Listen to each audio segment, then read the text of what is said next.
Montreal, May 16th. Earlier that night, rain had fallen on Boulevard Saint-Laurent, and there were still triangular pools on the uneven sidewalk. The rain had passed, but it remained cool enough to justify CII operative Wormwood's light tan raincoat. His taste ran more to trench coats, but he dared not wear one, knowing his fellow agents would scoff. Wormwood compromised by turning the collar of his raincoat up and plunging his hands deep into his pockets. One of these hands was clenched around a piece of bubble gum he had received only 20 minutes before from an evil-smelling gnome on the forbidding grounds of Saint-Justine Hospital. The gnome had stepped out suddenly from the bushes, giving Wormwood a dreadful start, which he had tried to convert into a gesture of oriental defense. The image of feline alertness might have been more effective if he had not had the misfortune to back into a rosebush. Wormwood's step was crisp along the emptying street. He felt uplifted by a sense, not of greatness, to be sure, but of adequacy. For once, he had not muddled the job. His reflection rippled along a dark shop window, and he was not displeased with what he saw. The confident glance and determined stride more than compensated for the sloping shoulders and balding head. Wormwood twisted his palms outward to correct his shoulder slump, because someone once told him that the best way to achieve manly posture was to walk with the palms forward. It was most uncomfortable, and it made him walk rather like a penguin, but he did it whenever he thought of it. He was painfully reminded of his recent encounter with a rosebush, but he discovered that he could relieve his discomfort by nipping the seam of his pants between thumb and forefinger and tugging it away from his buttocks. And this he did from time to time, ignoring the open curiosity of passers-by. He was content. "It's got to be a matter of confidence," he told himself. "I knew I could pull this off, and I pulled it off." He treasured a theory that one attracted bad luck by anticipating it, and the results of his last several assignments seemed to lend support to the concept. In general, theories did not hold up for Wormwood. To his problem of balding, he had applied the principle of keep it short and you'll keep it long, and he always wore a crew cut that made him appear less significant than necessary, but his hair continued to fall. For a while he had clung to the theory that early balding indicated uncommon virility, but personal experience eventually forced him to abandon this hypothesis. "This time I'm home free and no screw-up. 6 o'clock tomorrow morning I'll be back in the States." His fist tightened down on the bubblegum. He could not afford another failure. The men at home base were already referring to him as the one-man bay of pigs. As he turned left into Lesage Lane, the street seemed empty of sound and people. He took note of this. By the time he had turned south again on Saint-Dominique, it was so silent that the sound of his footfalls seemed to clip back at him from the facades of unlit, dreary brick buildings. The silence did not disturb him. He whistled as a matter of choice. "This think positive bit really scores," he thought jazzily. "Winners win, and that's a fact." Then his round, boyish face contracted into concern as he wondered if it was also true that losers lose. He tried to remember his college logic course. "No," he decided at length, "that doesn't necessarily follow. Losers don't always lose, but winners always win." He felt better for having thought it out. He was only 1 block from his third-rate hotel. He could see the damaged sign, H. Tell, in vertical red neon down the street. Almost home free.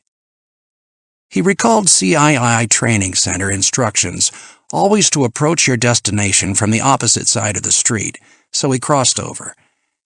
He had never fully understood the reason for this rule beyond simple sneakiness. but it would no more occur to him to demand an explanation than it would to disobey. Saint-Dominique's wrought-iron street lamps had not yet fallen prey to urban uglification in the form of lip-blacking mercury lamps, so Wormwood was able to amuse himself by watching his shadow slip out from beneath his feet and grow long before him, until the next lamp assumed domination and projected his shadow, ever shortening, behind him. He was looking over his shoulder, admiring this photic phenomenon, when he ran into the lamppost.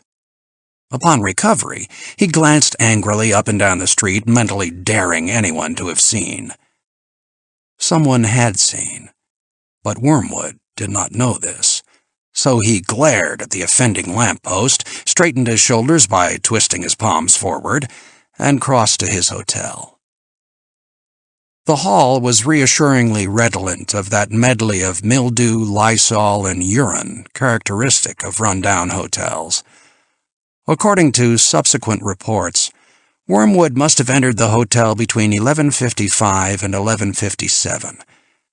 Whatever the exact time, we may be sure he checked it, delighting as always in the luminosity of his watch's dial.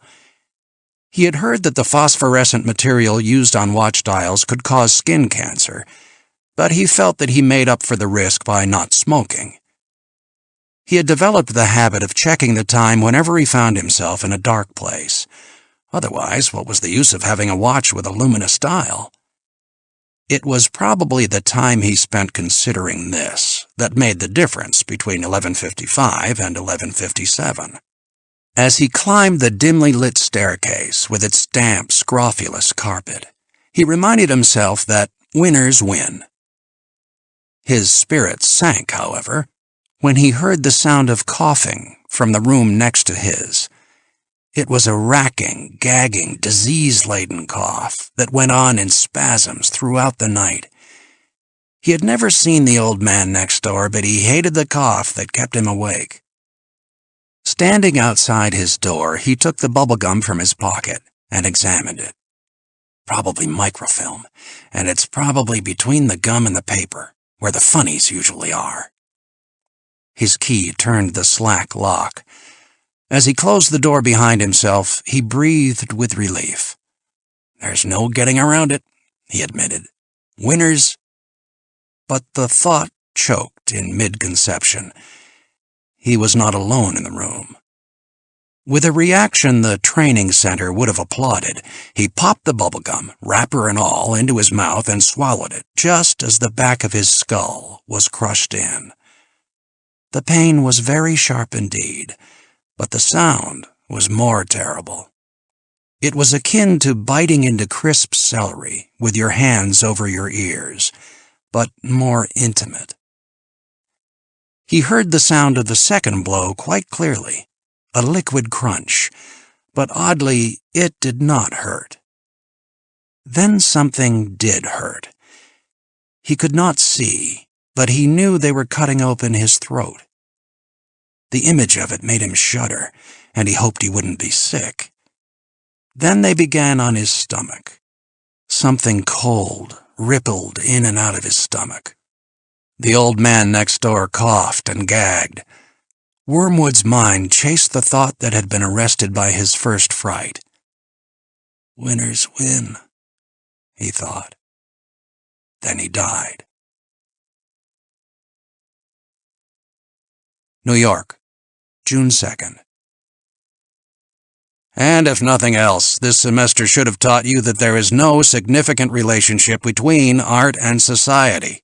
Despite the ambitious pronunciamentos of the popular mass culturists and mass psychologists who are driven to spiteful inclusions when faced by important fields beyond their ken, the very concepts of society and art are mutually foreign, even antagonistic. The regulations and limitations of Dr. Jonathan Hemlock, professor of art, spun out his closing lecture to the mass class in Art and Society, a course he abhorred to teach, but one which was the bread and butter of his department. His lecture style was broadly ironic, even insulting, But he was vastly popular with the students, each of whom imagined his neighbor was writhing under Dr. Hemlock's superior disdain. They interpreted his cold acidity as an attractive bitterness in the face of the unfeeling bourgeois world, an epitome of that Weltschmerz so precious to the melodramatic soul of the undergraduate. Hemlock's popularity with students had several unrelated bases. For one, at 37, he was the youngest full professor in the art faculty. The students assumed, therefore, that he was a liberal.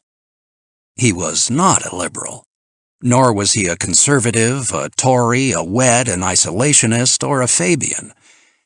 He was interested only in art, and he was indifferent to and bored by such things as politics, student freedom, the war on poverty, the plight of the Negro, war in Indochina, and ecology.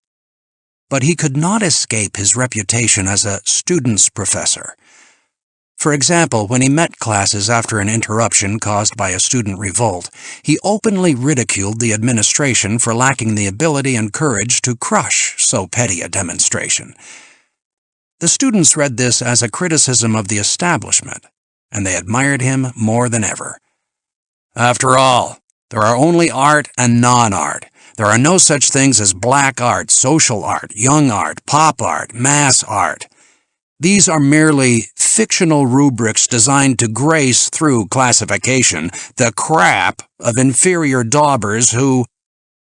Male students who had read of Hemlock's international exploits as a mountain climber were impressed by the image of scholar-athlete, despite the fact that he had not climbed for several years. And young ladies were attracted by his Arctic aloofness, which they assumed concealed a passionate and mysterious nature. But he was far from the physical idiom of the romantic type. Slim and of average height, only his precise and wiry movements and his veiled gray-green eyes recommended him to their sexual fantasies. As one might suspect, Hemlock's popularity did not extend to the faculty. They resented his academic reputation, his refusal to serve on committees, his indifference to their projects and proposals, and his much-publicized student charisma, which term they always inflected so as to make it sound like the opposite of scholarly integrity. His major protection against their snide bile was the rumor that he was independently wealthy and lived in a mansion on Long Island. Typical academic liberals, the faculty were stunned and awkward in the face of wealth, even rumored wealth. There was no way for them to disprove or substantiate these rumors because none of them had ever been invited to his home, nor were they likely to be. The appreciation of art cannot be learned.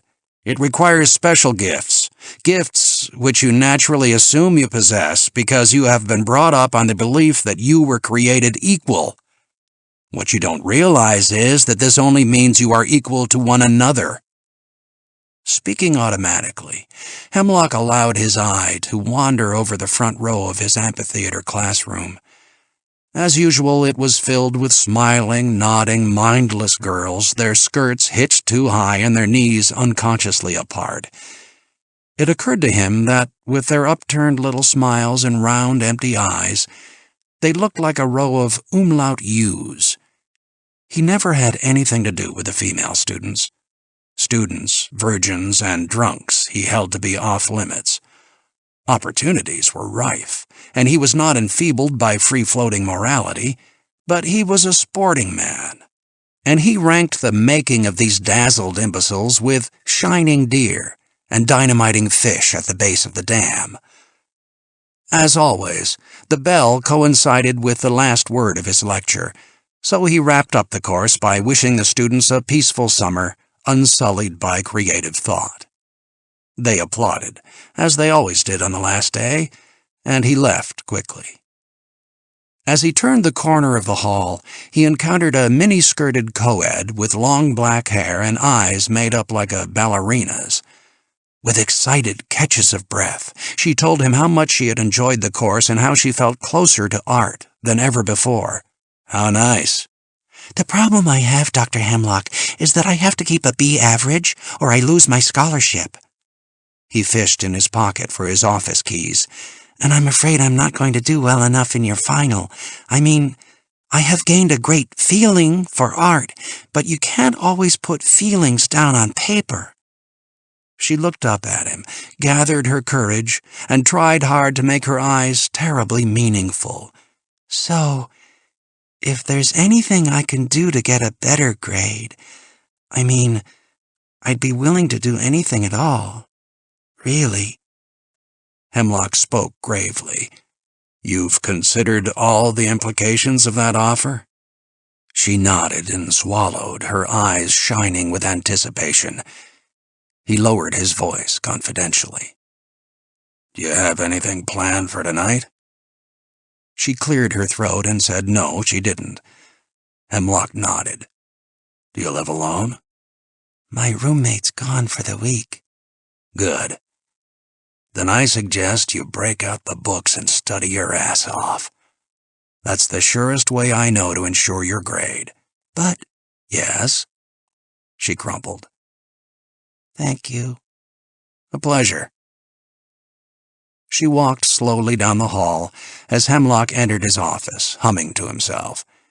He liked the way he had done that, but his euphoria was transient. On his desk, he found notes he had written to himself, reminders of bills soon due and past due. University rumors of private wealth were baseless. The truth was that Hemlock spent each year a little more than 3 times his income from teaching, books, and commissions for appraisal and evaluation. Most of his money, about $40,000 a year, he earned by moonlighting. Jonathan Hemlock worked for the Search and Sanction division of CII. He was an assassin. The telephone buzzed, and he pressed down the flashing button and lifted the receiver. "Yes?" "Hemlock, can you talk?" The voice belonged to Clement Pope, Mr. Dragon's first assistant. It was impossible to miss the strained, hushed tone. Pope loved playing spy. "What can I do for you, Pope?" "Mr. Dragon wants to see you." "I assumed as much." "Can you get over here in 20 minutes?" "No."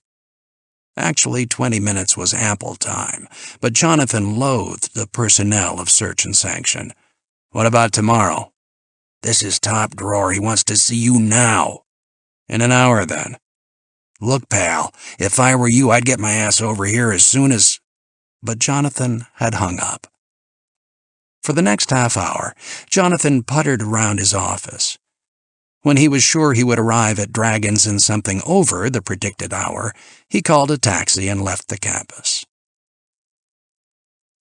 As the grimy, ancient elevator tugged him to the top floor of a nondescript 3rd Avenue office building, Jonathan automatically noted the familiar details: the scaly gray paint on the walls, the annual inspection stamps slapped haphazardly over one another, the Otis recommendation for load limit, twice scratched out and reduced in deference to the aging machinery.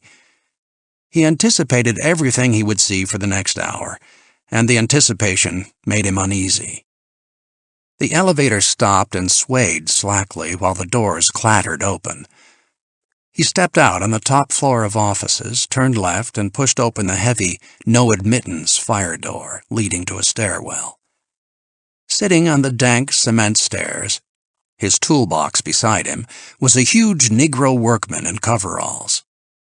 Jonathan nodded and stepped past him up the steps.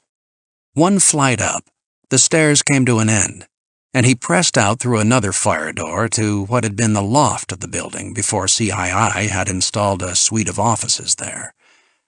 The smell of hospital, so sharply remembered, filled the hallway, where an overblown cleaning woman slowly swung a mop back and forth over the same spot. On a bench to one side of a door bearing Urasis Dragon Consulting Service sat a beefy man in a business suit, his briefcase in his lap. The man rose to face Jonathan, who resented being touched by these people.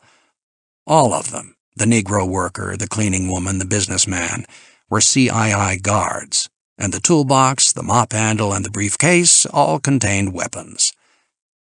Jonathan stood with his legs apart, his hands against the wall, embarrassed and annoyed with himself for being embarrassed, while the businessman's professional hands frisked part of his body and clothing.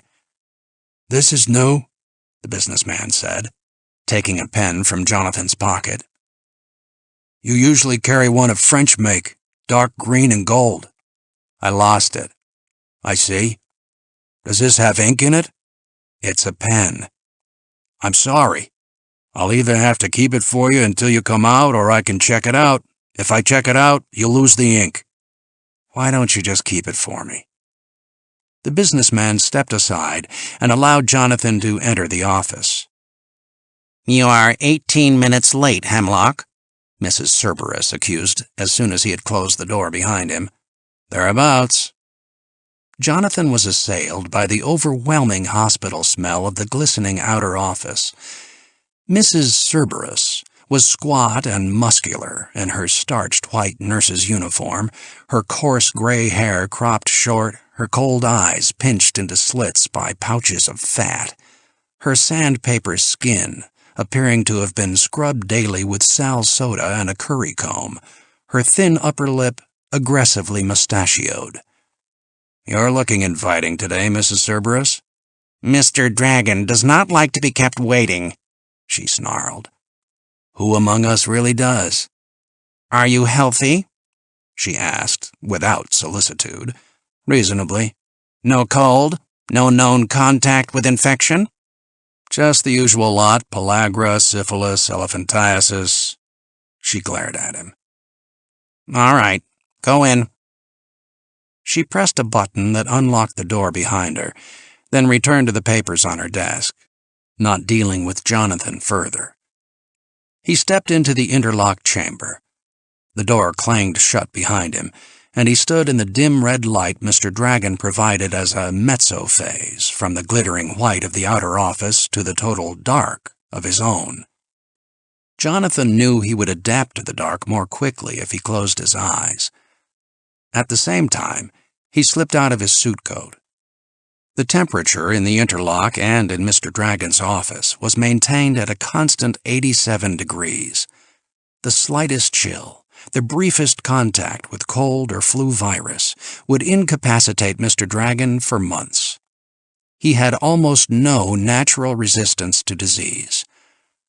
The door to Mr. Dragon's office clicked and swung open automatically when the cooler air Jonathan had introduced into the interlock had been heated to 87 degrees.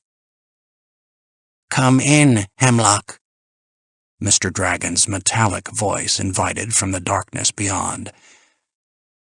Jonathan put out his hands and felt his way forward toward a large leather chair he knew to be opposite Mr. Dragon's desk.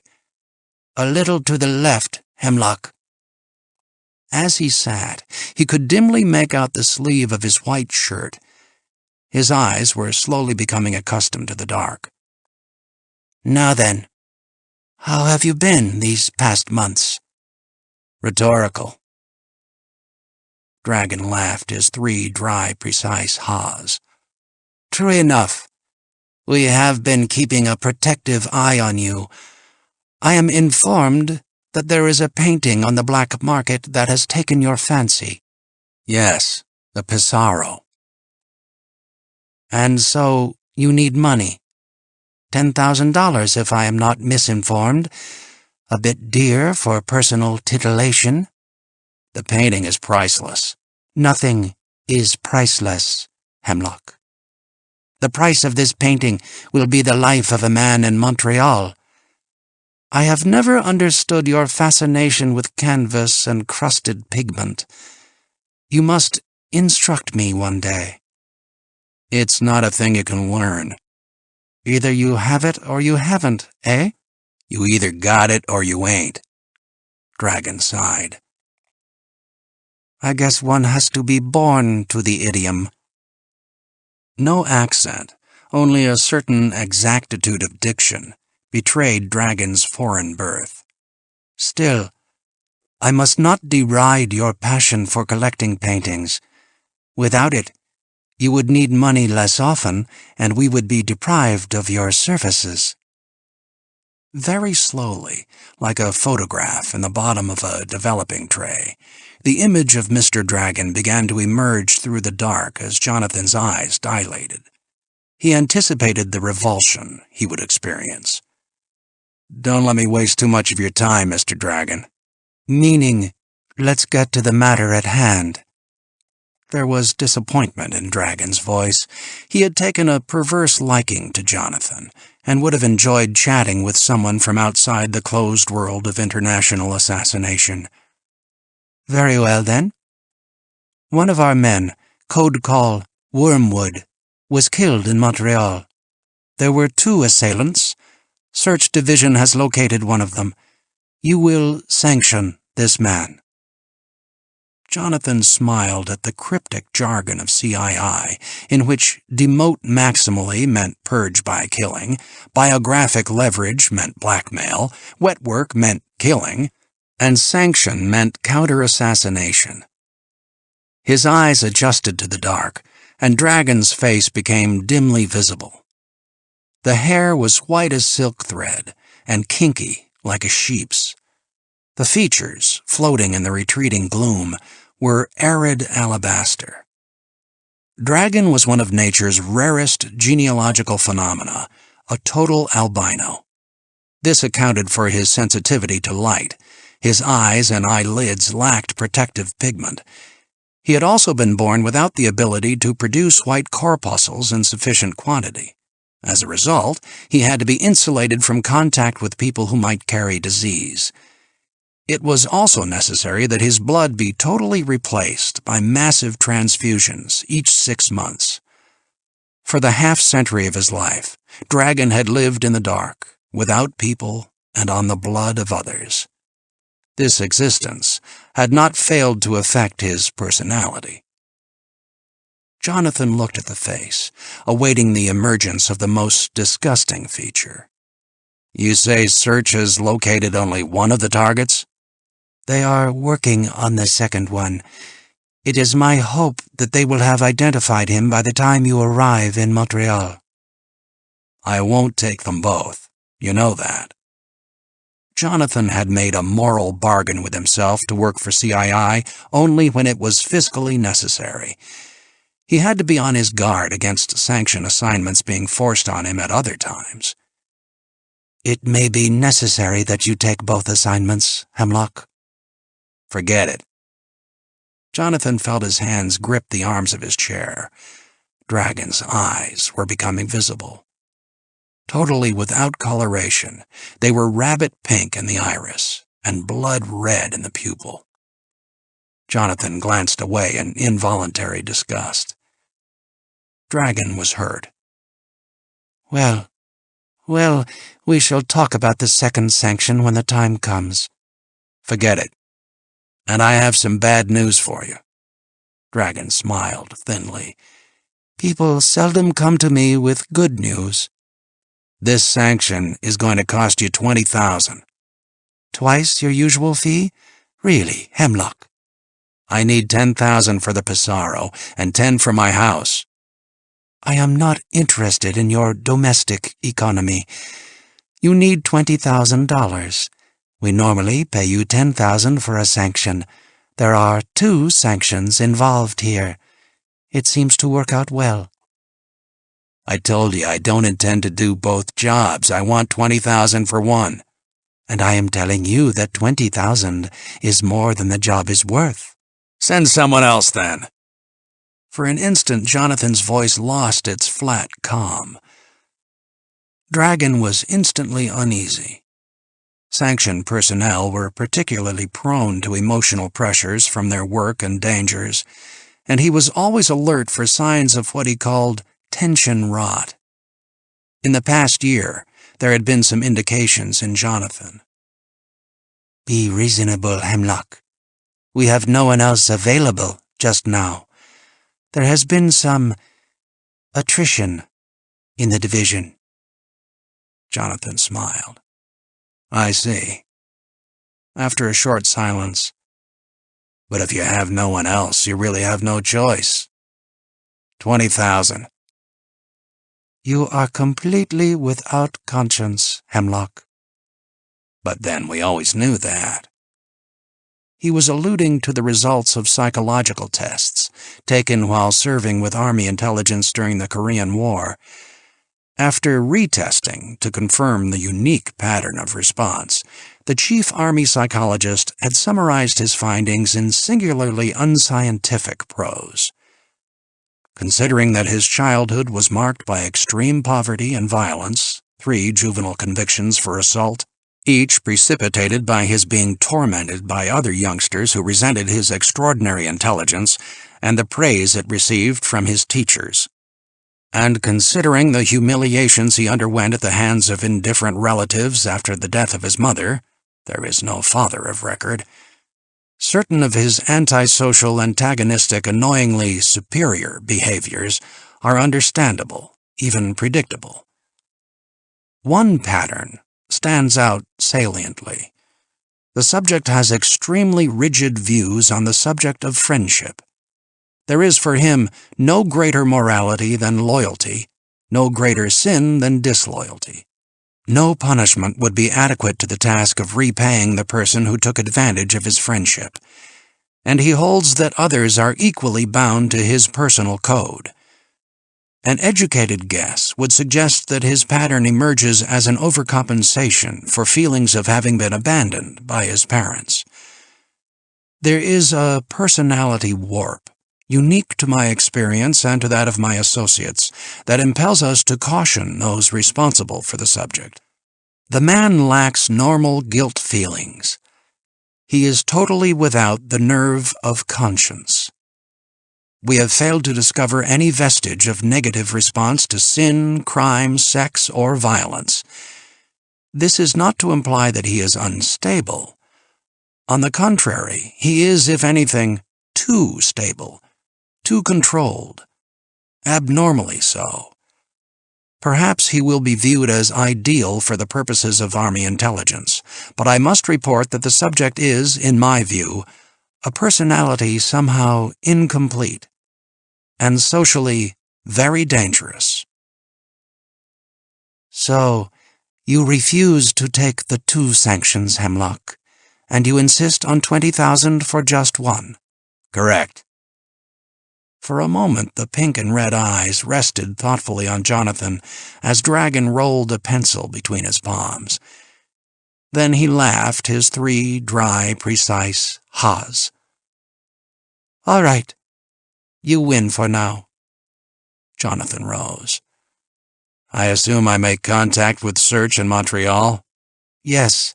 Search Section Maple Leaf is headed by a Miss Felicity Arce. I assume that is how it is pronounced. She will give you all instructions. Jonathan slipped on his coat. About this second assassin, Hemlock. When Search has located him, I won't need money for another 6 months. But what if we should need you? Jonathan did not answer. He opened the door to the interlock, and Dragon winced at the dim red light. Blinking back the brilliance of the outer office, Jonathan asked Mrs. Cerberus for the address of Search Section Maple Leaf. Here. She thrust a small white card before his eyes and gave him only 5 seconds to memorize it before replacing it in her file. Your contact will be Miss Felicity Arce. So that really is how it's pronounced. My.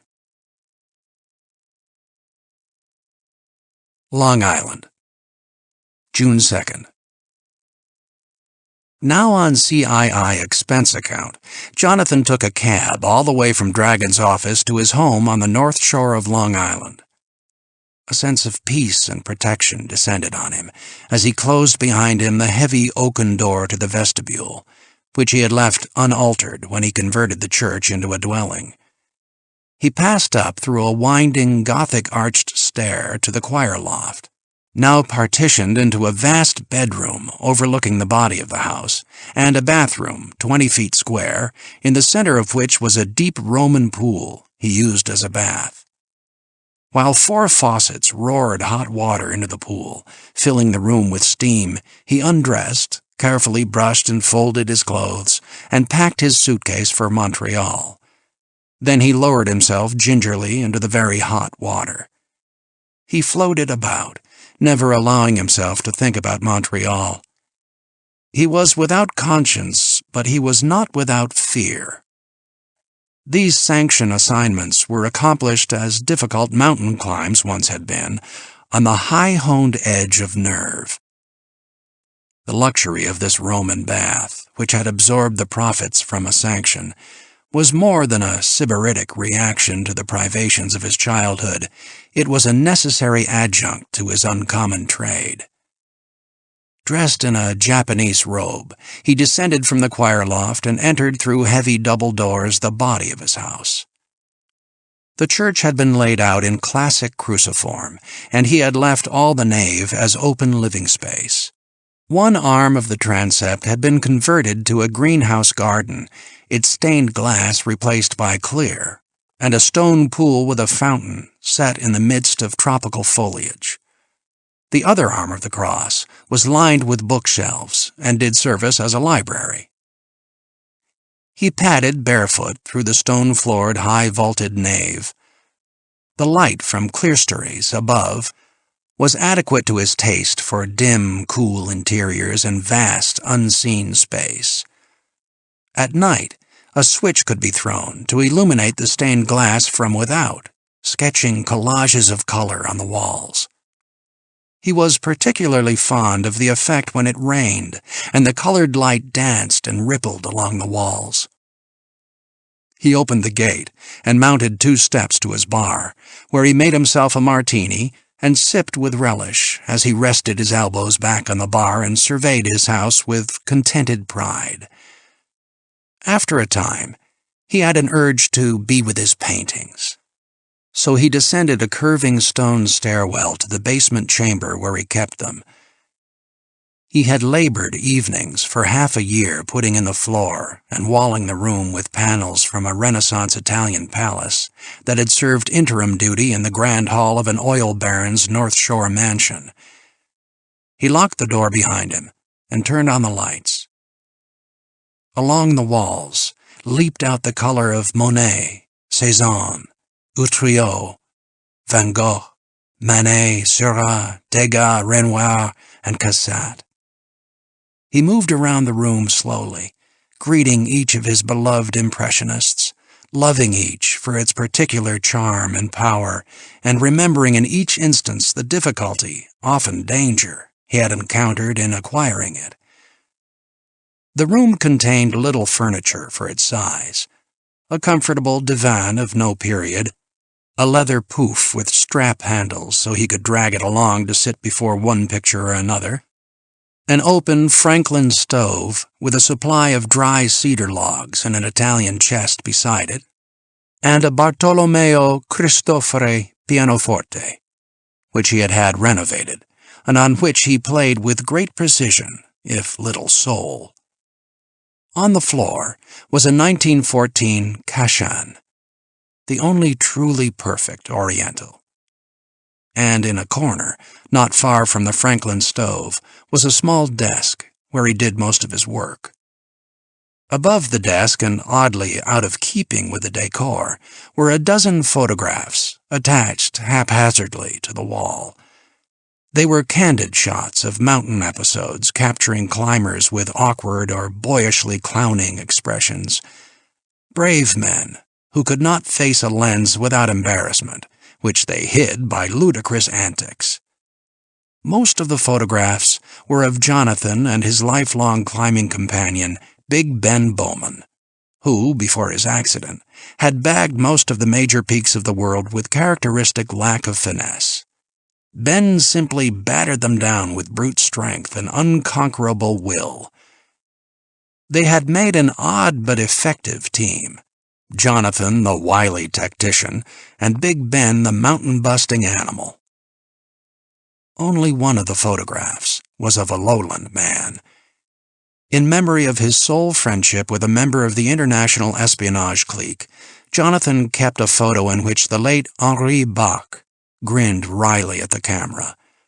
Henri Bach, whose death Jonathan would one day avenge. He sat at his desk and finished the martini. Then he took a small packet from the drawer and filled the bowl of an ornate hookah, which he set up on the rug before his cassette. He hunched on the leather poof and smoked, stroking the surface of the canvas with liberated eyes. Then, from nowhere, as it did from time to time, the thought strayed into his mind that he owed his whole style of life, academics, art, his house, to poor Miss Offal. Poor Miss Offal. Sere, fluttering, fragile spinster. Miss Offal of the sandpaper crotch. He had always thought of her that way, although he had had the good sense to play it shy and grateful when she had visited him in the juvenile home. Miss Offal lived alone in a monument to Victorian poor taste on the outskirts of Albany. She was the last of the family that had founded its fortune on fertilizer brought down the Erie Canal. But there would be no more Offals. Such modest maternity as she possessed was squandered on cats and birds and puppies with saccharine nicknames. One day it occurred to her that social work might be diverting, as well as being useful. But she lacked the temperament for visiting slums that stank of urine, and for patting children's heads that well might have had nits. So she asked her lawyer to keep an eye out for a needy case that had some refinement about it. And the lawyer found Jonathan. Jonathan was in a detention home at the time, paying for attempting to decrease the surplus population of North Pearl Street by two bantering Irish boys who had assumed that, because Jonathan astounded the teachers of PS5 with his knowledge and celerity of mind, he must be a queer. Jonathan was the smaller boy, but he struck while the others were still saying, "Oh yeah?" And he had not overlooked the ballistic advantage of an 18-inch lead pipe he had spied lying in the alley. Bystanders had intervened and saved the Irish boys to banter again, but they would never be handsome men. When Miss Offal visited Jonathan, she found him to be mild and polite, well-informed, and oddly attractive, with his gentle eyes and delicate face, and definitely worthy. And when she discovered that he was as homeless as her puppies and birds, the thing was settled. Just after his 14th birthday, Jonathan took up residence in the Offal home, and after a series of intelligence and aptitude tests, he faced a parade of tutors who groomed him for university. Each summer, to broaden his education, she took him to Europe, where he discovered a natural aptitude for languages and, most importantly to him, a love for the Alps and for climbing. On the evening of his 16th birthday, there was a little party, just the two of them, and champagne and petit four. Miss Offal got a little tipsy and a little tearful over her empty life and very affectionate toward Jonathan. She hugged him and kissed him with her dusty lips. Then she hugged him tighter. By the next morning, she had made up a cute little nickname for it, and almost every evening thereafter she would coyly ask him to do it to her. The next year, after a battery of tests, Jonathan entered Harvard at the age of 17. Shortly before his graduation at 19, Miss Offal died peacefully in her sleep. On the surprisingly small residue of her estate, Jonathan continued his education and took occasional summer trips to Switzerland, where he began to establish his reputation as a climber. He had taken his undergraduate degree in comparative linguistics, cashing in on his logical bent and native gift for language.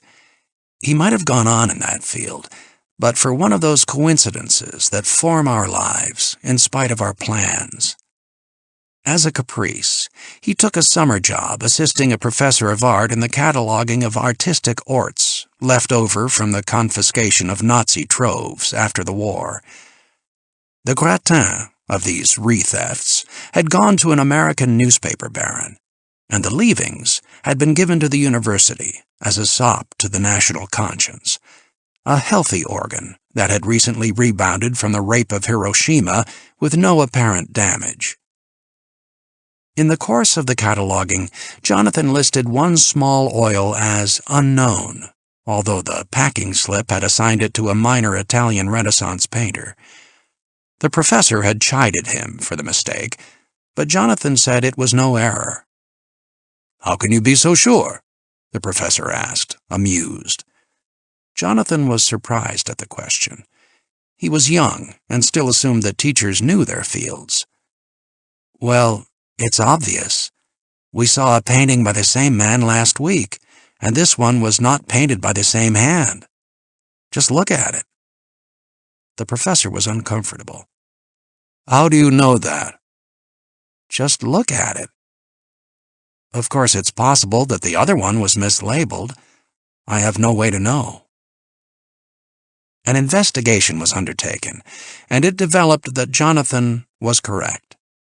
One of the paintings had been done by a student of the minor master. The fact had been recorded and had been general knowledge for 300 years, but it had slipped through the sieve of art history's memory. The authorship of a relatively unimportant painting was of less interest to the professor than Jonathan's uncanny ability to detect it. Not even Jonathan could explain the process by which, once he had studied the work of a man, he could recognize any other painting by the same hand. The steps were instant and instinctive, but absolutely sure. He always had trouble with Rubens and his painting factory, and he had to treat Van Gogh as two separate personalities, one before the breakdown and stay at Saint-Rémy, one after. But in the main, his judgments were irrefutable, and before long he became indispensable to major museums and serious collectors. After schooling, he took a post teaching in New York, and he began publishing. The articles rolled off, and the women rolled through his 12th Street apartment, and the months rolled by in a pleasant and pointless existence. Then, 1 week after his first book came off the press, his friends and fellow citizens decided he was particularly well-suited to blocking bullets in Korea. As it turned out, he was not often called upon to block bullets, and the few that came his way were dispatched by fellow Americans. Because he was intelligent, he was put into Army Intelligence, Sphinx Division. For 4 wasted years, he defended his nation from the aggressions of the leftist imperialism by uncovering attempts of enterprising American soldiers to flesh out their incomes by sharing Army wealth with the black markets of Japan and Germany. His work required that he travel, and he managed to squander a laudable amount of government time and money on climbing mountains and on collecting data to keep his academic reputation shiny with articles. After the nation had handily taught the North Koreans their lesson, Jonathan was released to civilian activities, and he took up more or less where he had left off. His life was pleasant and directionless. Teaching was easy and automatic. Articles seldom needed and never received the benefit of a second draft, and his social life consisted of lazing about his apartment and making the women he happened to meet, if the seduction could be accomplished with limited effort, as usually it could. But this good life was slowly undermined by the growth of his passion for collecting paintings. His Sphinx work in Europe had brought into his hands a half-dozen stolen impressionists. These first acquisitions kindled in him the unquenchable fire of the collector. Viewing and appreciating were not enough. He had to possess. Channels to underground and black market paintings were open to him through Sphinx contacts, and his unequaled eye prevented him from being cheated, but his income was insufficient to his needs. For the first time in his life, money became important to him, and at that very juncture, another major need for money appeared. He discovered a magnificent abandoned church on Long Island that he instantly recognized as the ideal home for himself and his paintings. His pressing need for money, his Sphinx training, and his peculiar psychological makeup, devoid of any sense of guilt, These things combined to make him ripe for Mr. Dragon. Jonathan sat for a while, deciding where he would hang his Pissarro when he purchased it from the pay for the Montreal Sanction. Then he rose lazily, cleaned and put away the hookah, sat at his pianoforte and played a little Handel. Then he went to bed. Montreal, June 5th. The high-rise apartment complex was typical of middle-class democratic architecture. All of the dwellers could get a glimpse of La Fontaine Park, but none could see it well, and some only after acrobatic excesses from their cramped, cantilevered balconies. The lobby door was a heavy glass panel that hinged 8 inches from the edge. There was red commercial wall-to-wall carpet, plastic ferns, a padded self-service elevator, and meaningless escutcheons scattered along the walls. Jonathan stood in a sterile hallway, awaiting response to the buzzer and glancing with distaste at an embossed Swiss print of a Cézanne designed to lend luxury to the corridor. The door opened, and he turned around. She was physically competent, even lush, but she was hardly gift-wrapped. In her tailored suit of tweed, she seemed wrapped for mailing. Thick blonde bangs, cheekbones wide, lips full, bust resisting the constriction of the suit jacket, flat stomach, narrow waist, full hips, long legs, tapered ankles. She wore shoes, but he assumed her toes were adequate as well. Miss... He raised his eyebrows to force her to fill in the name, because he was still unwilling to rely on the pronunciation. "Felicity Ars," she said, holding out her hand hospitably. "Do come in. I've looked forward to meeting you, Hemlock. You're well thought of in the trade, you know." She stepped aside, and he entered. The apartment was consonant with the building, expensive anti-class. When they shook hands, he noticed that her forearm glistened with an abundance of soft golden hair. He knew that to be a good sign. "Sherry?" she offered. "Not at this time of night." "Whiskey?" "Please." "Scotch or bourbon?" "Do you have Lafroig?" "I'm afraid not." "Then it doesn't matter." "Why don't you sit down while I pour it?" She walked away to a built-in bar of antiqued white, under which lurked a suspicion of pine. Her movements were strong, but sufficiently liquid about the waist. He sat at one end of a sectional divan, and turned toward the other, so that it would be downright impolite of her to sit anywhere else. "You know," he commented, "this apartment is monumentally ugly. But my guess is that you are going to be very good." "Very good?" she asked over her shoulder, pouring whiskey generously. "When we make love. A little more water, please." "Like so?" "Close enough." She smiled and shook her head as she returned with the drink. "We have other things to do than make love, Hemlock." But she sat on the divan as he directed her to, with a wave of his hand. He sipped. "We have time for both, but of course it's up to you. Think about it for a while.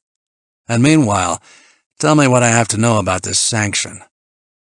Miss Ars looked up at the ceiling and closed her eyes for a second, collecting her thoughts. "The man they killed was code call Wormwood. Not much of a record." "What was he doing in Canada?" "I have no idea.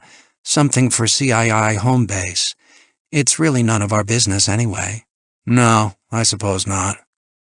Jonathan held out his hand, and she took it with a slight greeting pressure of the fingers. "Go on." "Well, Wormwood was hit in a small hotel on Casgrain Avenue." That's nice. "Do you know that part of town?" "No." He continued stroking the inside of her wrist. "Fortunately, CII home base was covering him with a backup man. He was in the next room, and he overheard the hit. As soon as the two assassins left, he went into Wormwood's room and made a standard strip of the body. Then he contacted Search and Sanction immediately. Mr. Dragon got me right on it. Jonathan kissed her gently. You're telling me that this backup man just sat next door and let this Wormwood get it? Another whiskey? No, thank you. He stood up and drew her after him. Where is it? Through there? The bedroom? Yes. She followed.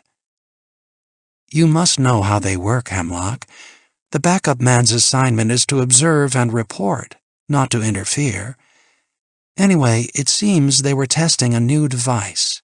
Oh? What kind of device? I'm sorry, dear.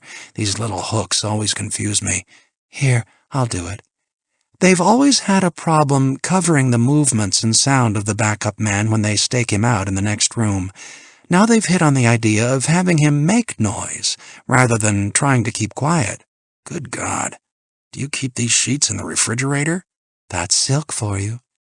What they're experimenting with is a tape recording of the sound of an old man's coughing, playing it day and night, advertising the presence of someone in the next room, but someone no one would imagine is an agent. Oh, I'm very sensitive there. It tickles now, but it won't later. Isn't that clever? The coughing old man? Oh, yes, clever. Well, as soon as Mr. Dragon sent me the B-36II form, I got to work. It was pretty easy. The outside is particularly good for me. Yes, I sensed that. It seems this Wormwood wasn't a total incompetent. He wounded one of the two men. The backup agent saw them leave the hotel, and even from the window he could tell that one of them was limping. The other one, the one who wasn't hurt, must have been panicked. He ran— oh, that is beautiful. He ran into a lamppost across from the hotel.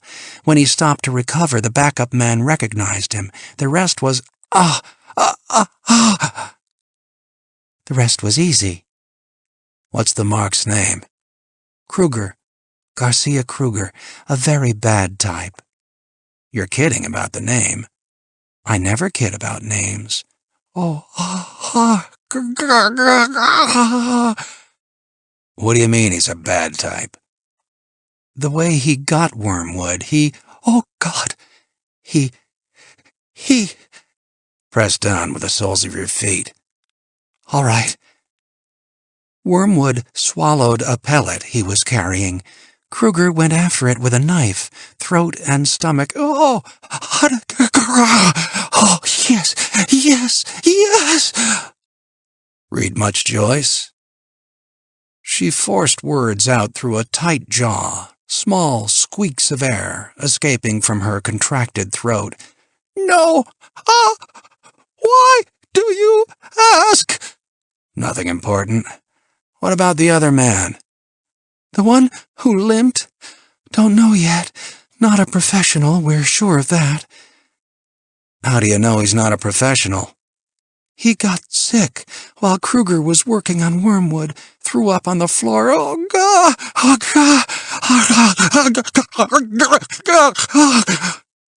She arched her strong back and lifted him up off the bed.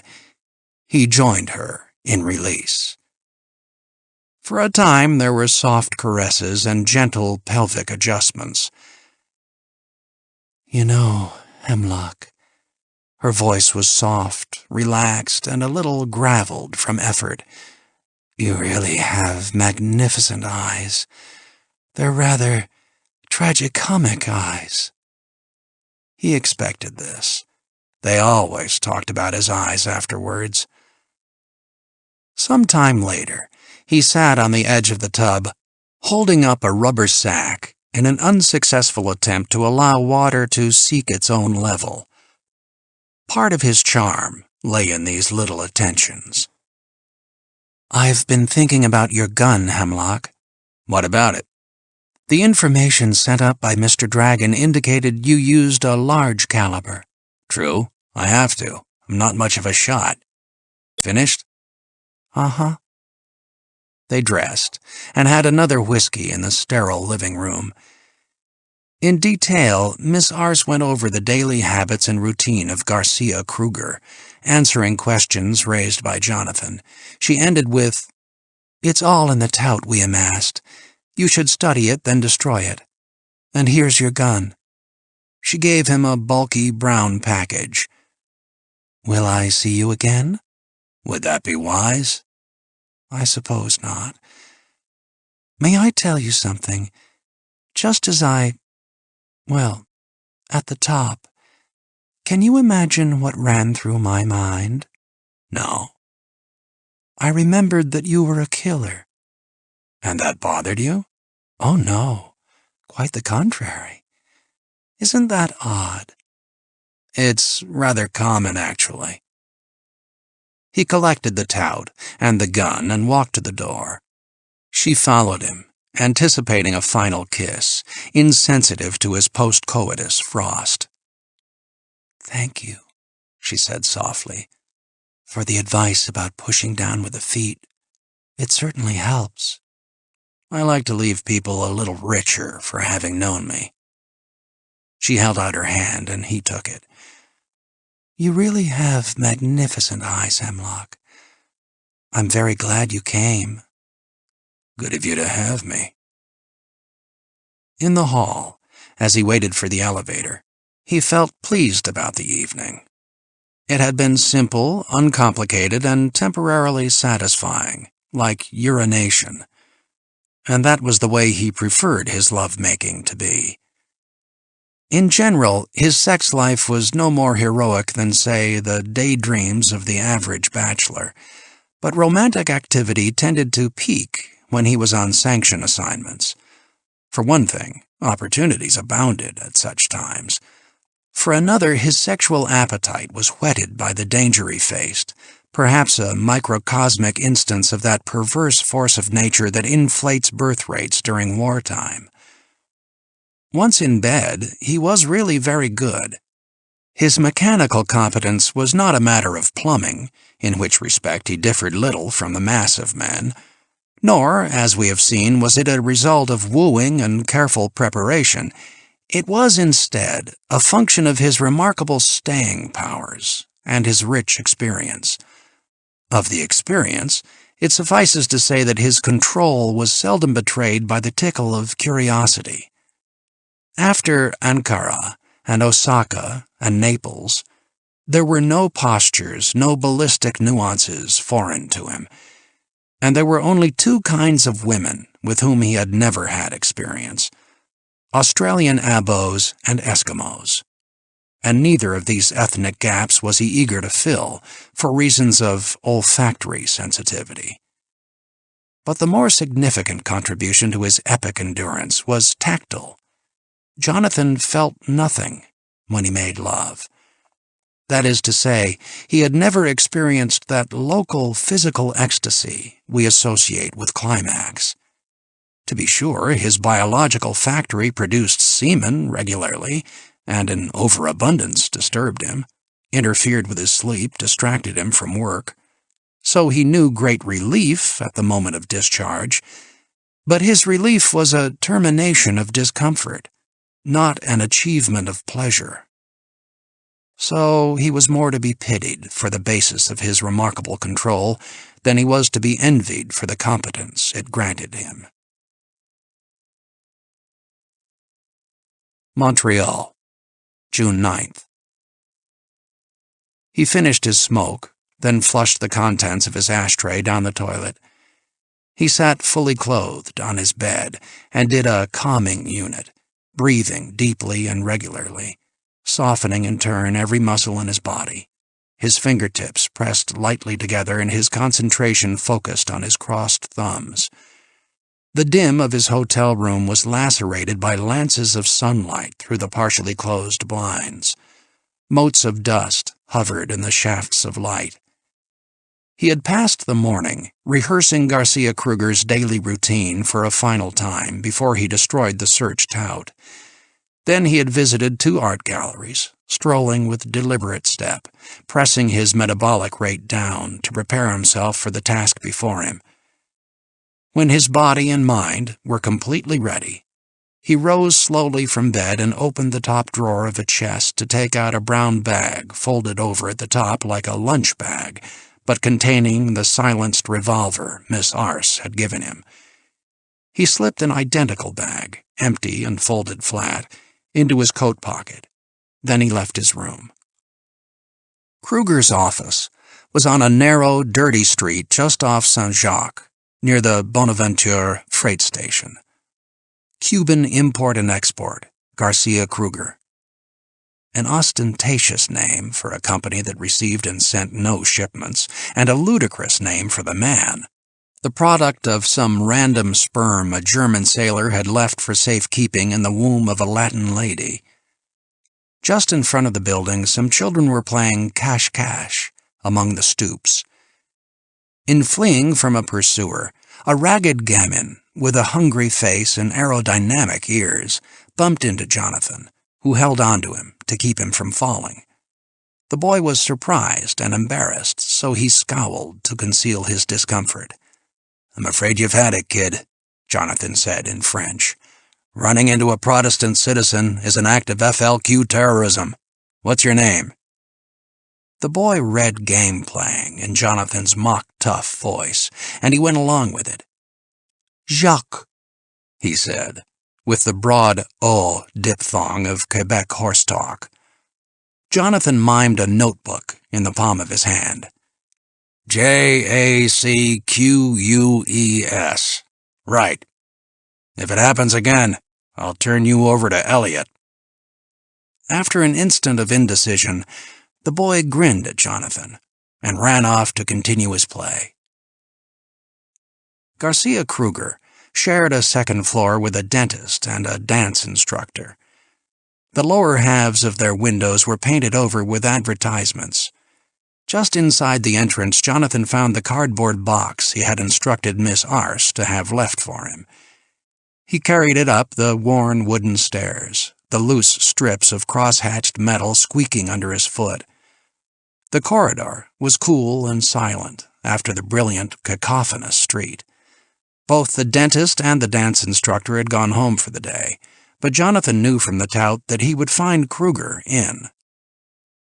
His knock was answered by, "Who's there?"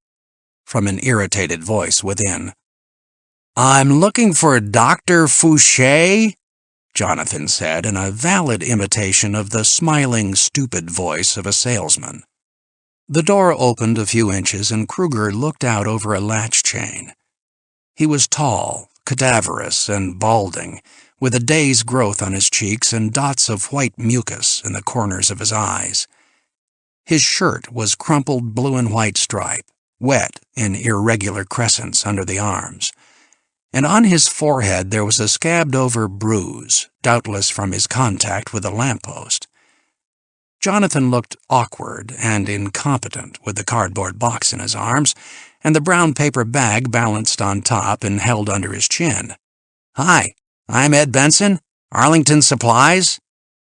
Kruger told him the dentist was gone for the day and started to close the door. Jonathan quickly explained that he had promised to bring Dr. Fouché a sample of their new dental floss, but he had been delayed, and not by business either, he added, winking. Kruger leered knowingly, and from his teeth it was evident that he was only casually acquainted with the dentist. But his tone was not civil. "I told you he was out." Jonathan shrugged. "Well, if he's out, he's out." He started to turn away. Then, as though an idea had struck him, "Say, I could leave the sample with you, sir, and you could give it to Dr. Fouché in the morning." He produced his most disarming smile. "It would sure get my ass out of the sling." Grudgingly, Kruger said he would take it. Jonathan started to hand him the box, but the latch chain was in the way. Kruger closed the door with an angry snap, undid the chain, and opened it again. As Jonathan entered, he babbled about how hot it was on the street, but how it wasn't so much the heat as the humidity that got you down. Kruger grunted and turned away to look out the window, leaving Jonathan to put the box down wherever he could in the littered office. Thunt! the sound of a silenced .38 firing through a paper bag. Kruger was spun around and slammed into the corner between two windows on which Cuban Imports was written backward. He stared at Jonathan with total astonishment. Jonathan watched him narrowly, expecting a movement toward him. Kruger lifted his hands, palms up, with a touching gesture of, "Why?" Jonathan considered firing again. For 2 terribly long seconds, Kruger remained there, as though nailed to the wall. Jonathan began to smart with discomfort. "Oh, come on." And Kruger slid slowly down the wall, as death dimmed his eyes and set them in an infinity focus, the repulsive white dots of mucus still visible. Never having met Kruger before today, and not having any apparent motive, Jonathan had no fear of identification. He folded up the ruptured bag and placed it and the gun inside the fresh bag he had brought along. People never carry guns in brown paper bags. Outside, in the glare of the street, the children still played around the stoops. Little Jacques saw Jonathan emerge from Kruger's building, and he waved from across the street. Jonathan made a gun with his finger and shot at the boy, who threw up his hands and fell to the pavement in a histrionic facsimile of anguish. They both laughed. Montreal, New York, Long Island, June 10th. While he waited for the plane to taxi off, Jonathan laid out his briefcase and papers on the seat beside him and began taking notes for the long-overdue article on Toulouse-Lautrec, A Social Conscience. He had promised it to the editors of an art journal with a liberal bent. He could spread out in comfort because it was his practice, when on CII expense account, to purchase 2 adjacent seats to insulate himself against unwanted conversation. On this occasion, the extravagance may have been unnecessary, as the first-class compartment was nearly empty. His line of thought was severed by the paternal and plebeian voice of the pilot, assuring him that he knew where they were going and at what altitude they would fly. His interest in the Lautrec article was too fragile to survive the interruption, so he began glancing through a book he had promised to review. It was a study of Tilman Riemenschneider, The Man and His Times. Jonathan was acquainted with the author, and he knew the book would be a compromise between academic and general readerships, an alternation between the turgid and the cute. Nevertheless, he intended to give it a handsome review in obedience to his theory that the surest way to maintain position at the top of the field was to advance and support men of clearly inferior capacities. He sensed the brush of her perfume, a spicy but light fragrance that he recalls to this day, suddenly, and when he least wants to. "Both of these seats are yours?" she asked. He nodded, without looking up from his work. To his great disappointment, he had caught a glimpse of a uniform out of the tail of his eye, and he rejected her, realizing that stewardesses, like nurses, were something a man made do with in strange towns when there was not time to seek women. Veblen had a phrase for that. Her voice was like a flow of warm honey. Surprised by erudition in a stewardess, he closed the book on his lap and looked up into the calm, amused eyes, soft brown with harlequin flecks of gold. The phrase would apply equally to Mimi in the last act. She laughed lightly. Strong white teeth and slightly petulant lips. Then she checked his name off a list on a clipboard and walked aft to deal with other passengers. With unabashed curiosity, he examined her taut bottom with its characteristic African shape that lifts black women to so convenient an angle. Then he sighed and shook his head. He returned to the Riemenschneider study, but his eyes moved over the pages without the words getting to his brain. Later, he took notes, then he dozed. Shit? She asked, her lips close to his ear. He woke and turned his head to look up at her. Pardon me? The movement brought her bust to within 3 inches of his nose, but he kept his eyes on hers. She laughed, again the harlequin flecks of gold in the brown eyes, and sat back on the armrest. You did begin this conversation by saying shit, didn't you? He asked. No, I didn't say it. I asked it. Does that go along with coffee, tea, and milk? Only on our competitors' lines. I was reading over your shoulder and I saw the word shit with 2 exclamation points on your notepad, so I asked. Ah, it was a comment on the content of this book I'm reviewing. A study of scatology? No, a shoddy piece of research obfuscated by crepuscular logic and involute style. She grinned. I can stand crepuscular logic, but involute style really makes my ass tired. Jonathan enjoyed the raised oriental corners of her eyes, in which a hint of derision lurked. I refuse to believe you're a stewardess. As in, what's a girl like you doing in... Actually, I'm not a stewardess at all. I'm a hijacker in drag. That's reassuring. What's your name? Jemima. Stop it. I'm not putting you on. That's really my name, Jemima Brown. My mother was hooked on ethnic lore. Have it your way, so long as we both admit that it's clearly too much for a black girl to have a name like that. I don't know. People don't forget you if your name is Jemima. She adjusted her perch on the armrest and the skirt slipped up. Jonathan concentrated on not noticing.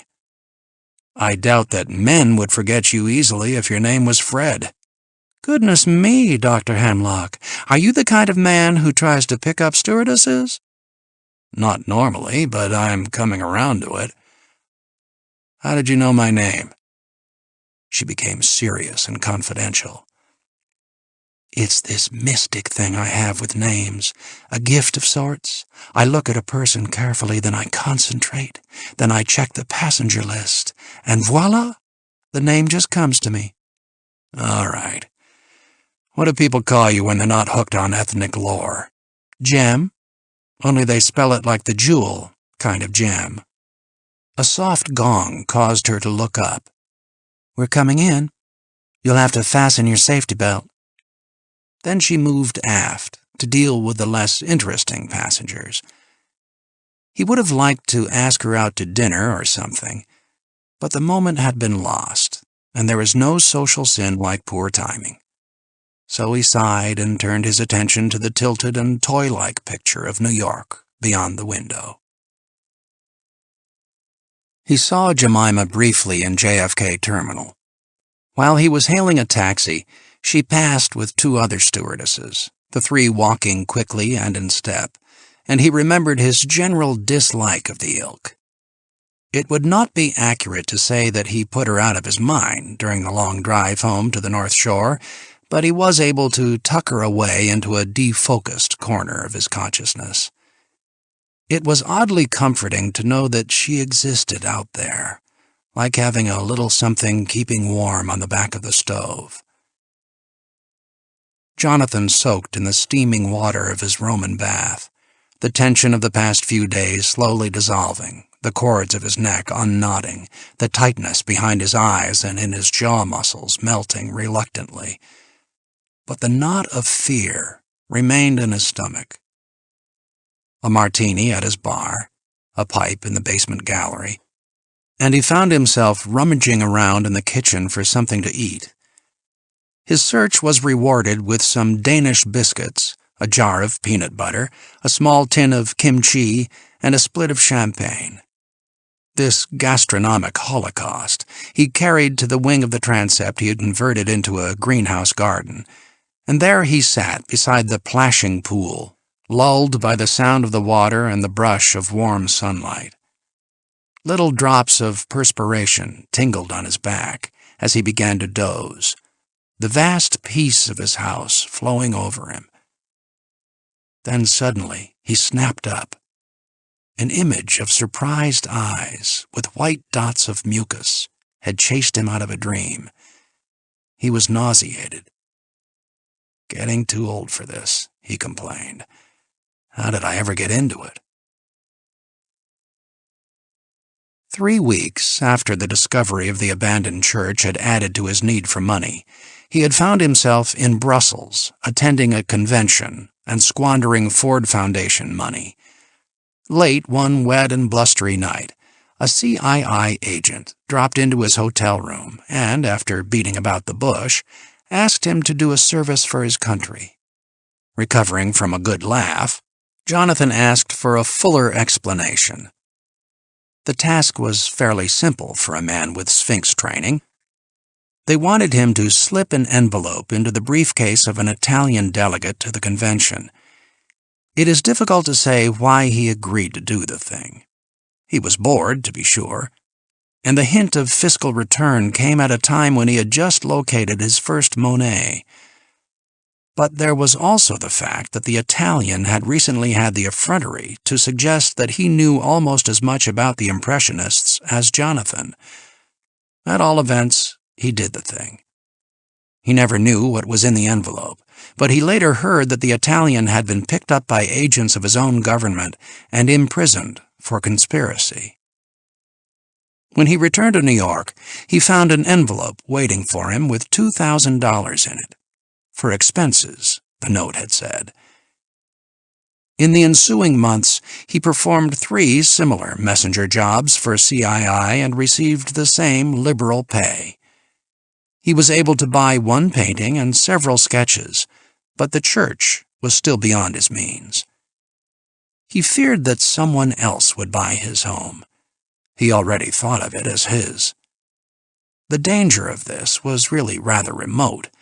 Most of the Long Island religious groups were abandoning traditional churches in favor of A-frame redwood boxes more suited to their use of God. The climax of this work, a testing period he discovered later, came in Paris, where he was passing the Christmas vacation advising a Texas museum on purchases, attempting to convince them that small paintings could be as valuable as big ones. CII set up an assignment. A simple matter of introducing damaging material into the notebooks of a French government official. Unfortunately, the mark walked in while Jonathan was at work.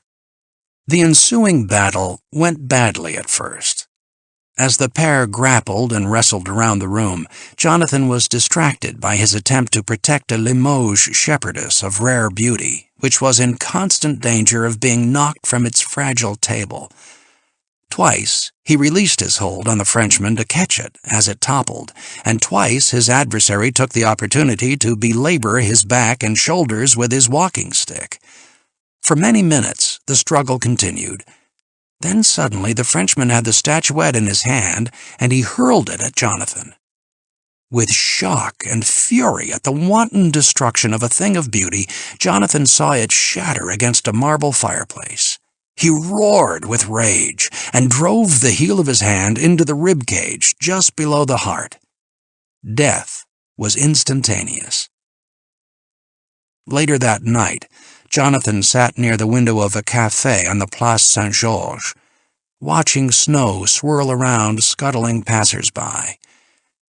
He was surprised to recognize that the only thing he felt about the episode, other than the bruises, was a deep regret over the Limoges shepherdess.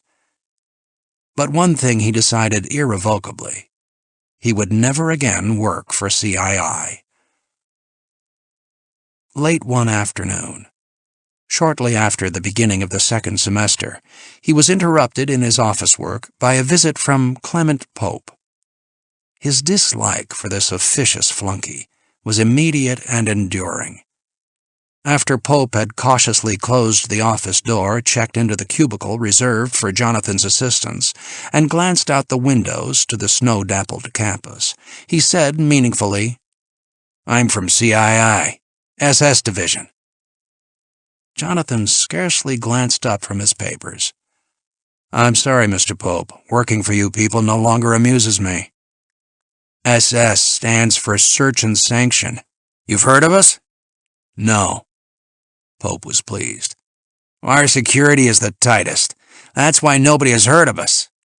I'm sure your reputation is deserved. Now I'm busy. You don't have to worry about that frog, buddy boy. Our people in Paris covered it up. He sat on the edge of the desk and paged through the first papers he found there. Jonathan's stomach tightened. Get out of here. Pope laughed. You really expect me to walk out that door, pal? Jonathan judged the distance between them.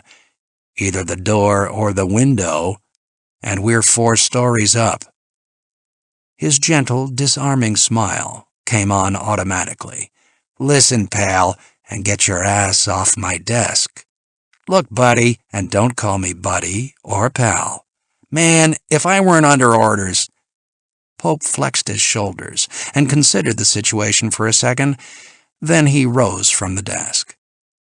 Mr. Dragon wants to talk to you. Then, to save face, he added, and right now.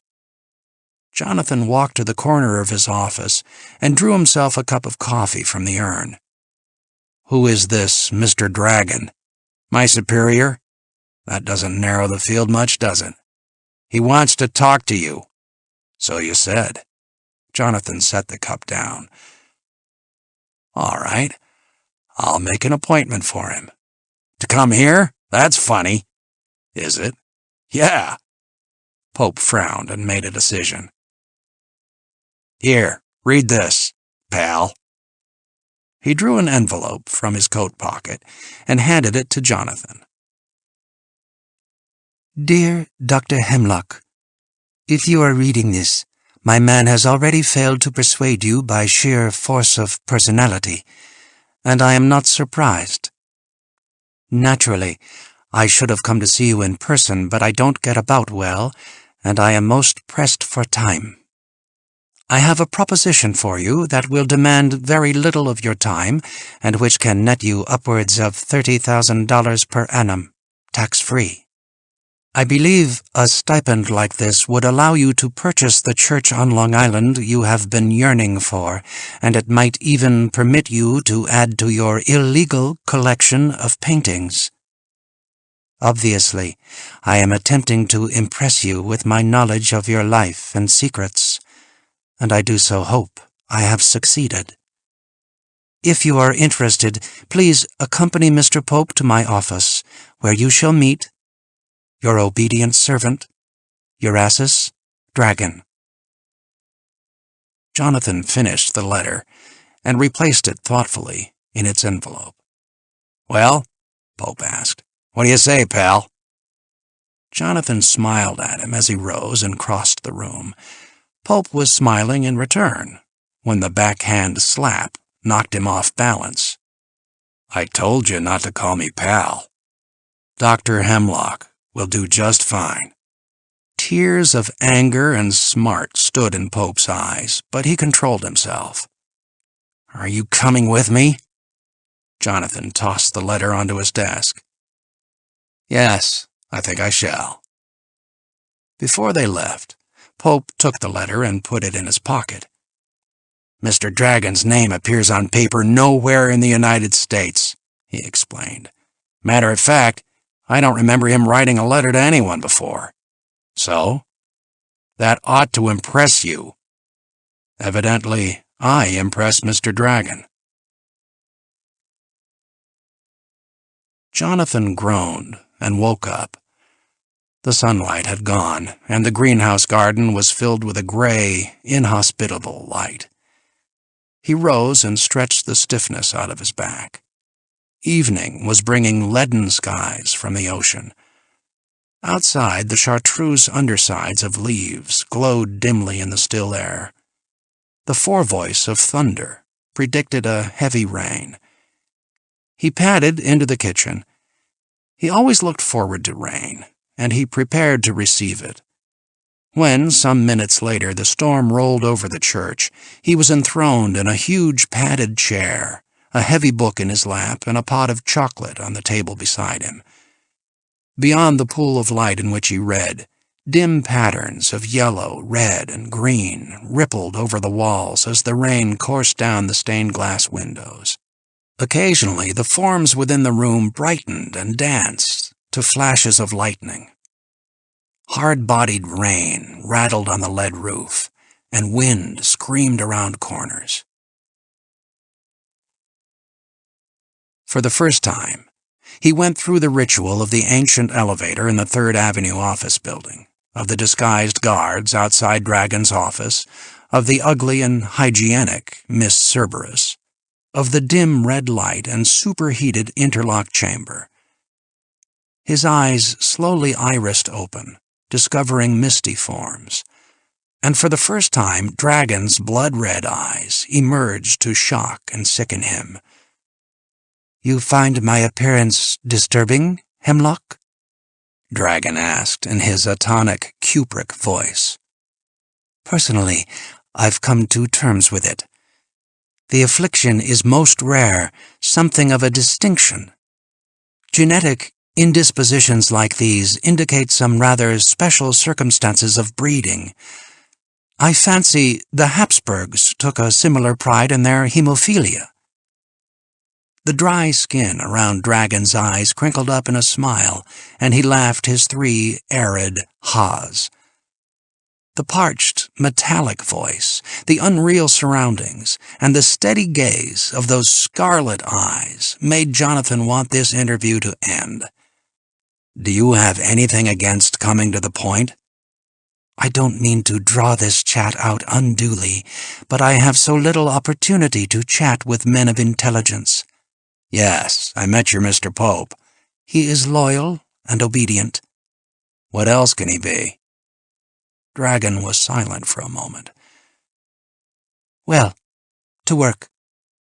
We have made a bid on an abandoned Gothic church on Long Island. You know the one I mean. It is our intention to have it torn down, and to convert the grounds into a training area for our personnel. How do you feel about that, Hemlock?" "Go on." "If you join us, we shall withdraw our bid, and you will receive a sufficient advance in salary to make a down payment. But before I go on, tell me something. What was your reaction to killing that French fellow who broke the statuette?" In truth, Jonathan had not even thought about the affair since the morning after it happened. He told Dragon this. "Grand. Just grand. That confirms the Sphinx psychological report on you. No feelings of guilt whatsoever. You are to be envied." "How did you know about the statuette?" "We took telephoto motion pictures from the top of a nearby building." "Your cameraman just happened to be up there?" Dragon laughed his 3 dry ha's. "Surely you don't imagine the Frenchman walked in on you by coincidence?" "I could have been killed." "True, and that would have been regrettable, but we had to know how you reacted under pressure before we felt free to make this handsome offer." "What exactly do you want me to do?" "We call it sanctioning." "What do other people call it?" "Assassination." Dragon was disappointed when the word dropped without rippling Jonathan's exterior. "Actually, Hemlock, it's not so vicious as it sounds to the virgin ear. We kill only those who have killed CII agents in performance of their duties. Our retribution is the only defense the poor fellows have. Allow me to give you some background on our organization while you are making up your mind to join us. Search and Sanction. CII came into being after the Second World War as an anode organization for collecting the many bureaus, agencies, divisions, and cells engaged in intelligence and espionage during that conflict. There is no evidence that these groups contributed to the outcome of the war, but it has been claimed that they interfered less than did their German counterparts, principally because they were less efficient, and their errors were therefore less telling. The government realized the inadvisability of dumping onto the civilian population the social misfits and psychological mutants that collect in the paramilitary slime of spy and counter-spy.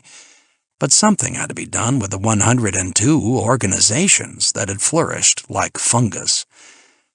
The communists were clearly devoted to the game of steal the papers and photograph something. So, with a kind of ambitious Me Tooism, our elected representatives brought into being the bulky administrative golem of the CII. The news media refer to CII as Central Intelligence Institute. This is a result of creative backthinking. Actually, CII is not a set of initials. It is a number, the Roman reading of the 102 smaller organizations out of which the department was formed. Within 2 years, CII had become a political fact of alarming proportions. Their networks spread within and without the nation, and the information they collected concerning the sexual peculiarities and financial machinations of many of our major political figures made the organization totally untouchable and autonomous. It became the practice of CII to inform the president after the fact. Within 4 years, CII had made our espionage system the laughingstock of Europe, had aggravated the image of the American abroad, had brought us to the brink of war on 3 occasions, and had amassed so vast a collection of trivial and private information that 2 computer systems had to be housed in their underground headquarters in Washington, one to retrieve fragments of data, the second to operate the first. A bureaucratic malignancy out of control, the organization continued to grow in power and personnel. Then the expansion unexpectedly tapered off and stopped. CII Computers informed its leaders of a remarkable fact. Its losses of personnel abroad were just breaking even with its ambitious recruiting operations at home. A team of analysts from Information Limited was brought in to study the astonishing attrition. They discovered that 36% of the losses were due to defection, 27% were caused by mishandling of punched computer cards, which losses they advised CII to accept, because it was easier to write the men off than to reorganize payroll and personnel division. 4% of the losses were attributed to inadequate training in the handling of explosives, and 2% were simply lost, victims of European railroad schedules. The remaining 31% had been assassinated. Loss through assassination presented very special problems. Because CII men worked in foreign countries without invitation, and often to the detriment of the established governments, they had no recourse to official protection. Organization men to the core, the CII heads decided that another division must be established to combat the problem. They relied on their computers to find the ideal man to head the new arm, and the card that survived the final sorting bore the name Eurazes Dragon. In order to bring Mr. Dragon to the United States, it was necessary to absolve him of accusations lodged at the War Crimes Tribunal concerning certain genocidal peccadillos, but CII considered him worth the effort. The new division was called Search and Sanction, or the SS. The in-house slang name, Sweatshop, is based on the initials and a back-formation corruption of Wet Shop, in which wet work, killing, is the primary function. The Search Division handled the task of discovering those responsible for the assassination of a CII agent. Sanction Division punished the offenders with death. It was typical of Dragon's sense of the dramatic that the personnel of Sanction all carried code names based on poisons. Wormwood had been a Sanction courier, and there was a beautiful Eurasian woman who always made love to the target, of either sex, before killing. Her code name was Belladonna. Dragon never assigned Jonathan a code name. He considered it providential that he already bore a name appropriate to a scholar, Hemlock, the poison of Socrates. Dragon gave a glossed and romantic version of these facts to Jonathan. "Are you with us, Hemlock?" "If I refuse?" "I wouldn't have brought you here had I considered that likely. If you refuse, the church you have set your heart on will be demolished, and your personal freedom will be in jeopardy." "How so?" "We know about the paintings you have collected, and duty would demand that we report their existence, unless, of course, doing so would deprive us of a trusted and useful associate." The carmine eyes flickered under cotton puff eyebrows. "Are you with us?" Jonathan experienced a plunging vertigo as he nodded over the book in his lap. He caught his breath and blinked down at the unremembered page. The chocolate had cooled, and a tan skin had formed over it. The thunder and wind had passed over, leaving only the regular, soporific rattle of rain against the stained-glass windows. He rose, turned off the reading light, and walked with the certainty of custom through the dark nave. Still weary after a day of lazing, he rested for a time in his vast 16th-century bed, looking out past the rail of the choir loft to the dimly rippling colored windows, letting his aural attention stray, tuning in and out the sound of the rain. The Montreal tension was still a knot in his stomach. The first layers of sleep closed over him gently, only to be harshly dissipated when he jolted upright in fear. He tried to hold any image before his mind, to cover the white dots of mucus, and he found himself concentrating on harlequin flecks in warm brown eyes. Suddenly, he was awake and sick.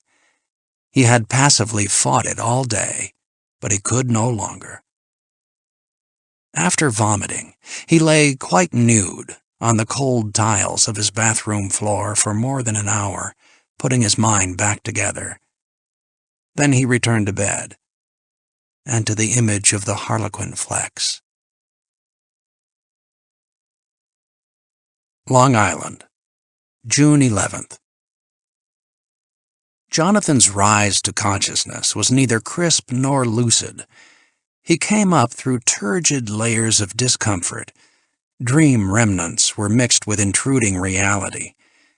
In either the reality or the dream, someone was trying to take his jewels from him. Family jewels, they were. No, gems. His groin tingled. He brought the room into focus through defensive slits. "Oh, no," he croaked. "What the hell are you doing, Cherry?" "Good morning, Jonathan," she said cheerily. "Did that tickle?" He groaned and turned over on his stomach. Cherry, dressed only in her tennis shorts, slipped under the sheet with him, her lips touching his ear. "Nibble, nibble, nibble," she said, and did. "Go away," he muffled into his pillow. "If you don't leave me alone, I'll—" He could think of no appropriate punishment, so he groaned. "What will you do?" she asked brightly. "Rape me?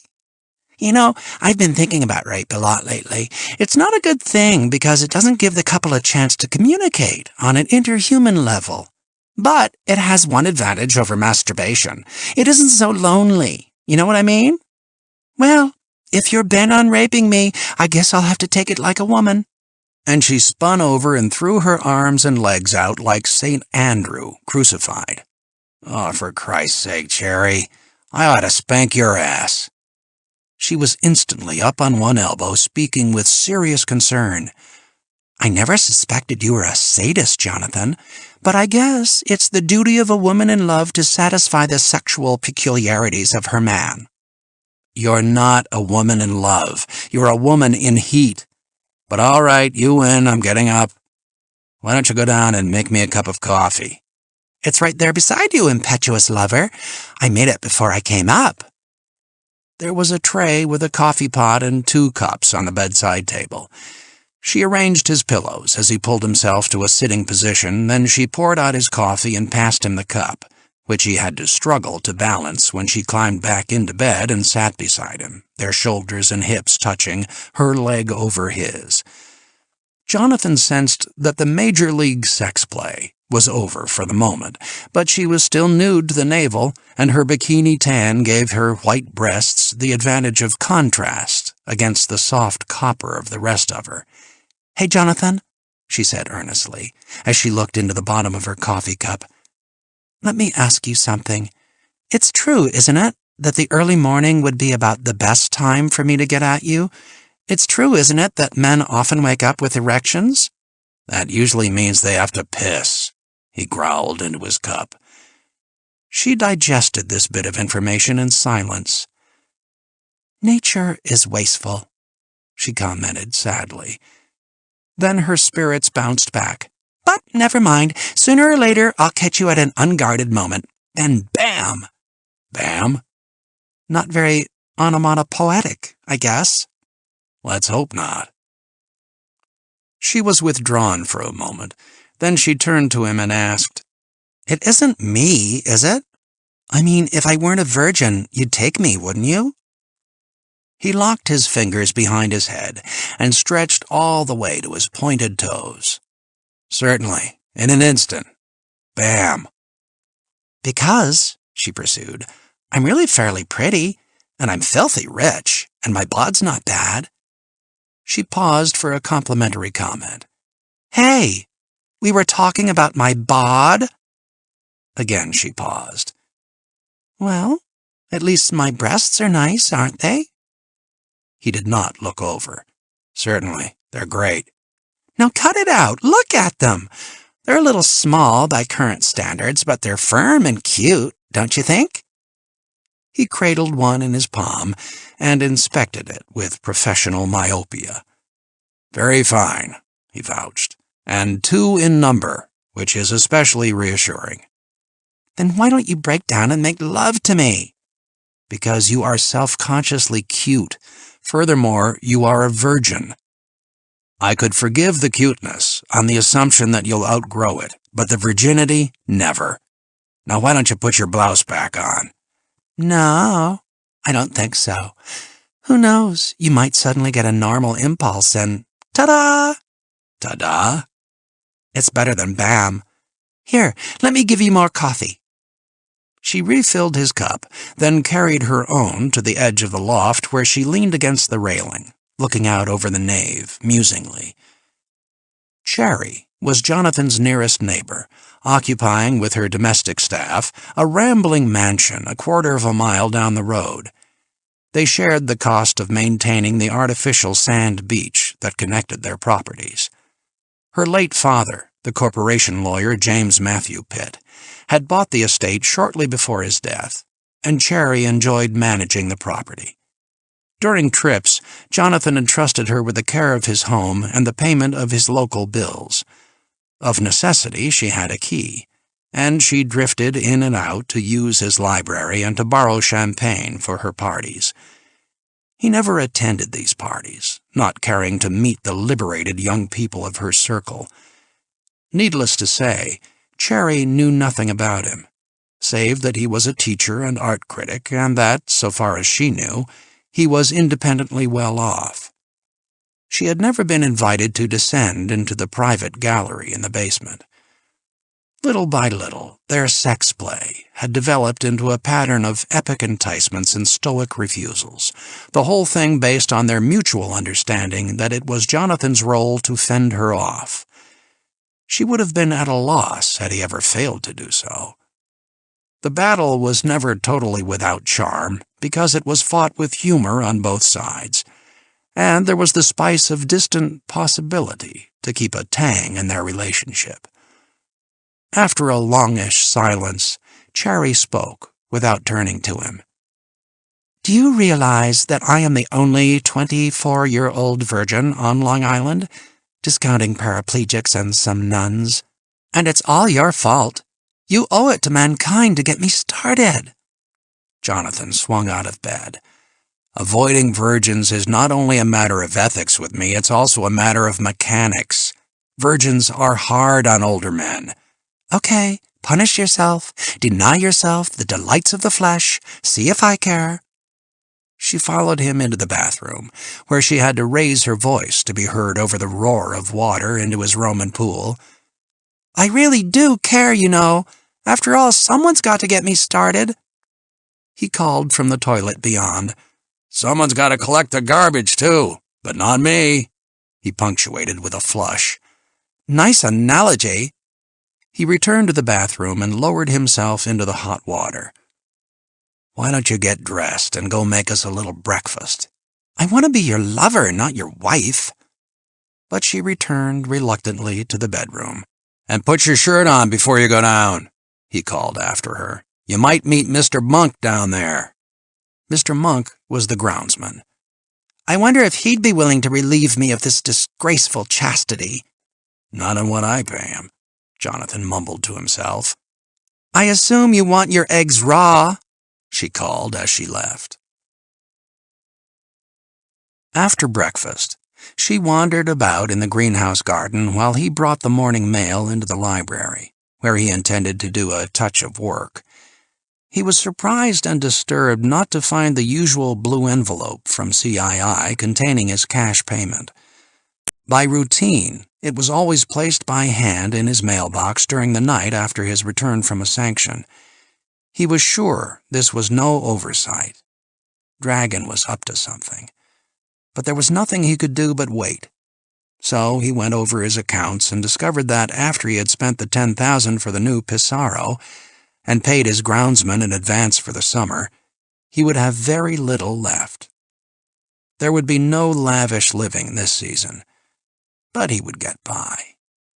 His major concern was that he had promised the underground art dealer in Brooklyn that he would have the money today. He decided to telephone and persuade him to hold the painting for an extra day. So when can you pick it up, Jonathan? The dealer asked, his voice crisp with the over-articulated consonants of the Near East. Tomorrow, I imagine, or the next day. Make it the next day. Tomorrow, I take the family to Jones Beach, and you will have the 12,000 we agreed on? I will have the 10,000 we agreed on. It was only 10? The dealer asked, his voice laden with grief. It was only 10. Jonathan, what am I doing? I am allowing my friendship for you to threaten the future of my children. But a deal is a deal. I am philosophic. I can lose with grace. But make sure you bring the money before noon. It is dangerous for me to keep the item here. And also, I have another prospective buyer. You're lying, of course. I don't lie. I steal. There is another buyer for 12,000. He contacted me today. So, if you don't want to lose the painting, be prompt. You understand? I understand. Good. So, how is the family? I'm not married. We go through this every time. You always ask me how the family is, and I always remind you that I am not married. Well, I am a forgetful man. Remember how I forgot it was only 10,000? But seriously, you should get a family. Without children to work for, what is life? Answer me that. I'll see you in 2 days. I look forward to it. Be punctual, Jonathan. There is another buyer. So you told me. For several minutes after he hung up, Jonathan sat gloomily at his desk, his spirits dampened by fear of losing the Pissarro. He wondered uneasily what was in Dragon's oblique mind. Feel like banging balls? Cherry called from across the nave. There was nothing to be gained by moping, so he agreed. The storm had rinsed the sky clear of clouds, and the day was brilliant with sunlight. They played tennis for an hour. Then they cut their thirsts with splits of champagne. She imitated his sacrilegious habit of drinking the wine from the bottle, like beer. Later they cooled off with a short swim. Cherry swam in her tennis togs, and when she came out, her shorts were nearly transparent. I feel like an Italian starlet, she remarked, looking down at the dark écu outline through her wet shorts. So do I, he said, dropping down on the hot sand. They small-talked while she let handfuls of sand seep from her fist onto his back. She mentioned that she was going to spend the weekend on the point with some of her friends. She invited him to come along. He refused. Her too young and too liberal friends bored him with their nomadic affections and catatonic minds. A cool wind scudded down the beach, an omen that there would be rain again before evening, and Cherry, after proposing without much hope that Jonathan take her into the warmth of his bed, went home. On his way back to the church, Jonathan caught sight of Mr. Monk, his groundsman. For a moment he considered backtracking to avoid encounter, but embarrassed at being cowed by an employee, he walked bravely onward. Mr. Monk was the best gardener on the island, but he was not much sought after. Thoroughly paranoiac, he had developed a theory that grass, flowers, and shrubs were his personal enemies, out to get him by means as diabolic as they were devious. It was his practice to rip up weeds, trim hedges, or cut grass with sadistic glee and retributive energy, all the while heaping a scatological abuse on the offending flora. As though to spite him, gardens and grounds flourished under his hand, and this he viewed as a calculated insult, and his hatred flowed the more freely. He was growling to himself as he punished the edge of a flower bed with a spade when Jonathan approached diffidently. "How are things going, Mr. Monk?" he asked tentatively. "What? Oh, it's you, Dr. Hemlock. Rotten. That's how things are going. These shitty flowers want nothing but water. Water, water, water. A bunch of turd-eating lushes they are. Waterheads. Say, what kind of swimming suit was that neighbor lady wearing? I could see right through to her boobs. A little cross-eyed they were. You take a look at this spade, near bent in half. That's how they make them these days. Not worth a tiny pinch of coon shit. I remember the time when a spade—" Jonathan mumbled apologetically that everything looked fine, and he sneaked off toward his house. Once under the cool and reassuring expanse of the vaulted nave, he discovered he was hungry. He compiled a lunch of macadamia nuts, Polish sausage, an apple, and a split of champagne. Then he smoked a pipe and relaxed, purposely not hearkening for the ring of his telephone. Dragon would contact him when he was ready. Best just to wait for him. To distract his thoughts, he went down to the gallery and passed some time with his paintings. When he had taken as much from them as he could just then, he sat at his desk and worked desultorily on the overdue Lautrec article, but it was no good. His mind returned to Dragon's intentions and to the threatened Pissarro. Without putting it into words, he had known for some time that he could not continue working for CII. Conscience, of course, played no part in his growing disaffection. The only pangs he ever felt over killing a member of the scabby subculture of espionage were resentments at being brought into contact with them. Perhaps it was weariness, tension, maybe. If only there were a way to support his lifestyle, his home, and his paintings without association with the dragons and the popes and the Mellows. Miles Mellow. His jaw set at the thought of the name. For nearly 2 years, he had been waiting patiently for fate to give him a chance at Miles. He must not leave the cover of CII until that debt was attended to. He had permitted very few people to penetrate his armor of cool distance. To those who had, he was fiercely loyal, and he insisted that his friends participate in his rigid views of friendship and loyalty. But in the course of his life, only 4 men had gotten close enough to merit his friendship and to run the concomitant risk of his wrath.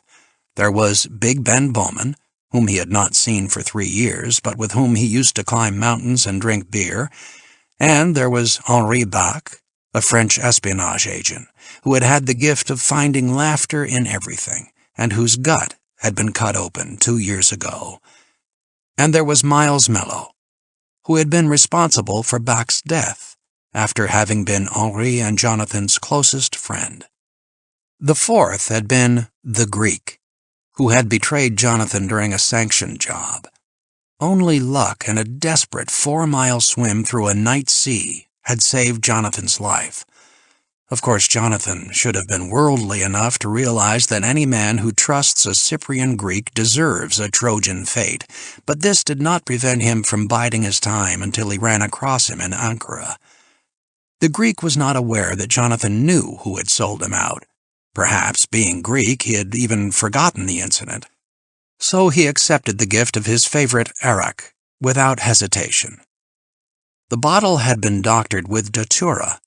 The old Turk who did the job used the ancient method of burning the datura seeds and catching the smoke in an earthen jar into which the arak was then poured.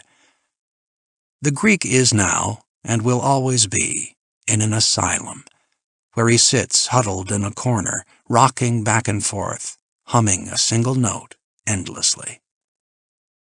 The score with the Greek settled. Only Miles Mello's debt was still outstanding. Jonathan was sure that one day he would happen upon Miles.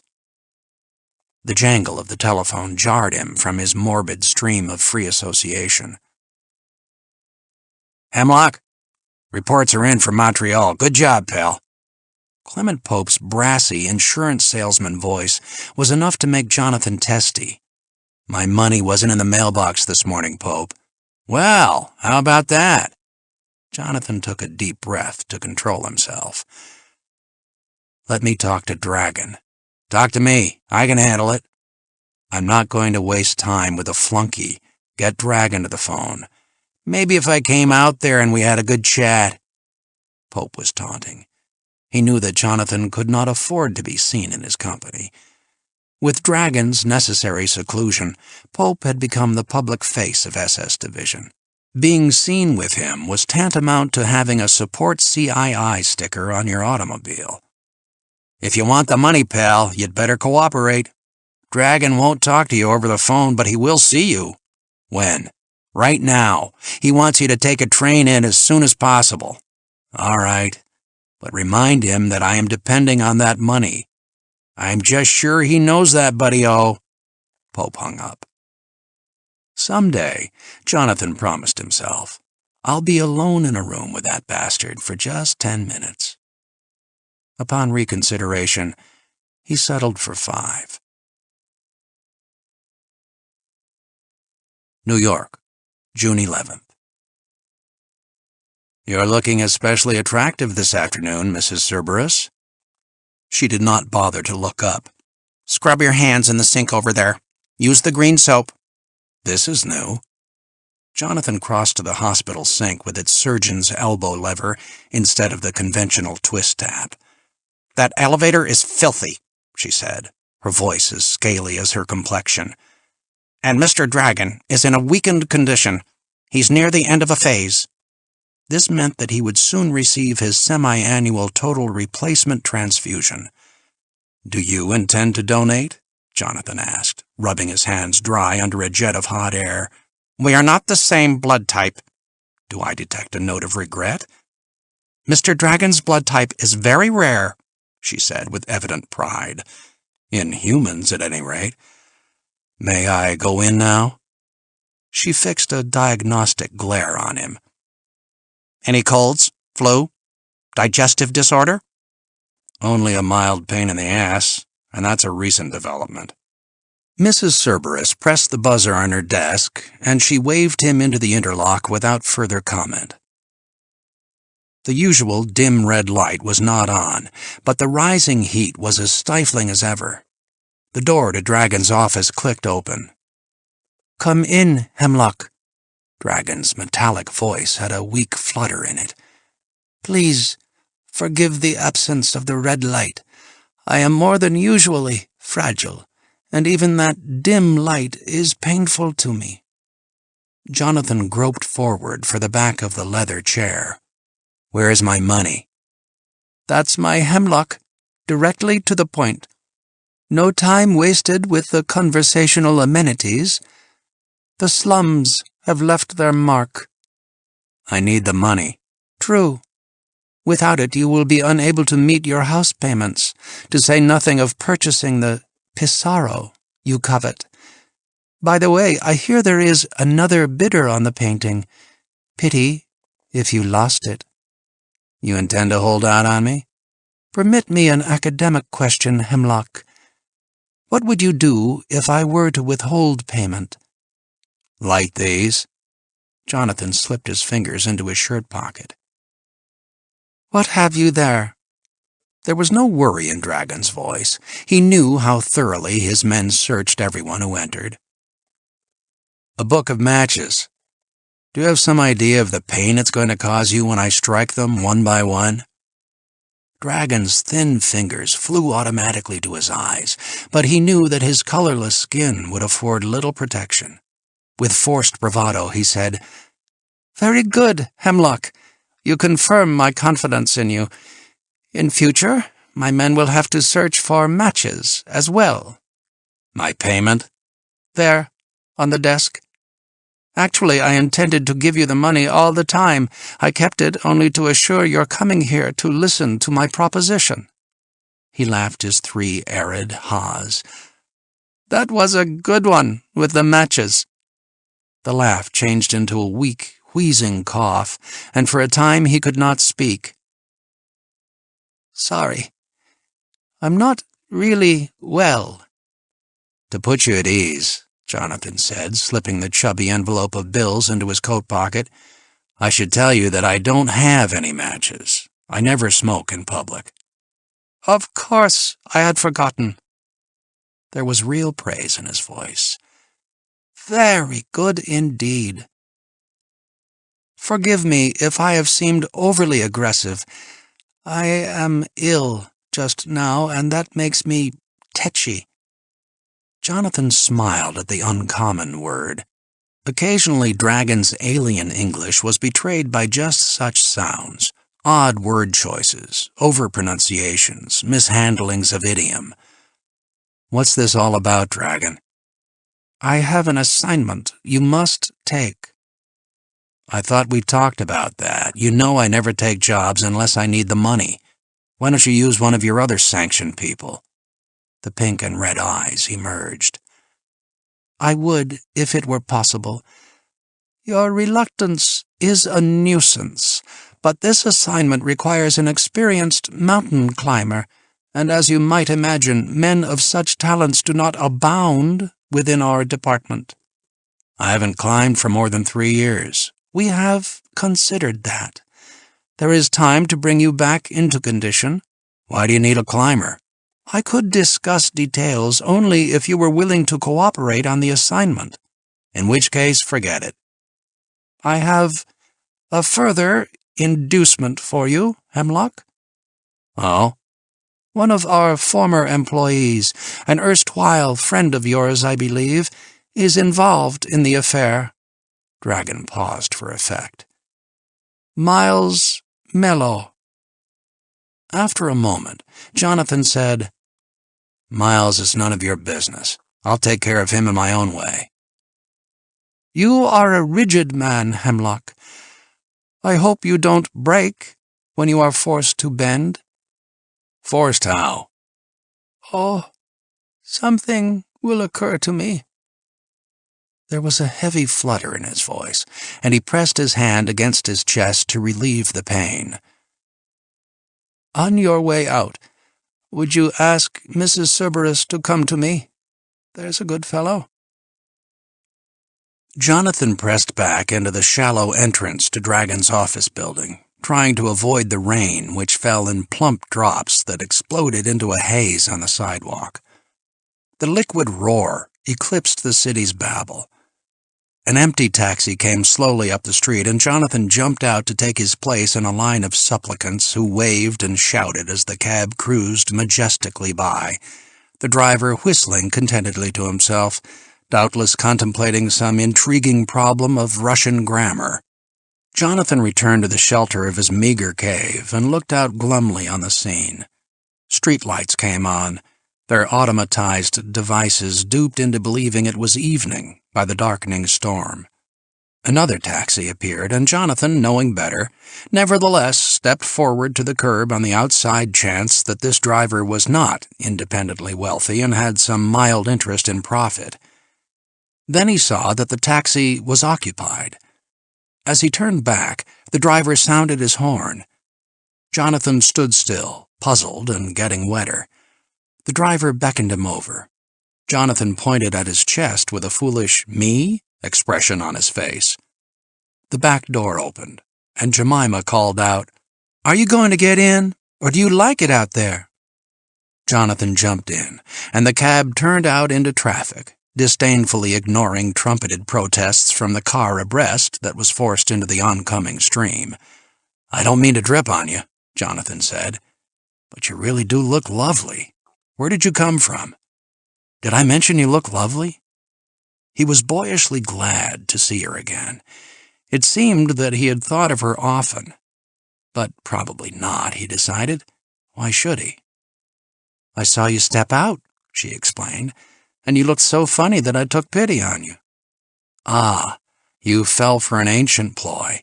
I always try to look funny when I'm drowning in the rain. You never know when some passing stewardess will take pity on you." The cabbie turned and looked over the back of the seat with classic indifference to competing traffic. "That'll be double fare, you know, buddy." Jonathan told him that was just fine, because we ain't supposed to pick up two fares in the rain like that. He deigned to glance briefly at the oncoming traffic. Jonathan said he would take care of it. "Hell, everybody and his brother would be picking up the whole damn city if we didn't charge double fare. You know that for yourself." Jonathan leaned forward and smiled at the driver politely in the rearview mirror. "Why don't we divide up the labor here? You drive and we'll talk." Then he asked Jemima, "How do you manage to look so calm and lovely when you're starving to death?" "Am I starving to death?" The harlequin flecks of gold danced with amusement in her warm brown eyes. "Certainly you are. It's a wonder you haven't noticed it." "I take it you're inviting me out to dinner?" "I am that. Yes." She looked at him quizzically. "Now you know that when I picked you up in the rain, I didn't pick you up in all the possible senses of that phrase, don't you?" "Good Lord, we hardly know each other. What are you suggesting? How about dinner?" She considered it a moment, tempted. Then, "No, I think not." "If you hadn't said no, what would your second choice have been? Steak, red wine, and a small tangy salad?" "Done." Jonathan leaned forward and told the driver to turn south to an address on 14th Street. "How about making up your mind, buddy? Drive." When the taxi pulled up in front of the restaurant, Jemima touched Jonathan's sleeve. "I saved you from melting. You are going to buy me a dinner, and that's it, right? After dinner, everybody goes home, each to his own home, okay?" He took her hand and looked earnestly into her eyes. "Jem, you have very fragile faith in your fellow man." He squeezed the hand. "Tell me about it. Who was he, the man who hurt you so?" She laughed, and the cab driver asked if they were going to get out or not. As Jemima dashed into the restaurant, Jonathan paid the cabbie and told him he had been a real brick. Rain and traffic obscured the last word, so the driver stared at Jonathan for a moment, but he decided it was wiser to drive off in a wheel-squealing miff. The restaurant was simple and expensive, designed for eating, not for gazing at the decor. Partly because he felt festive, and partly to impress Jemima, Jonathan ordered a bottle of Lafitte. "May I suggest 1959? The wine steward asked, with the rhetorical assumption that his guidance was impeccable. "We're not French," Jonathan said, not taking his eyes from Jemima. "Sir?" The arch of the eyebrow had that blend of huff and martyrdom characteristic of upper-echelon servants. "We're not French. Pre-nubile wines hold no fascination for us. Bring a 53 if you have it. or a 55, if not. As the steward departed, Jemima asked, "Is this Lafitte something special?" "You don't know?" "No." Jonathan signaled the steward to return. "Forget the Lafitte. Bring us an Haut-Brion instead." Assuming the change was a fiscal reconsideration, the steward made an elaborate production of scratching the Lafitte off his pad and scribbling down the Haut-Brion. "Why did you do that?" Jemima asked. "Thrift, Miss Brown. Lafitte is too expensive to waste." "How do you know? I might have enjoyed it." "Oh, you'd have enjoyed it all right, but you wouldn't have appreciated it." Jemima looked at him narrowly. "You know, I have this feeling you're not a nice person." "Niceness is an overrated quality. Being nice is how a man pays his way into the party if he hasn't the guts to be tough or the class to be brilliant." "May I quote you?" "Oh, you probably will." Johnson to Boswell? James Abbott McNeill Whistler to Wilde. But not a bad guess. A gentleman would have pretended I was right. I was right about your not being a nice person.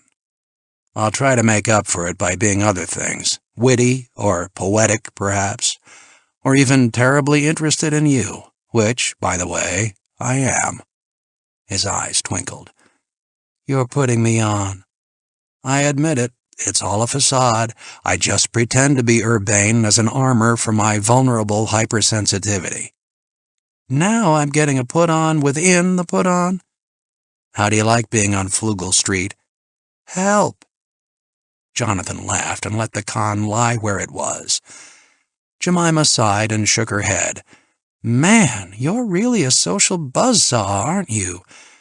I like to put people on myself by skipping logical steps in the conversation until they're dizzy, but that sort of thing isn't even in your league, is it?" "I don't know that you could call it a league.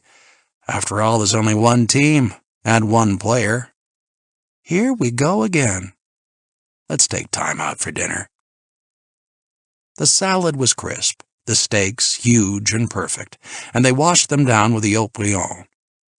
Throughout the meal they chatted lightly, allowing the topic to pivot on a word or a sudden thought, ranging from art to politics to childhood embarrassments to social issues, clinging to a subject only so long as there was amusement in it. They shared a sense of the ridiculous, and took neither themselves nor the great names in art and politics too seriously. Often it was unnecessary to finish a sentence, the other predicting the thrust and nodding agreement or laughing. And sometimes they shared brief, relaxed silences, neither feeling a need to keep up conversation as a defense against communication. They sat next to a window. The rain alternately rattled and relented. They made ludicrous guesses about the professions and destinations of the passers-by.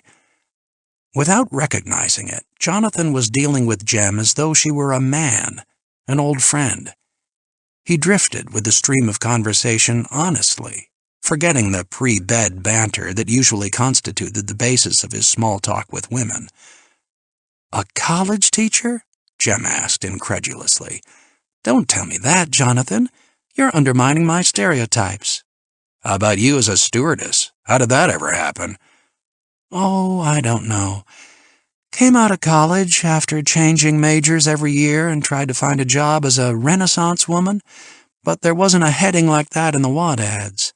And traveling around seemed like a possible thing to do. It also struck me as kind of fun to be the first black stewardess on the line. I was their public relations negress." She pronounced the word prissily, ridiculing those who would use it. "How about you? How did you happen to become a college teacher?" "Oh, I came out of college and tried to find a job as a Renaissance man, but—" "All right, forget it." In the course of the chat, Jonathan discovered that she would be in New York for a 3-day layover, and that pleased him. They drifted into another easy silence. "What's funny?" she asked in response to his slight smile. "Nothing," he said. "Me." "Synonyms?" He smiled gently at her over the table. "It just occurred to me. that I am not bothering to be clever with you. I usually make it a point to be clever. How about all that Flugel Street business? Hustler talk, dazzle talk. But I don't think I'd care to dazzle you. She nodded and looked out the window, giving her attention to the random scatter of light where the rain danced on the puddles.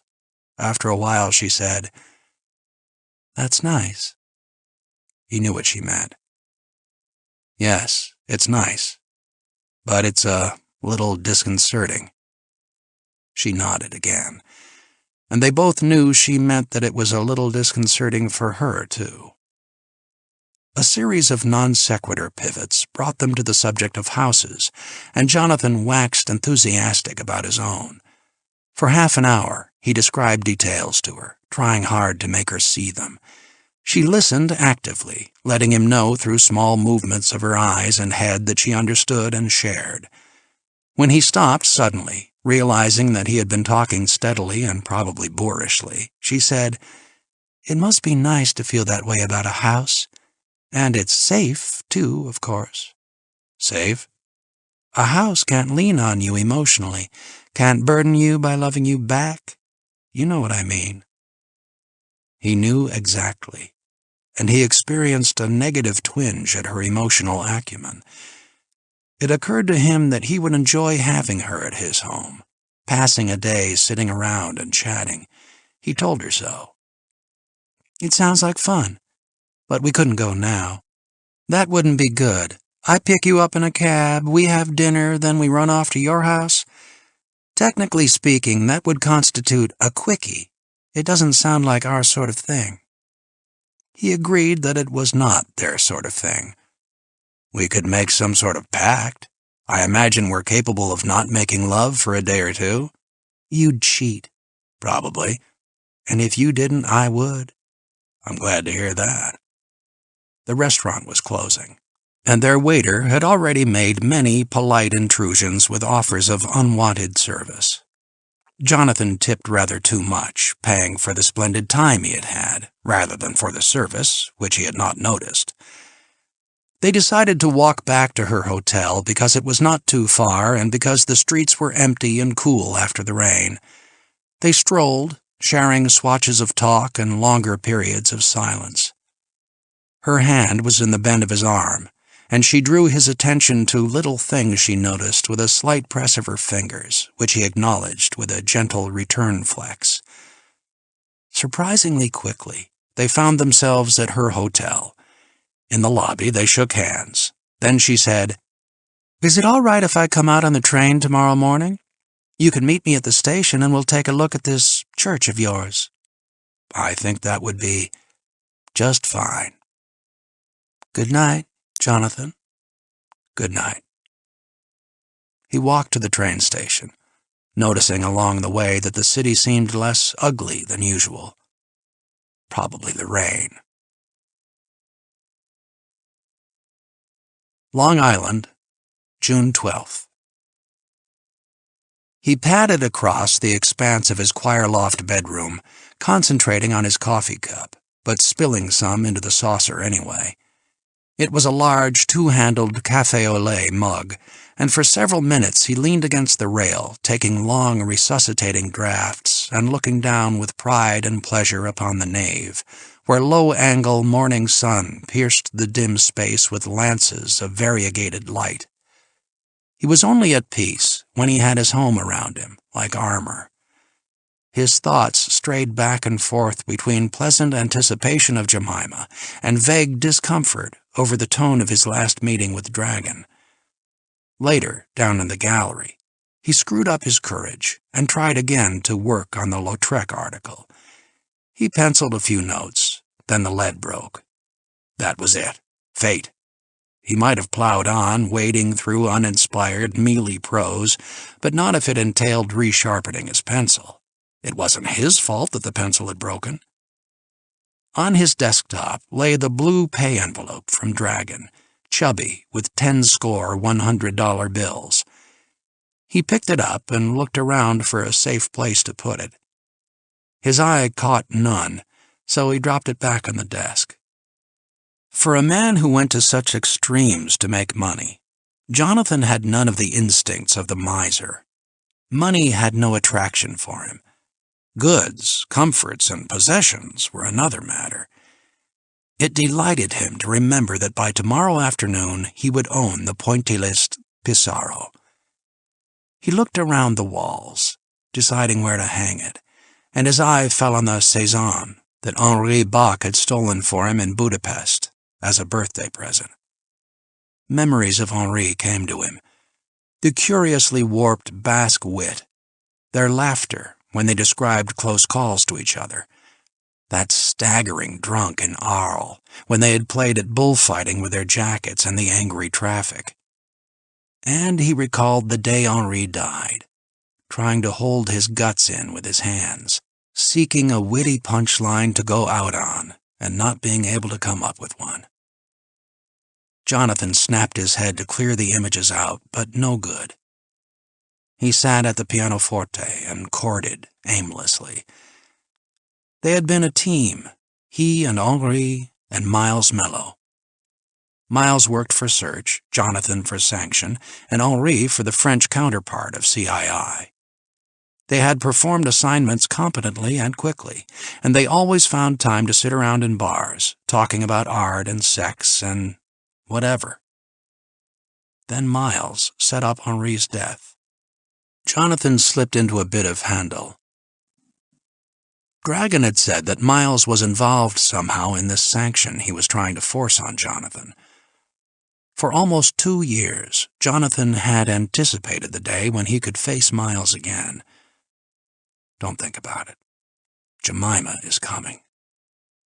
He left the chamber, locking the door behind him, and strolled over the grounds to while away the slow-moving time before her arrival. The breeze was fresh, and the leaves of the plane trees lining the drive scintillated in the sun.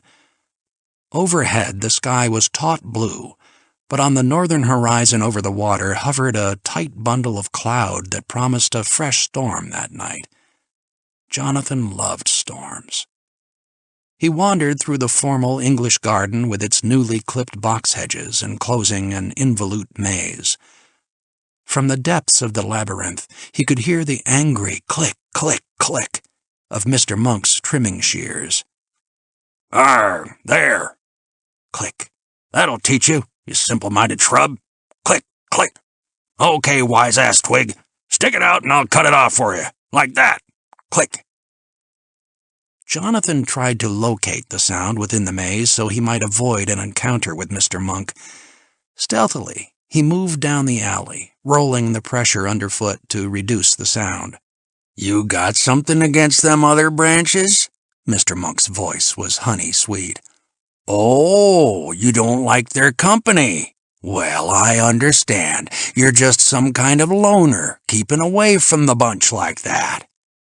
Then suddenly he roared, "Pride! That's your trouble, and I got a cure for pride. Click. There!"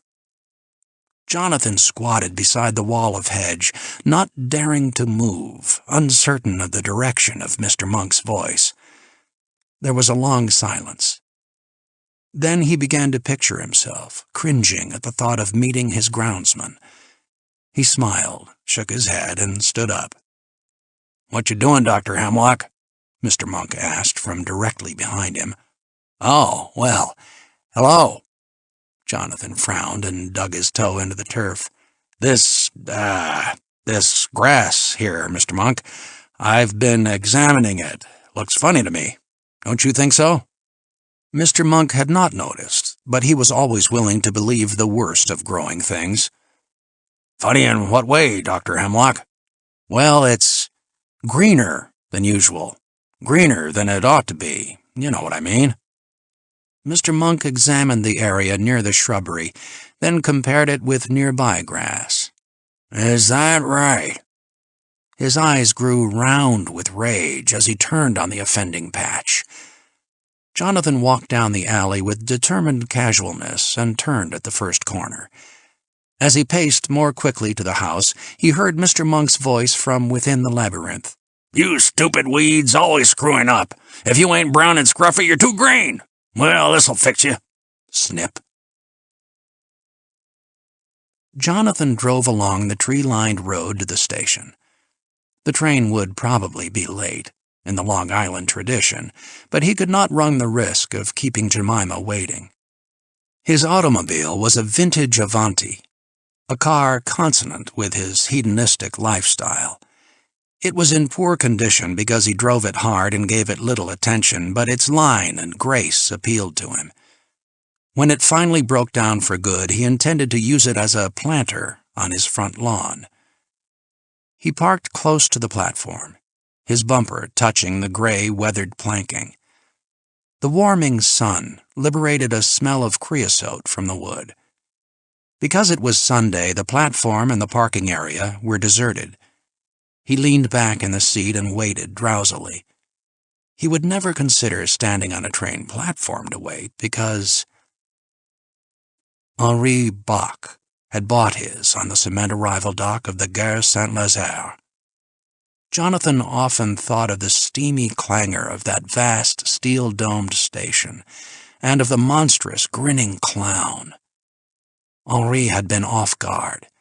An assignment had just ended, and he was going on his first vacation without his wife and children. Jonathan had promised to see him off, but he had been delayed in the angle of traffic in the Place de l'Europe. He caught sight of Henri, and they waved over the heads of the crowd. It must have been just then that the assailant slipped the knife into Henri's stomach.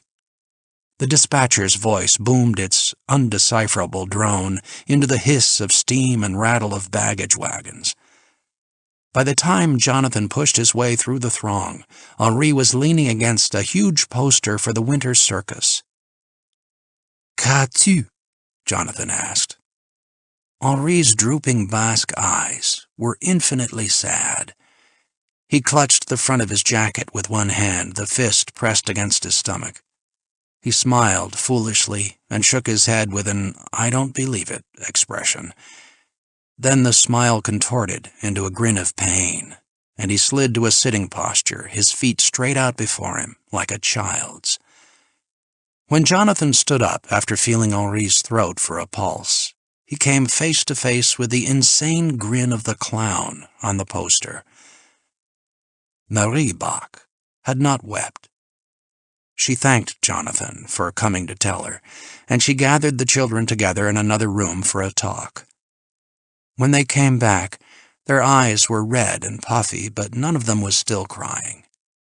The eldest boy, also Henri, assumed his role and asked Jonathan if he would care for an apéritif. He accepted, and later he took them across the street to a café for supper.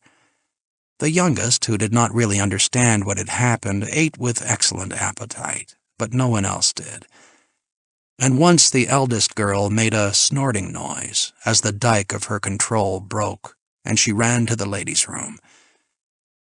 Jonathan sat up that night over coffee with Marie. They talked of practical and fiscal matters across the kitchen table covered with oilcloth, from which daydreaming children had picked flecks of plastic. Then for a long time there was nothing to talk about. Close to dawn, she pushed herself out of the chair with a sigh so deep it whimpered. "One must continue to live, Jonathan, for the little ones. Come to bed with me." There is nothing so life-embracing as love-making. Potential suicides almost never do. Jonathan lived with the Bachs for 2 weeks, and each night Marie used him like medicine. One evening she said calmly, "You should go now, Jonathan. I don't think I need you anymore, and if we continued after I cease to need you, that would be a different thing." He nodded. When the youngest son heard that Jonathan was going away, he was disappointed. He had intended to ask Jonathan to take him to the winter circus. Several weeks later, Jonathan learned that Miles Mello had set up the assassination. Because Miles left CII at the same time, Jonathan had never been sure which side had ordered the sanction. "Nice job of meeting the train," Jemima said, looking in the window from the off-driver's side. He started. I'm sorry, I didn't notice it come in. He realized how thin that sounded, considering the desolate platform. As they drove toward his place, she trailed her hand out the window, cupping the wind, aerodynamically, as children do. He thought she looked smart and fresh in her white linen dress with its high mandarin collar. She sat deep in the seat, either completely relaxed or totally indifferent. Are those the only clothes you brought? He asked, turning his head toward her, but keeping his eyes on the road. Yes, sure. I bet you were expecting some night things discreetly carried in a brown paper bag. The bag could have been any color. I wouldn't have cared. He braked and turned into a side road, then backed onto the highway again. You forgot something? No, we're going back to the village to buy you some clothes. You don't like these? They're fine, but they're not much for working in. Working? Certainly. You thought this was a vacation? What kind of work? She asked warily. I thought you might enjoy helping me paint a boat. I'm being had. Jonathan nodded thoughtfully.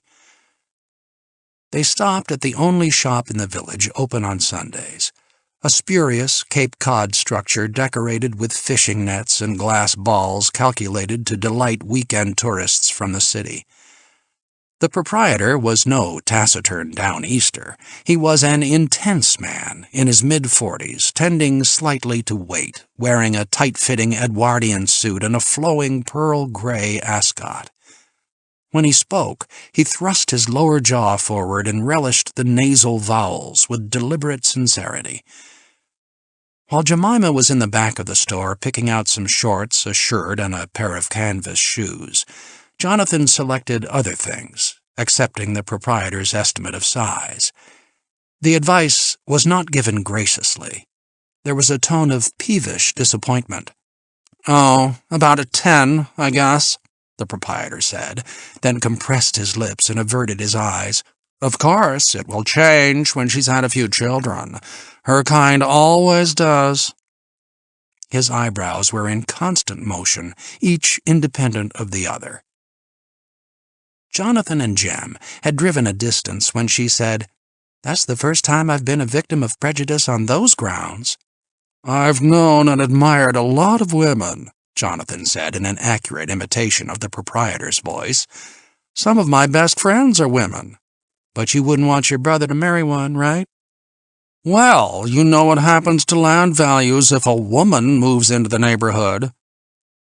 The shadows of trees lining the road rippled in regular cadence over the hood, and sunlight flickered stroboscopically in the corners of their eyes. She squeezed one of the packages. Hey, what's this? I'm sorry, but they didn't have any brown paper bags. She paused a second. I see. The car turned into the drive and came around a line of plane trees, screening the church from view. He opened the door and let her precede him into the house. She stopped in the midst of the nave and turned around, taking the total in. This isn't a house, Jonathan. It's a movie set. He stepped around from his side of the boat to see how she was coming along. With her nose only 10 inches from the wood and her tongue between her teeth with concentration, she was daubing at an area about a square foot that constituted the extent of her progress. You got the spot, he said, but you've missed the boat. Hush up. Get around and paint your own side. All done, she humphed. Slapdash careless work, I imagine. Any chance of your finishing before winter sets in? Don't worry about me, man. I'm the goal-oriented type. I'll keep at this until it's done. Nothing could lure me away from the dignity of honest labor. I was going to suggest lunch. Sold. She dropped the brush into the can of thinner and wiped her hands with a rag. After bathing and changing clothes, she joined him at the bar for a pre-lunch martini. That's some bathtub you've got. It pleases me. They drove across the island to take lunch at the Better Ole, seafood and champagne. The place was nearly empty, and it was cool with shadow. They chatted about how it was when they were children, and about Chicago jazz versus San Francisco, and underground films, and how they both liked chilled melon balls for dessert. They lay side by side on the warm sand under a sky no longer brittle blue, but bleaching steadily with a high haze that preceded the wall of heavy gray cloud pressing inevitably from the north. They had changed back into work clothes, but had not returned to work. "That's enough sun and sand for me, sir," Jemima said eventually, and she pushed herself to a sitting position. "And I don't feel much like getting stormed on, so I'm going up and stroll around in the house, okay?" He hummed drowsy acquiescence. "Is it all right if I make a phone call? I have to tell the airline where I am." He did not open his eyes, fearful of damaging the half-doze he was treasuring. "Don't talk more than 3 minutes," he said, barely moving his mouth. She kissed him gently on his relaxed lips. "Okay," he said, "but no more than 4 minutes." When he returned to the house, it was late afternoon, and the cloud pack was unbroken from horizon to horizon. He found Jemima lounging in the library, looking through a portfolio of hokusai prints. He looked over her shoulder for a time, then drifted up to his bar. "It's getting cold. Care for some sherry?" His voice bounced through the nave. "Sounds fine. I don't like your bar, though." "Oh?" She followed him as far as the altar rail. "It's too much nose-thumbing, if you know what I mean." "As in, oh, grow up?" "Yes, as in that." She accepted the chalice of wine and sat on the rail sipping it. He watched her with proprietary pleasure. "Oh, by the way," she stopped drinking suddenly, "do you know that there's a madman on your grounds?" "Is that so?" "Yes, I met him on my way up here. He was snarling and digging a hole that looked terribly like a grave." Jonathan frowned. "I can't imagine who that could be." "And he was mumbling to himself." "Was he?" "Yes, real vulgar stuff." He shook his head. "I'll have to look into it." She did the salad, while he broiled steaks. The fruit had been chilling since they got home, and the purple grapes moved over with a haze of frost when they met the humid air of the garden, where places had been set at a wrought-iron table, despite the probability of rain. He opened a bottle of Pichon Longueville Baron, and they ate while the onset of night smoothly transferred the source of light from the treetops to the flickering hurricane lamps on the table. The flicker stopped. The air grew dense and unmoving, and occasional flashes along the storm line glittered to the north. They watched the scudding sky grow darker while little breaths of cool wind leading the storm reanimated the lamps and fluttered the black and silver foliage around them. For long afterwards, Jonathan was to remember the meteor trail of Jemima's glowing cigarette when she lifted it to smoke. He spoke out of a longish silence. "Come with me. I want to show you something." She followed him back into the house. "There's a certain spookiness about this, you know," she said as he got the key from the back of the kitchen drawer and led her down the half-turned stone steps. "Into the catacombs? Probably a lime pit in the cellar. What do I really know about you? Maybe I should drop bits of bread so I can find my way back out." Jonathan turned on the lights and stepped aside. She walked past him, drawn in by the paintings that radiated from the walls. "Oh, my. Oh, Jonathan." He sat at his desk chair, watching her as she moved from canvas to canvas with an uneven, pulsing flow, attracted by the next painting, unwilling to leave the last. She made little humming sounds of pleasure and admiration, rather as a contented child does when eating breakfast alone. Her eyes full, she sat on the carved piano bench and looked down at the Kashan for some time. "You're a singular man, Jonathan Hemlock." He nodded. "All this just for you. This megalomaniac house, these—" She made a sweeping gesture with her hand and eyes. "You keep all this to yourself?" "I'm a singularly selfish man. Like some champagne?" "No." She looked down and shook her head sadly. "All this matters to you a great deal.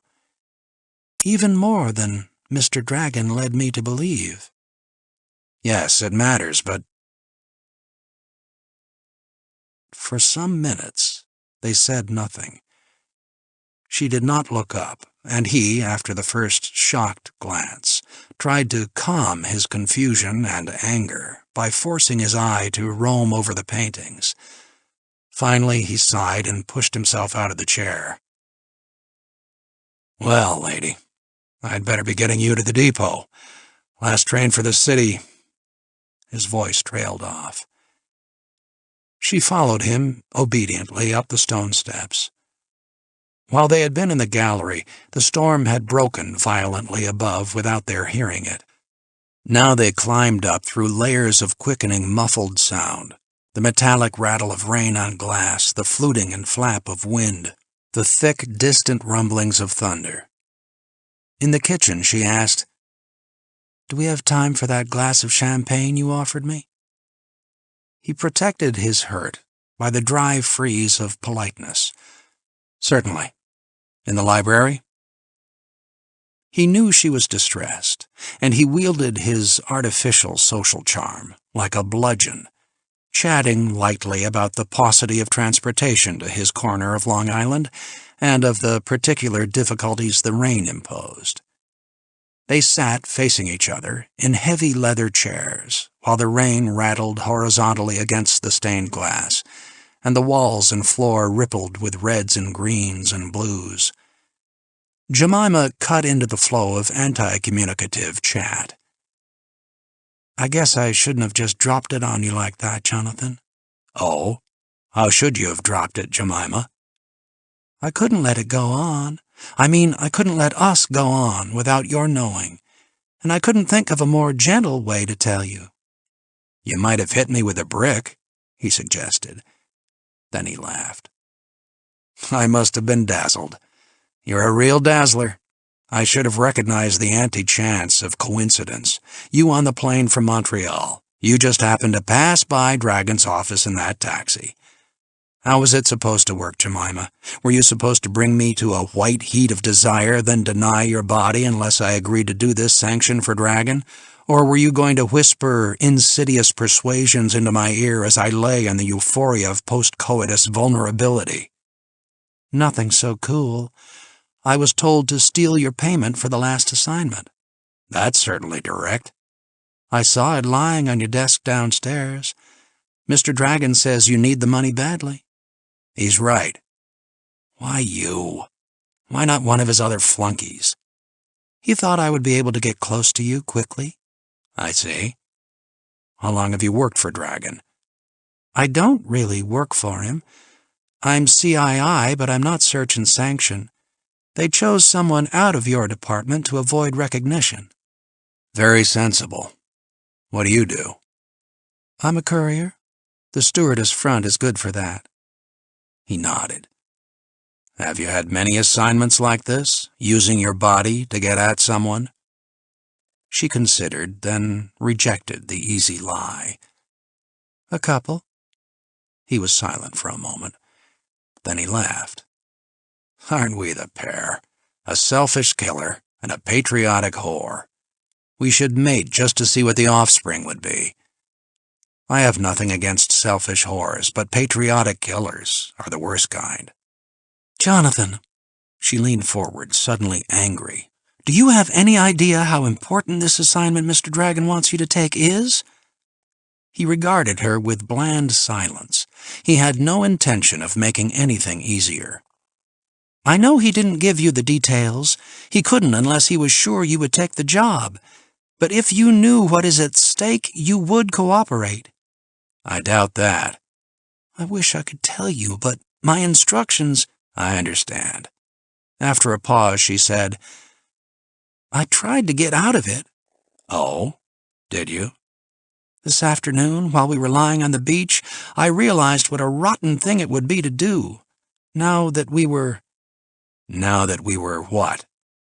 He arched his eyebrows in cool curiosity. Her eyes winced. Anyway, I left you and came up here to call Dragon and ask him to let me out. I assume he refused. He couldn't speak to me. He was undergoing a transfusion or something. But his man refused. What's his name? Pope. He finished his wine and placed the glass on a table deliberately. It's a little hard for me to buy, you know. You've been on this thing for some time, since Montreal, and you seem convinced that I ought to take this assignment. You must, Jonathan. And despite all that, you expect me to believe that one gentle afternoon has changed your mind. I can't help feeling you're making the mistake of trying to con a con. I haven't changed my mind. It's only that I didn't want to do the thing myself. And you know perfectly well that this has been more than just a gentle afternoon. He looked at her, his eyes moving from one of hers to the other. Then he nodded. Yes, it's been more than that. For me, it wasn't just this afternoon. I've spent days going over your records, which, by the way, are embarrassingly complete. I know what your boyhood was like. I know how CII roped you into your job in the first place. I know about the killing of your friend in France. And even before this assignment, I'd seen you on educational television. She grinned, lecturing about art in your superior, sassy way. Oh, I was 90% hooked before I met you. Then down in your room, I was really pleased when you invited me down there. I couldn't help babbling. I knew from the files that you never bring anyone there. Anyway, down in the room, with you sitting there so happy, and all those beautiful paintings and that blue envelope with your money sitting so unprotected on your desk, I had to tell you, that's all. You have anything else to say? No. You don't want to talk about shoes or ships or sealing wax? No. In that case, he crossed to her and drew her out of the chair by her hands. I'll race you up the stairs. You're on. A rain-shimmered shaft of light lay across her eyes, revealing at surprising moments the harlequin flecks of gold. He lowered his forehead to hers, closed his eyes, and hummed a raspy note of satisfaction and pleasure. Then he drew back so he could see her better. I'm going to tell you something, he said, and you mustn't laugh. Tell me. You have the most beautiful eyes. She looked up at him with eternal feminine calm. That's very sweet. Why should I laugh? Someday I'll tell you. He kissed her gently. On second thought, I probably won't tell you. But that warning about laughing still goes. Why? Because if you laugh, you'll lose me. The image amused her, so she laughed, and she lost him. I warned you, right? Although it really doesn't matter for all the good I was doing you. Don't talk about it. He laughed in his turn. You know something? This is going to come at you as a big surprise. Endurance is my forte. I'm not conning. That's normally what I have to recommend me. Endurance. How's that for yaks? We have all kinds of time. At least you didn't reach for a cigarette. He rolled over onto his back and spoke quietly into the common dark above them. All things taken into consideration, nature's really a capricious bitch. I've never cared much about the women I was with. I usually don't feel much of anything. And so I'm a paragon of control. And they do very well indeed. But with you, When I cared, and it mattered, and because I cared, and it mattered, I suddenly become the fastest gun in the East. Like I said, nature's a bitch." Jem turned to him. "Hey, what is all this? You're talking like it was afterwards, and here all the time I've been hoping it was between times." He swung out of bed. "You're right. It's between times. You just wait there while I get us a resuscitating split of champagne." "No, wait." She sat up in bed, her body outlined with silver backlight and splendid. "Come back here and let me talk to you." He lay across the bottom of the bed and put his cheek against her feet. "You sound serious and portentous and all." "I am. It's about this job for Mr. Dragon." "Please, Jem." No, now just keep quiet for a second. It has to do with a biological device that the other side is working on. It's a very ugly thing. If they come up with it before we do, that could be terrible, Jonathan." He hugged her feet to him. "Jem, it doesn't matter who's ahead in this kind of race. It's like two frightened boys dueling with hand grenades at 3 feet. It really doesn't matter who pulls the pin first." "What does matter is that we aren't so likely to pull the pin." "If you're saying that the average shopkeeper in Seattle is a humane guy, that's perfectly true. But so is the average shopkeeper in Petropavlovsk. The fact is that the pin is in the hands of men like Dragon, or even worse, at the mercy of a short circuit in some underground computer." "But Jonathan—" "I'm not going to take the job, Jem. I never do sanctions when I have enough money to get along, and I don't want to talk about it anymore. All right?" She was silent. Then she made her decision. "All right." Jonathan kissed her feet and stood up. "Now, how about that champagne?" Her voice arrested him at the top of the loft stairs. "Jonathan?" "Madam?" "Am I your first black?" He turned back. "Does that matter?" "Of course it matters. I know you're a collector of paintings, and I wondered—" He sat on the edge of the bed. "I ought to smack your bottom." "I'm sorry." "You still want some champagne?" She opened her arms and beckoned with her fingers. "Afterwards." Long Island, June 13th.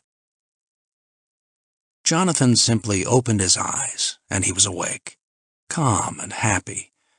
For the first time in years, there was no blurred and viscous interface between sleeping and waking.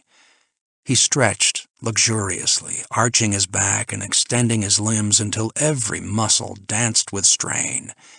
He felt like shouting, like making a living noise. His leg touched a damp place on the sheet, and he smiled. Jemima was not in bed, but her place was still warm, and her pillow was scented lightly with her perfume, and with the perfume of her. Nude, he swung out of bed and leaned over the choir loft rail. The steep angle of the tinted shafts of sunlight across the nave indicated late morning. He called for Jemima, his voice booming back satisfactorily from the arches. She appeared at the door to the vestry kitchen. "You roared, sir?" "Good morning." "Good morning." She wore the trim linen suit she had arrived in, and she seemed to glow white in the shadow. "I'll have coffee ready by the time you've bathed." And she disappeared through the vestry door. He splashed about in the Roman bath and sang, loudly, but not well. What would they do today? Go into the city, or just loaf around? It did not matter. He toweled himself down and put on a robe. It had been years since he had slept so late. It must be nearly— Jesus Christ! The Pizarro! He had promised the dealer he would pick it up by noon. He sat on the edge of the bed, waiting impatiently for the phone on the other end of the line to be picked up. "Hello? Yes?" The dealer's voice had the curving note of artificial interest. "Jonathan Hemlock." "Oh, yes. Where are you? Why are you calling?" "I'm at my home." "I don't understand, Jonathan. It's after 11. How can you be here by noon?" I can't. Look, I want you to hold the painting for me a couple of hours. I'm on my way now. There is no need to rush.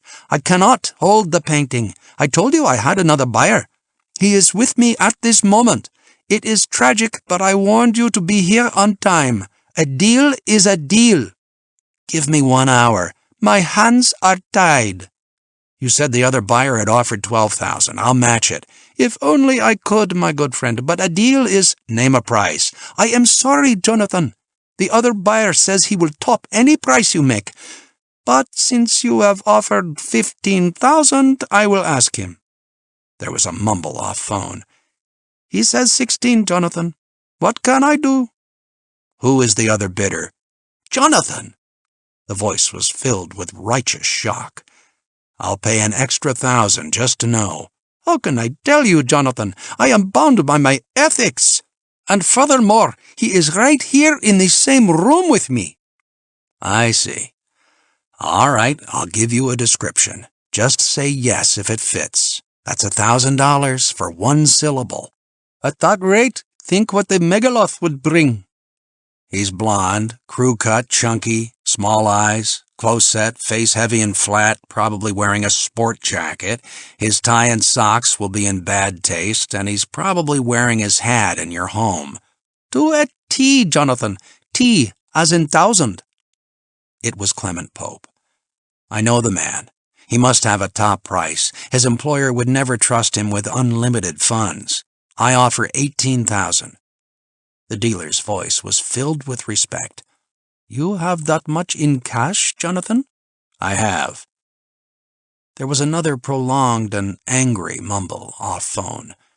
Jonathan, I have wonderful news for you. He says he can top your offer, but he does not have the cash with him. It will be several hours before he can get it. Therefore, my good friend, if you are here by 1 o'clock with the 19,000, the painting is yours, along with my blessing. 19,000? You have forgotten the fee for information? The painting would cost almost everything Jonathan had, and he would have to find some way to face his debts and Mr. Monk's wages. But at least he would have the Pissarro. All right, I'll be there by 1. Wonderful, Jonathan. My wife will have a glass of tea for you. So now tell me, how are you feeling, and how are the children? Jonathan repeated the terms of the arrangement so there would be no mistake. Then he hung up. For several minutes he sat on the edge of the bed, his eyes fixed in space, his hatred for Dragon and Pope collecting into an adamantine lump. Then he caught the smell of coffee and remembered Jemima. She was gone, and the blue envelope, chubby with its $100 bills, was gone with her. In a brace of rapid telephone calls designed to salvage at least the painting, Jonathan discovered that Dragon, week after his semi-annual transfusion, would not speak to him, and that the art dealer, although sympathetic to his problem and solicitous of his family's health, was firm in his intent to sell the Pissarro to Pope as soon as the money was produced. Jonathan sat alone down in the gallery, his gaze fixed on the space he had reserved for the Pissarro. Beside him on the desk was an untouched café au lait cup, and next to the cup was a note from Jemima. Jonathan, I tried to make you understand last night how important this assignment. Darling, I would give anything if— Yesterday and last night meant more to me than I can ever tell you, but there are things that I had to guess. I hope you take sugar in your coffee. Love, really, Jemima. She had taken nothing but the money. He found the clothes he had bought neatly folded on the kitchen table. Even their dishes from last night's supper were washed and put away. He sat. Hours passed. Above him, unseen in the empty nave, shafts of colored light and blocks of shadow swung imperceptibly on silent hinges, and evening came. the bitterest part of his anger was turned inward. He was ashamed at being so gullible. Her warmth and radiance had blinded him, a self-inflicted abyssiniation. In his mental list of those who had used friendship as a weapon against him, he inscribed Jemima's name under Miles Mellows. The moving finger writes, he mused to himself, and having writ, gestures. He closed the door to the gallery and locked it, for the last time that summer. New York, June 14th.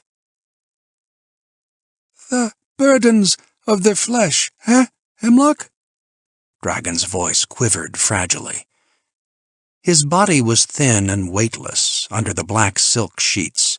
His brittle-boned head scarcely dented the ebony pillow upon which his ovine hair crumpled damply. Jonathan watched the long, albescent hands flutter weakly at the hems of the turned-back bedding. A certain dim light was necessary to those who attended to his medical needs, and against the pain of this light, his eyes were covered with a thick, padded black mask. Mrs. Cerberus bent over him, her lepidote face creased with concern as she withdrew a large needle from his hip. Dragon winced, but quickly converted the expression into a thin smile. It was the first time Jonathan had been in the bedroom behind Dragon's office. The chamber was small and draped entirely in black, and the hospital stench was overpowering. Jonathan sat unmoving on a wooden bedside chair. They feed me intravenously for a few days after each transfusion, sugar and salt solution. Not a gourmet's menu, you will agree. Dragon turned his head on the pillow, directing the black eye pads toward Jonathan. I take it by your arctic silence that you are not overwhelmed by my stoicism and brave good humor? Jonathan did not respond. With a wave so feeble that gravity tugged the hand down, Dragon dismissed Mrs. Cerberus, who brushed past Jonathan with a swish of starched clothes. I normally enjoy our chats, Hemlock. They have an exhilarating spice of dislike about them. He spoke in aspirate breaths, stopping mid-phrase when necessary, allowing his labored exhalation to group the words arbitrarily. But in this condition I am not an adequate intellectual rival, so forgive me for coming directly to the point. Where is Miss Brown? Oh? Is that really her name? As it happens, yes. Where is she? You're telling me you don't know? She turned the money over to Mr. Pope yesterday, after which she quite disappeared. You'll forgive me if I suspect you. I don't know where she is, but I'm interested. If you find out, please tell me. I see. Remember, Hemlock, she is one of ours, and you are in an ideal position to know what happens to those who harm our people. Let's talk about the assignment. Nothing must happen to Miss Brown, Hemlock. Let's talk about the assignment. Very well. Dragon sighed, shuddering with the effort. But I regret your loss of sportsmanship. How does the Americanism go? Win a few... Did you used to pull the wings off flies when you were young, Dragon? Certainly not. Not flies. Jonathan chose not to pursue the subject. I assume the sanction has to do with the second man in Montreal, the one who was wounded in the struggle with whoever it was. Agent Wormwood, yes. At the time we sent you to Montreal, Search knew almost nothing about this second man. Since that time, they have been piecing together fragments of information, rumors, second sheets from notepads, statements from informers, swatches of taped telephone conversations, all the usual bits from which guilt is constructed. To be truthful, we still have less information than we have ever worked with before, but it is absolutely vital that the man be sanctioned, and quickly. Why?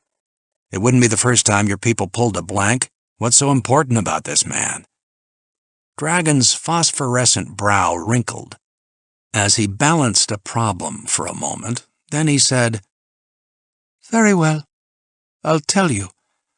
Perhaps then you will understand why we have behaved so harshly with you, and perhaps you will share our anxiety over this man." He paused, seeking a place to begin. "Tell me, Hemlock, from your Army intelligence experience, how would you describe the ideal biological weapon?" Is this small talk? "Most pertinent." Jonathan's voice took on the pendulum rhythm of recitation. The disease should kill, but not quickly. The infected should require hospitalization and care, so that each case pulls one or two attendants out of action along with the victim. It should spread of itself by contact and contagion, so that it will expand beyond the perimeters of the attack zone, carrying panic with it. And it must be something against which our own forces can be protected. Exactly. In short, Hemlock, certain virulent forms of bubonic would be ideal. Now, for years the other side has been working to develop a biological weapon based on bubonic. They have come a long way. They have perfected the delivery device. They have isolated a strain of virus with ideal characteristics, and they have injections that render their forces immune. I guess we'd better not piss them off. Dragon winced with semantic pain. Ah, the slums. Never far from the surface with you, are they? Fortunately, our own people have not been idle. We have made considerable strides in similar directions. Defensively, of course. A retaliatory weapon. Certainly. After all, we wear the white hats. I'm afraid I do not understand. An Americanism. I see. Now, both sides have reached impasses. Our people lack the ability to immunize against the virus. The other side lacks a satisfactory culture medium that will keep the virus alive through the extremes of temperature and shock involved in intercontinental missile delivery. We are working on discovering their process of immunization, and they would like very much to know the composition of our culture medium. Have you considered direct barter? Please don't feel called upon to lighten my illness with little jokes, Hemlock. How does all this fascinating business affect me? CII was given the assignment of delaying the other side's progress. The task was entrusted to CII? The CII of the Cuban invasion? The CII of the Gaza incident? The CII of the spy ships? It would seem our government enjoys playing Russian roulette with an automatic. Dragon's voice was crisp. In point of fact, Dr. Hemlock, we have gone a long way toward effectively negating their entire biological warfare program. And how was this wonder accomplished? By allowing them to intercept our formula for the culture medium. There was a certain pride in Dragon's tone. But not the real one, Jonathan assumed. But not the real one. And they are so stupid that they will not discover this. It is not a matter of stupidity. The medium passes every laboratory test. When our people stumbled upon it, sounds like our people, when our people came upon the medium, they believed they had the answer to keeping the virus alive under all conditions. We gave it exhaustive tests. If we had not chanced to test it under combat conditions, we would never have discovered its flaw. Under combat conditions? That is none of your affair. Dragon was angry at himself for the slip. It's about those white hats. Dragon seemed to slump with fatigue, although he made no movement. He appeared to collapse from within, to become smaller in the chest and thinner in the face. He drew several shallow breaths, blowing each out through slack lips and puffing cheeks. "So, then, Hemlock," he continued after recovery, "you can understand our urgency." "Frankly, I don't. If we're so far out ahead in this criminal competition," he shrugged. "We recently suffered a great setback. 3 of our most important scientists have died within the last month." "Assassination?" "No." Dragon was palpably uncomfortable. "I told you that we had not yet developed an effective immunization, and this is not a laughing matter, Hemlock." "I'm sorry." Jonathan wiped the tears from his eyes and attempted to control himself. "But the poetic justice—" He laughed afresh. "You are easily moved to risibility." Dragon's voice was icy. "May I go on?" Jonathan waved a permissive hand and chuckled again to himself. "The method we used to allow the medium to fall into enemy hands was not without brilliance. We had it transferred to one of our agents, this Wormwood, in Montreal." "And you let the fact of the transfer leak to the other side." "More subtle than that, Hemlock. We did everything in our power to prevent them from intercepting, with one exception. We used an incompetent agent for the job." "You just pushed this ass out in the traffic and let them run over him?" "Wormwood was a man of dangerously limited abilities. Sooner or later—" He made a gesture of inevitability. "At this point, you enter the picture. For our little ploy to be successful, the assassination of Wormwood had to be avenged, just as though we were seriously chagrined at his loss. Indeed, considering the importance of the information, the other side would expect us to sanction with more than usual vigor, and we must not disappoint them. CII considers it vital to the national defense that we pursue and liquidate both of the men involved in the assassination, and, for certain reasons, you are the only man who can accomplish the second sanction." Dragon paused, his mathematical mind scanning over the conversation to judge if he had left any vital matter out. He decided he had not. "Do you understand now why we brought such uncommon pressure to bear on you?" "Why am I the only man who can accomplish the sanction?" "First, do you accept the assignment?" "I accept." The cotton-tuft eyebrows raised a fraction of an inch. "Just like that? No further aggression?" "You'll pay for it."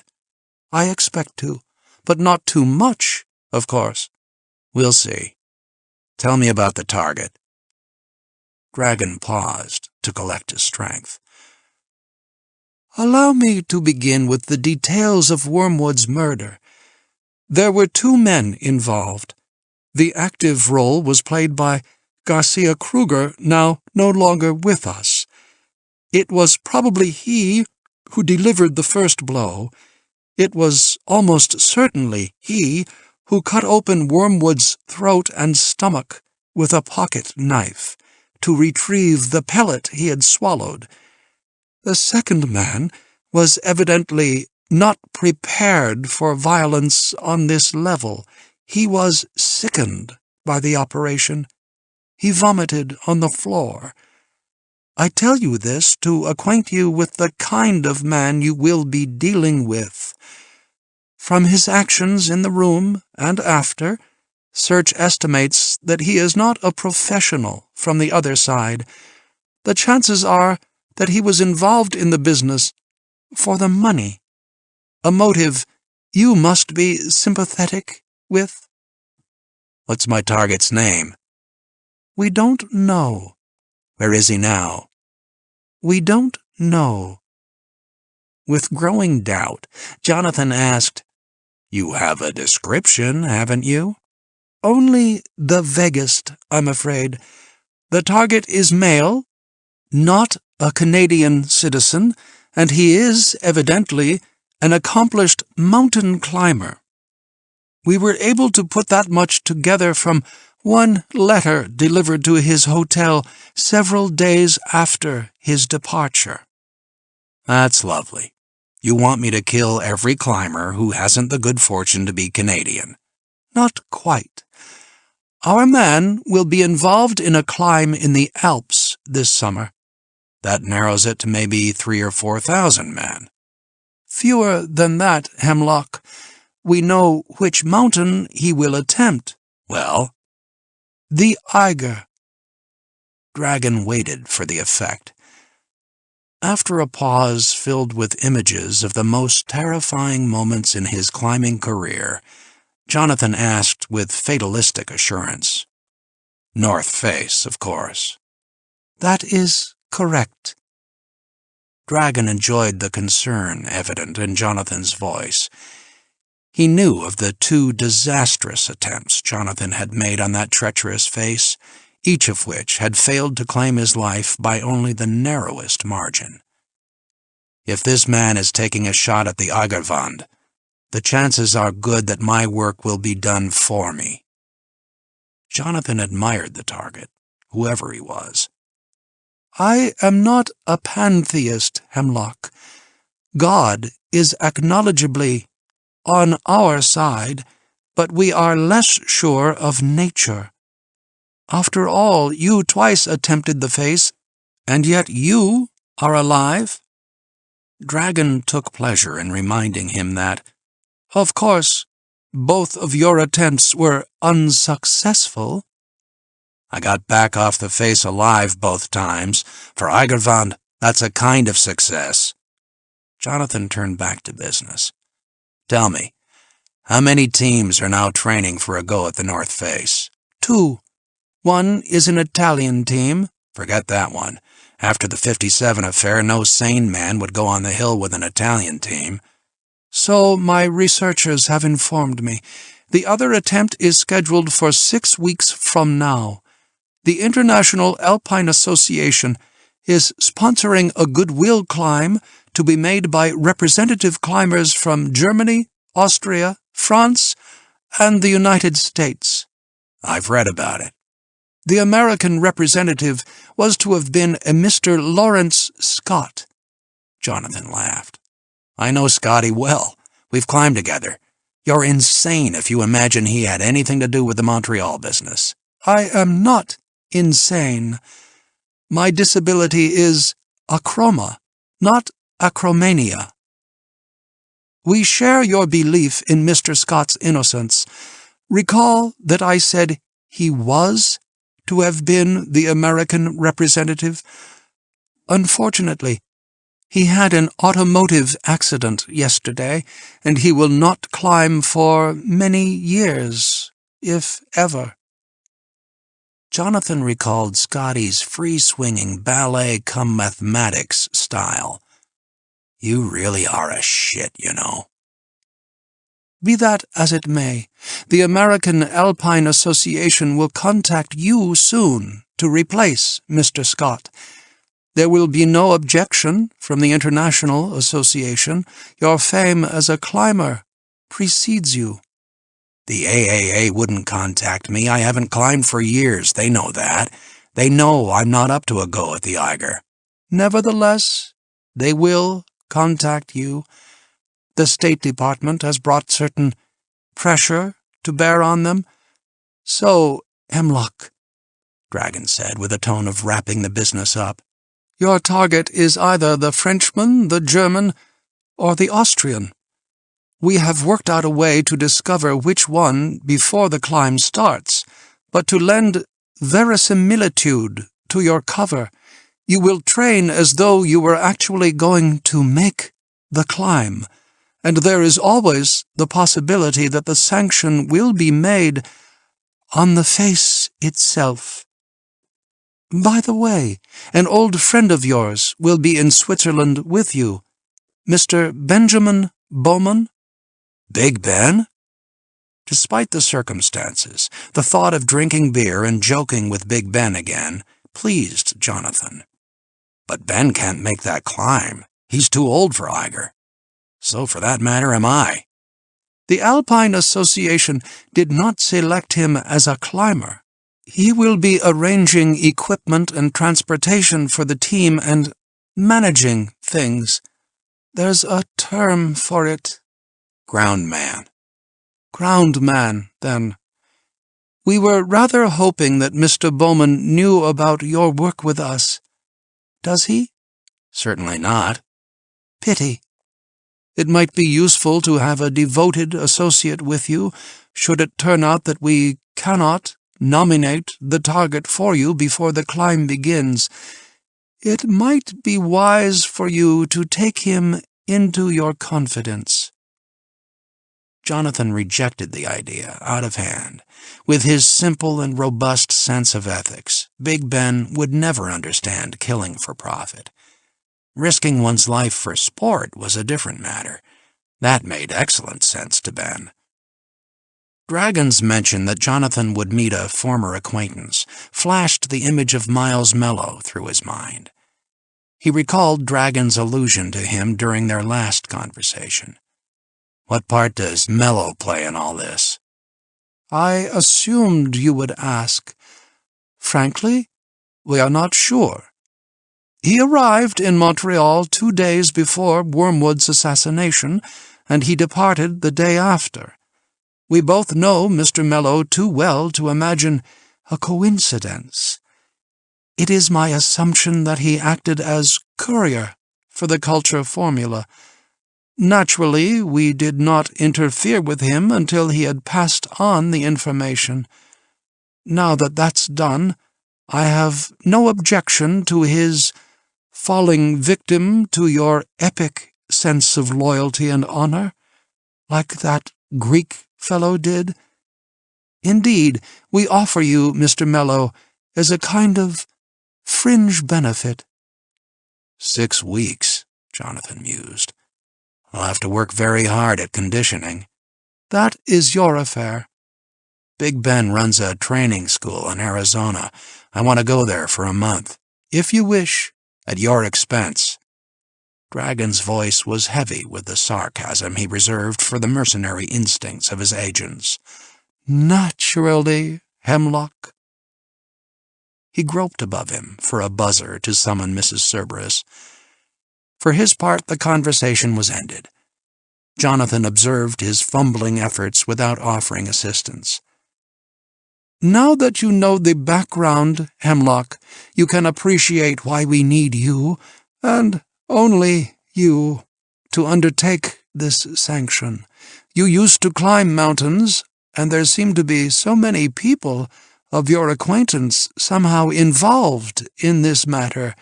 You appear to be tangled in the skein of fate. Mrs. Cerberus entered with an officious rustle of crisp clothing. She brushed past Jonathan, knocking against his chair with her formidable hip. He wondered if this ghastly pair copulated. Who else would be available for Dragon? He looked at them and decided that if they had offspring, they would produce something that could model for Hieronymus Bosch. In dismissal, Dragon said, I will keep you informed to whatever extent I consider necessary." "Doesn't it strike you that we have passed over the matter of payment?" "Oh, of course. We intend to be particularly generous considering the rigors of the assignment and the emotional difficulties concomitant to our little combat of wills. You will receive $30,000 upon completion of the sanction.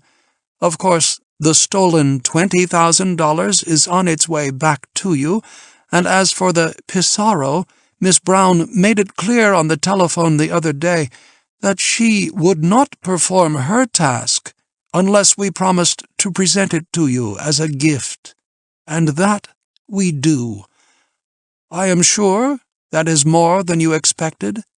"Frankly, it is more than I expected you to offer, but it's much less than I shall receive." "Oh?" Mrs. Cerberus placed a restraining hand on Dragon's arm, solicitous of his blood pressure. "Yes," Jonathan continued easily, "I shall receive the Pissarro right now, and $100,000 when I finish the job, plus expenses, of course." "You recognize that this is outrageous." "Yes, but I view it as retirement pay. This is the last assignment I am going to take for your people." "That, of course, is your own decision. Unlike those on the other side, we have no desire to keep you after your affection for us has fled, but we do not intend to support you for life." $100,000 will only support me for 4 years. "After which?" "I'll think of something by then." "I have no doubt of it, but $100,000 is out of the question." "Oh, no, it isn't. I have listened patiently while you described the pressing need for the sanction and your need for me and no one else to handle it. You have no choice but to pay what I ask." Dragon was pensive.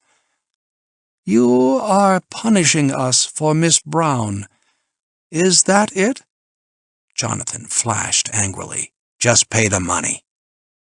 "I have been expecting your withdrawal from our organization for some time, Hemlock. Mr. Pope and I were discussing the possibility just this morning." "That's another thing.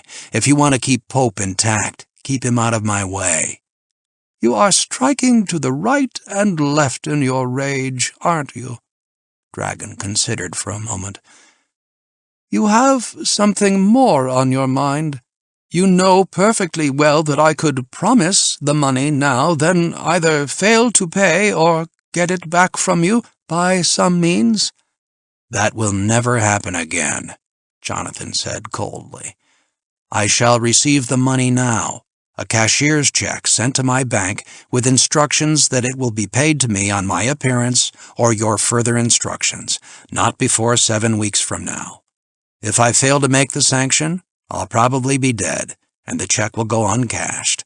If I make it, I take the money and retire. If I don't, you can instruct the bank to pay the money to you, on proof of my death." Dragon pressed the thick pads against his eyes and searched the blackness for a flaw in Jonathan's case. Then his hands dropped to the black sheets. He laughed his 3 haws. "Do you know, Hemlock, I think you have us." There was a mixture of wonder and admiration in his voice. "The check will be sent to your bank as you have directed. The painting will be in your home when you return." "Good." "I imagine this is the last time I shall have the pleasure of your company. I shall miss you, Hemlock." "You always have Mrs. Cerberus here." There was a flat sadness in the response. "True." Jonathan rose to leave, but he was restrained by Dragon's last question. "You are quite sure that you had nothing to do with the disappearance of Miss Brown?" "Quite sure, but I suspect she'll turn up sooner or later." Long Island. that evening. Mauve and pewter skies at sunset. The leaden skin of the ocean undulated in low furrows, alive only at the thin froth edge that the tide had languidly carried up close to his feet. He had sat on the hard sand of the lower beach for hours since his return from the city. Feeling heavy and tired, he rose with a grunt and batted the sand from his trousers. He had not yet been in the house, having chosen instead, after a moment of indecision at the door, to roam the grounds. In the vestibule, he discovered a large rectangle, wrapped in brown paper and tied with string. He assumed it was the Pissarro, but he did not bother to examine it. Indeed, he did not even touch it. As a matter of principle, he had insisted on its return from Dragon, but he no longer had a taste for it. The nave was cool and thick with shadow. He walked its length and mounted the steps to his bar. He splashed half a glass of Lafroig into a tumbler and drank it off. Then he refilled his glass and turned to face the nave, leaning his elbows on the bar. A dim arc of light caught the tail of his eye. The firefly trail of a cigarette. Jem? Jonathan crossed rapidly to the dim female figure sitting in the greenhouse garden. What are you doing here? Making myself available, as usual, Cherry answered. Is that for me? She indicated the glass of scotch. No, go home. Jonathan sat in a wicker chair opposite her, not so displeased with the idea of company as he seemed, but feeling the sick adrenaline collapse of vast disappointment. I don't know what I'm going to do with you, Dr. Hemlock. Cherry rose to get the drink he had refused her. You're always trying to butter me up, she said over her shoulder as she walked up to the bar. I know what you're after with all that sweet talk about no, go home. You're just trying to get into my pants. Maybe the only way to get rid of you is to finally give in. She paused to allow him to respond. He did not. Yeah, she continued, still covering her initial sting with a bomb of words. I guess that's the only way I'll get any peace. Hey, is there such a thing as a Freudian pun? Her next pause drew no response either. By now she had returned with her drink, and she slumped petulantly into her chair. All right. How do you feel about the films of Marcel Carné? Do you believe the advantages of nonstick cooking with Teflon justify the expense of the space program? Or what are your views on the tactical problems of mass retreat should there ever be a war between the Italians and the Arabs? Then she paused. Who's Jem? Go home. By which I infer she is a woman. She must be something else, considering how fast you got over here from the bar just now. Jonathan's voice was paternal. Look, dear, I'm not up to it tonight. The evening sparkles with puns. Can I get you another drink? Please. You don't want me to go home, really, she said as she went again to the bar. You're feeling bad, and you want to talk about it. You couldn't be more wrong. About your feeling bad? About my wanting to talk about it. This Jem person must really have come at you. I hate her without even knowing her. Here. She gave him the tumbler. I'm going to get you all liquored up, and I'm going to make you on the rebound. She produced her best imitation of a witch's cackle. Jonathan was angry, therefore embarrassed.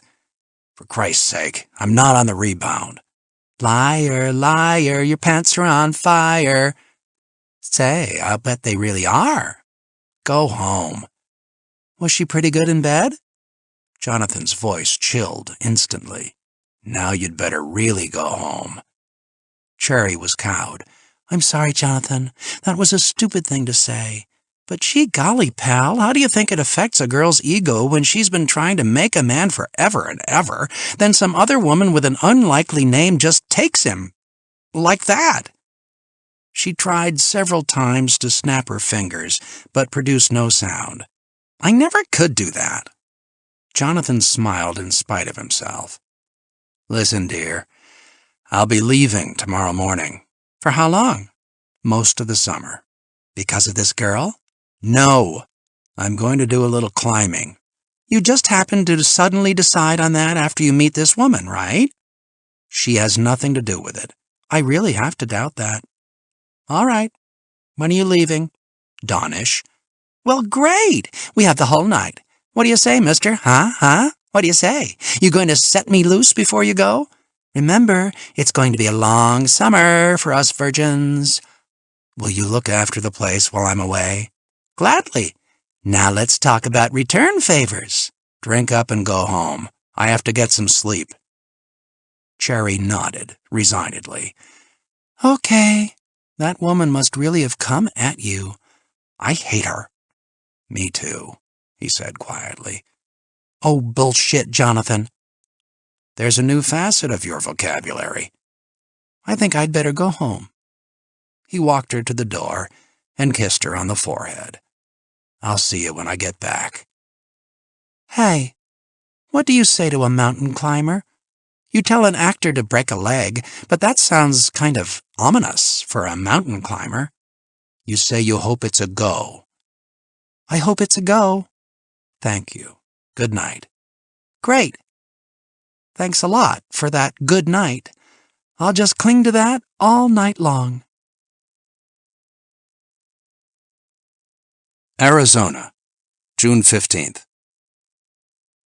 Standing between his suitcases at the grassy edge of a modest airfield, Jonathan watched the CII cabin jet from which he had just deplaned turn and, with a majestic conversion of power into pollution, taxi to the leeward end of the strip. The wave of heat behind its engine rippled the landscape. Its atonic roar was painful.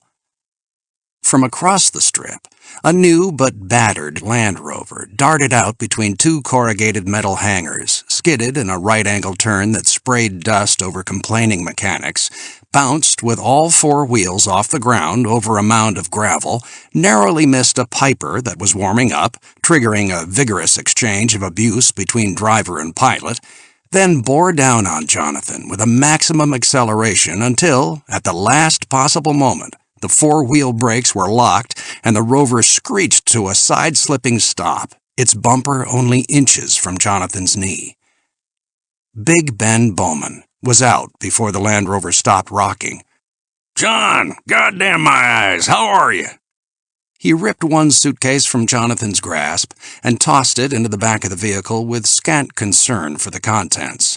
"I'll tell you one thing, old buddy. We're going to drink a bunch of beer before you get out of here. Hey!" His broad, hairy paws closed down on Jonathan's upper arms, and after an awkward, crushing hug, Jonathan was held out at arm's length for inspection. "You're looking good, old buddy. Little soft, maybe. But goddamn my ass if it ain't good to see you. Wait till you see the old place. It's got—" The scream of the CII jet taxiing to take off eclipsed all sound.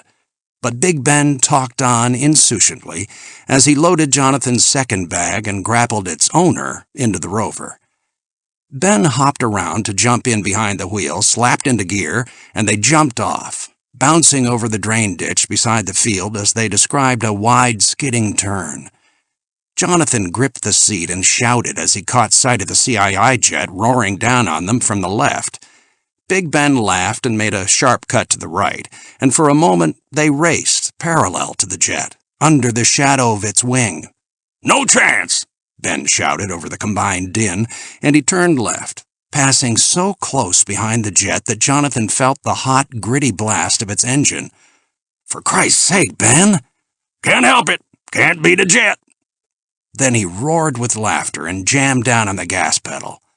They cut around the random scatter of airport buildings without using the designed roads, leaped the curbing to the main highway, and knifed through traffic with a U-turn that made brakes squeal and horns bleat angrily. Ben gestured classically to the offended drivers. About a mile out of town, they skidded off the highway onto a dirt road. "Just a piece down this way, old buddy," Ben shouted. "You remember?" "About 20 miles, isn't it?"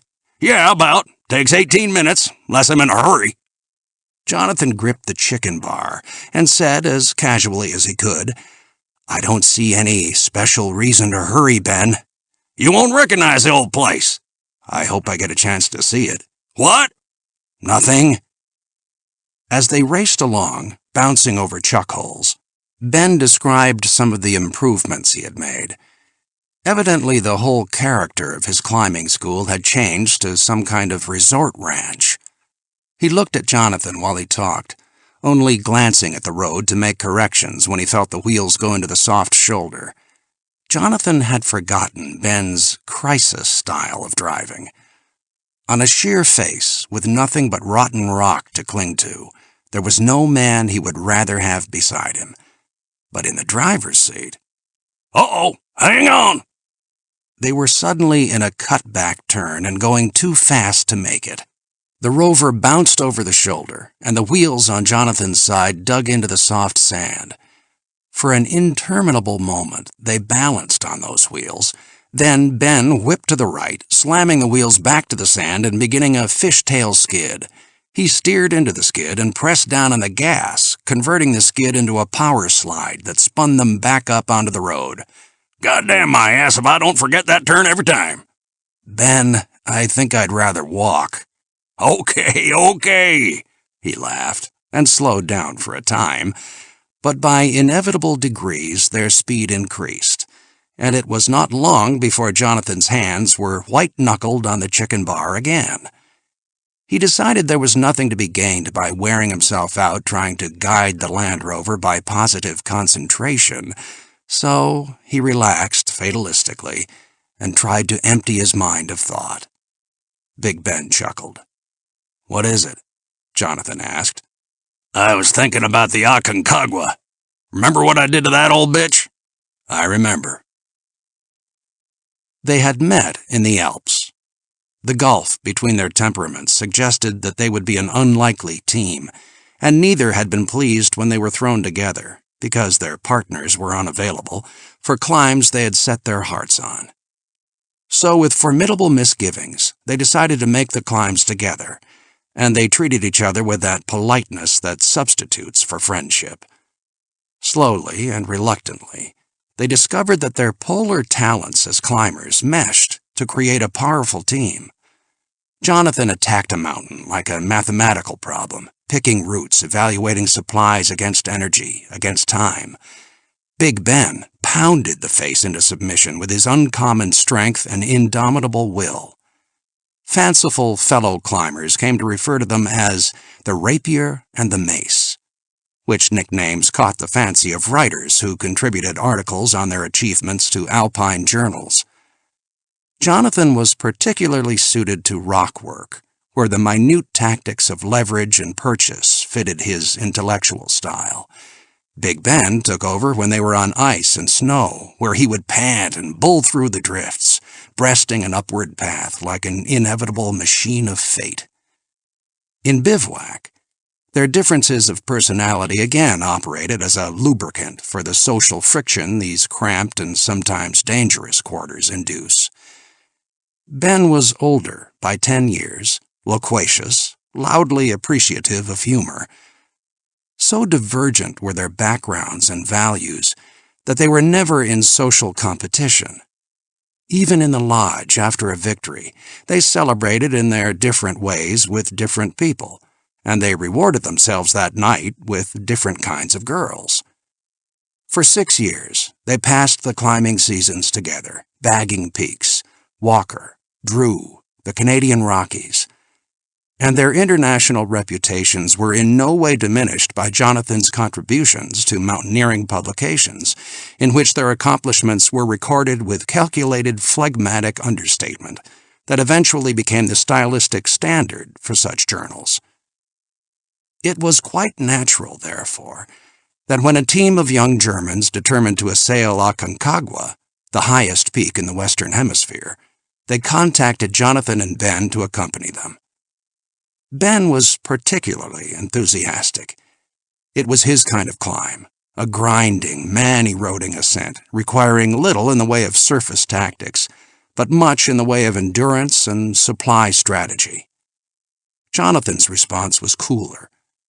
As was just, considering that they had conceived the plan, the Germans were to be the primary assault pair, Jonathan and Ben working in support and going after the peak only if something untoward happened to the Germans. It was fair that it should be so, but it was not Jonathan's way. Unlike Ben, who loved each step of a climb, Jonathan climbed for the victory. The great expense involved also dampened Jonathan's exuberance, as did the fact that his particular talents would be of secondary importance on a climb like this. But Ben was not to be denied.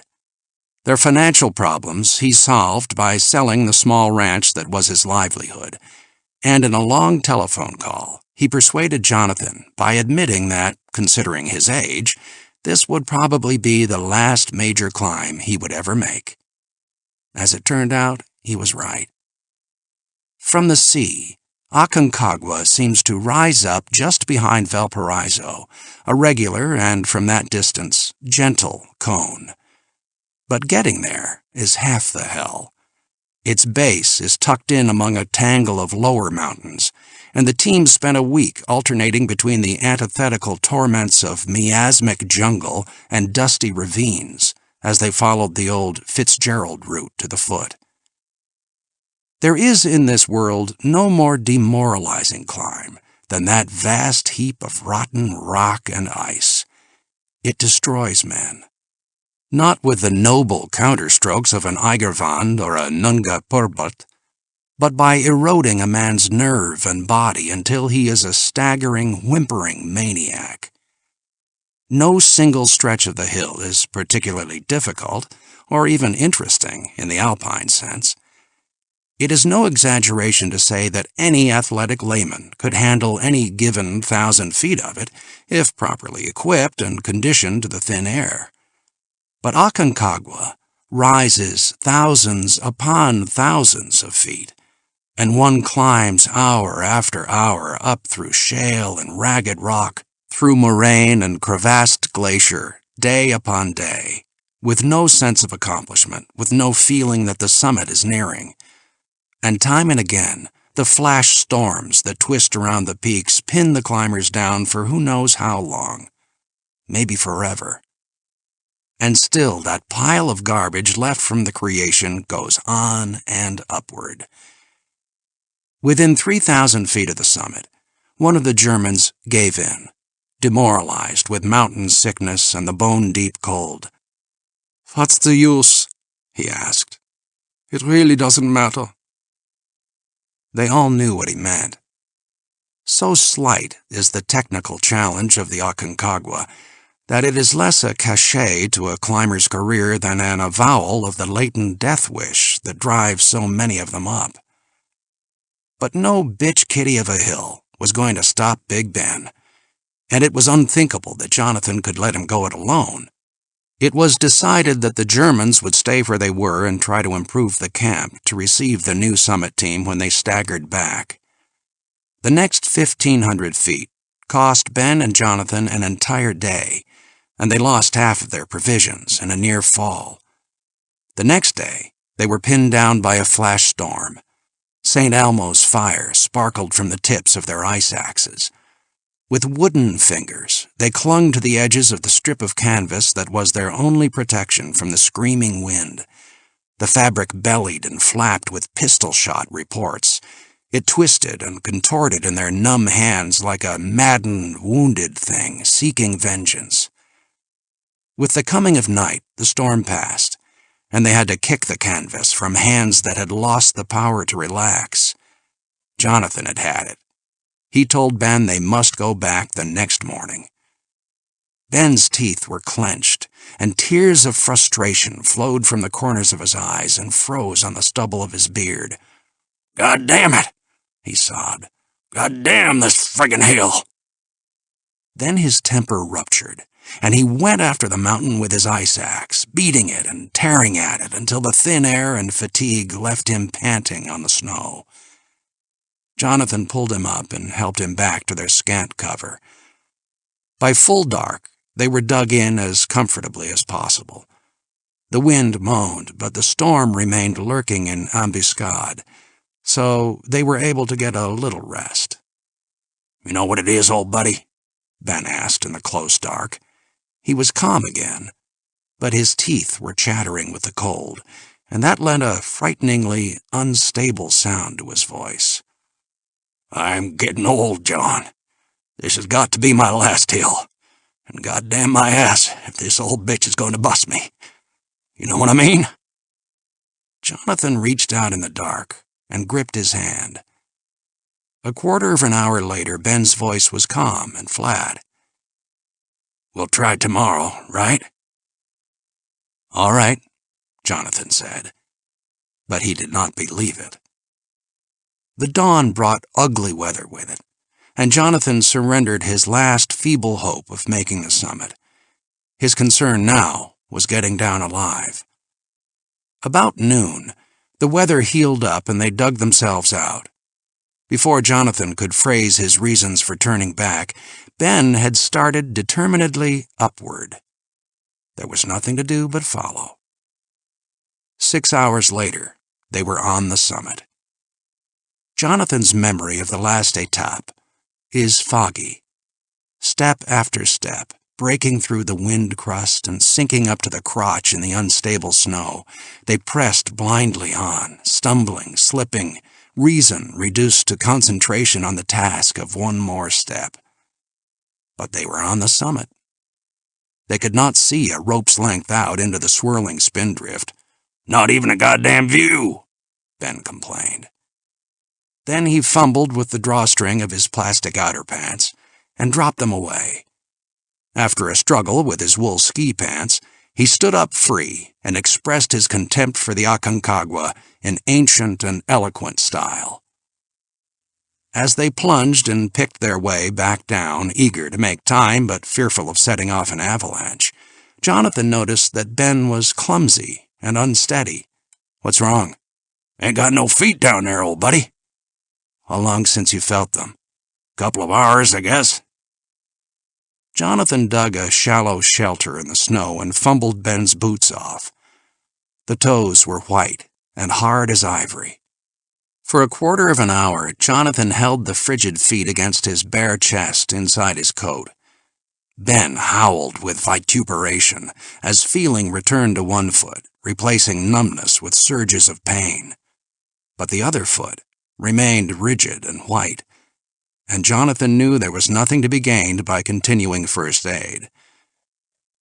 But there was great danger of a fresh storm catching them in the open. They pushed on.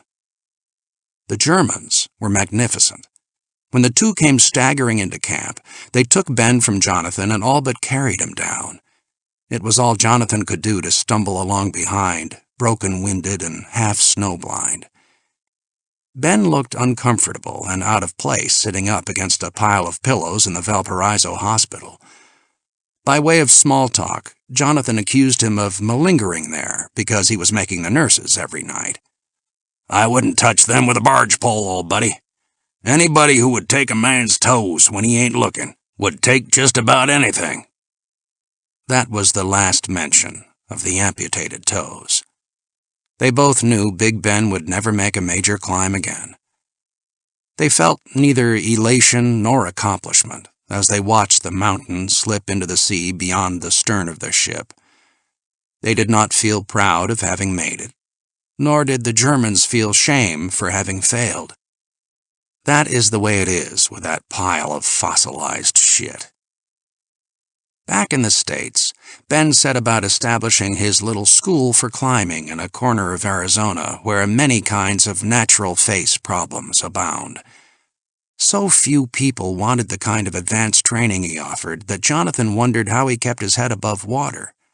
To be sure, he and 20 or so other skilled climbers made it a practice to patronize Ben's school, but that is just what it was, patronizing.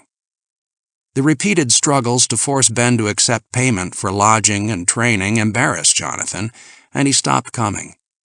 Soon after, he stopped climbing altogether, as his new home and his collection of paintings absorbed all his interest. "Yeah," Ben shouted as they landed back in the seat after a bad bump. I sure paid that old bitch back, didn't I? You ever consider what would have happened if you had gotten local frostbite? Ben laughed. Oh my, there'd have been wailing and moaning on the reservation and lots of Indian girls dripping tears, old buddy. They broke over a little rise and started winding down into Ben's valley, leaving a rising trail of dust in their wake. Jonathan was surprised as he looked down on Ben's spread. It certainly had changed. Gone was the modest grouping of cabins around a cookhouse. There was a large swimming pool, flashing emerald and surrounded on three sides by the body and wings of a pseudo-Indian lodge, and what appeared to be a patio lounge was dotted with the white blobs of people in swimming suits who looked nothing at all like climbers. There was no comparison between this and the Spartan training school he remembered. How long has all this been here? He asked, as they slithered down the steep road. About 2 years? Like it? Impressive. They sped across the gravel parking area and banged into a retaining log before rocking to a stop. Jonathan climbed out slowly and stretched his back to regroup his bones. The unmoving earth underfoot was a pleasure. It was not until they were sitting in the shadowy cool of the bar, concentrating on much-appreciated glasses of beer, that Jonathan had leisure to look at his host. Robust virility was projected through every detail of Ben's face, from the thick, close-cropped silver hair to the broad, leathery face that looked as though it had been designed by Hormel and shaped with a dull saber. 2 deep creases folded in his heavily tanned cheeks, and the corners of his eyes crinkled into patterns like aerial photographs of the Nile Delta. The first beers drained off. Ben signaled the Indian bartender for 2 more. Jonathan recalled Ben's epic fondness for beer that had been an object of comment and admiration among the climbing community. Very posh, Jonathan complimented, scanning his surroundings. Yeah, it begins to look like I'll make it through the winter. The bar was separated by a low wall of local stone from the lounge, through which an artificial stream wound its way among the tables, each of which was on a little rock island, connected to the walkways by an arched stone bridge. A few couples in sports clothes talked quietly over ice and foliage drinks, enjoying the air conditioning and ignoring the insipid music from ubiquitous but discreet speakers. One end of the lounge had a glass wall through which could be seen the pool and bathers. There was a scattering of prosperous-looking men with horizontal suntans, who sat in drinking groups around white iron tables or sat on the edges of gaudy padded sun chairs, concentrating on stock journals, their stomachs depending between their legs. Some waddled aimlessly along the sides of the pool. Young ladies lolled hopefully on beach chairs, most of them with one knee up, revealing a beacon of inner thigh. Sunglasses were directed at books and magazines, but eyes above them scouted the action. Ben regarded Jonathan for a moment, his drooping blue eyes crinkled up at the sides. He nodded. Yeah, it's really good to see you, old buddy. My phony guests really make my ass weary. How you been doing? Keeping the world at arm's length? I'm staying alive. How's that screwy church of yours? It keeps the rain off my head. Good. He was pensive for a moment. What's this all about, John? I got this telegram telling me to take care of you and get you into condition for a climb. They said they would pay all expenses. What does that mean, old buddy? All expenses can cover a lot of ground. Are these people friends? Want me to take it easy on them?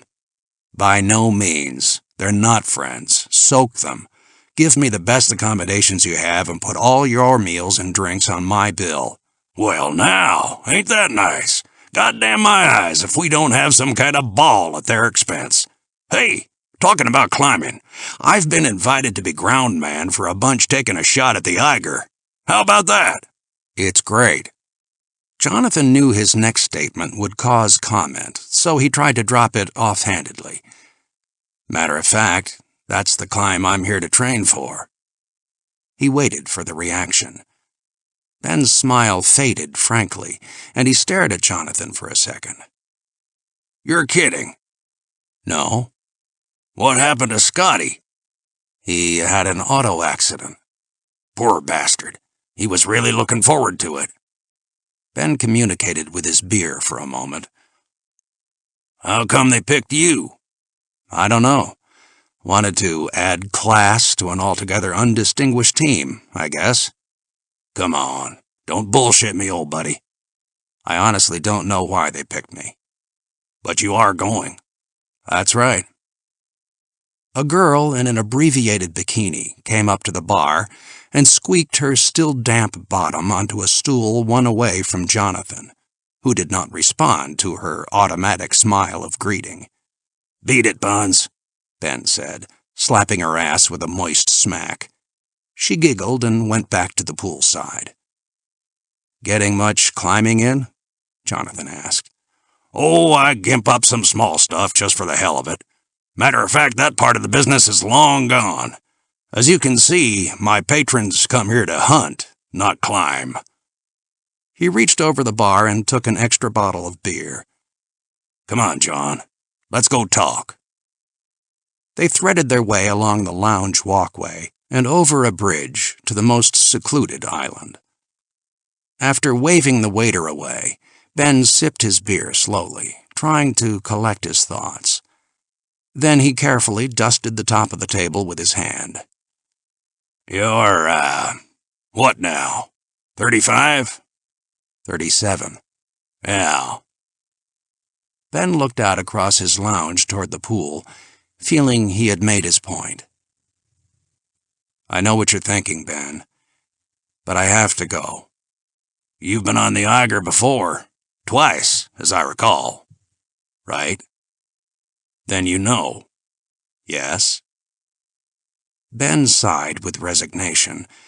Then he changed the tone of his comments, as befitted a friend. All right, it's your thing. The climb starts in 6 weeks.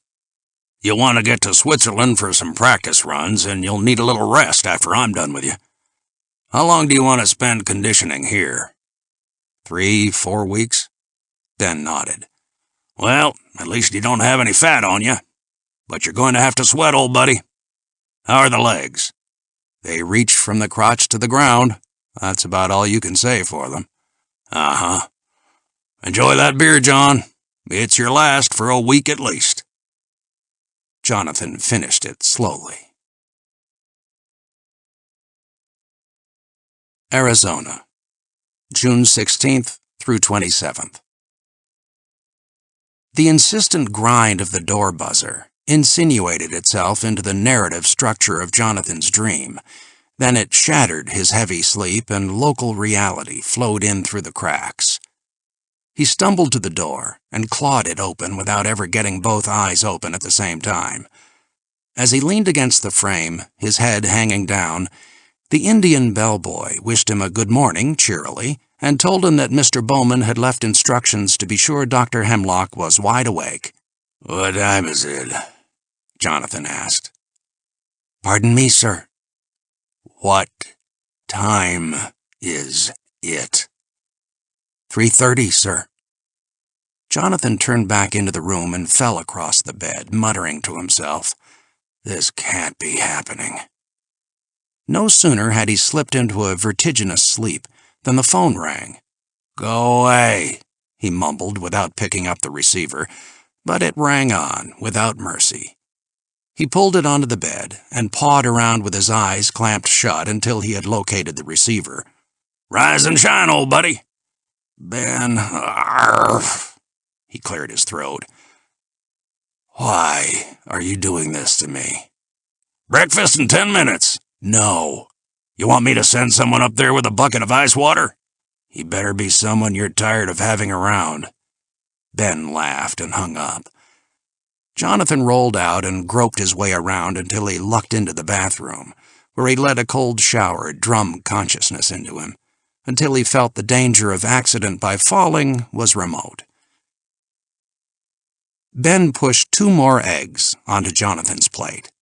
Put them down, old buddy, and finish that steak. They were alone in the lodge kitchen, surrounded by glowing, impersonal stainless steel. Their voices had a cell block bounce. Jonathan looked at the eggs with nausea constricting his throat. "Ben, I've never lied to you, have I? Honest to God, I believe I'm dying, and I've always wanted to die in bed." "Sit back down and get at that chow." It was one thing to push food into his mouth, but another to swallow it. Ben chatted on, impervious to the stares of hate. "I've been up half the night working out details of the Eiger climb. I'm buying the heavy equipment for the team and bringing it over with me. I'll order your climbing kit with the rest. You can go with jeans and soft shoes for the first few days here. We ain't going to do anything hard right at first. Come on, drink the milk." Ben finished his beer and opened another can. The beer for breakfast was more than Jonathan could stand to look at. "You still get your climbing boots in Spain?" Jonathan nodded heavily and found the lower part of the motion so appealing that he let his head hang there and tried to return to sleep. "All right. Leave me their name and your account number and I'll get a cable off today. Come on, time's a-wasting. Eat!" The 1 mile, 2-minute drive across open grassland and inky pre-dawn dark brought Jonathan fully awake. For 3 hours without a rest, they climbed a rough, switchback trail up one of the faces that ringed around the flat-bottomed depression in which Ben had established his lodge. Morning came while they were trudging upward, but Jonathan took no joy in the russet mantle. When the path was wide enough, Ben walked alongside and chatted. The slight limp from the missing toes was all but imperceptible, save that he pushed off more strongly from one foot. Jonathan spoke little. He puffed along, concentrating on the pains in his thighs and calves. He was carrying a 35-pound training pack because Ben did not want him to get used to going light. That would not be the way of things on the Eiger. About 8, Ben looked up the trail and waved. There was a figure sitting in the deep shadow of a rock, obviously waiting for them. "Well, I'm going to turn back, old buddy." "Thank God." "No, not you. You need the work. George Hotford yonder will take you on up." The figure was coming down to meet them. Jonathan protested. "Hey, she's a girl." "Yeah, there's been a lot of people notice that." "Now, George," Ben said to the young Indian girl who had joined them, "this here's Jonathan Hemlock, my old climbing buddy. John, meet George Hotford.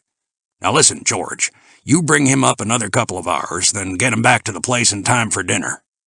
The girl nodded and leveled a scornful and superior look at Jonathan. "I'll see you, old buddy." And Ben turned back down the trail. Jonathan watched him go with genuine hate in his soul. Then he turned to the girl.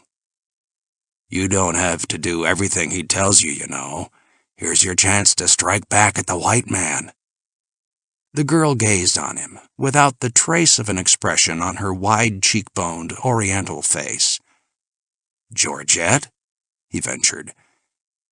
She made a curt motion with her head and started up the hill, her long, strong legs effortlessly pulling the trail under the swinging bottom. "How about Georgiana?" He huffed along after her.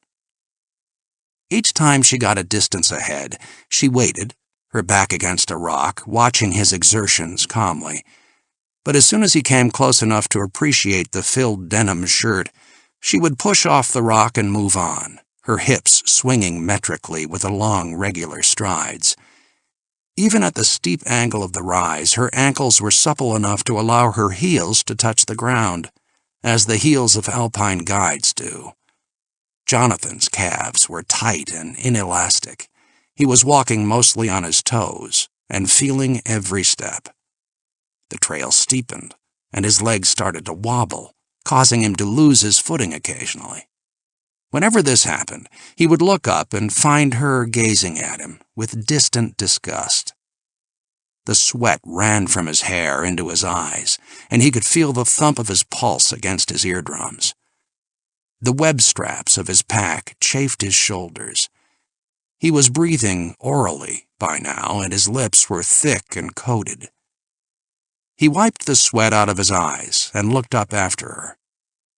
Directly in front of him was a vertical bank about 30 feet high, with only little dents in the baked earth for foot and handholds. She stood on top, looking down at him. He shook his head definitely and sat down on the trail. Oh no. No. No. No.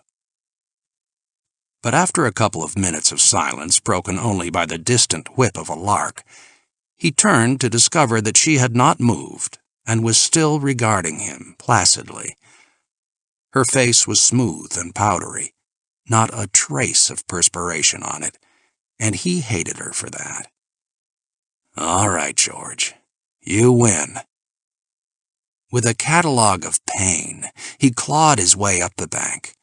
When he had scrambled to the top, he grinned at her, expecting some kind of praise. Instead, she archly walked around him, getting no nearer than 3 feet, and started on the return trip to the lodge.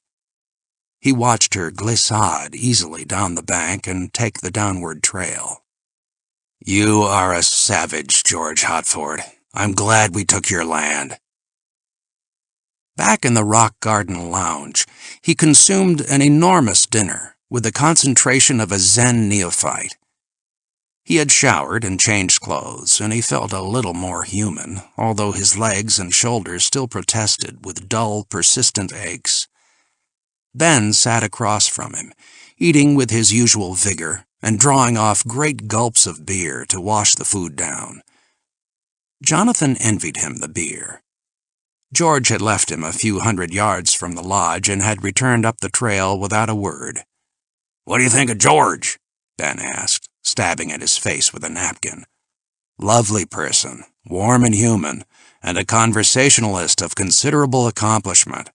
"Yeah, but she's a climbing fool, ain't she?" Ben spoke with paternal pride. Jonathan admitted that she was that. "I use her to help break in the handful of climbers who still come for conditioning and training."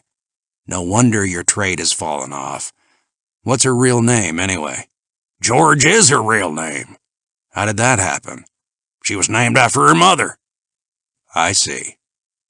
Ben studied Jonathan's face for a moment, hoping to discover the discouragement that would make him give up the idea of climbing the Eiger. "Feeling a little bashed?" "A little. I'll remember that workout the rest of my life. But I'll be ready to get back to work tomorrow." "Tomorrow's balls! That was just an appetizer. You go back up in an hour." Jonathan started to object. "Hush up and listen to your old buddy." Ben's broad face bunched up in folds around his eyes as he became serious for a moment. "John, you're no kid anymore, and the Eiger's one bitch kitty of a face. Now, if I had my druthers, I'd have you give up this whole idea." "Can't." "Why not?" "Just take my word for it." "All right. I think you're out of your head. But if you're set on going, then goddamn my eyes if I don't make sure you're in top condition. Because if you ain't, you're pretty likely to end up a grease spot on those rocks. And it's not just for you either. I'm ground man for the team. I'm responsible for all of them. And I'm not going to let them be dragged off by a headstrong old man, you, who ain't ready for the climb." Ben punctuated his uncommonly long tirade with a deep pull of beer. "Now you just take yourself a swim in the pool yonder, and then lay around in the sun eyeballing the skin. I'll have them call you when it's time." Jonathan did as he was told. He had begun to enjoy the game of estimating the ballistic competence of the various young ladies around the pool when a waiter came to tell him his rest period was over. Once again, Ben took him part way up the trail, then he was turned over to George, who paced him even farther and faster than in the morning. Jonathan spoke to her several times, but he could not dent the expressionless facade, much less get a word from her. It was twilight when she left him as before, and he limped back to his suite. He showered and fell on the bed with a lust for sleep, but Ben arrived just in time to prevent him from finding that refuge. "No, you don't, old buddy. You still got a big meal to put away." Although he nodded off repeatedly over his plate, Jonathan consumed a big plank steak and a salad, and that night he found sleep without the usual soporific assistance of the Lautrec article. The next morning, if 3:30 has any right to that title, found his joints filled with cement and pain. But he and Ben were on the trail by 4:30. It was a different path, and noticeably steeper, and again he was turned over to George Hotford, about halfway up. Again the easily swinging hips drew him upward as he muttered curses against his pain, the heat, his trembling legs, and all Indians. Again, at each pause, George's mocking, disdainful eyes observed his struggles without comment. Dinner and a swim, and up again in the afternoon. And the next day, and the next, and the next. His climbing trim came back faster than he had dared to hope, and faster than Ben cared to admit. By the 6th day, he was enjoying the training and keeping up with George all the way. They moved higher and steeper each day, always making more distance in the same amount of time, and sometimes now Jonathan led and George followed. On the 7th day, he was scrambling up a shale drift when he looked back to see, oh, rewarding sight, perspiration on George's brow.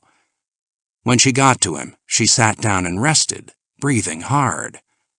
"Oh, come on, George," Jonathan pleaded.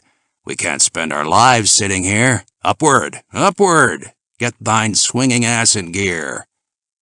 Because she never spoke, he had fallen into the habit of talking to her as though she could not understand. George evaluated the hang of scruffy rock above them and shook her head. Her denim shirt was dark with sweat under the arms and at each pocket where her breasts pressed against the cloth. She smiled at him for the first time. Then she started back down the trail. Never before had she accompanied him all the way back to the lodge, but this time, while Jonathan showered, she and Ben had a long talk. That evening, a champagne cooler with half a dozen bottles of beer buried in ice appeared with dinner, and Ben told Jonathan that the first phase of his conditioning was over. They were through with the soft shoe work. His kit had been assembled, and the next morning they would go to work on the stone faces. A second six-pack was consumed in Ben's rooms, where he outlined the next few days. They would begin on easy faces, no more than 10 or 15 feet above the scree, where Jonathan would get the feel of the rock again. Once Ben was satisfied with his progress, they would move up and put a little void under themselves. Their plans made, the two men chatted and drank beer for an hour.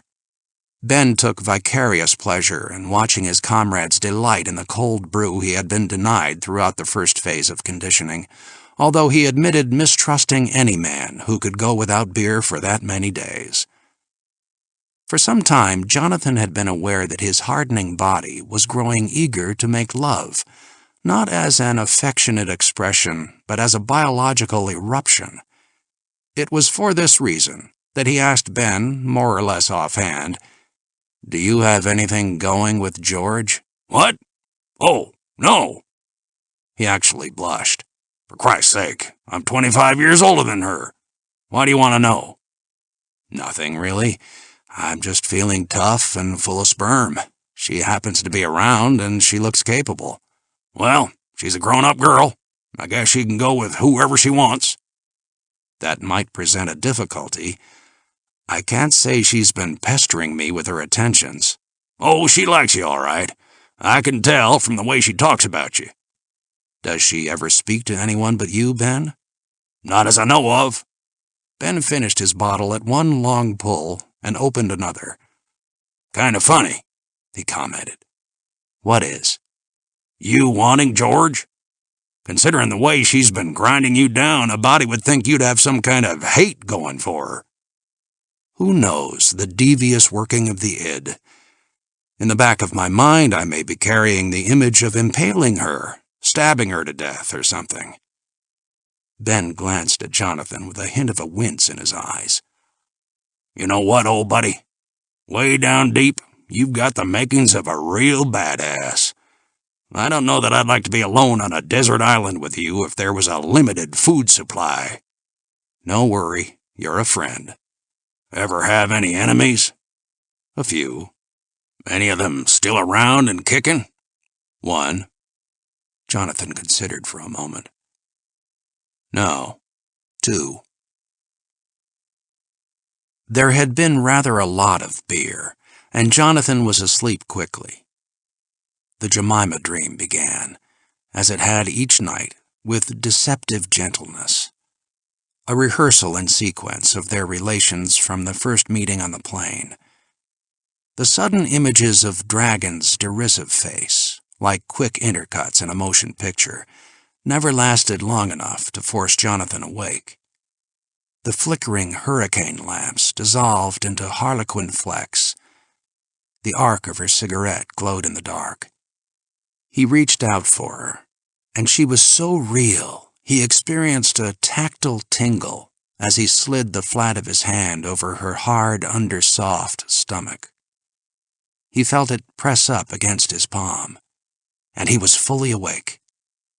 Before he could sit up, George drew him tightly against her, gripping him with strong arms and wrapping supple legs around his. Her eyes, too, had a Mongol cast, and it was possible to make the substitution. He did not wake until after 5. Because of recent habit, the late hour seemed to accuse. But then he recalled that they would be working faces today, and you cannot work a face before light. George had gone. She had left as silently as she had come. A stiffness in his lower back, a feeling of tender empty in his groin, and a slightly alkaline smell from beneath the sheets reminded him of the night. He had been awake when she left, but he feigned sleep, fearful of being called on to perform again. As he showered, he promised himself to use the girl sparingly. She would send a man to a sanatorium in a fortnight if he let her. She climaxed quickly and often, but was never satisfied. Sex for her was not a gentle sequence of objectives and achievements. It was an unending chase from one exploding bubble of thrill to the next, a plateau of sensation to be maintained, not a series of crests to be climbed. And if the partner seemed to flag, she introduced a variation calculated to renew his interest and vigor. Like those of swimming, the techniques of climbing are never forgotten once properly learned. But Jonathan knew he would have to discover what new limitations the past few years of age and inactivity had placed on his skill and nerve. The experienced climber can move up a face he cannot cling to. A regular, predicted set of moves from one point of imbalance to its counterpoise will keep him on the face, so long as he continues moving, rather in the way a bicycle rider has little trouble with balance unless he goes too slowly. It is necessary to read the pitch accurately, to plot out and rehearse the moves kinesthetically, then to make them with smooth conviction from hold to hold, ending in a predicted and reliable purchase. In the past, this constellation of abilities had been Jonathan's forte. But during his first day of free climbing, he made several misjudgments that sent him slithering down 10 or 15 feet to the scree, banging a little skin off elbows and knees and doing greater damage to his self-esteem. It was some time before he diagnosed his problem. The intervening years since his last climb had had no effect on his analytical powers, but they had eroded the fine edge of his physical dexterity. This erosion was beyond repair, so it was necessary that he train himself to think within the limits of his new, inferior body. At first, for safety, Ben insisted that they use many pitons, making the face look as though lady climbers, or Germans, had been there. But it was not long before they were making short grade 5 and 6 pitches with a more Anglo-Saxon economy of ironmongery. One problem, however, continued to plague Jonathan, making him furious with himself. In the midst of a skillful and businesslike series of moves, he would suddenly find himself fighting the rock, succumbing to the natural but lethal desire to press his body against it. This not only deprived him of leverage for tension footholds, but it made it difficult to scan the face above for cracks. Once a climber presses the face, a fearful cycle begins. It is an unnoticed welling up of animal fear that first makes him hug the rock. Hugging weakens his footholds and blinds him to purchases that might be within grasp, and this, now real danger, feeds the original fear. On one occasion, after Jonathan thought he had overcome this amateurish impulse, he suddenly found himself caught up in the cycle. His cleated boots could find no grab, and suddenly he was off. He fell only 3 of the 40 meters between him and the rock below before his line snapped up short and he was dangling and twisting from the rope. It was a sound piton. "Hey!" Ben shouted from above. "What the fuck you doing?" "I'm just hanging from this piton, wise ass. What are you doing?" "I'm just holding your weight in my powerful and experienced hands and watching you hang from that piton. You look real graceful. A little stupid, but real graceful." Jonathan kicked angrily off the rock and swung out and back, but he missed his grab. "For Christ's sake, old buddy, wait a minute. Now, don't do anything. Just rest there for a minute." Jonathan dangled from the line, feeling foolish. "Now think about it." Ben gave it a moment. "You know what's wrong?" "Yes." Jonathan was impatient, both with himself and with Ben's condescending treatment. "Tell me." With the sing-song of rote, Jonathan said, "I'm crowding the rock." "Right. Now get back on the face and we'll go down." Jonathan took a mind-clearing breath, kicked out and swung back, and he was on the face. During the whole of the retreat, he moved glibly and precisely, forgetting the vertical gravity of the valley and responding naturally to the diagonal gravity of weight versus rope that kept him leaning well away from the face. On the valley floor, they sat on a pile of scree, Jonathan coiling rope while Ben drank the bottle of beer he had stashed in the shade of a rock. They were dwarfed by the 9 needles towering around them. It was on one of these that they had been working, a column of striated reddish rock that rose from the earth like a decapitated trunk of a giant fossil tree. "How would you like to climb Big Ben tomorrow?" Ben asked, out of a lengthy silence. He was referring to the tallest of the columns, a 400-foot shaft that eons of wind had eroded until it was wider at the top than at the base. It was the proximity of these peculiar formations that had caused Ben to select this spot for his climbing school, and he had promptly named the grandest after himself. Jonathan squinted at the needle, his eyes locating 6 dicey areas before it had swept halfway up. "You think I'm ready?" "More than ready, old buddy. Matter of fact, I figure that's your problem. You're overtrained, or trained too fast.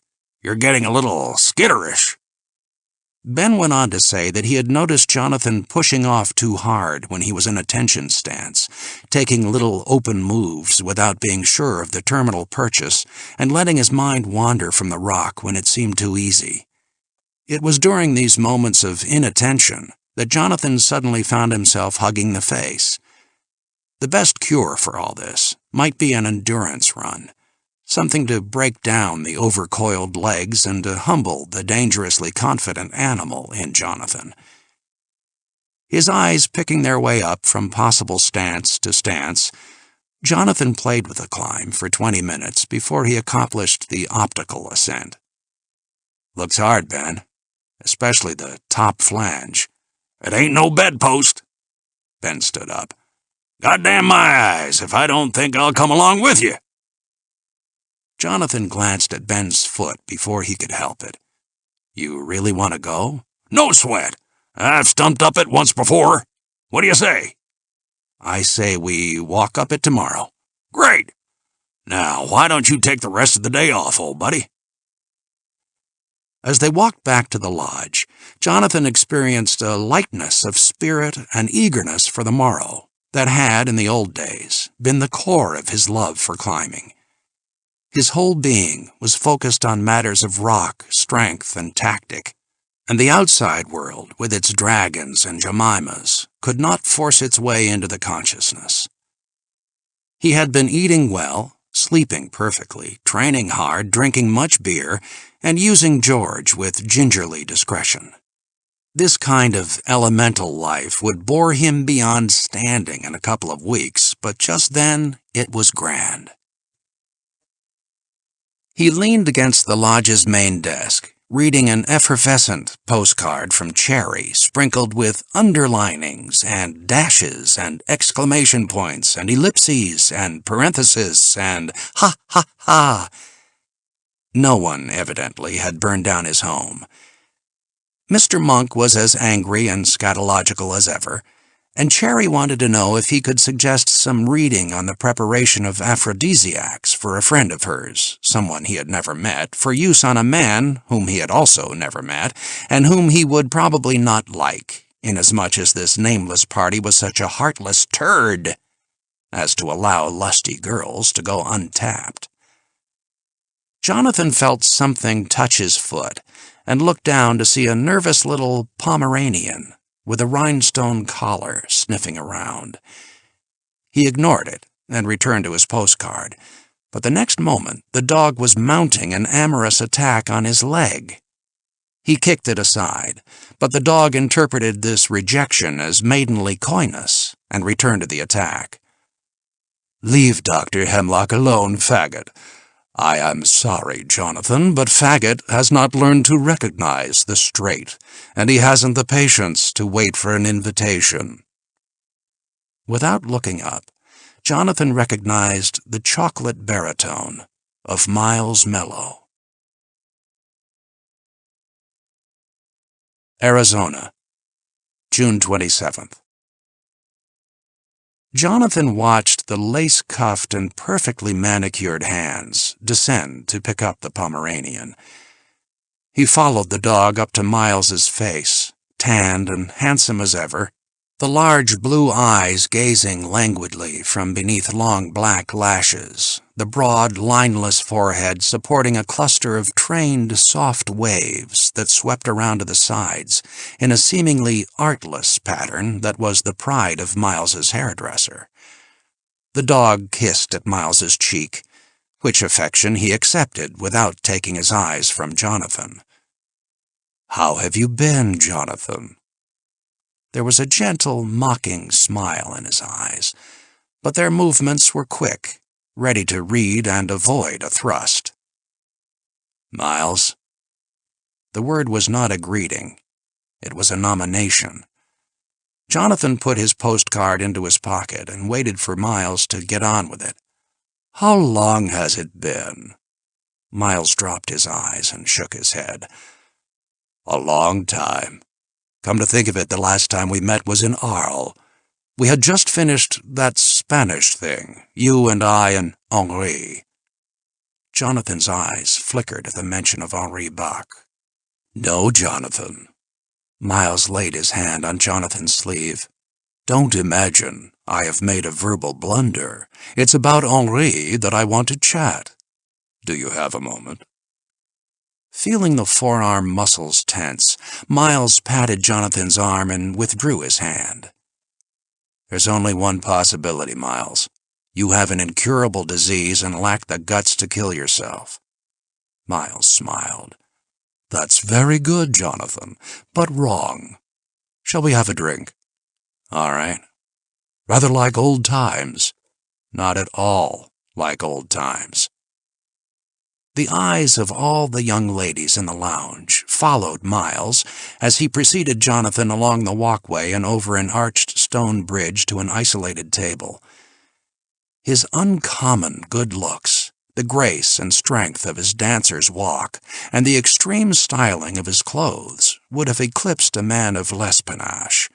But Miles moved slowly among the girls, granting them the benediction of his easy smile, honestly pitying them, because he was ultimately unavailable. As soon as they were seated, Miles released the dog, which vibrated with tense energy until its toenails clicked on the rock, scrambled in circles of frenzy, then scampered along to a nearby table where he was captured, whimpering, by 3 young ladies in bikinis who were clearly delighted to possess this entree to the handsomest man they had ever seen. One of them approached the table, carrying the shivering, clawing animal in her arms. Miles rested his eyes on her breast languidly, and she produced a nervous laugh. "What do you call him?" she asked. "Faggot, my dear." "Oh, that's cute. Why do you call him that?" "Because he's a bundle of nerves." She did not understand, so she said, "That's cute." Miles beckoned the girl to his side and placed his hand lightly on her buttock. "Would you do me a great favor, dear?" She giggled at the unexpected contact, but did not withdraw. "Surely. Glad to." "Take Faggot and go play with him for a while." "All right," she said. Then, "Thank you." "There's a good girl." He patted the buttock in dismissal, and the girl left the lounge, followed by her companions, who were just dying to know what had transpired. "They're cute little tricks, aren't they, Jonathan? And not completely without their uses. Bees are attracted to the honey. And drones," Jonathan added. A young Indian waiter stood by the table. "A double Lafroig for my friend, and a brandy Alexander for me," Miles ordered, looking deeply into the waiter's eyes. Miles's gaze followed the waiter as he made his way along the walkway and over the artificial streams of bubbling water. Good-looking boy, that. Then he turned his attention to Jonathan, touching his palms together and resting his forefingers against his lips, his thumbs under his chin.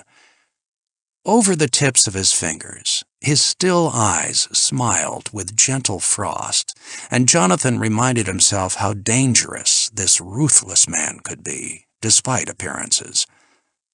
For a minute, neither of them spoke. Then Miles broke it with a rich laugh. "Oh, Jonathan, no one can best you at the game of cold silence. I should have known better than to try. Was my memory accurate about the Lafroig?" "Yes." "A whole monosyllable. How gracious." Jonathan supposed Miles would come to the subject in his own time, and he had no intention of helping him. Until the drinks came, Miles scanned the men and girls around the pool. He sat poised in his black velvet suit, high-rolled linen collar with a drooping velvet cravat, slim and expensive Italian boots. Obviously, he was doing well. It was rumored that after leaving CII, Mello had set himself up in San Francisco, where he dealt in all kinds of merchandise, chiefly drugs. In essential ways, Miles had not changed. Tall, brilliant in his physical trim, he pulled off his epic homosexuality with such style that plebeian men did not recognize it and worldly men did not mind it. As always, girls were attracted to him in gaggles, and he treated them with the amused condescension of a glamorous Parisian aunt visiting relatives in Nebraska. Jonathan had seen Miles in tight and dangerous spots during their time together in CII, but he had never seen a hair out of place or a rumpled cuff. Henri had frequently mentioned that he knew no equal to Miles for cold physical courage. Neither Jonathan nor Henri had objected to their comrade's sexual preference. Indeed, they had benefited upon occasion from the clusters of women he attracted but did not satisfy. Miles's divergence had been one of his most valuable assets to CII. It had put him in contact with people and sources not open to the straight, and had given him the power of blackmail over several highly placed American political figures. As the waiter placed the drinks on the table, Miles spoke to him. "You're a very attractive young man. It's God's gift to you, and you should be grateful for it. I hope you are. Now run along and attend to your duties." The waiter smiled and left. Once he was out of earshot, Miles sighed and said, "I would say he's made, wouldn't you? If you have time." Miles laughed and raised his glass. "Cheers!" He sipped the frothy mixture thoughtfully. "You know, Jonathan, you and I have similar approaches to love, or to bawling, if you prefer. Both of us have discovered that the confident cold turkey technique drops more of them than all the romantic mooning around our sexual inferiors bait their little traps with. After all, the targets want to be made. They simply ask to be protected from guilt by feeling they've been swept off their feet. And it is refreshing for them to have their paths to evil lubricated with urbanity. Don't you agree? I assume you're covered." "Of course." "Where is he?" "Behind you, at the bar." Jonathan turned and glanced along the bar until, at the end, he sighted a blonde primate who must have weighed 220 pounds. Jonathan guessed him to be in his mid-40s, despite the heavy purplish sun-lamp tan and the long bleached hair that fell over his collar. He was typical of the ex-wrestlers and beach boys Miles carried along, half as bodyguards, half as lovers, should nothing better turn up. "And that's all the cover you have?" Jonathan asked, returning to his drink. "Duane is very strong, Jonathan. He used to be a world's champion. Didn't they all? I'll send Duane away if he makes you nervous. He doesn't look like much of a threat. Don't depend on that. He's very well paid, and he's totally devoted to me." Miles's movie smile displayed his perfect teeth as he pushed the mash of ice around in his glass with a swizzle stick. Then he began, rather tentatively, "It must seem odd to you that I have sought you out, instead of waiting for you to step up to me someday and relieve me of the burden of existence." Your phrasing answered any questions I might have had. "Yes, I've grown weary of ice in my stomach every time I see a man who resembles you." He smiled. "You have no idea how damaging it's been to my cool. It will soon be over, one way or another, and I think I'm in a good bargaining position." "Forget it." "Not even curious?" "About one thing. How did you know I was here?" "Oh, you remember what we used to say. CII secrets and common knowledge differ only in that common knowledge is harder to come by. Yes, I remember." Miles rested his large, soft eyes on Jonathan. "I didn't actually kill Henri, you know. You set him up. You were his friend, and you set him up. But I didn't actually kill him.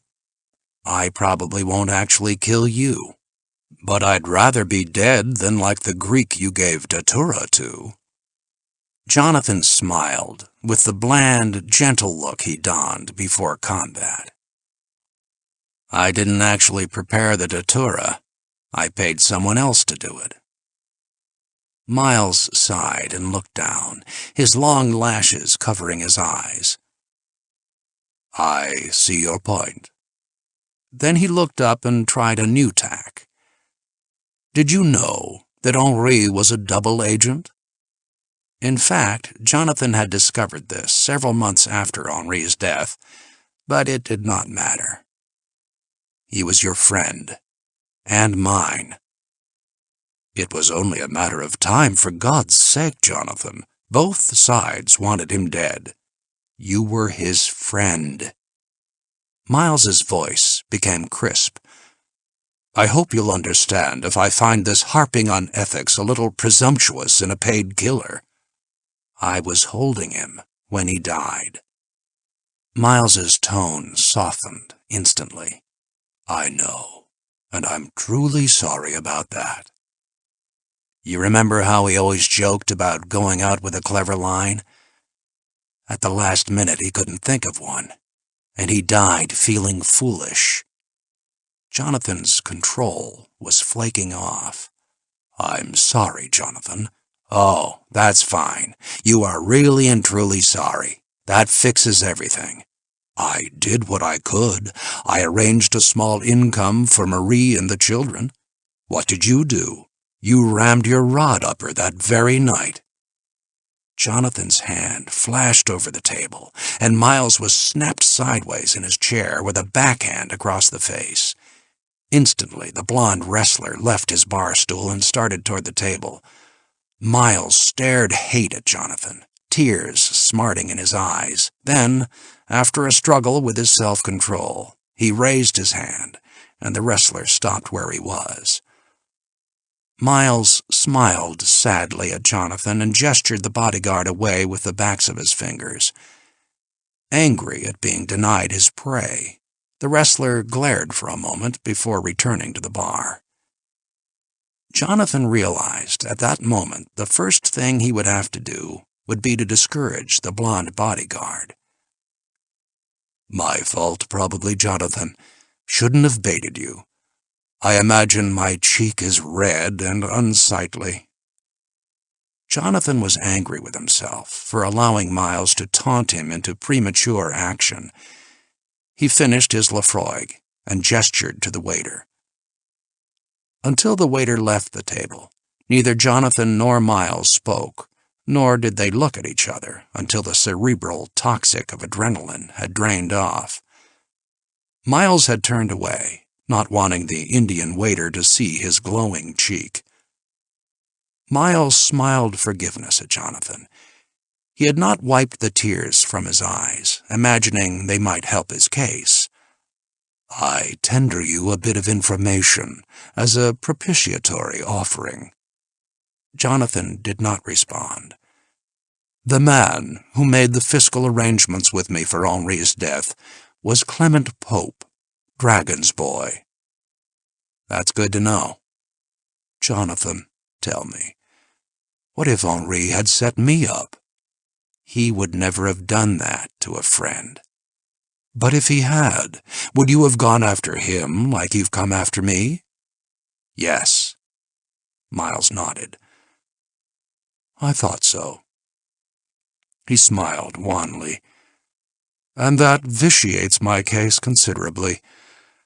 But I still don't intend to allow myself to die, a sacrifice to your peculiar reverence for the epic traditions of friendship. Neither heaven nor reincarnation attracts me. The one seems dull, the other undesirable. So I feel bound to protect this fleeting life of mine with all my energies, even if it means killing you, dear Jonathan. What are your other choices?" "I would hardly have come to the marketplace if I were not in a position to bargain." Big Ben entered the lounge. With his habitual broad smile, he started to join Jonathan. Then he saw Miles, and sat at the bar instead, eyeing the blonde wrestler with flagrant disdain.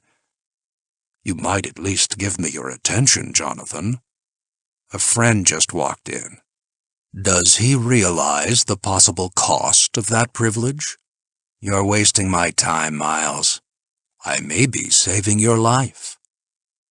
Jonathan retreated into his gentle combat smile. "When I left CII, Jonathan, I went into business in San Francisco. I'm in transportation. I move things from one point to another point and distribute them. All sorts of things. It's amazingly profitable. But life has not been comfortable for me, with the specter of you lurking in every shadow. Distressing. Then, early this month, I received an assignment to transport a bit of information from Montreal to somewhere else. Gaining the information necessitated the killing of an agent. I didn't participate in the assassination because, unlike you, I am not a predator." He glanced to see the reaction. There was none. "But I know who did the killing. You got one of them shortly later, and now you're after the other. Dragon has told you that he will have the identity of this other person by the time of the sanction. Maybe, maybe not. I know who it is, Jonathan. And until you have that information, you're in great danger. How so? If I tell this person who and what you are, the hunted will become the hunter. But you're willing to sell this man out to me? In return for your promise to stop stalking me. Don't let this bargain pass you by." Jonathan looked out the window at a circle of girls near the pool, laughing and screeching as they playfully teased the neurotic Pomeranian, who danced frantically in one spot, its claws clicking on the tile, urine dribbling from beneath it. Jonathan turned and looked at the wrestler still sitting at the bar, keeping him under observation. "I'll think about it, Miles." Miles smiled with patient fatigue. "Please, don't play me like an amateur. I can't remain inactive and unprotected while you think about it. I believe it was you who first advised me never to con a con. You'll know my decision within 5 minutes. How's that?" Then Jonathan's voice mellowed. "Whichever way it goes, Miles. We were once friends, so—" He held out his hand. Miles was surprised, but pleased. They shook hands firmly before Jonathan left for the bar, where only Ben and the blonde bodyguard sat. The latter leaned back on 2 legs of his stool, his back to the bar and his elbows hooked over it, eyeing Jonathan with a snide, superior expression. Jonathan approached him, his whole bearing diffident and apologetic. "Well, as you saw, Miles and I have made up," Jonathan said with a weak, uncertain smile. "May I buy you a drink?" The wrestler scratched his ear in disdainful silence and leaned farther back on his stool to create more distance between himself and this fawning nobody who had dared to slap Mr. Mello. Jonathan ignored this rejection. "Boy, I'm glad it worked out all right. No man of my size looks forward to tangling with a guy built like you." The wrestler nodded understandingly and pressed his shoulders down to set the pectorals. "Well, just so you know," Jonathan said. He converted his motion of departure into a skimming kick that swept the tilted bar stool from beneath the wrestler. First the edge of the bar, then the brass rail, cracked the blonde head as it thudded down. Dazed and hurt, his long hair tumbled into his face, the wrestler had no time to move before Jonathan had stepped on his face with his heel and pivoted. The nose crunched and flattened underfoot. The sound brought gall to the back of Jonathan's throat, and his cheeks drew back with nausea. But he knew what was necessary in situations like these. They must remember the hurt. Jonathan knelt over the wrestler and snatched the face up by the hair until it was only inches from his own. "Hear me. I don't want you out on my flank like that. It scares me. I don't like being scared. So hear this. Come near me ever, and you're dead. Hey, listen to me. Don't pass out while I'm talking to you." The wrestler's eyes were dulled by pain and confusion, and he did not respond. Jonathan shook him by the hair until several strands came out between his fingers. "Did you understand what I said?" "Yes." The reply was faint. "Good boy." Jonathan set the head back gently on the floor. He stood up and faced Ben, who had watched the whole thing without moving. Will you take care of him, Ben? All right, old buddy. But goddamn my ass if I understand what's going on. Talk about it later. 2 Indian busboys grunted under the task of conducting the toppling giant to his room as Jonathan walked back to the entrance of the lounge. He stood there, looking across at Miles, who, alone of the patrons, had been aware that a conflict had occurred. Their eyes, so similar in color and frost, intersected for a moment. Then Miles nodded slowly and turned his attention away, gracefully flicking a particle of dust from the sleeve of his velvet jacket. He had his answer. Arizona, that evening. His back against a vertical pillow, his feet straight out before him, Jonathan sat up in his bed. He rolled and licked his second smoke, then forgot to light it as he stared, eyes defocused, into the deepening gloom. He was working out, in rough, how he would put Miles away. There was no chance of getting to him before he could alert the Sanction target to his identity. Everything in Switzerland would hinge on search identifying the man early. Jonathan's attention suddenly narrowed to the present as he heard a faint metallic click outside his door. He slowly rose from bed, keeping a rolling downward pressure with his hands to reduce the sound of the springs. There was a soft knock, one calculated not to awaken him if he were sleeping. He had not expected Miles to make his move this quickly. He regretted the absence of a gun. The tapping was repeated, and again he heard the clink of metal. He crept to the wall on the hinge side of the door. A key turned in the lock, and the door opened a crack, a shaft of light bisecting the room. He tensed and waited. The door swung open deliberately, and someone without whispered.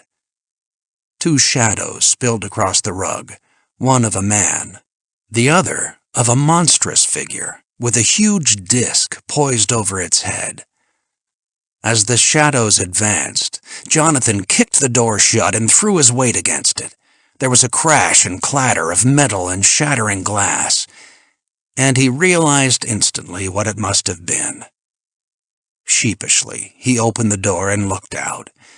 Big Ben was leaning against the wall across the corridor, and an Indian waiter sat stunned on the floor in the midst of a wreckage of dishes and silver, his white uniform jacket a visual menu. "Now, you wouldn't believe this, old buddy, but there are folks who just say so when they ain't hungry." "I thought you were someone else." "Yeah, well, I hope." "Come on in." "What you got up your sleeve this time? Gonna clout me with a chest of drawers?" Ben gave orders for the mess to be cleaned up and another dinner to be served. Then he went into Jonathan's room, making much of leaping through the doorway in a bound and turning on the lights before something else befell him. Jonathan assumed a businesslike tone, partially because he wanted to work on a plan he had made while sitting in the dark, partially because he did not want to dwell on his recent faux pas. "Ben, what information do you have on the 3 men I'll be climbing the Eiger with?" "Not much. We've exchanged a few letters, all about the climb."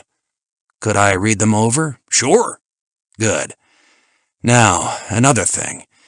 Do you have a detailed map of the area around here?" "Sure." "Can I have it?" "Sure."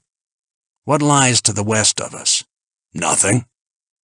"That's what it looked like from the high country. What kind of nothing is it?" "Real badass country. Rock and sand and nothing else. Goes on forever. Makes Death Valley look like an oasis. You don't want to go out there, old buddy. A man can die out there in 2 days. This time of year it gets up to 115 in the shade, and you'd play hell finding any shade." Ben picked up the phone and asked that a map and a packet of correspondence be brought from his office, along with a 6-pack of beer. Then he called out to Jonathan, who had gone into the bathroom to empty his ashtray. "Goddamn my eyes if I know what's going on around here. Course, you don't have to tell me if you don't want to." Jonathan took him at his word. No, you don't have to tell me about it. What the hell? Slap guys around in my lounge, break heads at my bar, bust up my dishes. None of my business. Jonathan came into the room. You keep a few guns around, don't you, Ben? Uh-oh. Do you have a shotgun? Now wait a minute, old buddy. Jonathan sat in a chair across from Ben. I'm in a tight spot. I need help. His tone suggested that he expected it from a friend. You know you got all the help I can give, John. But if people are going to get killed around here, maybe I should know something about what's going on. There was a knock at the door. Ben opened it, and the waiter stood there with the beer, the file, and the map. He entered only after looking carefully around the door, and he left as quickly as he decently could. Want a beer? Ben asked, tearing the top from a can. No thanks. Just as good. There's only 6. What do you know about this Miles Mello, Ben? The one you were talking to? Nothing much. It looks like he could give you change for a $9 bill, all in 3s. That's about all I know. He just checked in this morning. You want me to throw him out? Oh, no. I want him right here. Ben chuckled. Boy, he's sure tickling the imaginations of a lot of girls. They're flocking around him as though he held the patent on the penis. I even saw George eyeing him. She'd be in for a letdown. Yeah, I figured. How about the other one, the big blonde? He checked in at the same time. They got adjoining rooms. I got the doctor up from town and he fixed some on his nose, but I don't believe he's ever going to be a real close friend of yours. Ben crushed the empty beer can in his hand and opened another, thoughtfully. You know, John, that fight really bothered me some. You came at that man pretty slick for an aging college professor. You've gotten me into top shape. Uh-huh. No, that ain't it at all. You set him up like you were used to setting people up. He was so faked out he never had a chance. You remember I told you how I'd hate to be with you on a desert island with no food? Well, that's the kind of thing I mean. Like stepping on that big guy's nose. You'd already made your point. A body could get the feeling you got a real mean streak in you somewheres. It was obvious that Ben needed at least a limited explanation. Ben, these people killed a friend of mine. Oh? Ben considered that. Does the law know about it? There's nothing the law can do. How come? Jonathan shook his head. He did not intend to pursue the matter. Hey, wait a minute. I just got a real scary flash. I suddenly got the feeling that all this has something to do with the Eiger climb. Else why would they know you were here? Stay out of it, Ben. Now listen to me. You don't need any more trouble than that mountain's going to give you. I haven't told you this, but I better. You're training real good, and you're still a crafty climber. But I've been watching you close, John, and to be honest, you don't have more than a 50-50 chance on the Eiger, at best. And that doesn't count your fooling around trying to kill people, and them trying to kill you. I don't mean to dent your confidence, old buddy, but it's something you ought to know. Thanks, Ben. A waiter knocked at the door and brought in a tray with a training meal for 2, which they consumed in silence, while Jonathan pored over the terrain map, and Ben finished the cans of beer. By the time the meal was a clutter of dirty dishes, Jonathan had folded up the map and put it into his pocket. He began questioning Ben about his forthcoming climbing partners. How close is your correspondence with them, Ben? Nothing special. Just the usual stuff. Hotel, rations, team rope and iron, how to handle the reporters, that sort of stuff. The German guy does most of the writing. He kind of thought the whole thing up in the first place, and he makes noise like a leader. That reminds me, Are you and I going to fly over together?" "I don't think so. I'll meet you there. Listen, Ben, have any of them... Are they all in good physical shape?" "At least as good as you." "Have any of them been hurt lately? Or wounded?" "Wounded?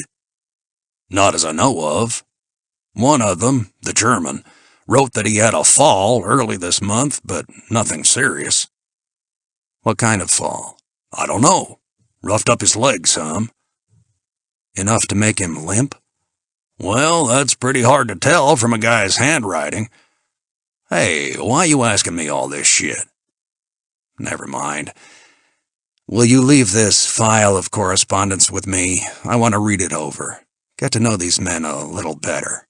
"No skin off my ass." Ben stretched and groaned like a sated bear. "You still planning to make that climb on the Needle in the morning?" "Of course. Why wouldn't I?"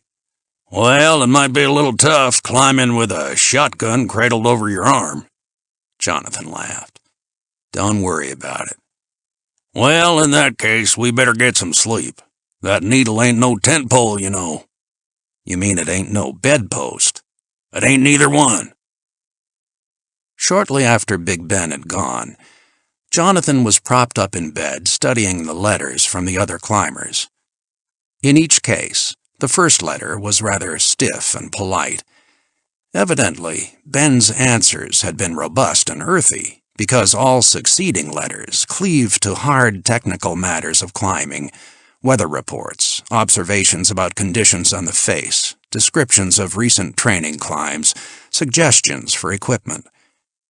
It was in one of these letters that the German mentioned a short fall he had taken, resulting in a gashed leg, which, he assured Ben, would be in fine shape by the Eiger ascent. Jonathan was deep in this correspondence, trying to read personality between the arid lines, when he recognized the scratching knock of George Hotford, wanting to be let in. His recent encounter with Mello made him cautious.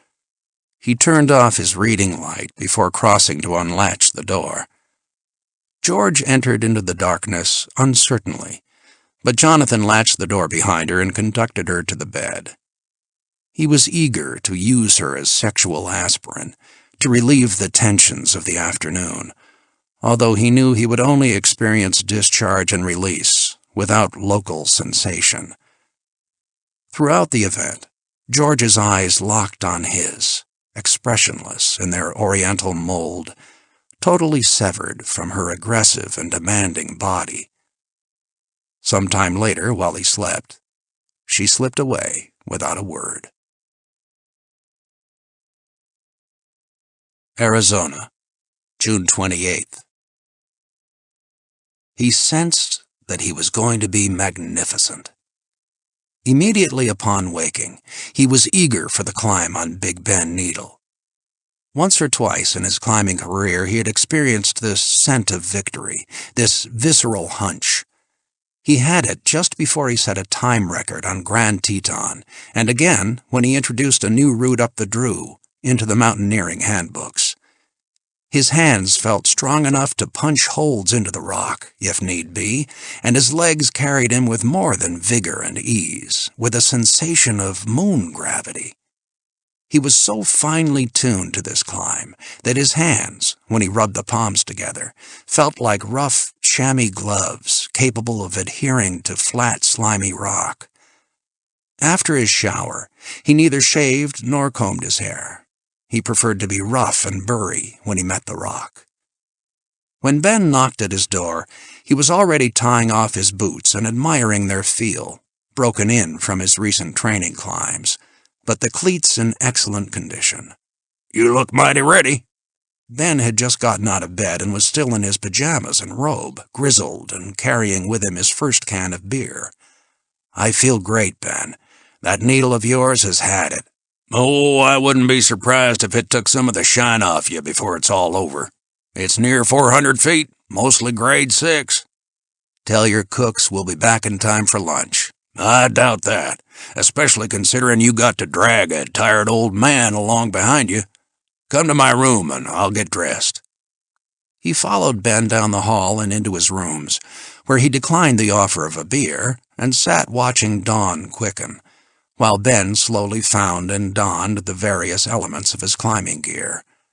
The finding was not easy, and Ben grumbled and swore steadily as he shoveled clothes out of drawers onto the floor and emptied boxes of random paraphernalia onto his rumpled bed. "You say I'm going to pull you along behind, Ben? I had imagined you would lead. After all, you know the route. You've been up before." "Yeah, but I ain't one to hog all the fun. Goddamn my eyes if I can find that other sock. Can't stand wearing socks that don't match. Puts me off balance. Hey, maybe if I worked it out just right, I could make up for these missing toes by wearing a lighter sock on that foot. Of course, I'd run the risk of ending up with the opposite of a limp. I might find myself up an inch or two off the ground, and that'd play hell with my traction. Hey, get off your ass and kick around in this stuff and see if you can find my climbing sweater. You know, the old green one." "You're wearing it." "Oh yeah, so I am. But looky here, I ain't got no shirt on under it." "Not my fault." "Well, you ain't helping much." "I'm afraid if I got out into the middle of the room, they'd never find me again." "Oh, George would come across you when she put all this mess away." "George cleans up your room?" "She's on my payroll, and she's got to do more to earn her keep than just be a spittoon for your sperm." "You have a delicate sense of imagery, Ben." "No shit. All right, I give up. Goddamn my eyes if I can find them boots. Why don't you let me use yours?" "And I go up barefoot?" "Considering how sassy-assed and prime you're feeling, I didn't figure you'd notice a difference." Jonathan leaned back in the chair and relaxed with the dawn view. "I really do feel good, Ben. I haven't felt like this for a long time." Ben's characteristic gruffness fled for a moment. "That's good. I'm glad. I remember how it used to be for me." "Do you miss climbing much, Ben?" Ben sat on the edge of his bed. "Would you miss it if someone ran off with your pecker?" "Sure I miss it. I'd been climbing since I was 18. At first I didn't know what to do with myself, but then—" He slapped his knees and stood up. "Then I got this place, and I'm living high on the hog now." Still, Ben wandered over to the closet. "Here's my boots. I'll be goddamned." "Where were they?" "In my shoe rack. George must have put 'em there, goddammer." Over breakfast in the glittering, empty restaurant kitchen, Jonathan asked if Miles Mello had done anything of interest after the fight. "He worry you, John?" "Right now I'm only worried about the climb, but I'll have to deal with him after I get back." "If he don't deal with you first?" "Say it out." "Well, one of my help heard this Mello and his friend having a set-to in their rooms."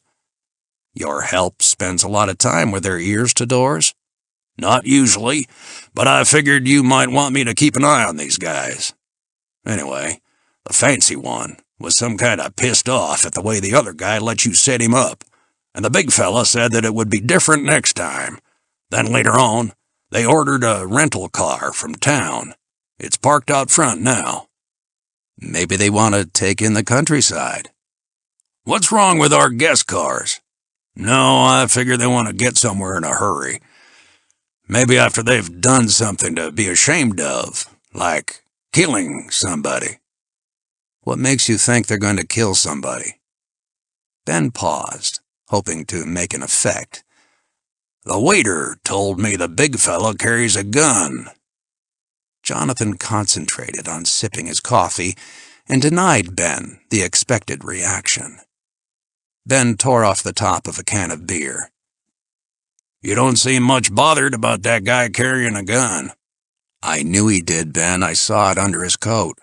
That's why I stepped on his nose, so he wouldn't be able to see clearly. I needed walking away time." "Here I was thinking you had a mean streak, and all the time you was just doing what you had to do." "You should be ashamed of yourself." "I could cut out the tongue that spoke evil of you, old buddy." "I was just trying to stay alive." "And that's why you want the shotgun?" "No, not for protection. I need it for attack. Come on. That hill's eroding out there. There won't be much left of it by the time you get ready." Jonathan's boots crunched over the loose fall rock around the base of the needle, which beetled out overhead, still black on its western face in the early morning. A rock drill, a hammer, and 15 pounds of pitons, snap rings, and expansion bolts clanged and dangled from the web belt around his waist. "Right about here," he judged, guessing the position of a long vertical crack he had observed the day before. The crack, averaging 4 inches in width and running up from the base for 100 feet, seemed to him to be the highway up the first quarter of the face. It was after the fissure petered out that the mushroom top began its outward lean, and then the going would be more challenging. "Is this the way you started up, Ben?" "It's one way, I guess," Ben said noncommittally. They roped up. "You don't intend to be very helpful, do you?" Jonathan said, passing the loose coils of line to his partner. "Hell, I don't need the practice. I'm just along for the ride." Jonathan adjusted the straps on the light pack Ben had insisted he carry for training. Just before taking to the rock, they urinated into the arid ground, pressing out the last drops. Numberless beginners have overlooked, in their eagerness to start, this propitiatory libation to the gods of gravity, and have rued the oversight when they were later faced with the natural problem while on the face, both hands engaged in the more pressing matter of survival. The only solution available under such circumstances is not calculated to make the climber a social success during the press of congratulations following the climb. "Okay, let's go." The move up the crack went quickly and uneventfully, save in places where the fissure was too wide for a snug foot jam. Jonathan drove no pitons for climbing, only one each 30 feet or so to shorten the fall, if there was one. He enjoyed the feel of the rock. It had character. It was well-toothed and abrasive to the grip. There were very few good piton cracks, however. Most of them tended to be too wide, requiring 1 or 2 additional pitons as wedges, and they did not drive home with the hard ring of the well-seated peg. This would matter more once they began the 300 feet of outward-leaning climb. Jonathan realized he would have to use the drill and expansion bolt more than he cared to. He had always drawn a fine but significant line between piton and expansion bolt. The conquest of a face by means of the piton had elements of seduction about it. The use of the drill and bolt smacked of rape. They moved smoothly and with high coordination. Ben tied off and belayed from below, while Jonathan inched up as far as his rope would allow before finding an acceptable purchase from which to belay Ben up to him. Ben's passage was always faster. He had the psychological advantage of the line. He used the holds and grips Jonathan had worked out. Even after the crack petered out and progress slowed, Jonathan's feeling of indomitability persisted.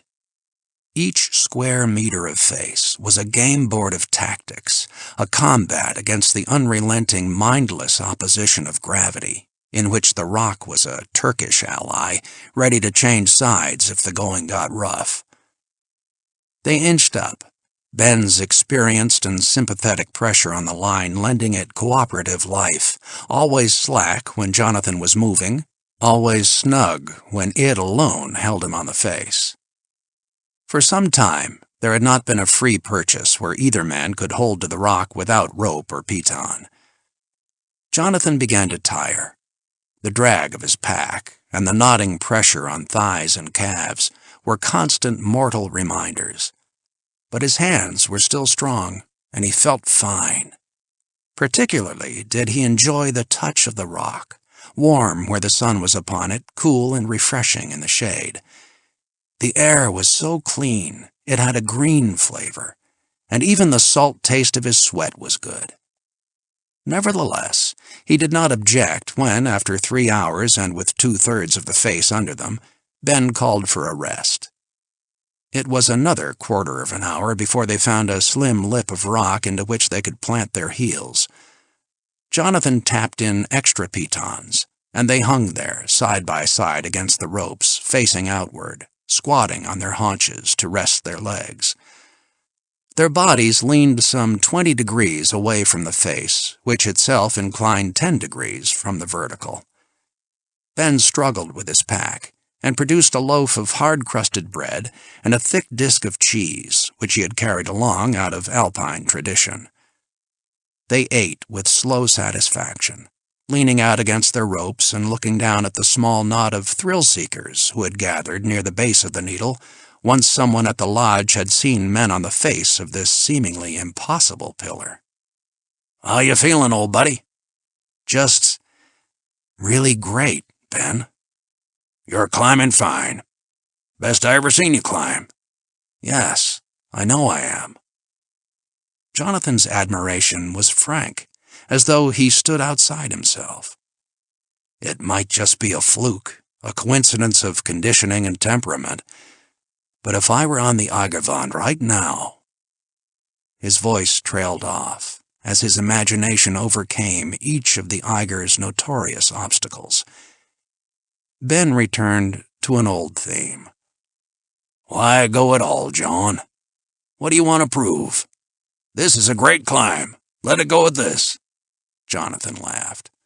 "You certainly have it in for the Eiger." "I just have this feeling. That isn't your mountain, old buddy. She's knocked you off twice before. Hell's bells! This whole thing is screwy-assed. That fairy down there waiting to shoot you up, or you waiting to shoot him up, whichever it is, and all this about checking up on the men you're going to climb with. I don't know what's going on, and I don't think I want to know. But I got a feeling that if you try to take the Eiger while your mind's on these other things, that hill's going to flick you off onto the rocks. And you know that's going to smart some." Jonathan leaned out, not caring to talk about these matters. "Look at them down there, Ben. Miniature people. Miniaturized by the Japanese technique of slowly decreasing their intake of courage and individuality until they're only fit to serve on committees and protest air pollution." "Yeah, they ain't much, are they? They'd sure get their cookies if one of us was to fall off. Give them something to talk about for the better part of the afternoon." Ben waved his arm. "Hi, turds." Those below could not hear, and they waved back vigorously and grinned. "How'd you like a beer, old buddy?" "I'd love one. Why don't you shout down for room service? Of course, the boy would deserve a considerable tip." "We got beer." "I hope you're kidding." "Never. I kid about love and life and overpopulation and atomic bombs and such shit, but I don't ever kid about beer." Jonathan stared at him with disbelief. "You carried a six-pack of beer up this rock? You're insane. You know that." "Maybe insane, but not stupid. I didn't carry it. You did. I put it in your pack." Jonathan contorted his body and grappled a six-pack out of his backpack. "I'll be goddamned. I think I'm going to throw you down on those rubbernecks." "Wait until I finish this beer." Jonathan ripped the top off a can and sucked at the foam. "It's warm." "Sorry about that, but I thought you'd balk at carrying ice." They ate and drank in silence, Jonathan occasionally feeling a ripple of butterflies in his stomach as he looked into the space below him. In all his years of climbing, he had never completely lost the fluttering in the stomach and the tingle in the groin that came over him when he was not concentrating on problems of the face. It was not an unpleasant sensation, and one that he associated with the natural way of things on a mountain. "How far up would you say we are, Ben?" "About 2/3 in distance. About halfway in time."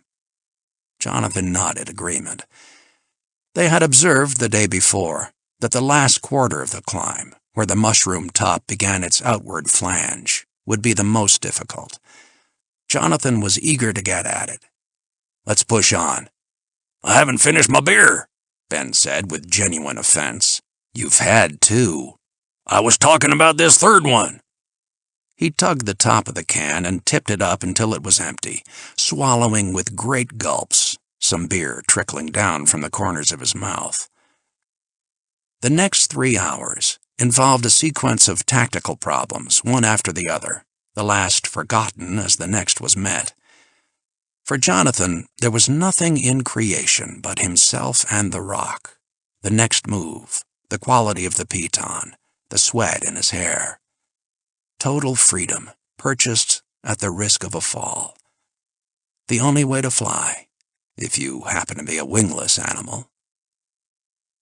The last 5 feet were rather special. The weather had worked its erosive will on the fragile flange around the flat top of the needle.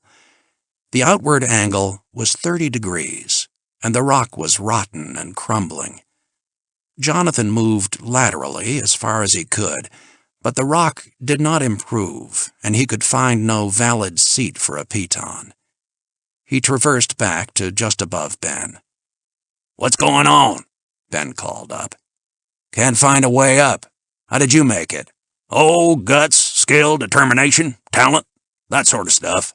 Screw you. Hey, look, old buddy, don't do nothing hasty. This piton is mostly for show. If I go, the beer goes. Oh my. There was no safe way to make the curling lip.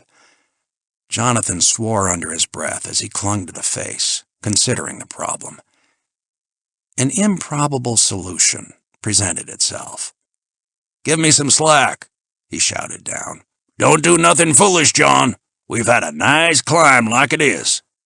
99% of the way is called a failure. Give me the goddamn slack. Crouched under the overhang, facing outward, Jonathan flattened his palms against the rock shelf above him. By maintaining constant pressure between his legs and the heels of his hands, he could ease out, one hand after the other. As the angle of his body increased, the force required to wedge himself in became greater until he could no longer lift a palm from the rock above lest he shoot out into space. He had to skid his hands along, inch by inch, grinding the skin off his palms and moistening the rock with blood. At last, his legs trembling with fatigue, his fingers found the edge of the flange and curled over it. He could not judge the soundness of the lip, and he knew that when he pulled up his knees, his body might swing so far out that his hold would be lost. But he was no longer facing a decision. He could neither return nor hold the stance much longer. His strength was almost gone. He squeezed until the finger bones were in contact with the rock through the pads of his fingertips.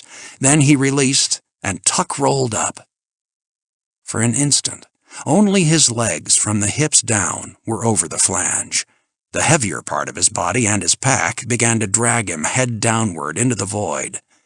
He scrambled and fought back, slithering on his stomach, without finesse or technique, in a desperate animal battle against gravity.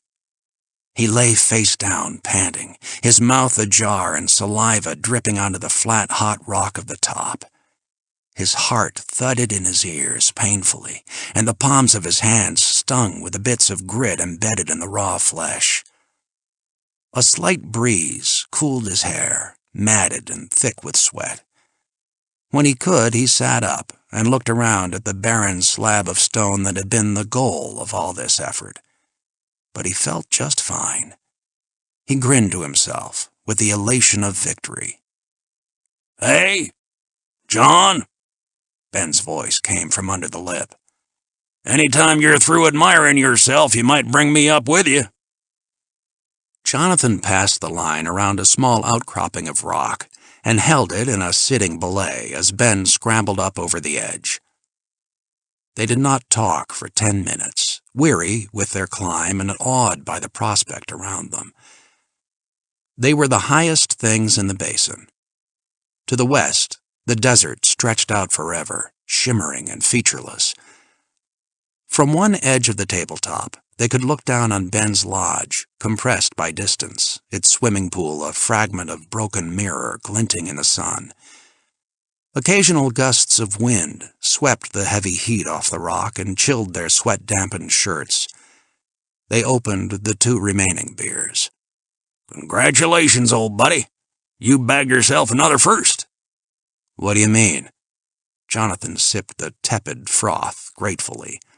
"I never thought anybody'd climb this needle." "But you've climbed it yourself." "Who told you a thing like that?" "You did."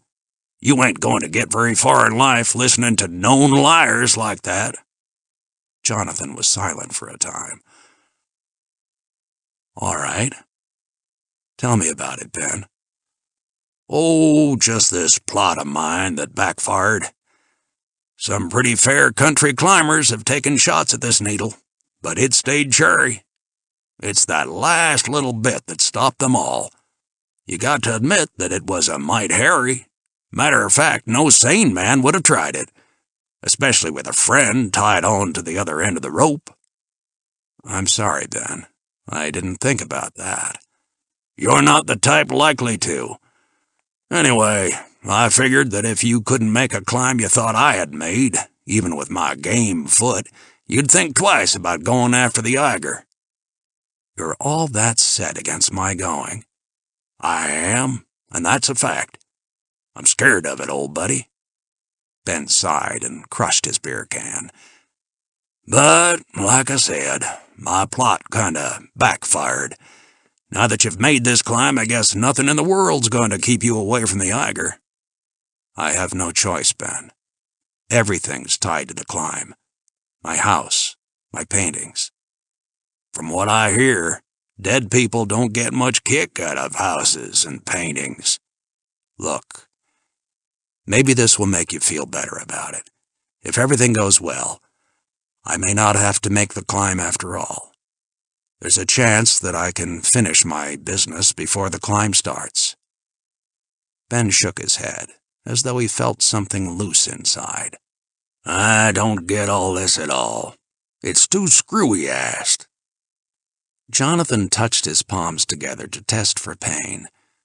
They were tacky, with the thick, clear liquid of coagulation, but they did not hurt much. "Let's go back down." Leaving their pitons for future climbers, and rappelling in great descending swoops, they reached the flat land in 40 minutes, which seemed somehow unfair after the grueling 6 hours of the climb.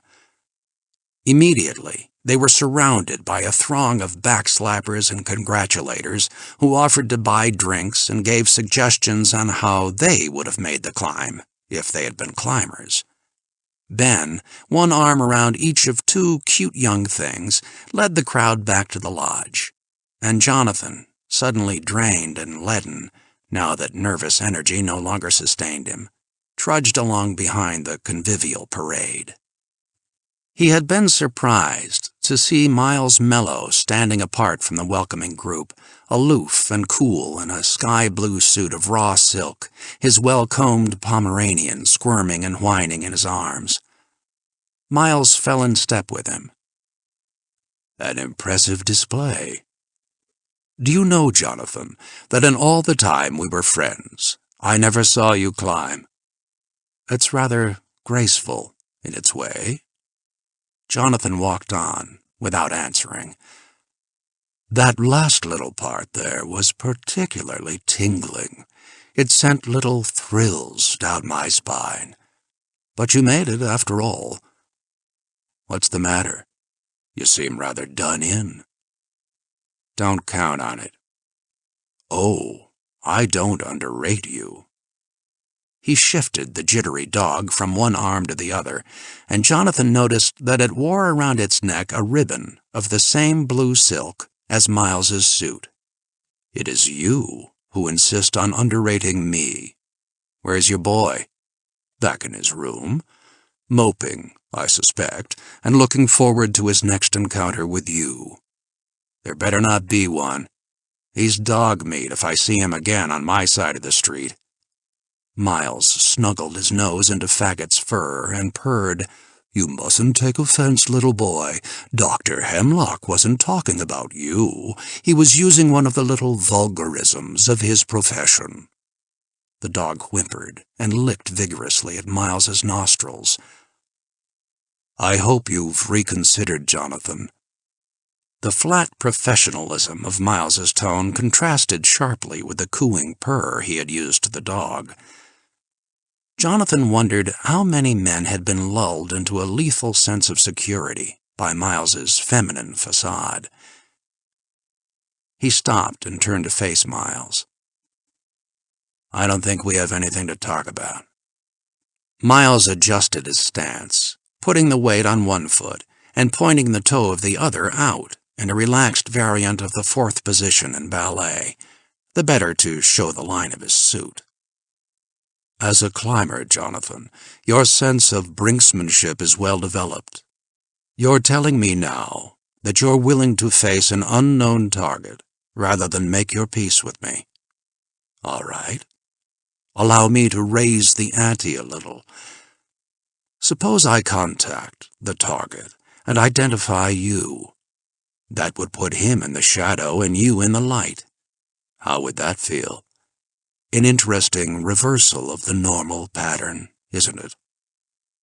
Jonathan had considered this uncomfortable possibility. "You don't have as good a bet as you think, Miles. Search is working on the identity of the man." Mello laughed richly. The sound startled Faggot. "That is lovely, Jonathan. You're willing to bet your life on the efficiency of CII? Does your barber perform operations on you?" "How do I know you haven't already contacted the target?" "And played away my last trump? Really, Jonathan?" He burrowed his nose into Faggot's fur and playfully nipped at his back. Jonathan walked away toward the lodge. Miles called after him, "You don't leave me much choice, Jonathan." Then he nuzzled against Faggot's ear. "Your daddy doesn't have any choice, does he? He'll just have to tell on Dr. Hemlock." He looked after the retreating figure. "Or kill him." Ben was grumpy and incommunicative throughout supper, but he manfully put away quantities of food and beer. Jonathan made no attempts at conversation, and often his attention strayed from the food and focused on an indeterminate point in space. At length, he spoke without breaking his vacant stare. "Anything from your switchboard operator?" Ben shook his head. "Neither of them has tried to call out, if that's what you mean. No telegrams? Nothing." Jonathan nodded. "Good. Whatever you do, Ben, don't let them make contact with the outside." "I'd sure give my front seat in hell to know what's going on around here." Jonathan looked at him for a long moment, then asked, "Can I borrow your Land Rover tomorrow?" "Sure. Where are you going?" Jonathan ignored the question. "Do me a favor, will you?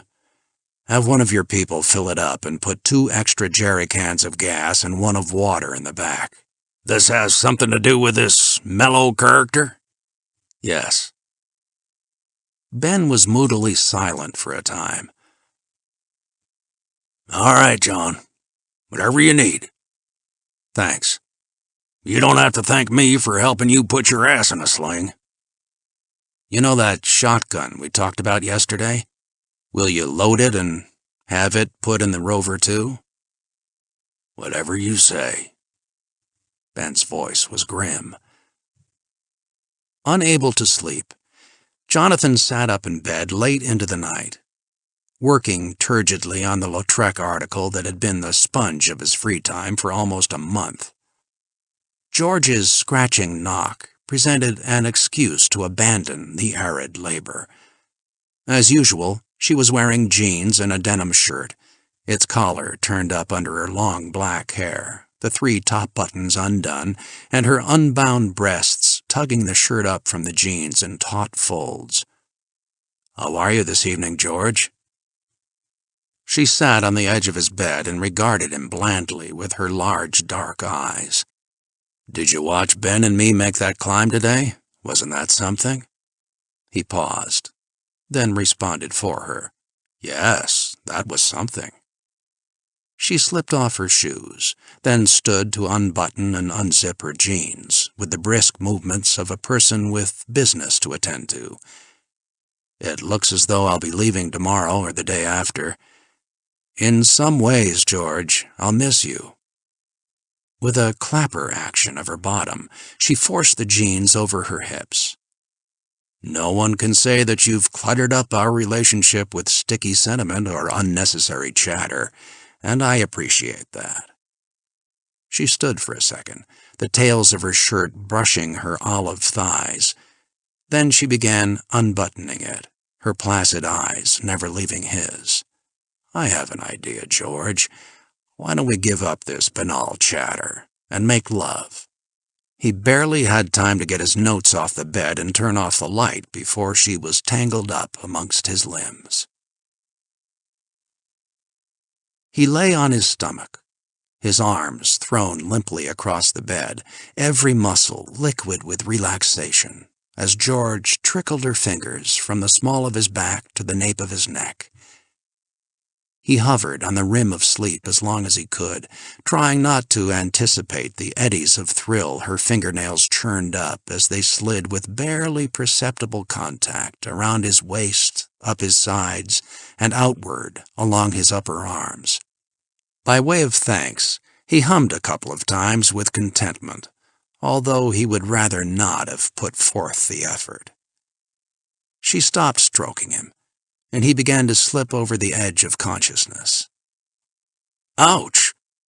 He felt something like a wasp sting in his shoulder. George leaped out of bed and cowered in the darkest corner of the room. He fumbled the light on and looked around, squinting against the sudden glare. Quite nude, George pressed into her corner, the hypodermic needle still in her hands, both thumbs against the plunger and the point directed at him, as though it were a gun she could protect herself with. "You little bitch!" Jonathan, also nude, advanced on her. Fear and hate flickering in her eyes, she made a lunge at him with the needle, and with one broad backhand blow he reeled her along the wall and into the opposite corner, where she crouched like a treed cougar, blood trickling from the corner of her mouth and one nostril, her lips drawn back in a frozen snarl that revealed her lower teeth. He was moving in to expand on her punishment when the buzzing in his ears settled toward his stomach and made him stagger. He turned back toward the door, now an undulating trapezoid, but he realized he would never make it. He stumbled toward the phone. His knees buckled under him, and he went down, knocking over the bedside table and plunging the room into darkness as the lamp burst with a loud implosion. The buzzing pulsed louder and in tempo with the dancing bursts of light behind his eyes. "Desk," answered a thin, bored voice near him on the floor, somewhere in the rubble of broken glass. He pawed about blindly, trying to find the receiver. "Desk." He felt a volley of pains in the small of his back, and he knew the little bitch was kicking him with the relentless rhythm of frightened fury. "Desk." The voice was impatient. He could not ward off the kicks. All he could do was curl up around the receiver and take it. The pains became duller and duller, until they were only pressures. "Desk." Jonathan's tongue was thick and alien.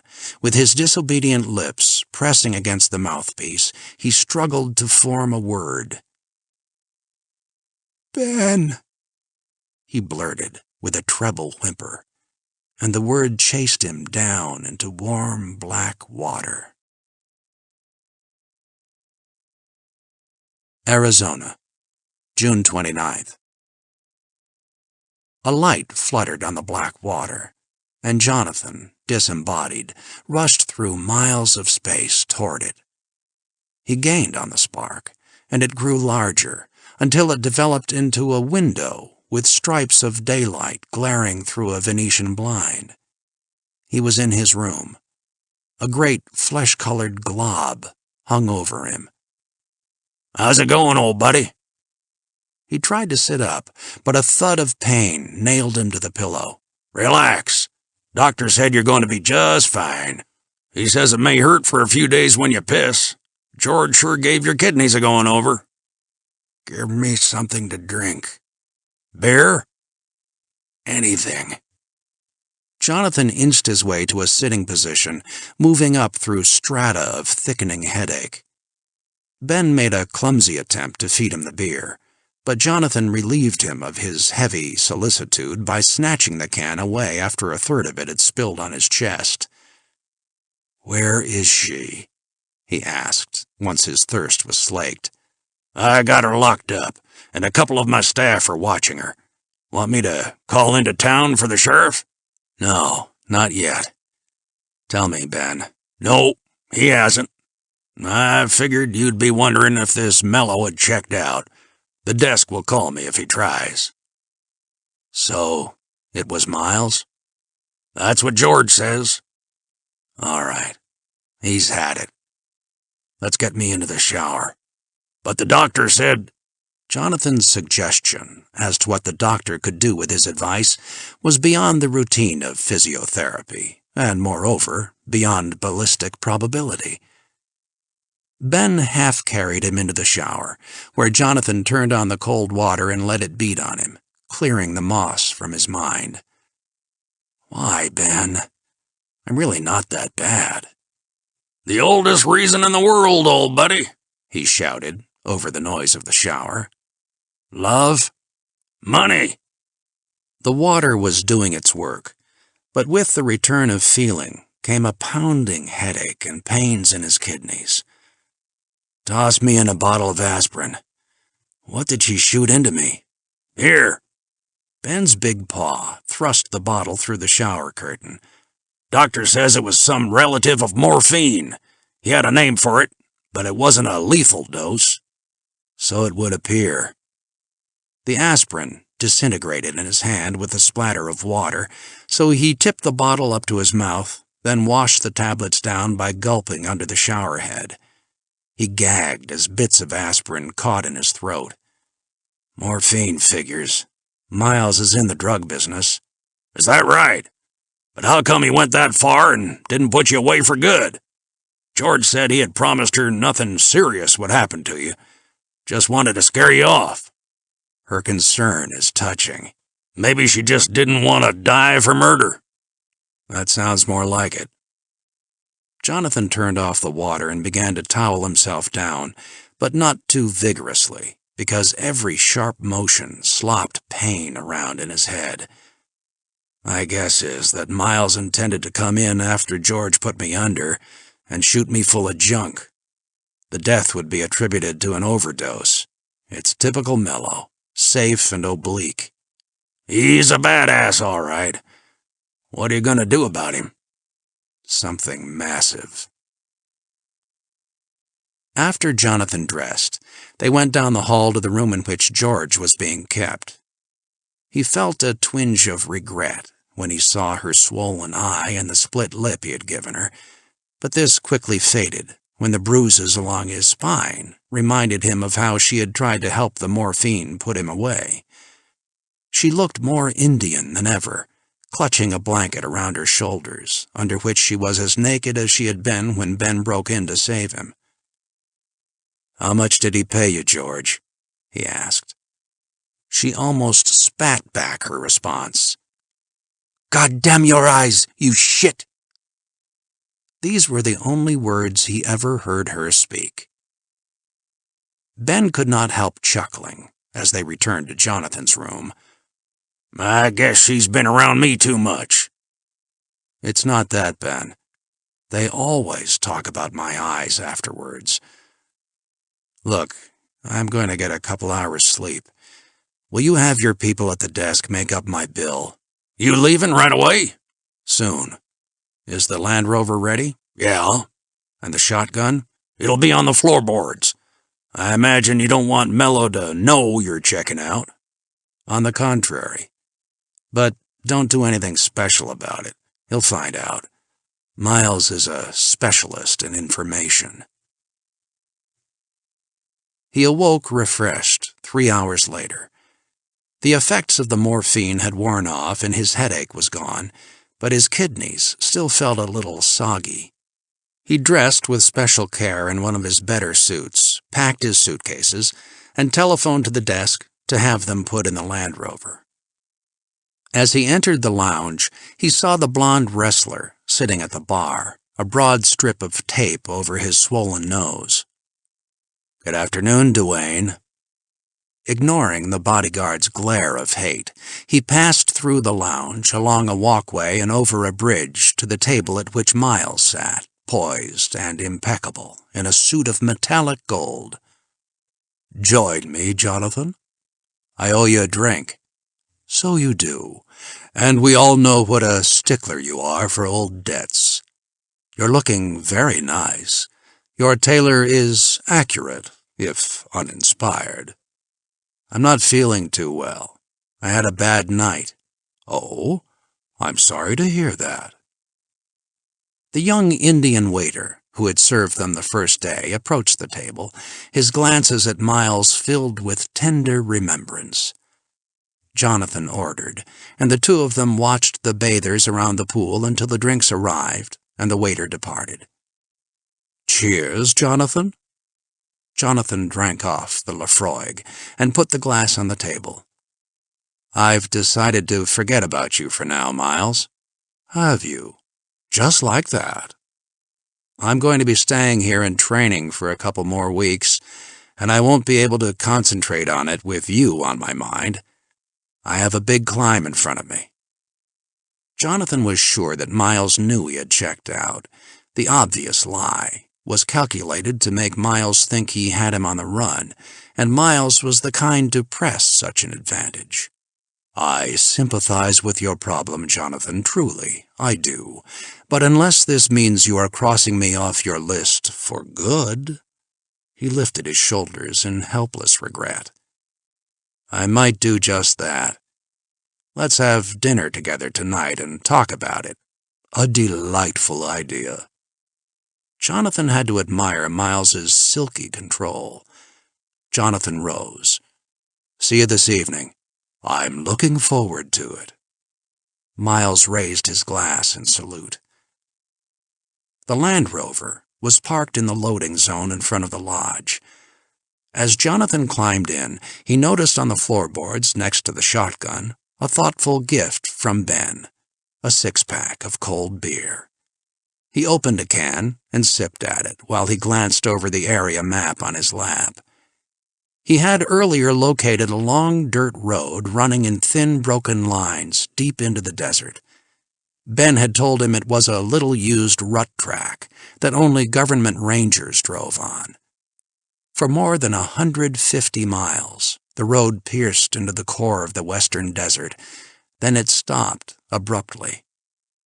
Tracing back with his finger, he found the place where the dirt track began, branching west from a north-south gravel access road.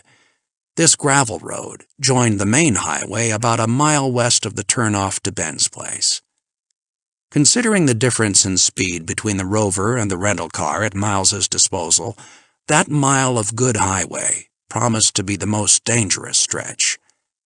Fixing the map in his mind, Jonathan folded it away and drove off, slowly winding up from the basin. On one of the cutbacks, he glanced down to find that Miles's car was already in pursuit. He pressed down on the gas. Seated beside Duane, faggot in his arms, Miles saw Jonathan's sudden increase in speed. "He knows we're following him. Go get him, Duane. Here's your chance to reinstate yourself in my good graces." And he fondly scratched behind Faggot's ears as the car sprayed dust in a skidding turn. The Rover's superior traction and suspension made up for its disadvantage in speed, and the distance between the two did not much alter throughout the race until the last flat 100 yards before the highway, during which Miles gained perceptibly on the Rover. Duane pulled an automatic from his shoulder holster. "Don't," Miles ordered. "We'll pull alongside on the highway where we can be sure of it." Miles knew the Rover had no chance of outdistancing him along the 5 miles of good road to town. Jonathan approached the highway at full speed and quickly turned west, away from town. For an instant, Miles was troubled by the unexpected move. Then he decided that Jonathan realized the hopelessness of an open race and was seeking some back road on which the qualities of the rover would give him a chance. "I think this would be a good time to get him, Duane." The car torqued low on its springs as it bounced onto the highway and screamed around the corner in pursuit. Jonathan held the accelerator to the floor, but at 70, the rover was flat out, and the automobile gained on him steadily. The gravel cutoff was only half a mile away, but the car behind was so close that he could distinguish Miles through the rearview mirror.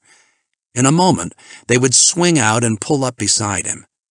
He saw Miles roll down his window and lean back to give Duane a clear field of fire.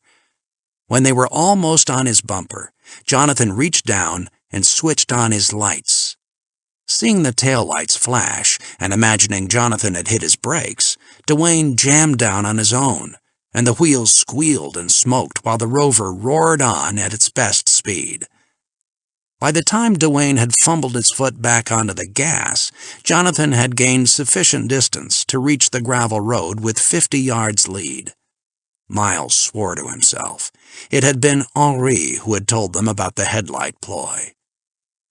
Several times on the gravel road, when his lead was threatened, Jonathan wagged the wheel and caused the rover to zigzag slightly, raising clouds of blinding dust, which forced the car to fall back.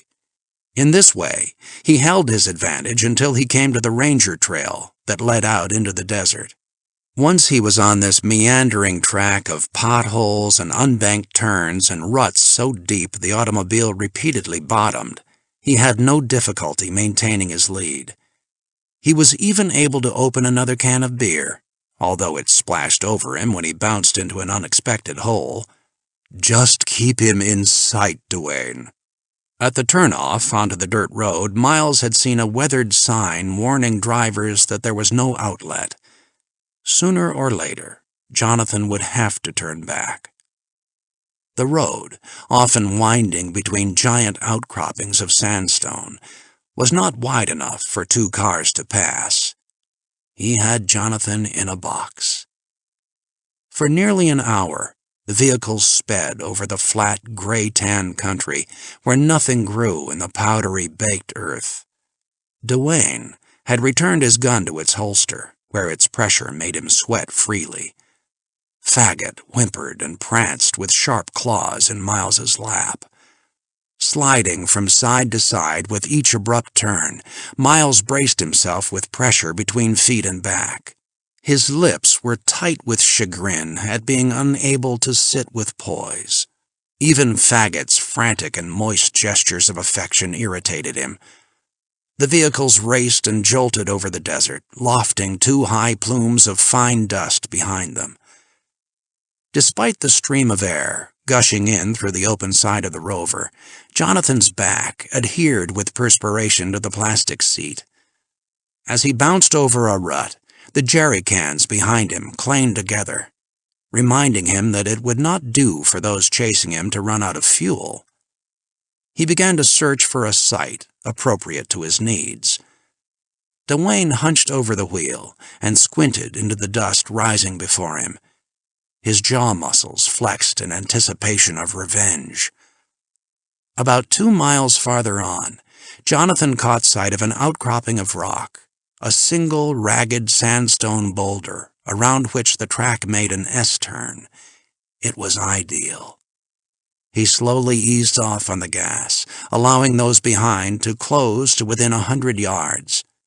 The instant he made the first turn, he hit his brakes, skidding to a stop and raising dense clouds of choking dust.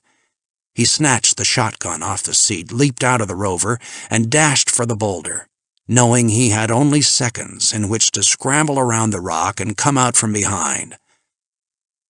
As Duane steered into the first turn, he was blinded by the swirl of dust. The Land Rover loomed in front of him, and he jammed down on the brakes. Before the car had slid to a stop, Miles had his door open and had rolled out onto the ground. Dwayne twisted the window handle, grappling desperately at his automatic. Hemlock! The barrels of the shotgun jabbed painfully into his left side. He never heard the shot. Jonathan snapped back the hammers of the shotgun as he raced desperately around the boulder. He heard the squeal of brakes and plunged through the dust at a full run. Dwayne's face emerged out of the billowing white fog. He was trying to get his window down. Jonathan rammed the gun in through the half-opened window and snapped off both triggers. The blast was deafening. Dwayne snorted like a hammered steer as the force of the impact slid him across the seat and halfway out the open door, where he dangled and twitched until his nerves discovered they were dead. Jonathan stepped around in front of the car and reached in under the hanging arm to extract the automatic. He wiped his sticky fingers off on a fragment of Dwayne's jacket he found several feet away from the car. Miles stood in the settling dust, straightening his cuffs and slapping dirt from his gold suit. The Pomeranian danced epileptically about his legs. "Really, Jonathan, this suit cost me $300 and what's more, 5 fittings. Get into my car." Miles picked up the squirming dog and walked in front of Jonathan to the Rover, his casual dancer's stride betraying no effect of recent events. They drove on, westward, deeper into the desert. Their lips began to crack with the salt that prevented the most meager vegetation from growing.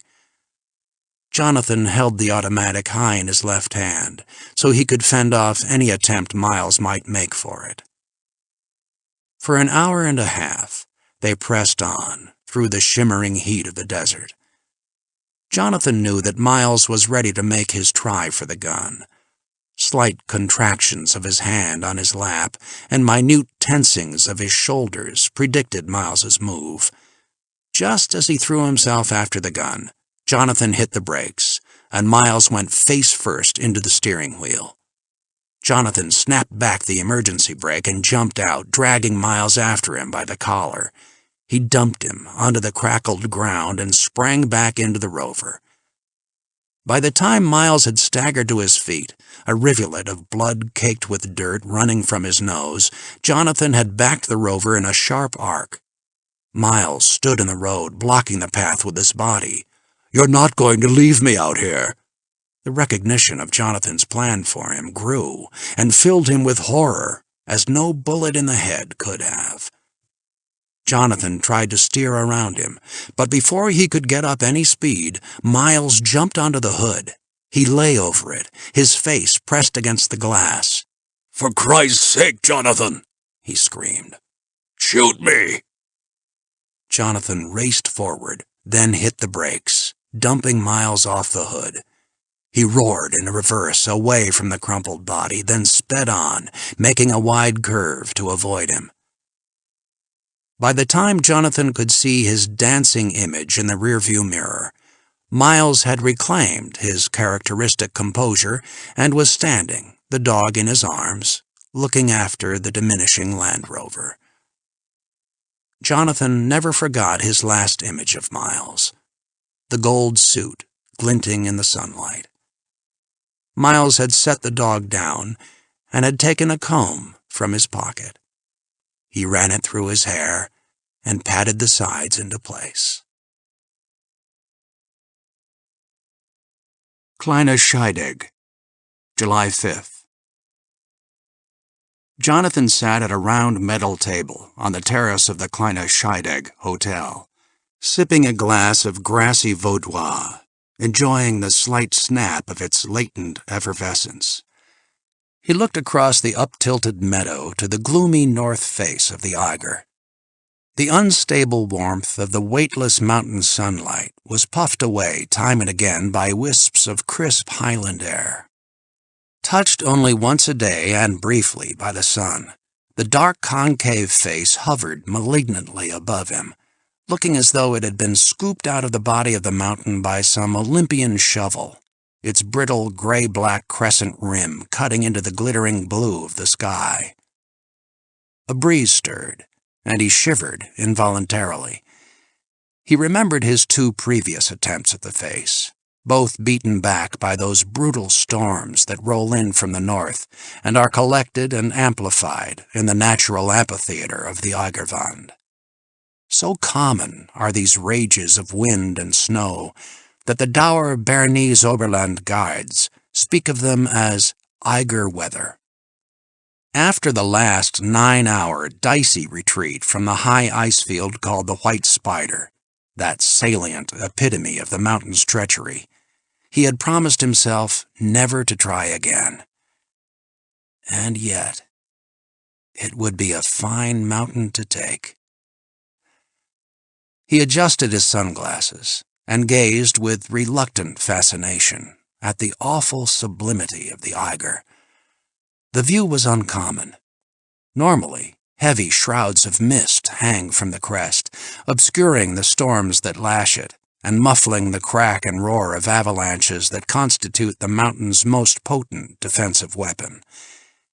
His eye snagged on each of those features associated with the defeat and death of some mountaineer. He was afraid of the mountain. His groin tingled with the fear. But at the same time, his hands itched for the touch of its cold rock, and he was exhilarated at the thought of trying that fine savage again. This perverse dialogue between the flinching mind and the boisterous body is one every climber has experienced at one time or another. It was a pity that his Sanction target would be nominated before the climb started. Maybe after it was over. A long-limbed blonde with a mountain tan squeezed between the close-set tables, although there was no one else on the terrace, and nudged Jonathan with her hip, causing some wine to spill from his glass. "I am sorry," she said, willing to allow this accident to open a conversation. Jonathan nodded a curt acceptance of her apology, and she passed on to use the coin-operated telescope that was in a direct line between him and the mountain, although there were 6 others available to her. She bent over the instrument, directing her excellent bottom toward him, and he could not help noting that her suntan must have been acquired in those very shorts. Her accent had been British, and she had the general look of the horsey type, the long, taut legs developed from gripping the animal between her knees. He noticed that her shoes, however, were not British.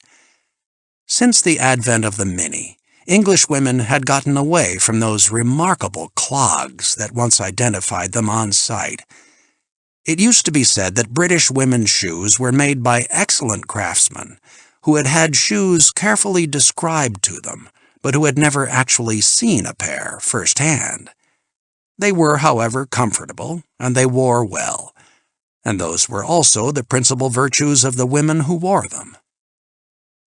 He followed the line of her telescope and rested his eyes again on the Eiger. The Eiger. Appropriate name.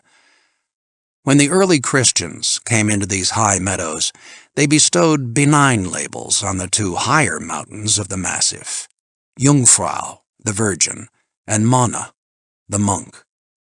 But this most malicious promontory was named for an evil pagan spirit, Eiger, the ogre.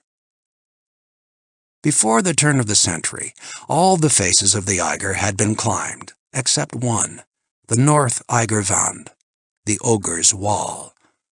Experienced mountaineers had listed it among the impossible faces, and so it was in the days of pure climbing, before sportsmen armed themselves with piton and snap ring.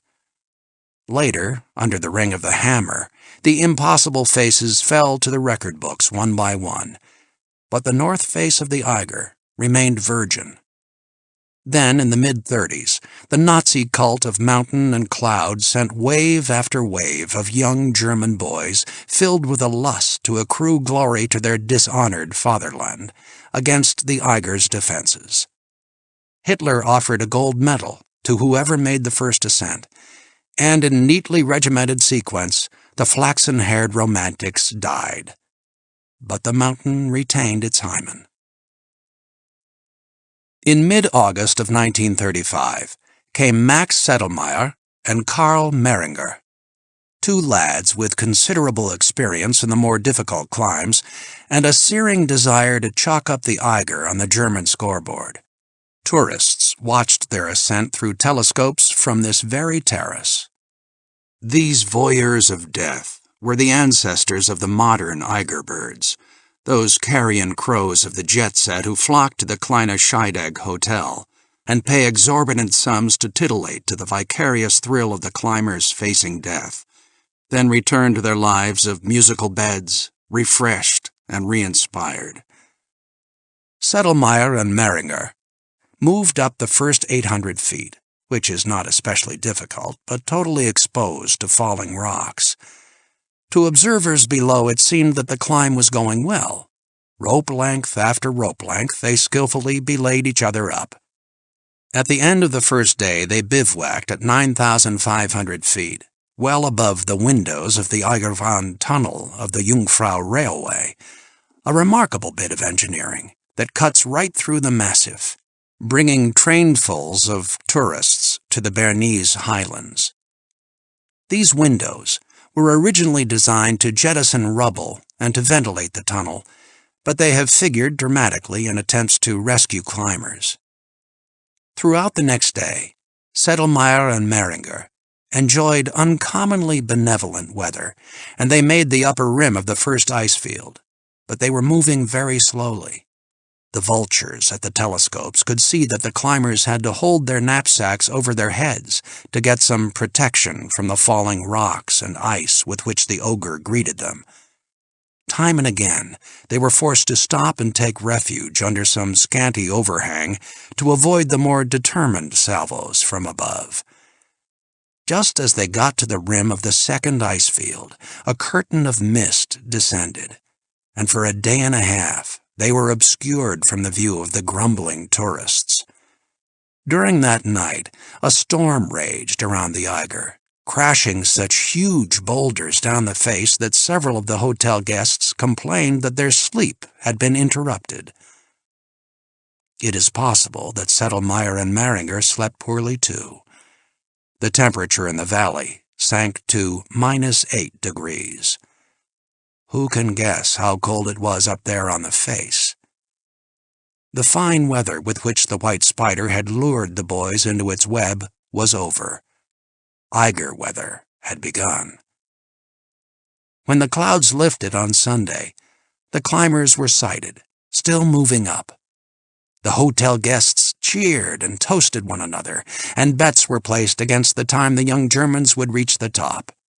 But experienced climbers and guides glanced embarrassedly at one another and walked away from the crowds. They knew the lads had no chance, and climbed only because avalanches had cut off their retreat, and anything was better than simply hanging from their pitons, awaiting death. They moved up slowly toward the Flatiron, the highest point Jonathan's party had reached during his first attempt at the ogre. The clouds descended again, and the tourists were cheated of the thrill of watching them die. That night a gale lashed the face. There was a half-hearted attempt to organize a rescue team, but more in response to the desire to do something than to any hope of reaching them alive. In manifestation of typical Swiss compassion, the Bernese Oberland guides haggled over wages until it was too late to bother with a rescue. An intrepid German flyer dared the treacherous air currents to fly close to the face and search. He spotted the boys, frozen to death, still hanging from their harnesses. With this, the Eiger began its nomenclature of human tragedy. To this day, that spot on the point of the Flatiron above the third ice field is called Death Bivouac. The game between the Eiger and man was begun. Score: Ogre 2, Man 0. Early in 1936, two Germans came to reclaim the bodies of their countrymen from where they had stood frozen against the wall for a year, a target for the prying telescopes on clear days. If possible, they were also going to attempt the summit. They decided to take a training climb first. An avalanche caught one up and broke his neck against a rock. Ogre 3, Man 0. In July of that same year, German youth challenged the ogre again. This time it was a team of 4, Rainer, Eiger, Kurtz, and Hinterstoisser. Again, the tourists watched and placed bets. The young men, suffused with the zeitgeist of Hitler's early days, made such melodramatic statements to the press as, "We must have the wall or it must have us." It had them. The most experienced of the party, Hinterstoisser, discovered a tricky traverse across the face that turned out to be the key to subsequent climbs. But so confident were they of victory that they pulled in the rope after the last of the party had crossed. This gesture of cocky confidence killed them. The party climbed well, although Eiger appeared to be injured, probably by falling rock, and the others had to slow down to help him along. Their first bivouac was just above the Rotfleur, that red rock crag that is one of the more salient landmarks of the face. In one day, they had gone more than halfway up the Eiger. The next day, with the injured man becoming steadily weaker, they gained the third ice field and tied off to camp just below Death Bivouac. When dawn allowed the rubbernecks at the coin-operated telescopes to enjoy the drama, the party had begun a descent. Obviously, the condition of the injured man prevented them from continuing. Smoothly and with remarkable speed, considering the incapacitated climber, they descended the first 2 ice fields. But night caught them, and they were forced to make a third bivouac. That night, with Eiger weather freezing their soaked clothes into clanging armor of ice, must have been brutal. Their reserves of strength were sapped by the cold, and through all of the next day, they only managed 1,000 feet. For a 4th time, and now out of food, they had to bivouac on the inhospitable face. Some novices at the hotel opined that the team had a good chance. After all, they had only the Hinterstoisser traverse and the difficult crack before them. Then the going would be relatively easy. But the team had overconfidently retrieved their rope from the traverse. And the next morning, it was completely iced over. Again and again, with a growing desperation that never overwhelmed his skill, the gifted Hinterstoisser attempted to make the verglas and slime of the traverse, and each time he was stopped by the hungry ogre. The mists descended, and the tourists could hear the roar of avalanches all through the night. Another name was attached to the Eiger, the Hinterstoisser Traverse. Ogre 7, Man 0. Throughout 1937, team after team attacked the Eiger, only to be driven back. The mountain came close to claiming more victims during the remarkable retreat of Vorg and Rebic from Death Bivouac, but the score remained the same. In June of 1938, 2 Italians, there were national movements afoot in Italy too, fell to their deaths near difficult crack. But rope and piton techniques were steadily perfected, while the natural defenses of the mountain remained as they had been since the memory of man. So, in July of that year, a German team finally removed the north face of the Eiger from the list of impossibles. Ogre 9, Man 1. Throughout the war years, the Eiger was free from incursions into its privacy. Governments provided young men with other ways to inscribe their names on the rolls of glory, ways that converted suicide into murder and soothed all with the balm of patriotism. But directly these avenues to danger were sealed off by peace, the vertical snare of the Eiger beckoned again. In recent years, more than 30 men have slogged up the last snow slope, panting and crying and promising never to touch the stone of the ogre again. But most of the attempts are still driven back by weather and avalanche, and the death toll continues to rise regularly. The critical ice field of the white spider has played the antagonist role in most of the recent tragedies, like the one in 1957, in which 3 men died and a 4th was rescued only after hunger and thirst had driven him to splinter his teeth on glacier ice in an attempt to get something into his stomach. Jonathan stared ahead, his mind unrolling the death record of the Eiger. "Is there something wrong?" the English girl at the telescope asked. He had forgotten her. "Why are you staring at me like that?" She smiled, anticipating the reason. "I wasn't staring at you, dear. I was staring through you." "How disappointing. May I join you?" She interpreted his silence as invitation. "You've been looking at that mountain with such concentration that I couldn't help noticing you. I do hope you're not thinking of climbing it." "Oh, no. Never again." "You've climbed it before?" "I've tried." "Is it awfully fierce?" "Awfully." "I have a theory about mountain climbers. By the way, my name's Randy. Randy Knickers." "Jonathan Hemlock. What's your theory, Randy?" "Well, may I have some wine?" "That's all right. I'll just use your glass if you don't mind."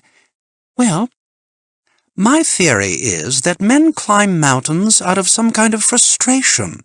I think it's a kind of sublimation of other desires." "Sexual, of course." Randy nodded earnestly as she swallowed a sip of wine. "Yes, probably. This wine's half fizzy, isn't it?" He put his feet upon an empty chair and leaned back to receive the sun. It has the giggling sparkle of Swiss maidens, blushed but pleased by the attention of rural swains, but these high spirits do not eclipse the underlying tartness of the petulant Oberland peasant that resides largely in the wine's malolactic fermentation. Randy was silent for a moment. "I do hope you're teasing." "Of course I am, Randy. Don't people usually tease you?" "Not men. They typically try to make love to me." "How do they do, typically?" "Well, of late they've been doing very well indeed. I'm in Switzerland for a sort of holiday before I go home and settle down to a most proper married life." "And you're spreading the blessings of your body around while there's still time." "Something like that. Not that I don't love Rodney. He's the dearest person, really. But he is Rodney." "And he's rich." "Oh, I imagine so." Her brow clouded over for an instant. "I certainly hope he is." "Oh, of course he is. What a fright you gave me. But the nicest thing about him is his name." "Which is?" "Smith. Rodney Smith." "And that's the nicest thing about him?" "It's not that Smith is all that grand of itself. I believe it's actually a fairly common name. But it will mean that I shall finally be rid of my name. It's been a plague to me all my life." "Randy Knickers sounds all right to me." "That's because you're an American. I could tell that from your accent. But knickers is British slang for panties, and you can imagine what the girls at school did with that." "I see." He took his glass back and poured himself some wine. He wondered what it was about him that attracted the nutty ones. "You see what I mean?" Randy asked, forgetting that she had been thinking rather than speaking. "Not exactly." "Oh, I have this theory that strangers gravitate immediately to the topics of their greatest mutual interest, and here we are talking about panties. It rather tells on us, doesn't it?" "You ride horses, don't you?" he said, succumbing to the rule of non sequitur Randy's mind demanded. "Yes, as a matter of fact, I show for my uncle. How on earth did you know?" "I didn't know, really. I more hoped. Do you have a theory about women who delight in having strong beasts between their legs?" She frowned. "I hadn't really thought about it, but I imagine you're right. It's something like your mountain climbing, isn't it? It's always delightful to have something in common." She looked at him narrowly. "Don't I know you from somewhere? The name's familiar," she mused. "Jonathan Hemlock." "Ah, aren't you an author?" "Only a writer." "Yes, I have it. You write books about art and everything. They're very keen on you at Slade." "Yes, it's a good school. What would you rather we did, Randy? Take a walk through the village, or shall we rush directly to bed?" "A stroll through the village would be grand. Romantic, actually. I'm glad we're going to make love. I have a theory about love-making. I view it as a first-rate icebreaker. You make love with a man, and the first thing you know, you're holding hands and calling each other by first names. I prefer first names, probably because of my own family name. Did I tell you what knickers are in England?" "Yes." "Well, then, you can appreciate my attitude toward names. I have this theory about attitudes." Jonathan was not disconsolate when he discovered that Randy would be returning to London the following morning. Kleine Scheidegg, July 6th through 7th. It had been necessary to dress twice that morning, and they nearly missed the train. The last Jonathan saw of Miss Knickers as the train began to move away from the platform, she tugged down her compartment window and called, "You really have smashing eyes, you know, Jonathan." Then she settled into her seat next to a homeward-bound skier and began animatedly explaining one of her theories to him. Jonathan smiled as he remembered her tactic of self-excitation, which consisted of calling parts, places, and postures by their most earthy names. He turned up the steep cobblestone road that connects the village to the hotel. He had arranged to take a training climb with a local guide up the west flank of the Eiger. Although a far cry from the north face, this west route had been blooded often enough to demand respect.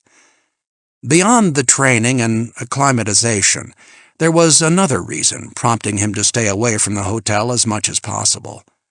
Somehow, as always, despite the greatest precautions, the management of the hotel had sensed there was an attempt at the Eigerwand pending. Discreet telegrams had been sent out. The best suites were being held vacant for rich Eiger birds, who would soon begin to descend on the hotel.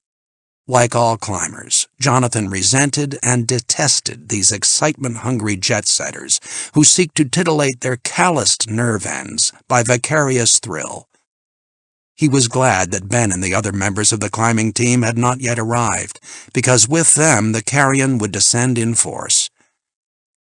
Halfway up the cobblestone road, Jonathan stopped off at an outdoor café for a glass of Vaudois. The fragile mountain sun was pleasant on his cheek. "Do you ever buy wine for girls you meet in bars?"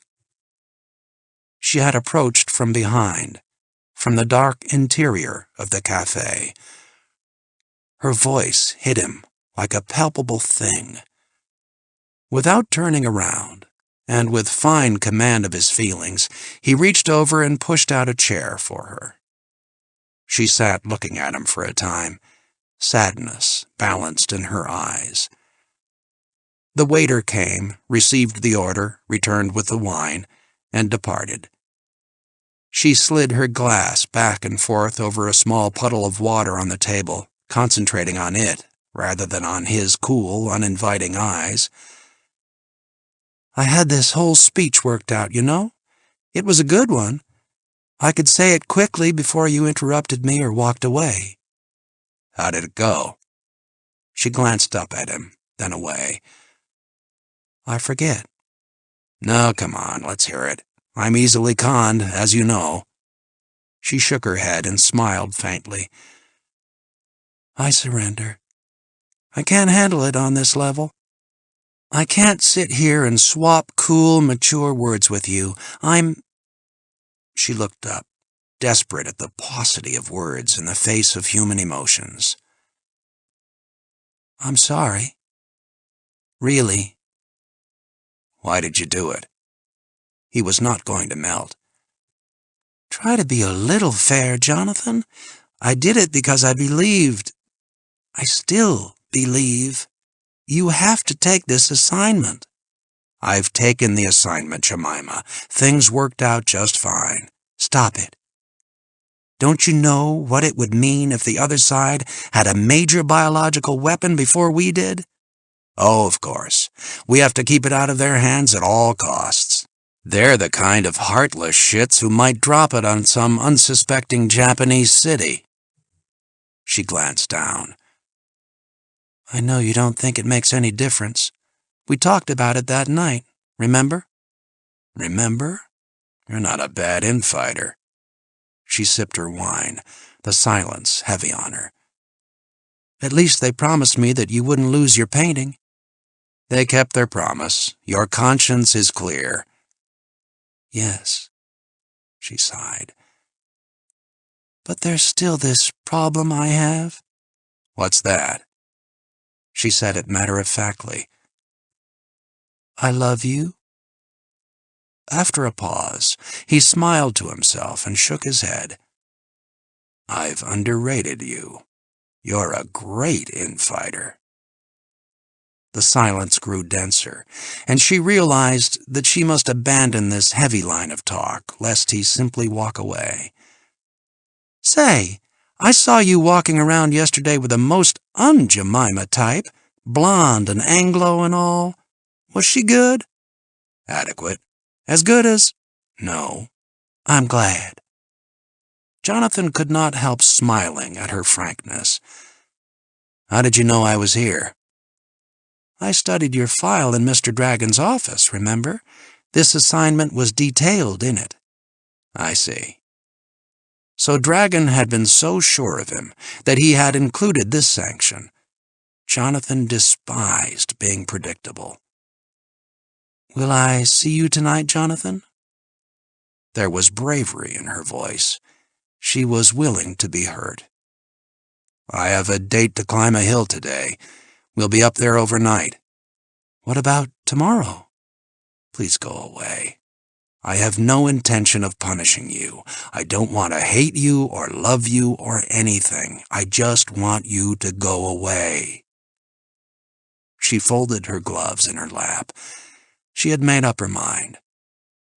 I'll be here when you come down from the mountain. Jonathan rose and dropped a bill on the table. Please don't. Her eyes brimmed suddenly with tears. Why are you doing this, Jonathan? I know this isn't a one-way thing. I know you love me too. I'll get over it. He left the cafe and walked to the hotel with vigorous strides. True to type, the Swiss guide grumbled and complained that they should have started with the first light of dawn. As it was, they would have to pass the night on the mountain. Jonathan explained that he had all along intended to pass the night there for the conditioning. The guide classified himself. At first he did not understand. Genus Teutonic. Then he refused to budge. Species Helvetic. But when Jonathan offered to double the fee, there was a sudden comprehension, coupled with the assurance that the idea of spending a night on the mountain was a splendid one. Jonathan had always found the Swiss to be a money-loving, dour, religious, money-loving, independent, well-organized, money-loving people. These men of the Bernese Oberland are fine mountaineers, always willing to face the rigors and risks of rescuing a climber trapped on the face of a mountain.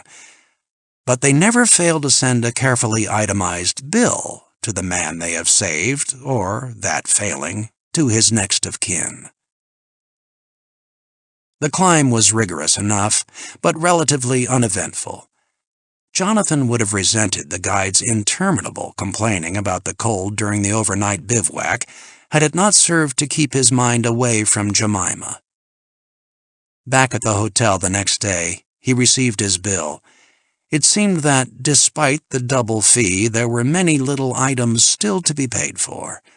Among these were medical supplies they had not used, food for the bivouac, Jonathan had brought his own to test the freeze-dried rations, and a charge for 1/4 pair of boots.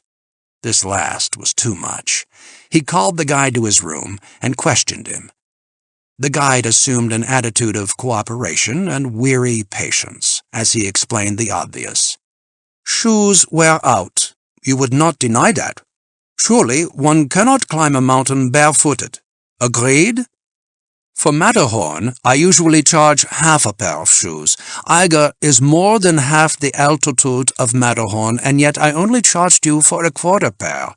I did this because you were a pleasant companion. I'm surprised you didn't charge me for wear on the rope. The guide's eyebrows lofted. Oh? He took up the bill and scanned it minutely. You are perfectly right, sir. There has been an omission.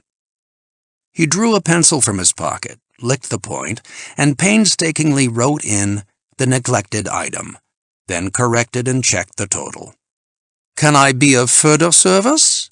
He asked. Jonathan pointed to the door, and with a curt bow, the guide left. Jonathan's undefined sense of tension and anticipation was exacerbated by the depression Switzerland always brought upon him. He considered the placement of the magnificent Alps in this soulless country to be one of nature's more malevolent caprices. As he wandered around the hotel aimlessly, he came upon a group of lower-class Eiger birds playing the fondue Kirsch-kiss game and giggling stupidly. He turned back toward his room with disgust. No one really likes Switzerland, except those who prefer cleanliness to life, he thought. And anyone who would live in Switzerland would live in Scandinavia, and anyone who would live in Scandinavia would eat lutefisk, and anyone who would eat lutefisk would... He paced up and down in his room. Ben would not arrive until the next day, and Jonathan would be damned if he would spend an unnecessary day in this hotel among these people, an object of curiosity for the early-arrived Eiger birds. His telephone rang. What? He snapped into the receiver. How did you know it was me? Jemima asked. What do you have planned for tonight? Making love with you? She answered without hesitation. Dinner first at your cafe? Great. Does this mean everything is all right between us? No. He was surprised at her assumption. Oh. The line was silent for a moment. See you in 20 minutes. 15. Night had fallen quickly around the cafe terrace, as it does in the mountains, and they sipped in silence the last of their brandy. Jemima had been careful to make no allusions to their time together in Long Island. His mind was far away, and he failed to notice the inset of cool air slipping down from the flanks of Eiger. Jonathan? Mm-hmm. Am I forgiven? He shook his head slowly. That isn't the point. I would never again be able to trust you. And you would want to? Sure. Then you're really saying we might have made something of it? I'm pretty sure we could have. And now no chance? Ever? He did not answer. You're a warped man. And you know something else? You haven't kissed me yet. He corrected the oversight. As their faces drew slowly apart, Jemima sighed. Corn in Egypt, man. I didn't know lips had a memory of their own. They watched the last yellow light desert the ragged crests surrounding them. Jonathan?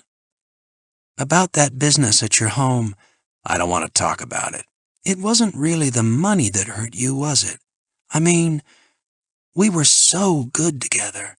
All day long, I mean, not just in bed. Hey, you want to know something? Tell me. She laughed at herself.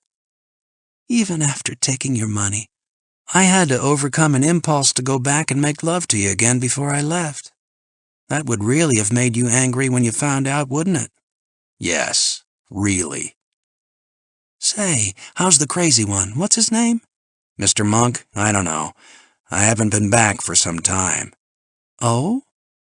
She knew that bode poorly for her. "No," Jonathan stood up. "I assume your room has a bed." "It's pretty narrow." "We'll work it out." She knew better than bring up the past again that night. Kleiner Scheidegg, July 8th. He took a late supper in the hotel dining room at a table somewhat apart from the thin scattering of patrons. He was not pleased with himself. He felt he had handled the Jemima business badly. They had risen early, taken a walk through the tilted meadows, watched the dew make the tips of their shoes glisten, taken coffee on the terrace of her cafe, chatted nonsense, made jokes at the expense of passers-by. Then they shook hands, and he left for his hotel. The whole thing was unclean. Particles of emotion clung to their relationship. She was a presence down there in the village, waiting, and he was annoyed with himself for not making a clean break. He knew now that he would not punish her for her perfidy, but he also knew that he would never forgive her for it. He could not remember ever having forgiven anyone. Several of the guests had dressed for dinner, early-arrived Eiger birds. Jonathan noticed that half of the terrace telescopes had been roped off for the private and costly use of people nominated by the hotel management. He pushed food around his plate without appetite. There were too many unsettled things churning at the back of his mind. There was Jemima, and the Sanction assignment, and the knowledge that Mello might have alerted his target, and the despised Eiger birds. Twice he had noticed himself being pointed out by men in tuxedos to their young, pretty, dumb companions. One middle-aged ogler had waved him a tentative semaphore of greeting with her napkin. It was with relief that he heard a familiar voice booming through the dining room from the lobby beyond. "Goddamn my ass if this ain't something. What the hell you mean you ain't got a room for me?" Jonathan abandoned his coffee and brandy and crossed the dining room to the desk. The hotel manager, a tight little Swiss with the nervous propriety of his class, was attempting to calm Big Ben down. "My dear Herr Bowman." "Dear Herr's ass! Just stick your nose back in that book and come up with my reservations. Hey, old buddy, you're looking good." Jonathan gripped Ben's paw. "What's the trouble?" "Oh, this rinky-dink screwed up my reservations. Says he can't find my telegram. From the looks of him, he couldn't find his tallywhacker with a 6-man scouting party." Jonathan realized what was going on. "The Eiger birds are starting to fly in," he explained. "Oh, I see." "And our friend here is doing everything he can to create vacancies he can sell to them at inflated prices." Jonathan turned to the listening manager. "Isn't that it?" "I didn't know this person was a friend of yours, Dr. Hemlock." "He's in charge of the climb." "Oh?" the manager asked with extravagant innocence. "Is someone going to climb our mountain?" "Stop it." "Perhaps Herr Bowman could find a place in the village. There are cafes that—" "He's going to stay here." "I'm afraid that is impossible, Herr Doctor." The manager's lips pursed tightly. "All right." Jonathan drew out his wallet. "Make up my bill." "But if you leave—" "There will be no climb." "That's correct, and your incoming guests will be very angry." The manager was the essence of agonized indecision. "Do you know what I think?" Jonathan said. "I think I saw one of your clerks sorting a batch of telegrams in your inner office. It's possible that Mr. Bowman's was among them. Why don't you go back and look them over?" The manager grasped at the offer to save face and left them with a perfunctory bow. "You met the others yet?" Ben asked, looking around the lobby with the undisguised distaste of a competitor. "They haven't arrived." "No shit? Well, they'll be in tomorrow then. Personally, I can use the rest. My hoof's been acting up the last couple of days. Gave it too much workout while you were at the place."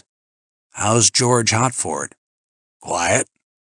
Is she grateful that I didn't turn her over to the authorities? I guess. She ain't the kind to burn candles. The manager returned and performed a mask of surprised delight. He had found Ben's telegram after all, and everything was in order. "You want to go directly to your room?" Jonathan asked as the uniformed bellhops collected Ben's luggage. "No, guide me to the bar and buy me some beer." They talked late into the night, mostly about the technical problems of the Eiger. Twice, Ben brought up the Mello incident, but both times Jonathan turned him back, saying they could talk about it later, maybe after the climb. Since he had arrived in Switzerland, Jonathan had come more and more to believe that he would make the climb. For long periods of time, he forgot what his real mission was. But this fascination was too expensive a luxury, so before turning in for the night he asked to borrow again all the correspondence between Ben and the climbers who would arrive the next morning. Jonathan sat up in his bed, the letters arranged in 3 stacks on the blankets, one for each man. His concentration circumscribed by the tight pool of his bedside lamp, sipping at a glass of Lafroig, he tried to fashion personalities from the scant evidence of the correspondence. Jean-Paul Bidet, 42 years old, a wealthy manufacturer who had, by dint of unsparing work, expanded his father's modest shop into France's foremost producer of aerosol containers. He had married rather late and had discovered the sport of mountain climbing while on his honeymoon in the Alps. He had no climbing experience outside Europe, but his list of alpine conquests was formidable. He had made most of his major climbs in the company of famous and expensive guides, and to a degree it was possible to accuse him of buying the peaks. From the tone of his letters, written in a businessman's English, Bidet seemed congenial, energetic, and earthy.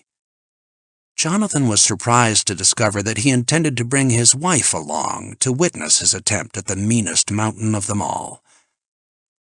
Karl Freytag, 26 years old, sole heir to the Freytag industrial complex specializing in commercial chemicals, particularly insecticides and herbicides.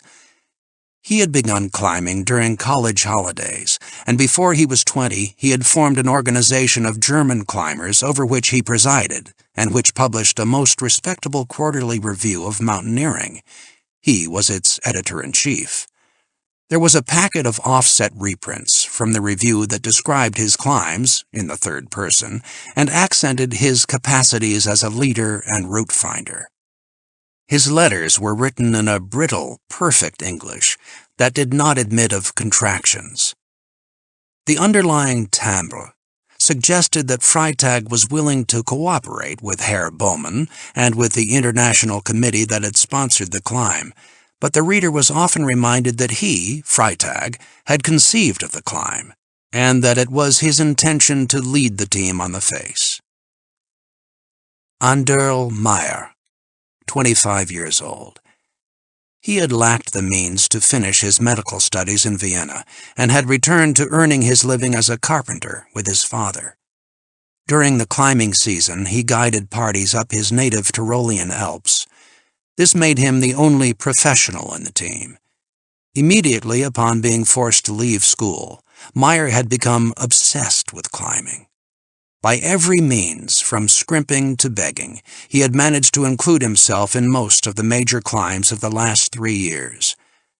Jonathan had read references to his activities in the Alps, New Zealand, the Himalayas, South America, and most recently in the Atlas Range. Every article had contained unreserved praise for his skill and strength. He was even referred to as a young Hermann Bull. But several writers had alluded to his tendency to be a loner and a poor team man, treating the less gifted members of his party as anchors against his progress. He was what in gambling would be called a plunger. Turning back was, for him, the ultimate disgrace, and he would make moves on the face that would be suicide for men of more limited physical and psychic dispositions. Similar aspersions had been cast on Jonathan during his years of active climbing. Jonathan could form only the vaguest image of Meyer's personality from the letters. The veil of translation obscured the man. His English was stilted and imperfect, often comically obtuse because he translated directly from the German syntax, dictionary obviously in hand, and there were occasional medleys of compounded nouns that strung meaninglessly along until a sudden terminal verb tamped them into a kind of order. One quality, however, did emerge through the static of translation: a shy confidence. Jonathan sat in bed, looking at the piles of letters and sipping his scotch. Bidet, Freitag, Meyer. And whoever it was might have been alerted by Mello. Kleine Scheidegg, July 9th. He slept late. By the time he had dressed and shaved, the sun was high and the dew was off the meadow that tilts up toward the north face of Eiger. In the lobby, he passed a chatting group of young people, their eyes cleansed, their faces tightened by the crisp, thin air. They had been out frolicking in the hills, and their heavy sweaters still exuded a chill. The hotel manager stepped around the desk and spoke confidentially. "They are here, Herr Doctor. They await you." Jonathan nodded and continued to the dining room entrance. He scanned the room and discovered the group immediately. They sat near the floor-to-ceiling windows that gave onto the mountain. Their table was flooded with brilliant sunlight, and their colorful pullovers were the only relief from the dim and sparsely populated room. It looked as though Ben had assumed, as the natural privilege of his experience and age, social command of the gathering. The men rose as Jonathan approached. Ben made introductions. "Jonathan Hemlock, this here's Jean-Paul Bidet." He clearly was not going to have anything to do with these phony foreign pronunciations. Jonathan offered his hand. "Monsieur Bidet." "I have looked forward to meeting you, Monsieur Hemlock." Bidet's slanted peasant eyes were frankly evaluative. "And this is Karl Freitag." Amused, Jonathan matched the unnecessary force of Freitag's grip. "Herr Freitag?" "Herr Doctor?" He nodded curtly and sat down. "And this here's Andrew Mayer." Jonathan smiled professional approval into Meyer's wry, clear blue eyes. "I've read about you, Andrew," he said, in German. "I've read about you," Andrew answered in his soft Austrian accent. "In which case," Jonathan said, "we have read about each other." Andrew grinned. "And this lady here is Mrs. Bidet." Ben sat down immediately. His uncomfortable social duty was discharged. Jonathan pressed the offered fingers and saw his reflection in her dark sunglasses. "Madame Bidet?" She dipped her head slightly in a gesture that was at one time a greeting, a shrug at being Madame Bidet, and a favorable evaluation of Jonathan. A gesture altogether Parisienne. "We just been small-talking and eyeballing the hill," Ben explained, after Jonathan had sent the waiter after a fresh pot of coffee. "I had no idea this mountain Jean-Paul has been talking about for a year now would be so beautiful," Madame Bidet said, taking off her sunglasses for the first time that morning and letting her calm eyes rest on Jonathan. He glanced up at the Eiger's cold, shadowed face and the long wisps of captured cloud at the summit. "I would not say beautiful," Bidet offered. "Sublime, perhaps, but not beautiful." "It is the possibility of conflict and conquest that is beautiful," Freitag clarified, "for all time and for all people." Andrew peered at the mountain and shrugged. Obviously, he had never thought of a mountain as beautiful or ugly, only as difficult or easy. Is that all you are having for breakfast, Herr Doctor? Freitag asked, as Jonathan's coffee was served. Yes. Food is an important part of conditioning, Freitag admonished. I'll bear that in mind. Meyer here shares your peculiar eating habits. Oh? I didn't know you were acquainted. Oh, yes, the German said. I contacted him shortly after I organized this climb, and we have made several short climbs together to attune him to my rhythms. And you to his, I assume. Bidet reacted to the cool tone of the exchange by inserting a hasty note of warmth and camaraderie. We must all use first names, don't you agree?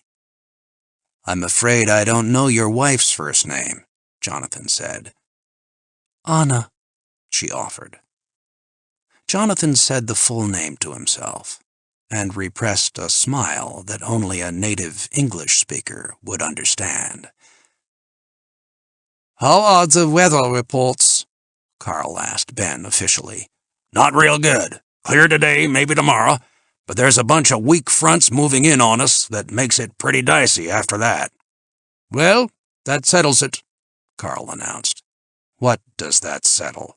Jonathan asked between sips of coffee. We must go now. Have I time to finish my coffee? I mean, we must go as soon as possible. Ben squinted at Carl incredulously. With a possibility of a storm in 3 days? It has been climbed in 2. Carl was crisp and on the defensive. And if you don't make it in 2? If you're pinned down up there in heavy weather? Benjamin has a point there, Jean-Paul interposed. We must not take childish risks. The word childish rankled Carl. One cannot climb without some risk. Perhaps the young face these risks more easily. Jonathan glanced from the mountain to Ben, who turned down the corners of his mouth, closed his eyes, and shook his head heavily. Anderl had not been a part of this discussion. Indeed, his attention was fixed on a group of attractive young girls out on the terrace. Jonathan asked his opinion on the advisability of climbing with a 2-day weather limit. Anderl thrust out his lower lip and shrugged. He did not care whether they climbed in good weather or bad. Either would be interesting. But if they were not going to climb today or tomorrow, he had other things he might give his attention to. Jonathan liked him. So, we reach an impasse, Carl said. 2 in favor of climbing right now and 2 opposed. The dilemma of the democratic process. What compromise do you suggest? That we climb halfway up? His voice was heavy with Teutonic wit. It's 3 opposed, Jonathan corrected. Ben has a vote. But he will not be climbing with us. He's our ground man. Until we touch rock, he has more than a vote. He has complete control. Oh? Has that been decided upon? Anderl spoke without taking his eyes from the girls on the terrace. It is always like that, he said with authority. The ground man has the last word now, and the leader once we are on the face. Very well, Carl said to cut off discussion on a point he was losing. That brings us to another issue. Who is to be leader? Carl glanced around the table, ready to defend himself against any opposition. Jonathan poured himself another cup and gestured with the pot.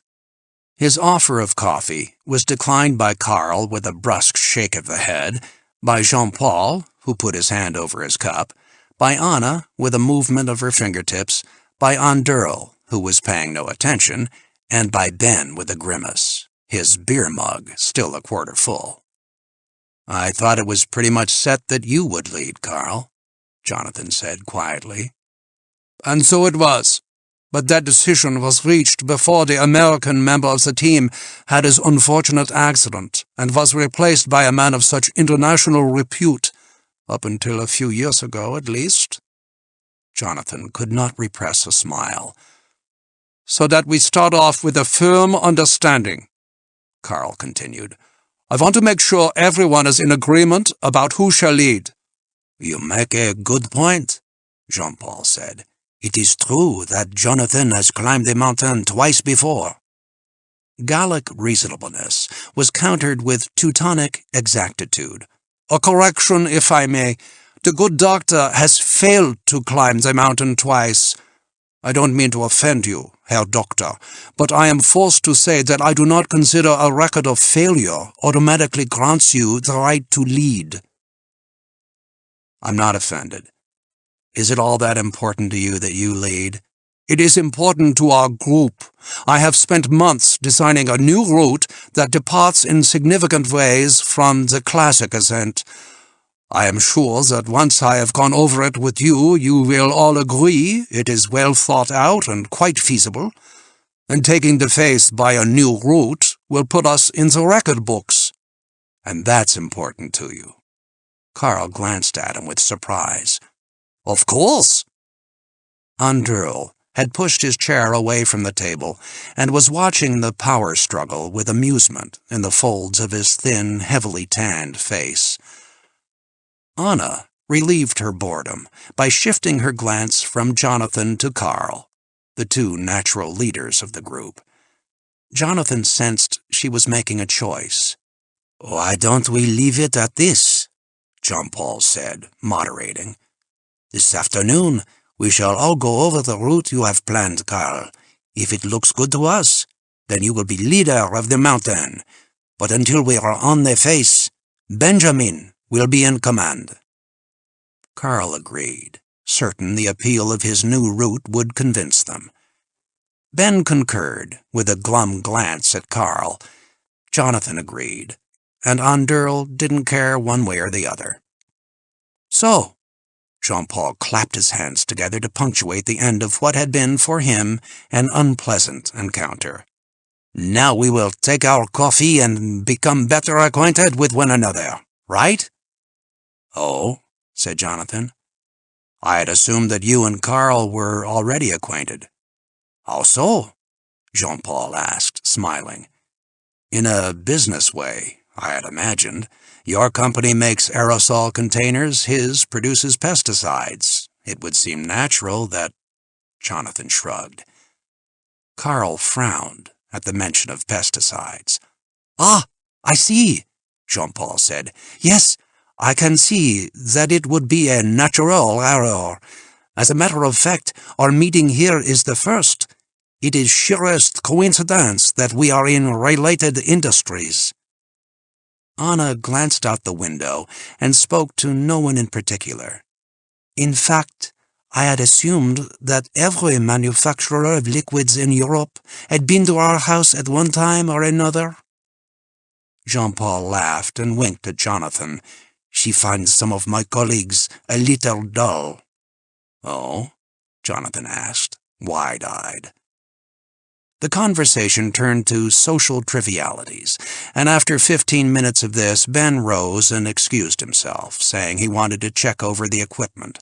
Andurl decided to help him, and the two of them went off.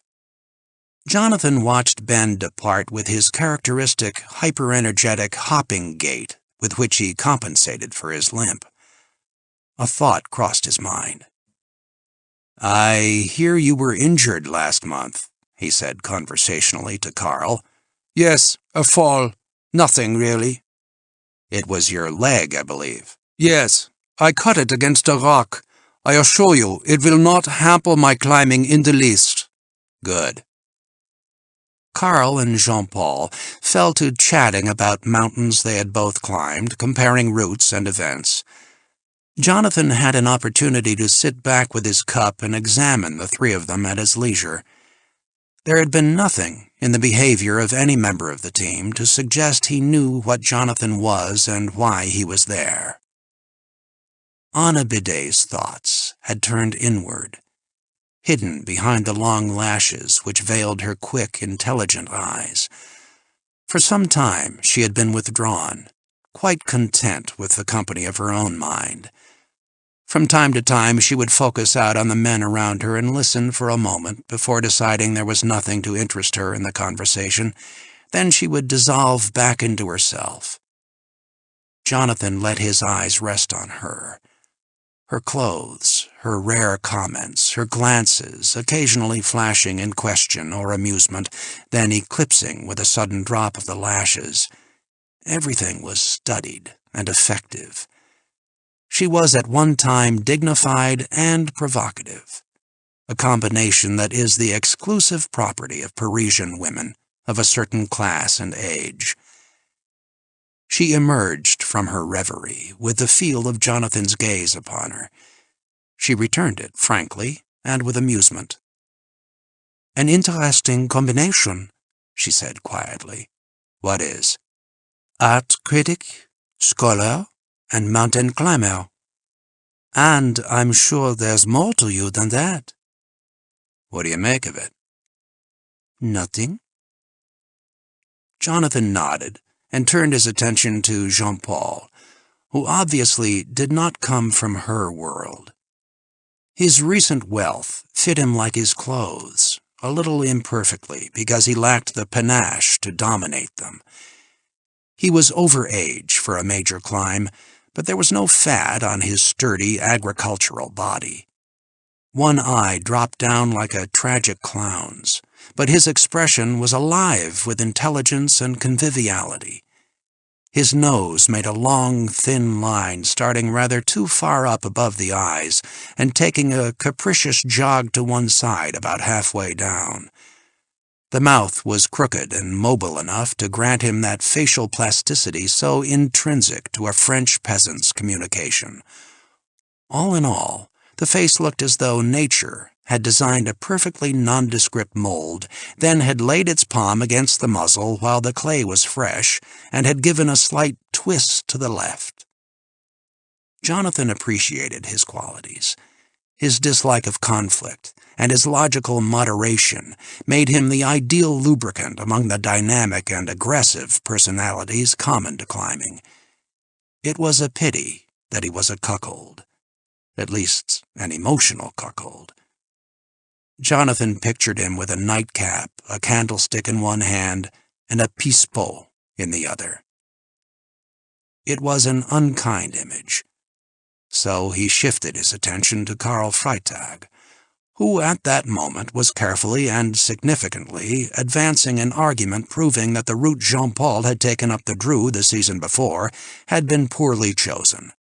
When Jean-Paul laughed and said, "All I know is that it got me to the summit and back," Karl shrugged, unwilling to continue reasoning with a man who took the matter so lightly. Karl's face was broad and regular, but too immobile to be interesting. He was handsome without being attractive. His blonde, really colorless hair was fine and lank, and he combed it back in a flat pompadour from his wide, aggressively intelligent forehead. He was the tallest man in the party by 2 inches, and his excellent body tone enabled him to maintain his rigid sitting posture without appearing foolish. "Well," Jean-Paul said, breaking off his chat with Karl and turning to Jonathan and Anna, "you two don't seem to have been chatting." "We were comparing silences," Jonathan said, "and hers turned out more interesting than mine." "She's a remarkable woman." Jean-Paul looked at his wife with undisguised pride. "I believe that." "She was in ballet before her unfortunate marriage, you know." Jean-Paul was in the habit of protecting himself by beating others to the assumption that the union had been socially and emotionally morganatic. It was not only that he was a manufacturer. His company made a comically common household article. Anna laughed softly. "Jean-Paul likes to think he snatched me from the stage at the height of my career. Actually, age and declining popularity were working towards the same goal." "Nonsense," Jean-Paul asserted. "No one could ever guess your age. How old do you think he is, Jonathan?" Jonathan was embarrassed for both of them. "My husband admires frankness, Dr. Hemlock. He considers tact to be a kind of deviousness." "No, but... Come on, Jonathan. How old would you say Anna is?" Jonathan lifted his hands, palms up, in a gesture of helplessness. Imagine a man would only consider her age if he were trying to decide whether the praise should go to nature or to the lady herself. It had not been very good, but Anna applauded, mockingly, soundlessly tapping the tips of 3 fingers into her palm. Sensing that nothing of consequence was going to be talked about here, Carl rose and excused himself. Jean-Paul moved down 1 chair to tighten the party. "It is certainly magnificent," he said, looking dreamily out to the Eiger. "It's a perfect choice for my last mountain." "Your last?" "I am no longer young, Jonathan. Think of it. At 42, I shall be the oldest man to climb it. These 2 young men are fantastic climbers. We shall have our work cut out, you and I. You are, forgive me, but you are 37. Ah, just my wife's age." She closed her eyes and opened them tiredly. To change the subject, Jonathan asked, "Are you interested in climbing, Anna?" "Not especially." "But she will be proud of me when I return, won't you, dearest?" "Very proud." "I don't know when I've felt so good," Jean-Paul said, stretching his arms athletically and allowing one to drop across Anna's shoulders. "I feel I have achieved the best conditioning possible at my age. Each night for the past 6 months I have performed a complicated set of calisthenics, and I have been religious about them. I work so late that my poor wife is usually asleep when I join her." He laughed and patted her. "By now she must be very eager," Jonathan said, "to see you make the climb." Anna glanced at him, then looked away to the windows, which were beginning to dapple with a light rain. From habit, Jean-Paul cursed the break in the weather, but his experience in these Bernese Alps told him that the preceding sunshine, not this rain, was the exception. "This will bring fresh snow to the upper reaches," he said matter-of-factly. "Yes, some," Jonathan agreed. He refilled his cup and excused himself to step out onto the terrace, where he stood under an overhanging eave and enjoyed the smell of the rain. The sky was zinc, and the color of the few gnarled evergreens that clung to the rocky soil of Kleine Scheidegg had been subtracted to olive drab by the loss of sunlight. There was no wind, and he sipped his coffee and listened to the rustle of rain in the meadow grass. They were a cool lot. One of them, at least, was cool. He had met the possible Sanction targets, but no gesture, no nervousness, no glance had given him a hint. Jonathan would be on dicey ground until Search contacted him with the target's identity. Gray and listless mists concealed the upper third of the north face. He recalled the ghoulish pun German sports writers resurrected each time a team attempted the Eiger. Instead of Nordwand, north wall, they called it the Mordwand, murder wall. The days were past when German and Austrian youths threw their lives against the Eigerwand with reckless Wagnerian Todesliebe. Great names had mastered the face: Hermann Bull, Lionel Terray, Gaston Rebouffat, and dozens of lesser men had climbed it, each eroding with his success, a fragment of the glory accruing to the task. But nonetheless, as he stood in the half-shelter sipping his coffee and looking across the meadow, Jonathan experienced an expanding desire to try again the face that had twice driven him back. On his way up to Ben's room, he passed Anderl in the corridor, and they exchanged nods of greeting. He had taken an instant liking to this short, sinewy lad with his mop of dark hair so obviously unused to the comb, and his long, strong fingers designed by nature for finding and clinging to the smallest indentations in the rock. It would be too bad if Andurl turned out to be the Sanction target.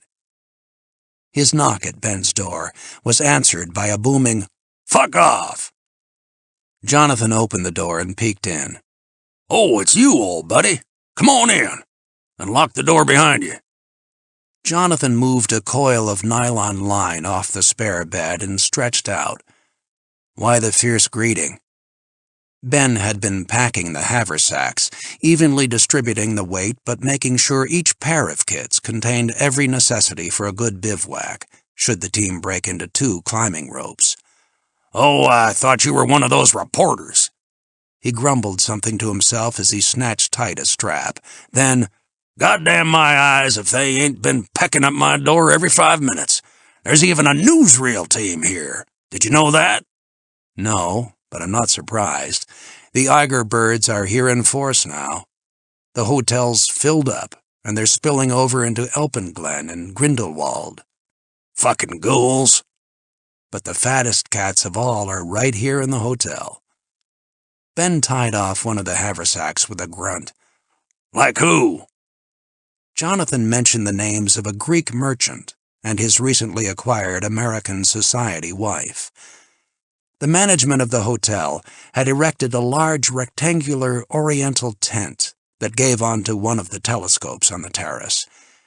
The tent was hung in silk and equipped with heaters and a small refrigerator, and the telescope had been reserved for their personal use, after being scrubbed down carefully with disinfectant.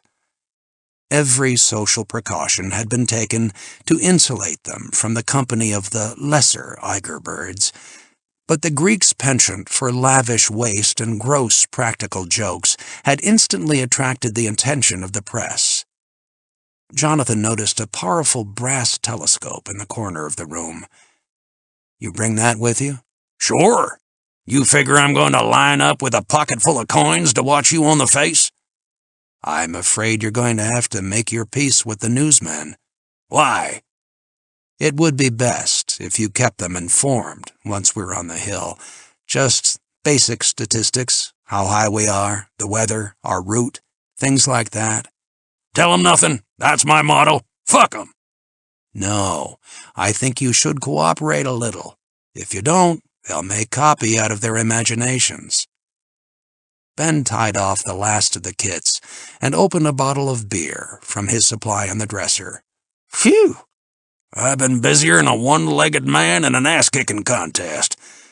But I got you people ready to move out at a minute's notice. There's a report of a cone of high pressure moving in, and you know that bitch kitty of a hill ain't going to give you more than 2 or 3 days of weather." He tossed a ring of ice pitons off his bed and stretched out. Jonathan asked for his evaluation of the climbers, and Ben screwed up his face. "I don't know. Too much of a mixed bag for my taste. That German kid's too cocky-assed." "I have a feeling he's a good climber, though." "Could be, but he ain't many grins in a bivouac. He's got all the makings of a first-class snot. Doesn't seem to realize that we were making major climbs when he was still shitting yellow. Now that Austrian boy, Andurl. Yeah, Andurl. Now he's a climber. He's got the right look. Kinda looks like you did." Ben leaned up on one elbow and added pointedly, 13 years ago. All right. Hey, old buddy, toss your poor crippled friend another can of beer."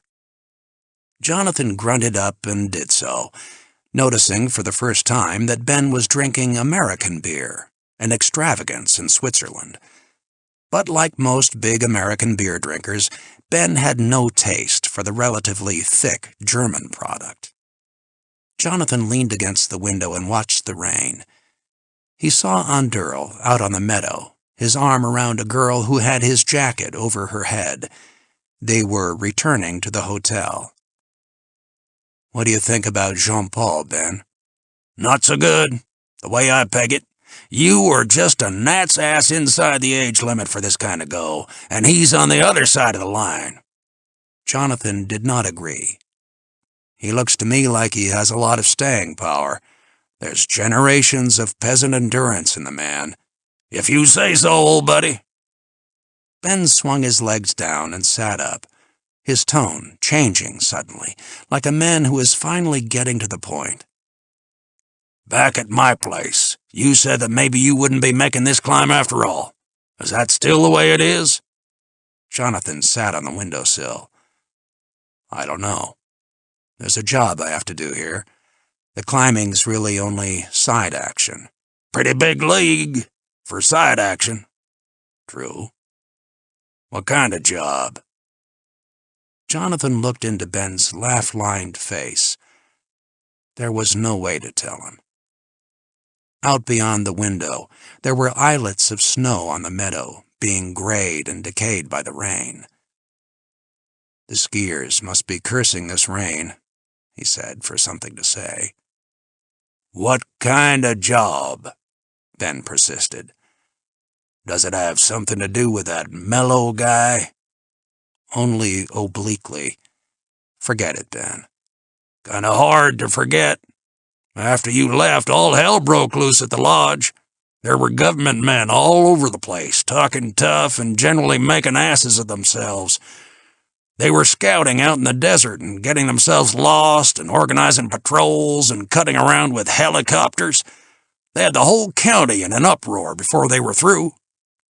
Jonathan smiled to himself at the image of a CII operation of this type, all the coordination of a joint Arab-Italian invasion. "They call it undercover work, Ben." "Is that what they call it?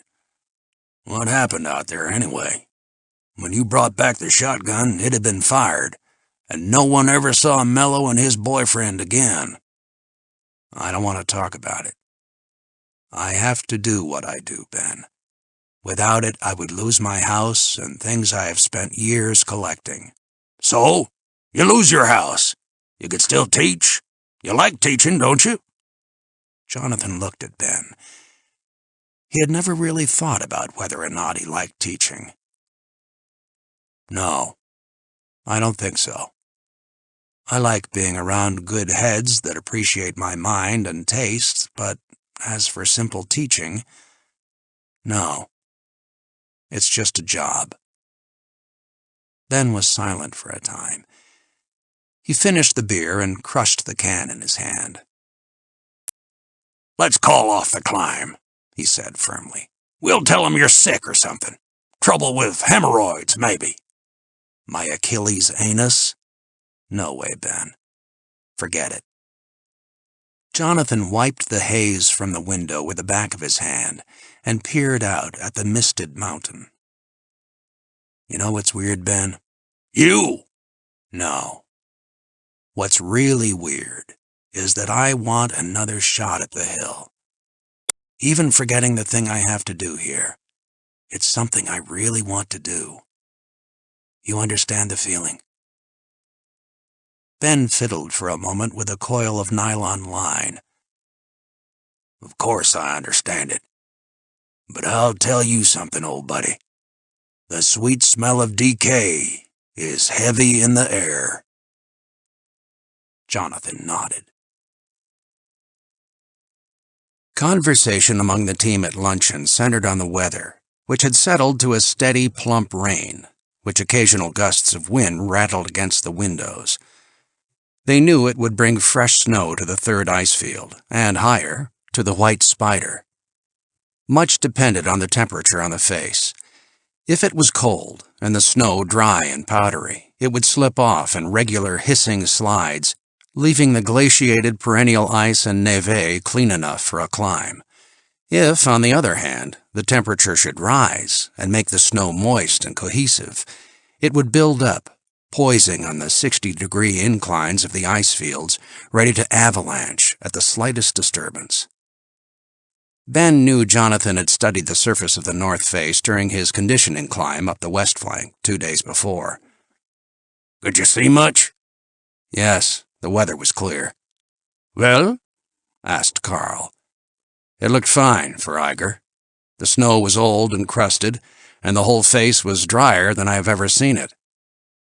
Jonathan was referring to the inexplicable drying up of the north wall that had been in progress over the past 30 years. Pitches that had been expansive snowfields in the late 30s were wet and icy rock by the end of the 50s. One good thing, the Hinterstoisser traverse was almost clear of ice. That does not affect us, Carl announced. My route does not include the Hinterstoisser traverse. Even the phlegmatic Anderl shared the general silence this statement generated. Jonathan's cup of chocolate hovered for an instant in its rise to his lips, but he recovered quickly and sipped without comment, denying Carl the pleasure of shocking him. That traverse, to which a young German had given his name in death, had been the key to all successful ascents of the mountain. No team had ever bypassed that critical bridge and made the summit, and only one team that had dared returned alive. I shall detail my route after luncheon, Carl said, shunting away the negative silence. With a gentle smile concealing his thoughts, Jonathan watched Carl over his cup for a moment. Then he shifted his attention to the meadow and the mountain beyond. The climbing team had reserved a table overlooking the meadow, and they generally sat with their backs to the restaurant, trying to ignore the presence of the Eiger birds, who by now had arrived en masse. Several times during each meal, waiters had arrived with notes from the more affluent or aggressive Eiger birds inviting the climbers to supper or to some evening entertainment, which, if accepted, would have elevated the host in the eyes of his peers. These notes were always passed to Ben, who took pleasure in slowly tearing them up unread in full view of the smiling, waving sender. The discerning ornithologist would have distinguished 3 species of Eiger bird among the flittering gathering that babbled in half a dozen languages. The gratins of the Eiger Bird Society were internationally famous idlers who had flown in from midsummer étape on their annual pleasure migrations to have their sensation-drained nerves tickled by the sexual stimulant of death. They had gathered from all parts of the world, but not one had come from those once popular refuges that have been contaminated by middle-class imitators, the Riviera, Acapulco, the Bahamas, the Azores, and, most recently lost to upward social mobility, the Morocco coast. Their pecking order was rigid, and each new arrival stepped obediently into his place, more defined by who belonged beneath him than by who belonged above. The Greek merchant and his wife assumed as their fiscal right the apex of the social pyramid. Fragile-blooded and thin-faced Italian nobility with limited means were at the bottom. A lower subspecies of leisure necrophiles were much more numerous. They were easily distinguishable by the garishness of their plumage and the tense and temporary nature of their mating habits. There were paunchy men with purplish tans, cigars, thinning hair, and loud, awkward gestures designed to communicate youthful energy. They were to be seen during feeding time fumbling after their TD-sponsored companions who giggled and went vacant in the face when touched. The female of this subspecies were women of uncertain age, crisp of feature, monotonically dyed hair, skin tight at the temples from cosmetic surgery. Their alert and mistrusting eyes darted to follow the dark Greek and Sicilian boys they carried with them and used. And on the fringes, virile lesbians protected and dominated their fluttering lace and mauve possessions, and male homosexuals bickered and made up. The lowest order of Eiger bird was the newspaper and television men who fed on the orts and droppings of the others. They were conspicuous by their clannishness and their inexpensive clothes, often rumpled as a badge of their romantic migratory lives. For the most part, they were a glib and over-drinking lot who took cynical advantage of the reduced rates offered them by the hotel in return for the advertisement value of the Kleine Scheidegg dateline. Film actors formed an interconnecting subculture of their own. Lacking the fiscal credentials to associate with the elite, they carried with them a communicable visibility, that made them valuable to all who would be seen and read about. Actors were not treated as people, but as social possessions. In this way, they resembled Grand Prix drivers. One exception to this general status of film personalities was a husband and wife team who, because of their accumulated wealth and personal brass, were a kind of gratin in their own right. Since their arrival at the hotel that morning, an arrival attended by great flutter and flap, loud greetings of casual acquaintances, and histrionic over-tipping, they had made 2 overtures to the climbers, both of which had been parried. The actor had responded to the rejection with heroic resignation. The actress had been loudly miffed, but had recovered her aplomb when she heard that the Greek merchant's wife had done no better.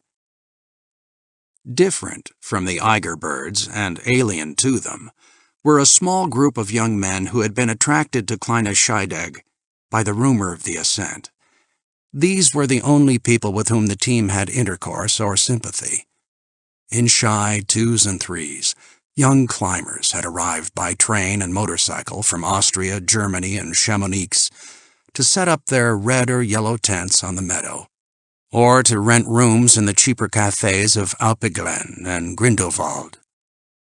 Feeling out of place among the rich hotel guests, they quietly sought out Ben to mumble good wishes and shake hands. Many of them slipped bits of paper into Ben's palm containing their addresses or the locations of their tents. Then they departed quickly, always refusing offered refreshment. The scribbled notes were for Ben's use if it became necessary to form a rescue party. All these climbers knew the reputation of the Bernese guides, and they knew that a man on the face could freeze to death before necessary financial arrangements could be worked out. The more forward of these young men ventured to shake hands with Jonathan or Anderl, the 2 members of the party of whom they had read in mountain journals. This did not please Carl. Throughout the meal, Anderl amused himself by eye-fencing with 2 little twits who had arrived with a merchant type with a loud voice and a penchant for prehensile attention. The merchant made clear his annoyance at the flirtation, and this amused Anderl the more. Ben's eyes twinkled with paternal teasing as he said to Anderl, "Now you watch it, boy. You're going to need all your energy on the hill." Anderl answered without looking away from the girls, "I climb only with my hands and feet." Jonathan finished his coffee and rose, promising to meet the others in Ben's room in half an hour to go over Carl's proposed route. Anna got up too. She had no intention of boring herself with the forthcoming planning session. Together they walked to the lobby, where Jonathan picked up his mail. One envelope had neither stamp nor postmark, so he tore it open first and glanced at the note. It was an invitation to an intimate supper with the Greek merchant and his American wife. Mentioned also, in the wife's round, plump hand, was the fact that they had recently purchased a lot of paintings through Sotheby's. She would be delighted to have Jonathan glance them over and make an evaluation. She reminded him that he had once performed a similar service for her first husband. Jonathan stepped to the desk and hastily wrote a note. He mentioned that evaluation was a professional, not social activity for him.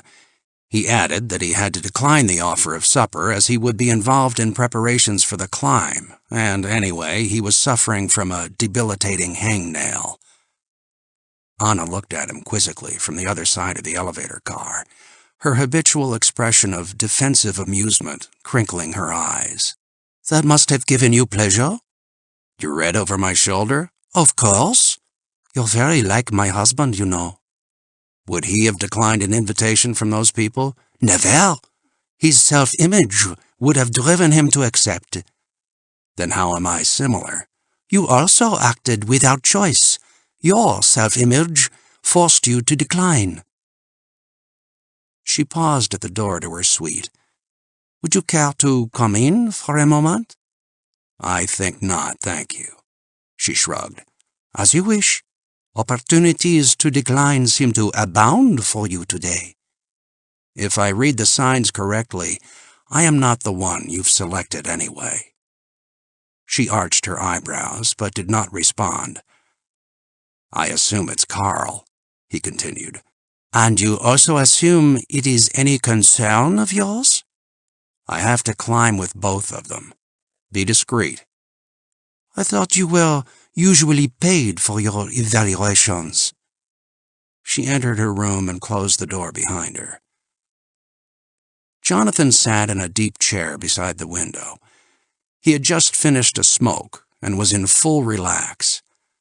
On his lap was a small bundle of mail that had, from the evidence of superimposed postal hieroglyphics, been chasing him for some time. The rain, mixed now with dancing pebbles of hail, drilled against the window in treble timpani, and the light filling the room was greenish-gray and chill. He went through his mail listlessly. From the chairman of his department. "And I'm pleased to be able to announce a considerable salary increase for the next academic year. Of course, it is impossible to reflect in dollars the value—" Yeah, flip. Into the wastepaper basket. "A bill on the house." Flip. "The administration has granted a mandate to form a special committee on student unrest, with particular emphasis on the task of channeling this social energy into productive and—" Flip. He missed the basket. It was his practice never to serve on committees. "A bill on the house." Flip. "The Journal was in dire need of his article on Lautrec." Flip. The last was a postage-free official envelope from the American Embassy in Bern. It contained a photocopy of a cryptogram from Dragon. Message starts. "Hemlock. Break. Search has had no success in designating your objective. Break. Alternative plan now in operation. Break. Have placed details in the hands of Clement Pope. Break. Plan will crystallize for you tomorrow. Break. Can anything be done to decrease the attention the news media have given to your proposed climb? Break. Miss Brown remains outside our cognizance. Break. Best regards. Break. Message ends. Flip. Jonathan relaxed into the depths of his chair and watched the hail pebbles ricochet up from the windowsill. 2 basso rolls of thunder caused his attention to strain through the clatter of rain and hail. He wanted very much to hear the heavy rumble of an avalanche on the face, because if avalanches did not scrub the face clean of a mass snow and poised rubble, he would have to do something definite about Jemima. It was all piling up on him. He rolled another smoke. What was Dragon's purpose in putting Pope in charge of designating the target? Despite his mannerisms of a B-movie detective, Pope had had no very distinguished record with Search before Dragon had elevated him to No. 2 position in SS Division. This sudden infliction of Pope upon the scene was disturbing, but there was no unraveling the serpentine patterns of check and double-check, of distrust and redundancy that substituted for security in CII. So Jonathan put it out of his mind for the moment. He slumped down in his chair and closed his eyes while the smoke loosened him up. It was the first time he had had to himself since meeting the other climbers, and he took the opportunity to recall how each had reacted. Nothing had indicated the least suspicion or fear. Good. He was fairly sure that Miles Mello had not had a chance to contact the target before the affair in the desert, but he was relieved to have the added evidence of their behavior. The jangle of his telephone intersected his thoughts. "Guess where I'm calling from?" "I don't know, Jem." He was surprised at the fatigued sound of his own voice. "From Bern? How about that?" "What are you doing in Bern?" He was both relieved and oddly distressed. "I'm not in Bern. That's just it. I'm in my cafe, just a pleasant 15-minute walk from your hotel, which you may take as an invitation if you have a mind to." Jonathan waited, assuming she would explain. "They routed my call through Bern. Isn't that weird?" "Not really." Jonathan had experience with Swiss telephone systems, which rival only the French for efficiency. The whole thing is based on the assumption that the shortest distance between 2 points is a cube. Well, I thought it was weird. He suspected she had no real reason for calling him, and he could sense a tone of helpless embarrassment in her voice. "I'll try to see you tomorrow, Jem." Okay. But if you feel an irresistible urge to drop in on me tonight, I'll try to arrange my schedule to make... She gave up on it. Then, after a pause, I love you, Jonathan. The ensuing silence begged for a response. When none came, she laughed without foundation. I don't mean to drip all over you. I know you don't. Her pickup was artificially gay. Right then. Until tomorrow. Until then. He held the line for a moment, hoping she would hang up first. When she did not, he placed the receiver gently onto its cradle, as though to soften the end of the conversation. The sun glinted through a rift in the clouds, and hail and rain fell in silver diagonals through shafts of sunlight. 2 hours later, the 5 men sat around a table in the middle of Ben's room. They leaned over a large photographic blow-up of the Eiger, the corners of which were held down by rings of pitons. Carl traced with his finger a white line he had inked on the glossy surface. Jonathan saw at a glance that the proposed route was a blend of the Settelmeyer-Meringer approach and the classic path. It constituted a direct climb of the face, a linear attack that met the obstacles as they came with a minimum of traversing. It was almost the line a rock would take if it fell from the summit. "We take the face here," Carl said, pointing to a spot 300 meters left of the first pillar. "and we go straight up to the Eiger station. The climb is difficult, grade 5, occasionally grade 6, but it is possible." "That first 800 feet will be wide open," Ben said in objection. And it was true that the first pitch offered no protection from the rock and ice that rattles down the face each morning when the touch of the sun melts the frost that has glued the loose rubble to the mountain through the night. "I am aware of that," Carl responded. "I have weighed all the dangers. It will be vital that we cover that pitch in the early morning." "Continue," Jean-Paul urged, already seduced by the prospect of being one of the first to take the face on a direct line. "If all goes well, our first bivouac should be here." Carl's finger brushed a dark spot on the snow-crusted face just above the Eiger station. There was a long gallery cut through the mountain during the building of the Jungfrau Railroad Tunnel. The gallery had been drilled through for ventilation and for jettisoning rubble from the main tunnel, and it was a favorite stopping-off place for tourists who walked to its well-protected edge and gaped down over the breath-catching void. "In fact, we might get as high as Death's Bivouac on the first day." Carl's finger traced a rippled shadow of mixed ice and rock. "And from then on, it's a matter of following the classic route." Freitag was aware that he had elided past the hitherto unclimbed part of the face, so he looked around the circle of men, ready to face objections. Anderl leaned over the enlarged photograph and squinted for several minutes at a narrow diagonal band below the Eiger station window. He nodded very slowly. "That might go, but we would have to stay out of the ice, hold to the rock as much as possible. It's a chute, Carl. I'll bet water rushes through it all day long, and it's a natural alley for avalanche. I would not care to be standing in it directing traffic like a policeman when the avalanche comes roaring through." The laughter that greeted the image petered out hollowly. Jonathan turned from the table and looked down at the hazy meadow beyond the window. Ben spoke slowly. "No one's ever been on that part of the face. We have no idea what it's like. What if the rock doesn't go? What if you're forced down into the gut of the chute?" "I have no interest in suicide, Herr Baumann. If the edges are not a go, we shall retreat and follow the Settlemire-Maringer route. The route that brought them to the death bivouac, Ben clarified. The weather killed them, Herr Bowman, not the route. You got some deal with God on weather? Please, please, Jean-Paul interposed. When Benjamin questions your route, Carl, he is not attacking you personally. For myself, I find the route intriguing. He turned to Jonathan at the window.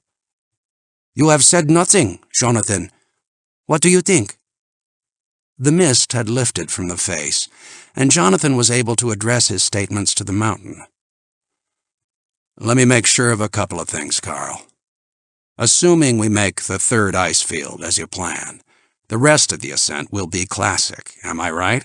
Up the ramp, across the Traverse of the Gods, into the Spider, and up the exit cracks to the summit ice field? Exactly. Jonathan nodded and ticked off each of the salient features on the face with his eyes. Then his glance returned to Carl's diagonal chute. Certainly you realize that your route would not do for a retreat if we were blocked higher up. I consider it self-defeating to plan in terms of retreat. I consider it stupid not to. Stupid? Carl struggled with his control. Then he shrugged in peevish accord. Very well. I shall leave the planning of a retreat route to Dr. Hemlock. After all, he has had more experience in retreating than I. Ben glanced at Jonathan, surprised that he allowed this to pass with only a smile. I may take it, then, that my plan is accepted? Carl asked. Jonathan nodded. Under the condition that the weather clears and freezes the new snow on. Without that, no route would go for a few days. Jean-Paul was pleased with the agreement and went back over the route step by step with Carl, while Jonathan drew Andurl aside and asked him how he felt about the climb. It will be fun to try that diagonal pitch, was Andurl's only comment. Ben was clearly unhappy with the route, with the team, with the whole idea of the climb. Jonathan crossed to him. Buy you a beer? No thanks. What? I don't feel like a beer. I feel like getting out of this whole business. We need you. I don't like it. What's the weather report like? Ben admitted reluctantly that the 3-day prediction looked very good indeed. A strong high and a drop in temperature. Jonathan shared this good news with the party, and in a general mood of confidence they broke up, promising to take supper together. By supper, the weather in the valley had healed up, with a palpable drop in temperature and a sudden clearing of the air. There was moonlight on the snow, and the stars could be counted. This fortuitous change and certain orthographic errors in the menu constituted the common small talk at the beginning of dinner. But before long, the 6 of them had divided into 4 islands of concentration. Jean-Paul and Carl chatted in French, limiting themselves to the climb and its problems. Carl enjoyed displaying the thoroughness with which he had considered every facet of the problem, and Jean-Paul enjoyed understanding. Anna focused her attention on Andurl, converting his native wry humor into wit, as women of experience can, by minute gestures of appreciation and attention, until he was performing at his social maximum. Jonathan recognized that she was using Andurl as an extramarital red herring, but he was pleased that the normally reticent Austrian was enjoying himself, whatever the reason. Ben was in an undisguised funk. He pushed food around on his plate with neither hunger nor interest. Emotionally, he was through with the climb. He was no longer a part of the team, although he would perform his duties responsibly. For a time, Jonathan was tangent to the rims of the 2 conversations, making comments only when a pause or a glance seemed to call for it. But soon he was able to withdraw into himself, unheeded and unlamented. He had been troubled by the tone of Dragon's communication. Search had not yet settled on the name of his target. What if they failed to nominate him until immediately before the climb? Could he do it on the face? And which one? It would be hardest to kill Underl, easiest to kill Carl, but not really easy. Always before, the Sanction had been a name, a catalogue of habits and routines described in the arid search tout.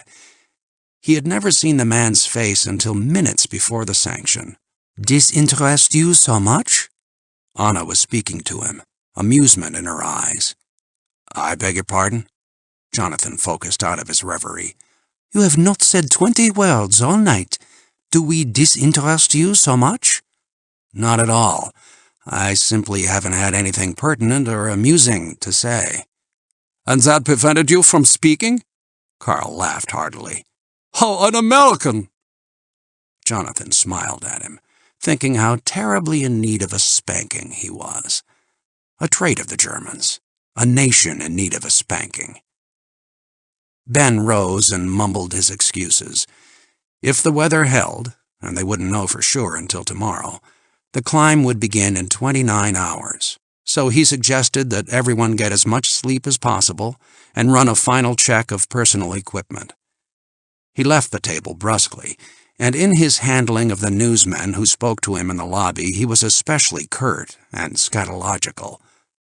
Carl rose. "What Herr Bowman says is true. If the weather holds, we shall have to be away from here by 3 in the morning, day after tomorrow." "So tonight is our last night?" Anna looked calmly at him, then bestowed her eyes on each of the company in turn for exactly equal time. "Not necessarily our last night," Jonathan said. "We may get down again, you know." "Bad joke," Carl pronounced. Jonathan bade the departing party good night, then sat down again to his coffee and brandy alone. He slipped again into umber thoughts. Dragon had only 24 hours in which to designate the target. The mountain and the target and Jemima. And behind it all, his house and paintings.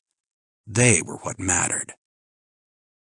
He found himself tightening up. So he sent little calming messages along his nerve system to sap and control the tension. But still, his shoulders were stiff, and it required muscular contraction to flatten the frown from his forehead. "May I join you?"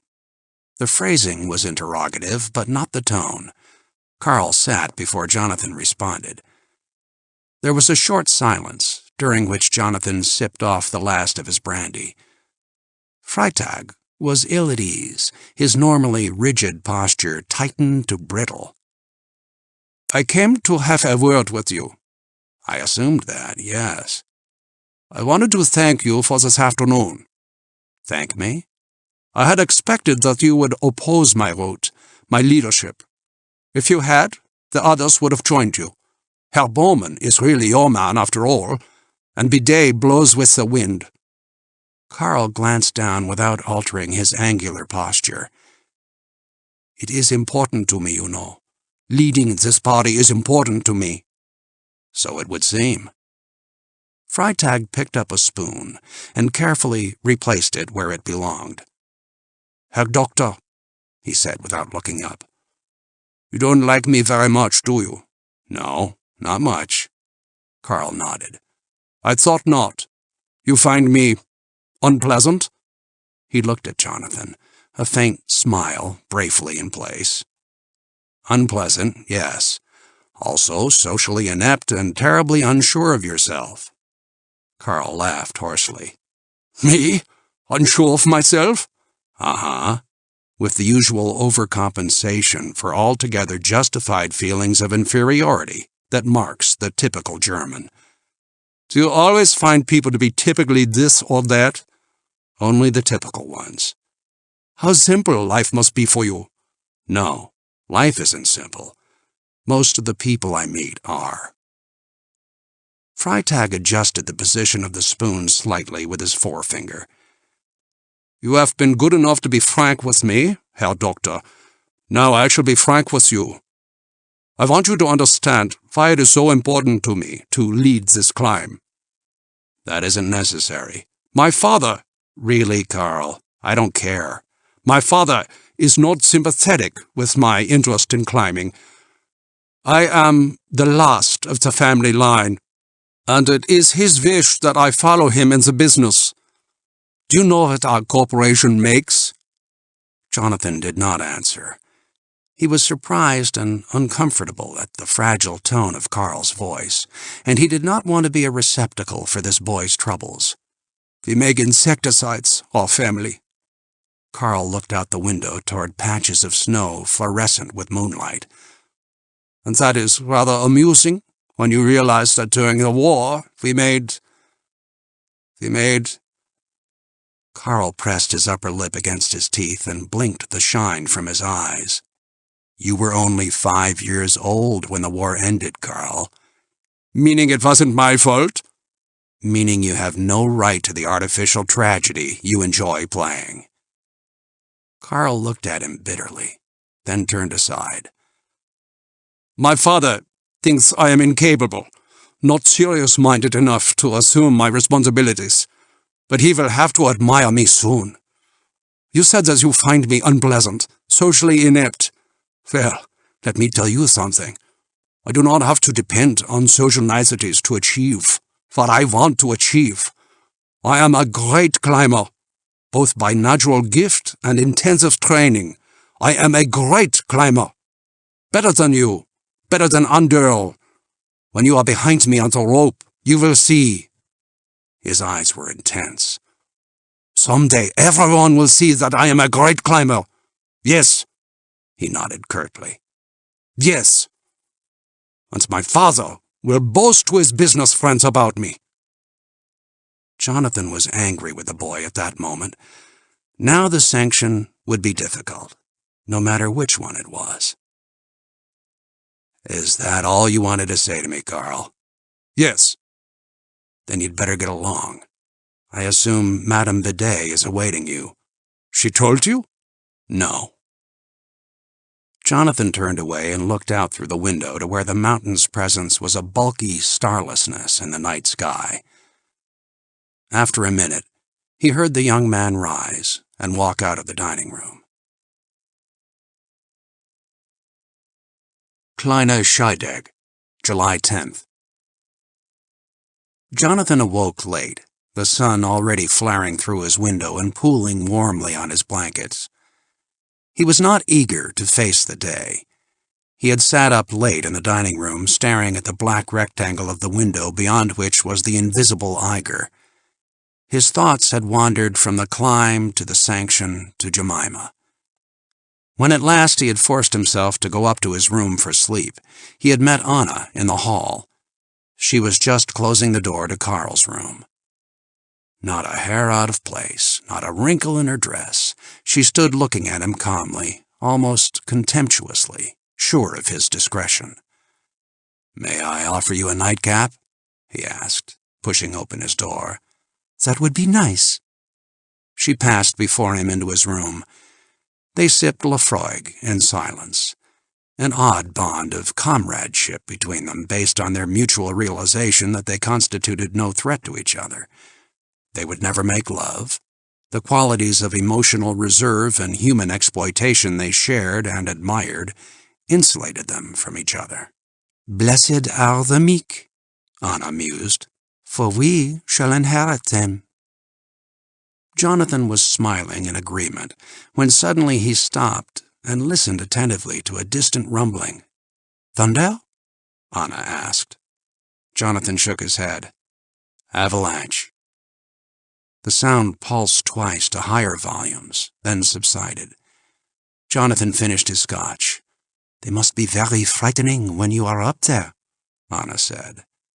"They are."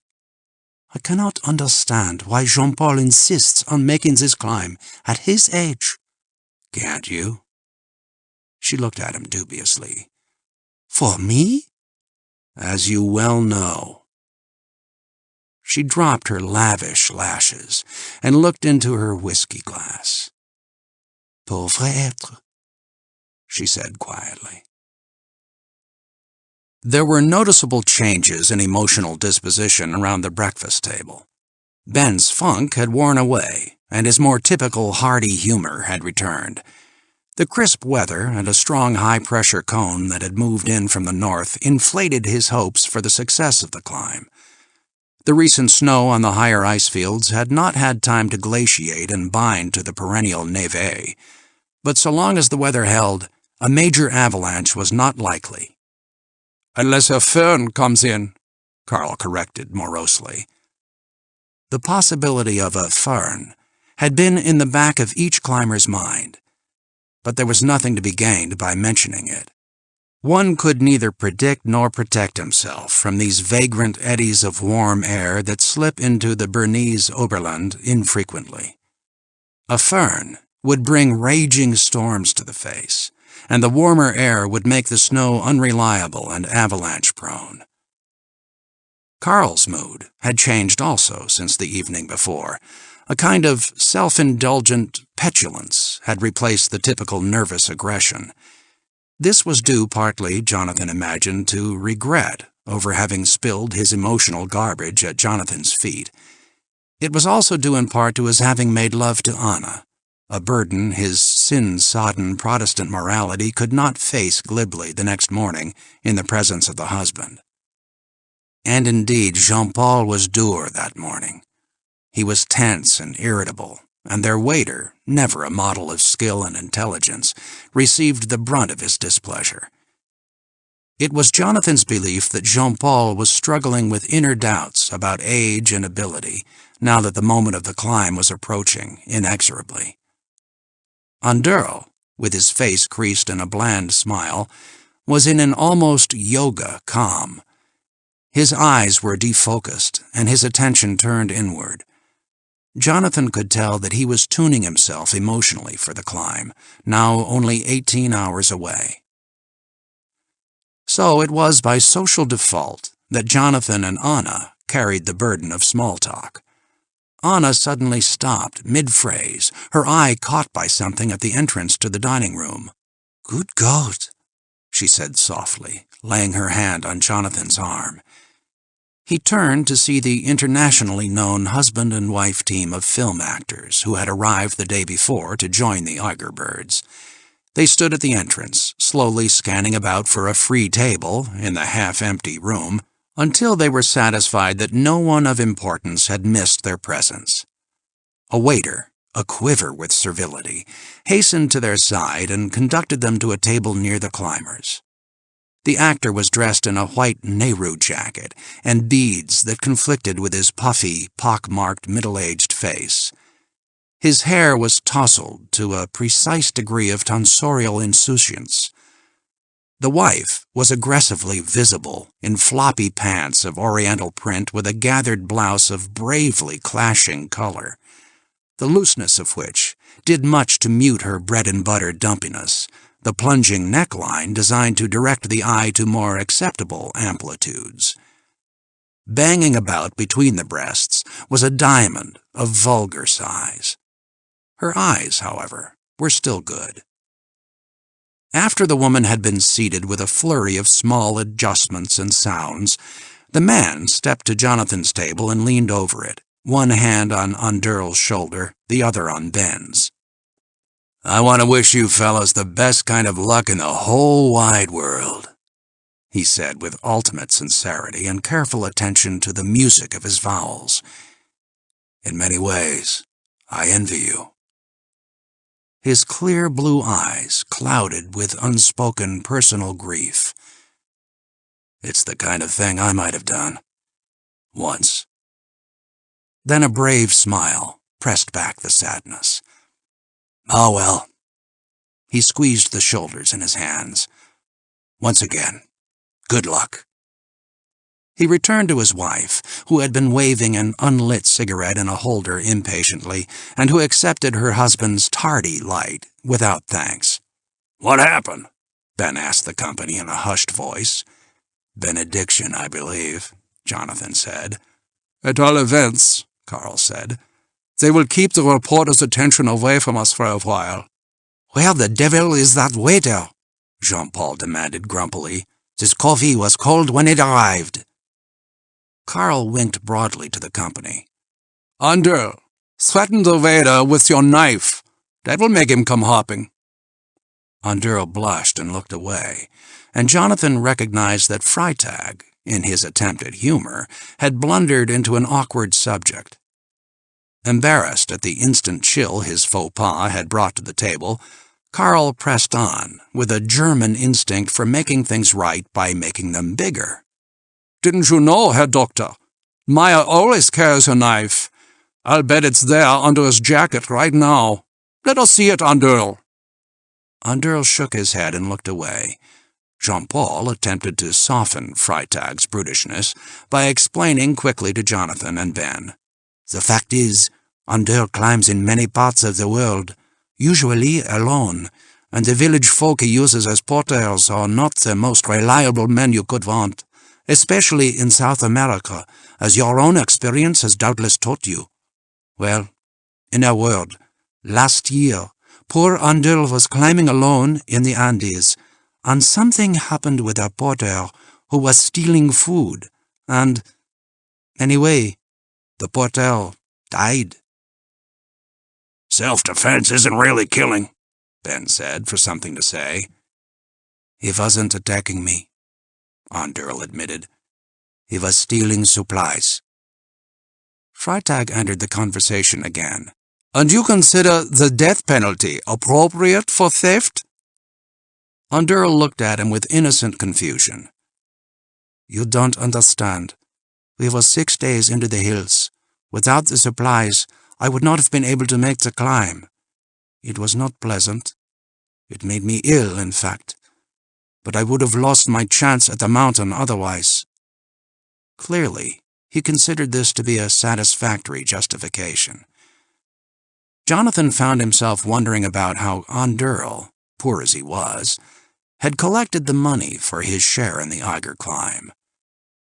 Well, Jonathan, Jean-Paul said, evidently to change the subject. Did you have a good night? I slept very well, thank you. And you? Not at all well. I'm sorry. Perhaps you should get some rest this afternoon. I have sleeping pills if you want them. I never use them, Bidet said curtly. Karl spoke. Do you use pills to sleep in bivouac, Herr Doctor? Usually. Why? Discomfort? Fear? Both. Karl laughed. An interesting tactic. By quietly admitting to fear, you give the impression of being a very wise and brave man. I shall have to remember that one. Oh? Are you going to need it? Probably not. I also never sleep well in bivouac, but with me it is not a matter of fear. I am too charged with the excitement of the climb. Now Anduril here, he is amazing. He tacks himself to a sheer face and falls asleep as though he were bundled up in a feather bed at home. Why not? Anduril asked. Supposing the worst, what is the value in being awake during a fall? A last glimpse at the scenery? Ah! Jean-Paul ejaculated. At last a waiter finds a moment for us in his busy schedule. But the waiter was coming with a note for Jonathan on a small silver tray. It is from the gentleman over there, the waiter said. Jonathan glanced in the indicated direction, and he experienced a stomach shock. It was Clement Pope. He sat at a nearby table, wearing a checked sports coat and a yellow ascot. He waved sassily at Jonathan, fully realizing that he was blowing Jonathan's cover. The defensive, gentle smile came slowly to Jonathan's eyes as he controlled the flutter in his stomach. He glanced at the other members of the party, trying to read the smallest trace of recognition or apprehension in their faces. He could distinguish none. He opened the note, scanned it, then nodded and thanked the waiter. You might also bring Monsieur Bidet a fresh pot of coffee. No, never mind, Jean-Paul said. I no longer have a taste for it. I think I shall return to my room and rest, if you will excuse me. With this he left, his stride strong and angry. What's wrong with Jean-Paul? Jonathan asked Anna quietly.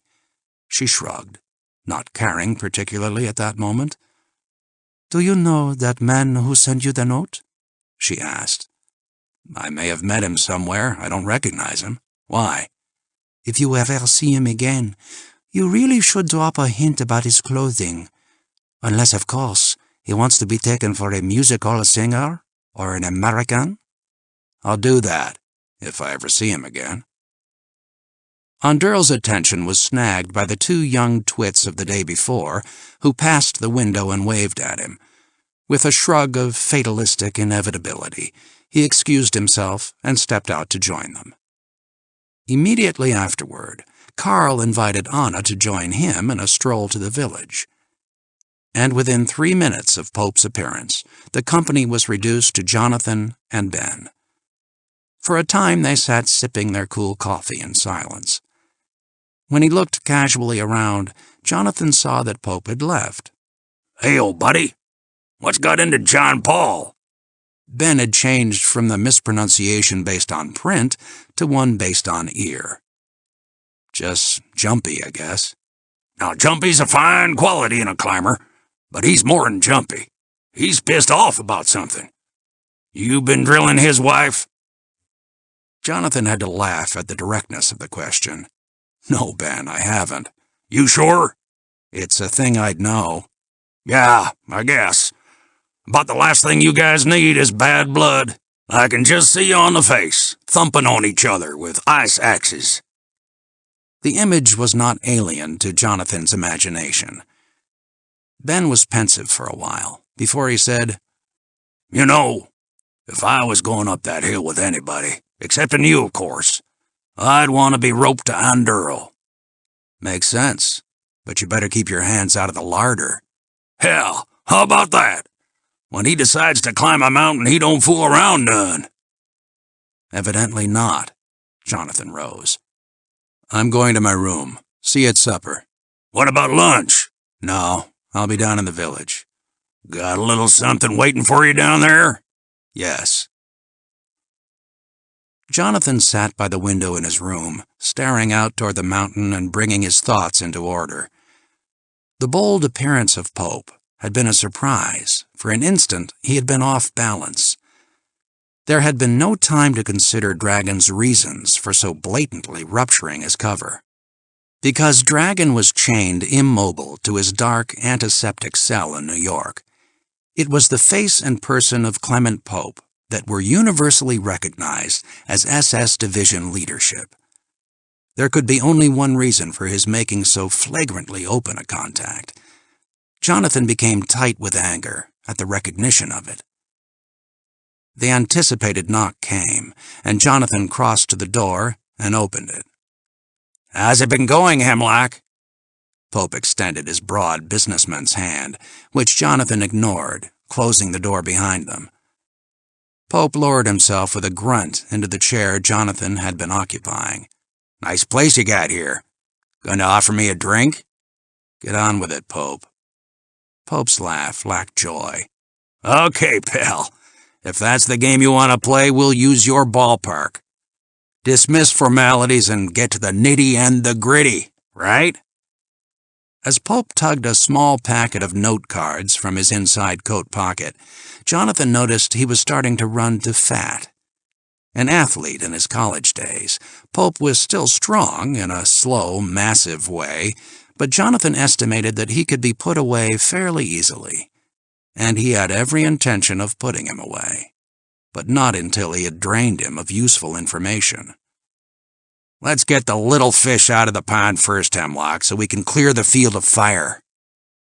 Jonathan crossed his arms and leaned against the wall by the door. Let's mix any metaphors you want.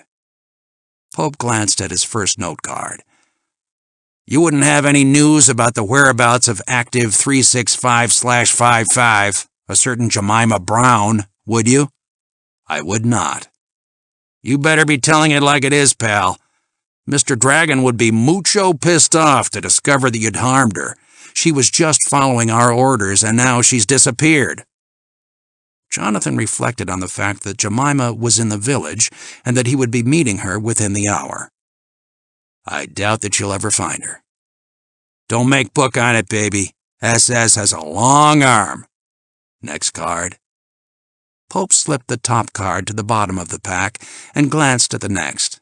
Oh yeah, you really left us with a mess, baby. Jonathan smiled, a gentle calm in his eyes. That's twice you've called me baby. That's kind of a burr under your blanket, isn't it? Yes it is, Jonathan admitted with quiet honesty. Well, that's just tough titty, pal. The days are long gone when we had to worry about your feelings.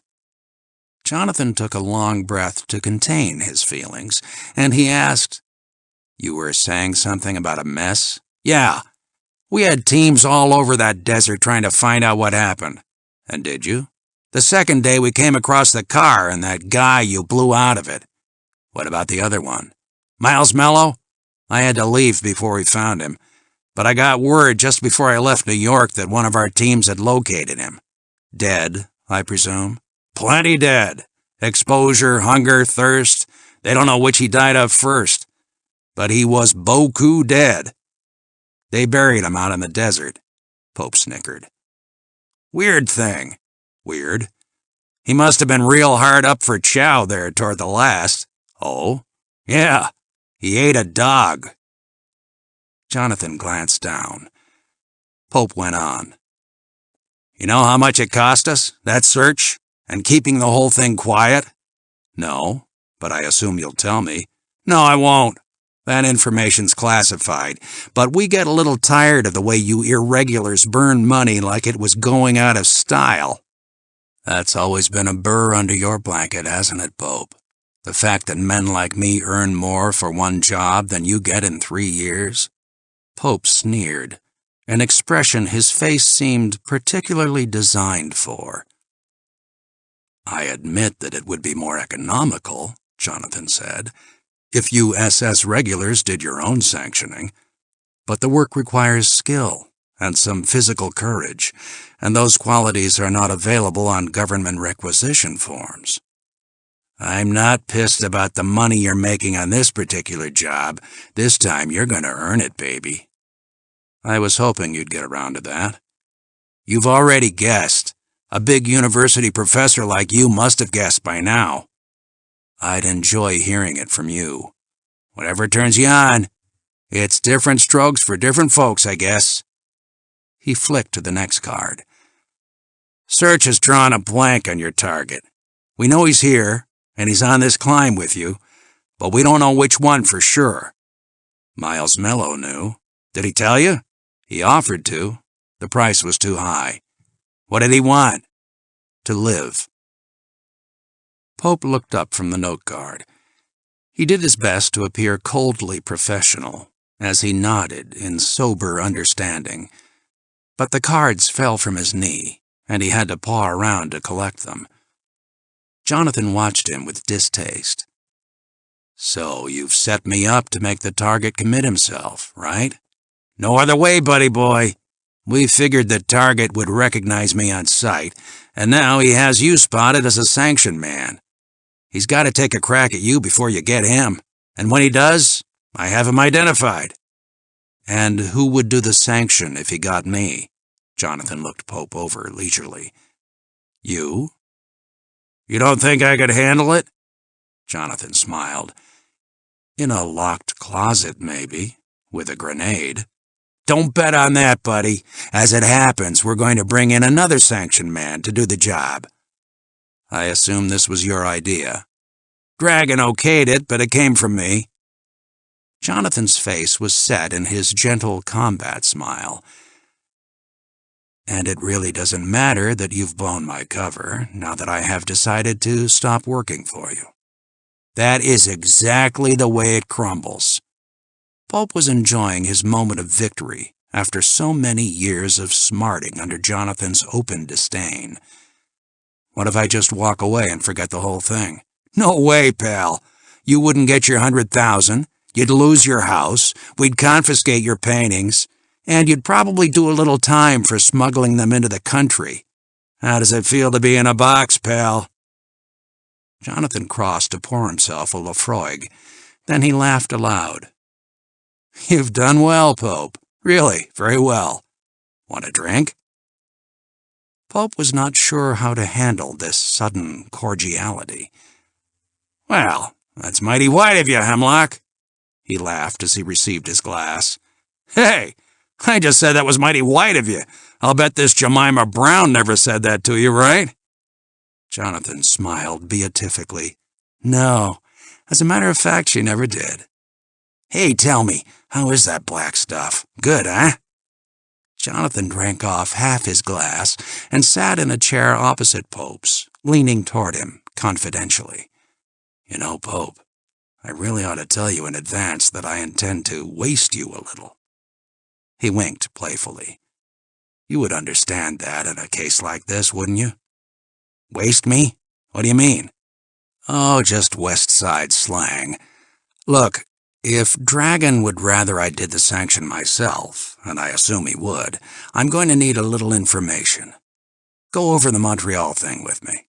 There were 2 men involved in the hit on what's-his-name, right? His name was Wormwood. He was a good man, a regular. Pope flipped through several cards and scanned one rapidly. That's right, 2 men. Now, you're sure of that? Not a man and a woman? It says 2 men. All right. Are you sure Wormwood wounded one of the men? That's what the report said. One of the 2 men was limping when he left the hotel.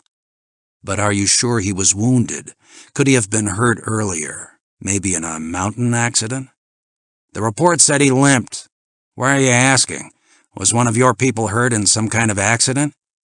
Carl Freitag says he hurt his leg in a short fall last month. Then Freitag could be your man. Possibly. What else have the search people dragged up about our man? Almost nothing.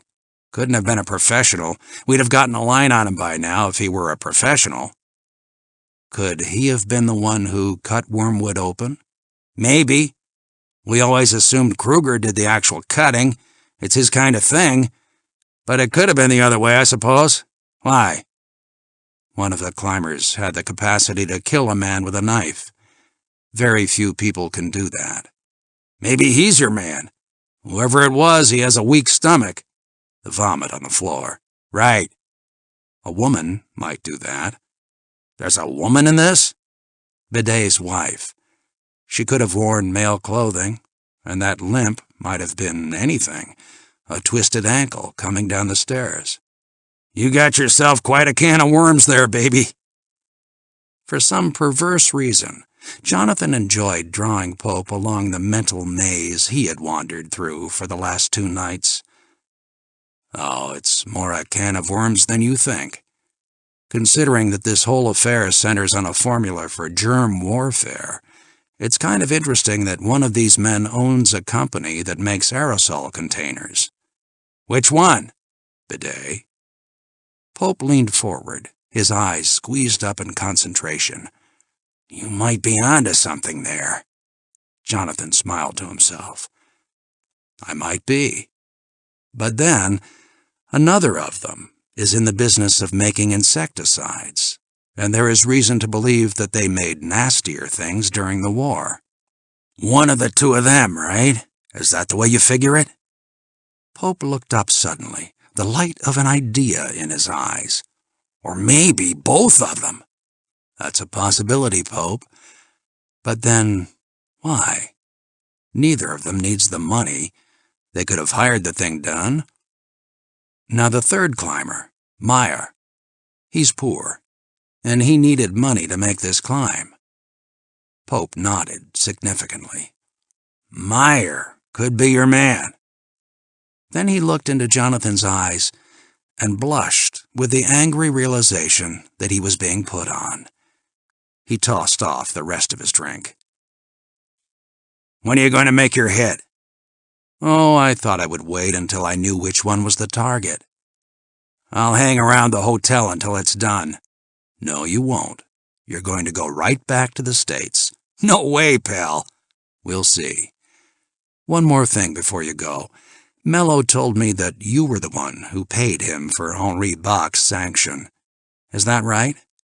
We found out he was playing switchy-changey with the other side. But it was you who set him up? That's my job, pal. Jonathan nodded, a distant look in his eyes. Well, I guess that's about it. He rose to see Pope to the door. You should be pleased with yourself, you know. Even though I'm the man in the box, I can't help admiring the skill with which you've set me up. Pope stopped in the middle of the room and looked at Jonathan narrowly, trying to decide whether he was being put on again. He decided he was not. You know, pal, maybe if we had given each other a chance, we might have become friends. Who knows, Pope? Oh, about your gun. I've got one waiting for you at the desk. A CII standard with no serial number and a silencer. It's gift-wrapped in a candy box. Jonathan opened the door for Pope, who stepped out, then turned back, bracing his weight against the frame, one hand on either side of the opening. What was all that about wasting me? Jonathan noticed that Pope's fingers had curled into the crack of the door. That was going to hurt. You really want to know? Sensing a put-on again, Pope set his face into its toughest expression. One thing you'd better keep in mind, baby. So far as I am concerned, you irregulars are the most expendable things since paper contraceptives. Right. Two of Pope's fingers broke as Jonathan slammed the door on them. When he jerked it open again, the scream of pain was in Pope's eyes, but it did not have time to get to his throat. Jonathan grabbed him by his belt and snatched him forward into an ascending knee. It was a luck shot. Jonathan felt the squish of the testicles. Pope doubled over with a nasal grunt that spurted snot onto his chin. Jonathan grasped the collar of his coat and propelled him into the room, driving his head against the wall. Pope's knees crumpled, but Jonathan dragged him to his feet and snapped the checked sports coat down over his arms before he could pass out. Jonathan guided Pope's fall so that he toppled face down across the bed, where he lay with his face in the mattress and his arms pinned to his sides by the jacket. Jonathan's thumbs stiffened as he sighted the spot just below the ribs where the kidneys could be devastated. But he did not drive the thumbs in. He paused, confused and suddenly empty. He was going to let Pope go. He knew he was going to, although he could hardly believe it. Pope had arranged Henri Bach's death. Pope had set him up as a decoy. Pope had even said something about Jemima. And he was going to let Pope go. He looked down at the crumpled form, at the silly sports coat, at the toed-in flop of the unconscious legs. But he felt none of the cold hate that usually sustained him in combat. For the moment, something was missing in him. He rolled Pope over and went into the bathroom, where he dipped a towel into the toilet, holding it by one end until it was sodden. Back in the room, he dropped the towel over Pope's face, the shock of the cold water producing an automatic convulsion in the unconscious body. Then Jonathan poured himself a small Lafroig and sat in the chair again, waiting for Pope to come around. With an unmanly amount of strangled groaning, Pope eventually regained consciousness. He tried twice to sit up before succeeding. The total of his pain, the fingers, the groin, the throbbing head, was so great that he could not tug his jacket back up. He slid off the bed and sat on the floor, bewildered. Jonathan spoke quietly. You're going to be all right, Pope. For a few days you may walk a little oddly, but with proper medical attention you'll be just fine. But you won't be of any use here. So you're going to go back to the States as soon as possible. Do you understand that? Pope stared at him with bulbous, confused eyes. He still did not know what had happened to him. Jonathan enunciated slowly. You are going back to the States right now, and I am never going to see you again. That's right, isn't it? Pope nodded heavily. Jonathan helped him to his feet, and bearing most of his weight, to the door. Pope clung to the frame for support. The teacher in Jonathan exerted itself. To waste, to tear up, to harm, to inflict or cause to be inflicted physical punishment upon. Pope clawed his way out, and Jonathan closed the door. Jonathan opened the back of his portable typewriter and got out makings for a smoke.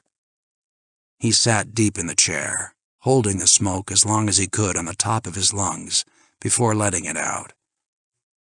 Henri Buck had been a friend, and he had let Pope go.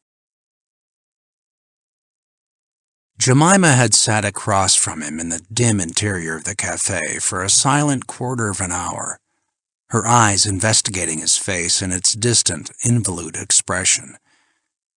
"It's not the silence that bothers me," she said at last. "It's the politeness." Jonathan tugged his mind back to the present. "Pardon me?" She smiled sadly. "That's what I mean."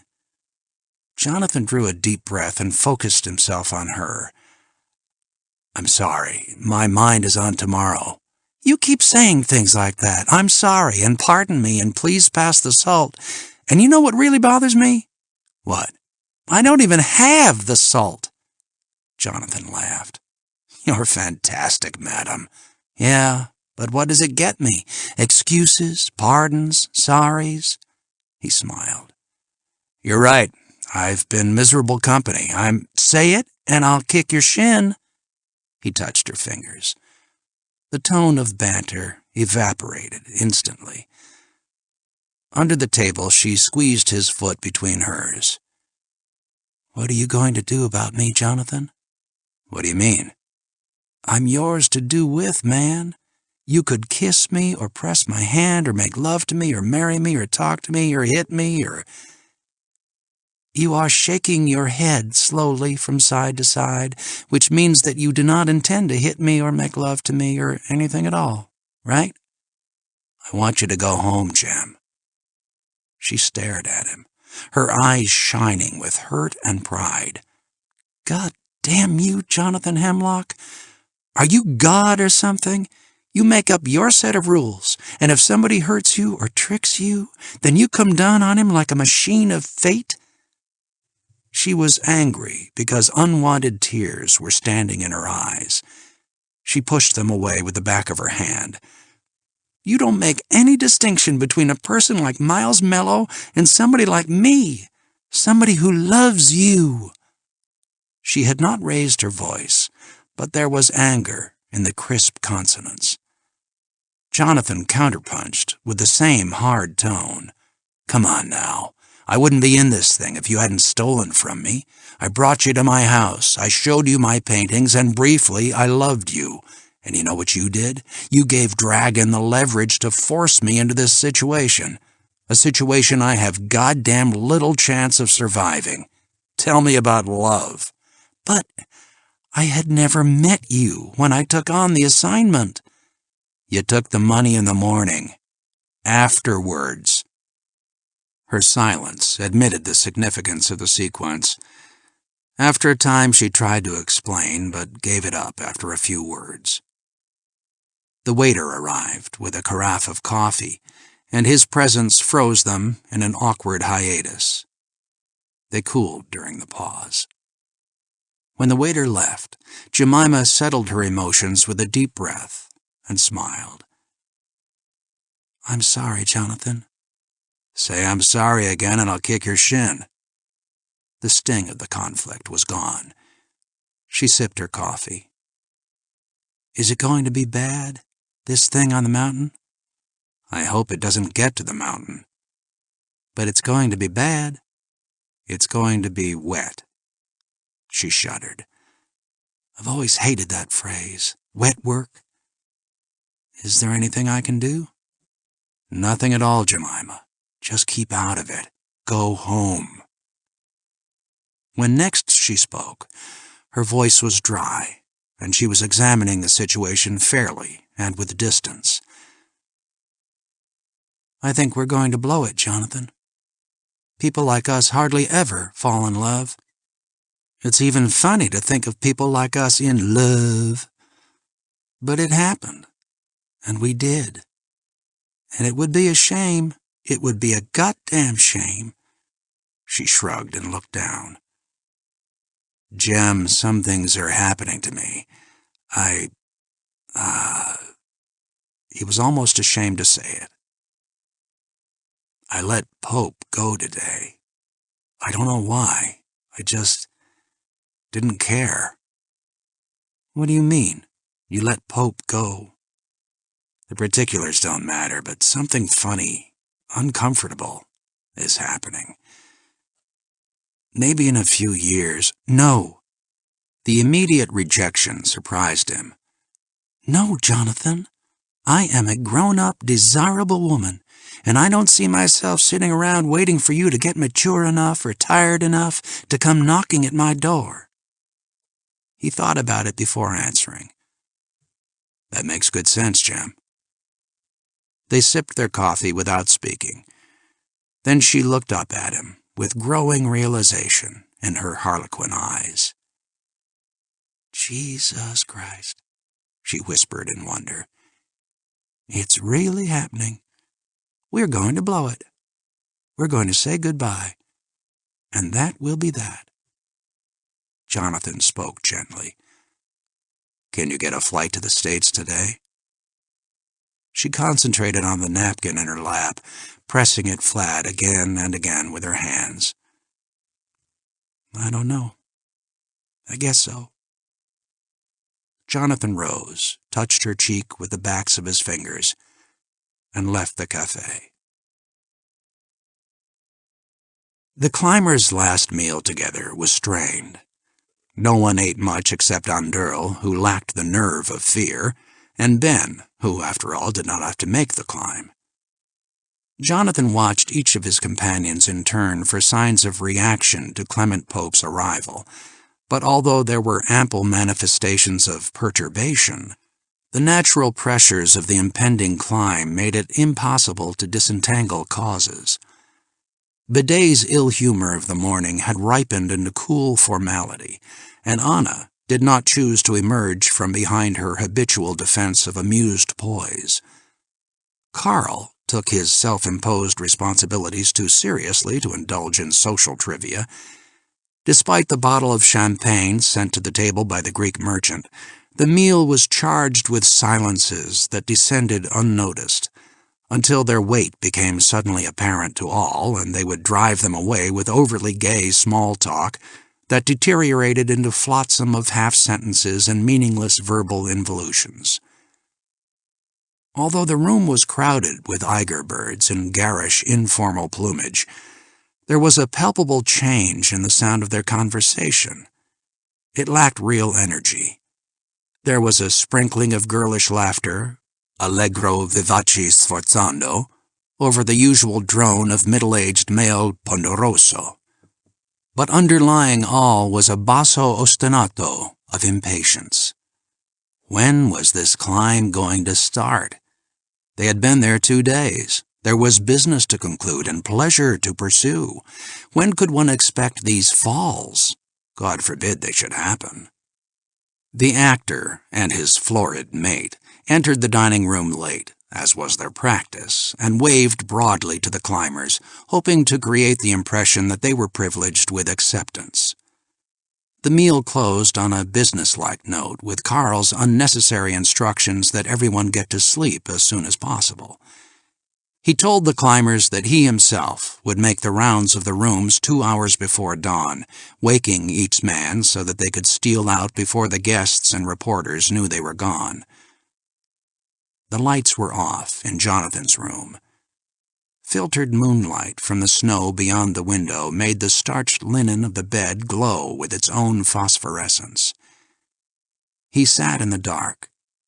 In his lap lay the gun Pope had left for him, heavy and clumsy with a silencer that gave it the look of an ironmonger's mutant. When he had picked it up at the desk, the gift of candy from one man to another arching the desk clerk's eyebrows, he had learned that Pope had departed for the States after receiving first aid for what he had creatively described as a series of slips in his bathtub.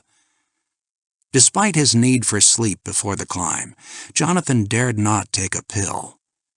This night was the target's last chance to make his defensive move, unless he had decided to wait until they were on the face. Although a hit on that precarious mountain would endanger the whole rope, it would certainly leave no evidence. Jonathan wondered how desperate the target was, and how smart.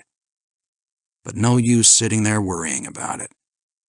He pushed himself out of the armchair and unrolled his sleeping bag on the floor opposite the door, where anyone entering would be silhouetted against the hall light. After sliding into the sleeping bag, he clicked the revolver off safety and cocked the hammer. 2 sounds he would not have to make later, when sound might count. He placed the gun on the floor beside him. Then he tried to sleep. He had no great faith in these kinds of preparations. They were the kinds his sanctioned targets always made, and to no avail. His mistrust was well-founded. In the course of turning and adjusting his body in search of a little sleep, he rolled over on the gun, making it quite inaccessible under his sleeping bag.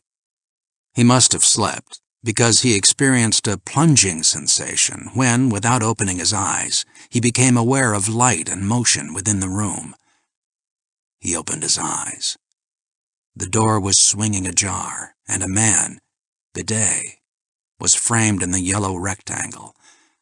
The gun in his hand was outlined in silver against the edge of the black door as he stealthily pressed it closed behind him. Jonathan did not move.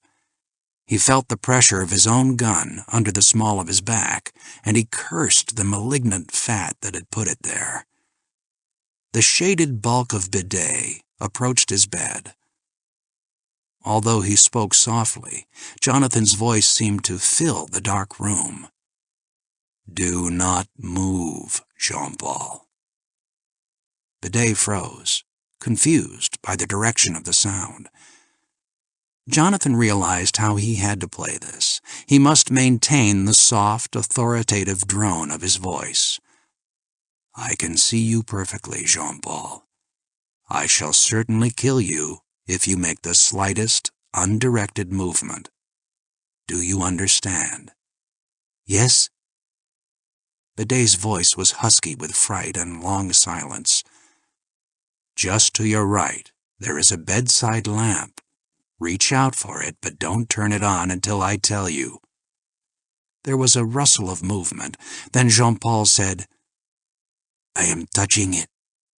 Jonathan did not alter the mesmeric monotone of his voice, but he felt instinctively that the bluff was not going to hold up.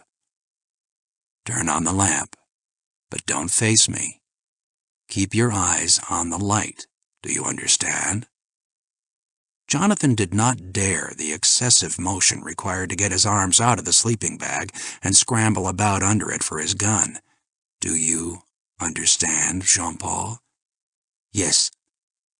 "Then do it slowly. Now." Jonathan knew it was not going to work. He was right. Bidet did it, but not slowly. The instant the room flooded with eye-blinking light, he whirled toward Jonathan and brought his gun to bear on him where he lay incongruously in the eider-down cocoon. But he did not fire. He stared at Jonathan, with fear and anger balanced in his eyes. Very slowly, Jonathan lifted his hand within the sleeping bag and pointed his finger at Bidet, who realized with a dry swallow that the protuberance within the bag was directed at the pit of his stomach. Neither moved for several seconds. Jonathan resented the painful lump of his gun under his shoulder, but he smiled. "In my country, this is called a Mexican standoff.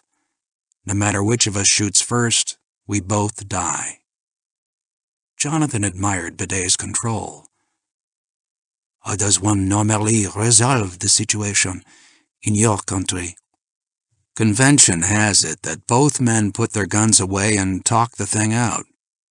Any number of sleeping bags have been preserved from damage that way." Bidet laughed. I had no intention of shooting you, Jonathan. I guess it's your gun that confused me, Jean-Paul. I only wanted to impress you, frighten you perhaps. I don't know. It was a stupid gesture. The gun isn't even loaded. In which case, you would have no objection to tossing it onto the bed. Bidet did not move for a moment. Then his shoulders slumped, and he dropped the gun onto the bed. Jonathan rose slowly to one elbow, keeping his finger pointed at Jean-Paul as he slipped his other hand under the sleeping bag and retrieved his gun. When Bidet saw it emerge from beneath the waterproof fabric, he shrugged with a Gallic gesture of fatalistic acceptance. You are very brave, Jonathan. I really had no other choice. At all events, you are most resourceful. But it wasn't necessary. As I told you, I did not even load the gun. Jonathan struggled out of the bag and crossed to his armchair, where he sat without taking his gun off Bidet. It's a good thing you decided not to shoot. I'd have felt silly wiggling my thumb and saying bang bang. Aren't both men supposed to put their guns away after a Mexican whatever? Never trust a gringo. Jonathan was relaxed and confident. One thing was certain. Jean-Paul was an amateur. You had some purpose in coming here, I imagine. Jean-Paul examined the palm of one hand, rubbing over the lines with his thumb. I think I shall return to my room, if you don't mind. I have made an ass of myself in your eyes already. Nothing can be gained by deepening that impression. I think I have a right to some kind of explanation. Your entrance into my room was irregular? Bidet sat heavily on the bed, his body slumping, his eyes averted, and there was something so deflated in his manner that Jonathan had no qualms about the fact that his gun was now within reach. There is no more ridiculous image in the world, Jonathan, than the outraged cuckold. He smiled sadly. I never thought I would find myself playing the pantalon. Jonathan experienced that uncomfortable combination of pity and disgust he always felt toward the emotionally soft, particularly those who lacked control over their romantic lives. But I cannot become much more ludicrous in your eyes, Bidet continued. I imagine you already know about my physical limitations. Anna usually tells her studs. For some reason, it inspires them to greater effort on her behalf. You are putting me in the awkward position of having to declare my innocence, Jean-Paul. Jean-Paul looked at Jonathan, with hollow nausea in his eyes. You needn't bother. I'd rather. We have to climb together. Let me say it simply. I have not slept with Anna, nor have I any reason to believe that advances would be greeted with anything but scorn. But last night? What about last night? She was here. How do you know that? I missed her. I looked for her. I listened at your door. He looked away. That is despicable, isn't it? Yes, it is. Anna was here last night. I met her in the hall and I offered her a drink. We did not make love. Jean-Paul picked up his gun absently and toyed with it as he spoke. Jonathan felt no danger. He had dismissed Bidet as a potential killer. No, she made love last night. I touched her later. I could tell from... I don't want to hear about it. I have no clinical curiosity, and this is not a confessional. Jean-Paul toyed with the small Italian automatic. I shouldn't have come here. I have behaved in poor taste, and that is worse than Anna, who had only behaved immorally. Let me ascribe it to the stress of the climb. I had had great hopes for this climb. I thought if Anna were here to see me climb a mountain that very few men would dare to even touch, that might, somehow, I don't know. Whatever it was a senseless hope. He looked over at Jonathan with beaten eyes. Do you despise me? My admiration for you has found new limits. You phrase well, but then you have the intellectual advantage of being emotionless. Do you believe me about Anna? Jean-Paul smiled sadly. No, Jonathan, I don't believe you. I am a cuckold, but not a fool.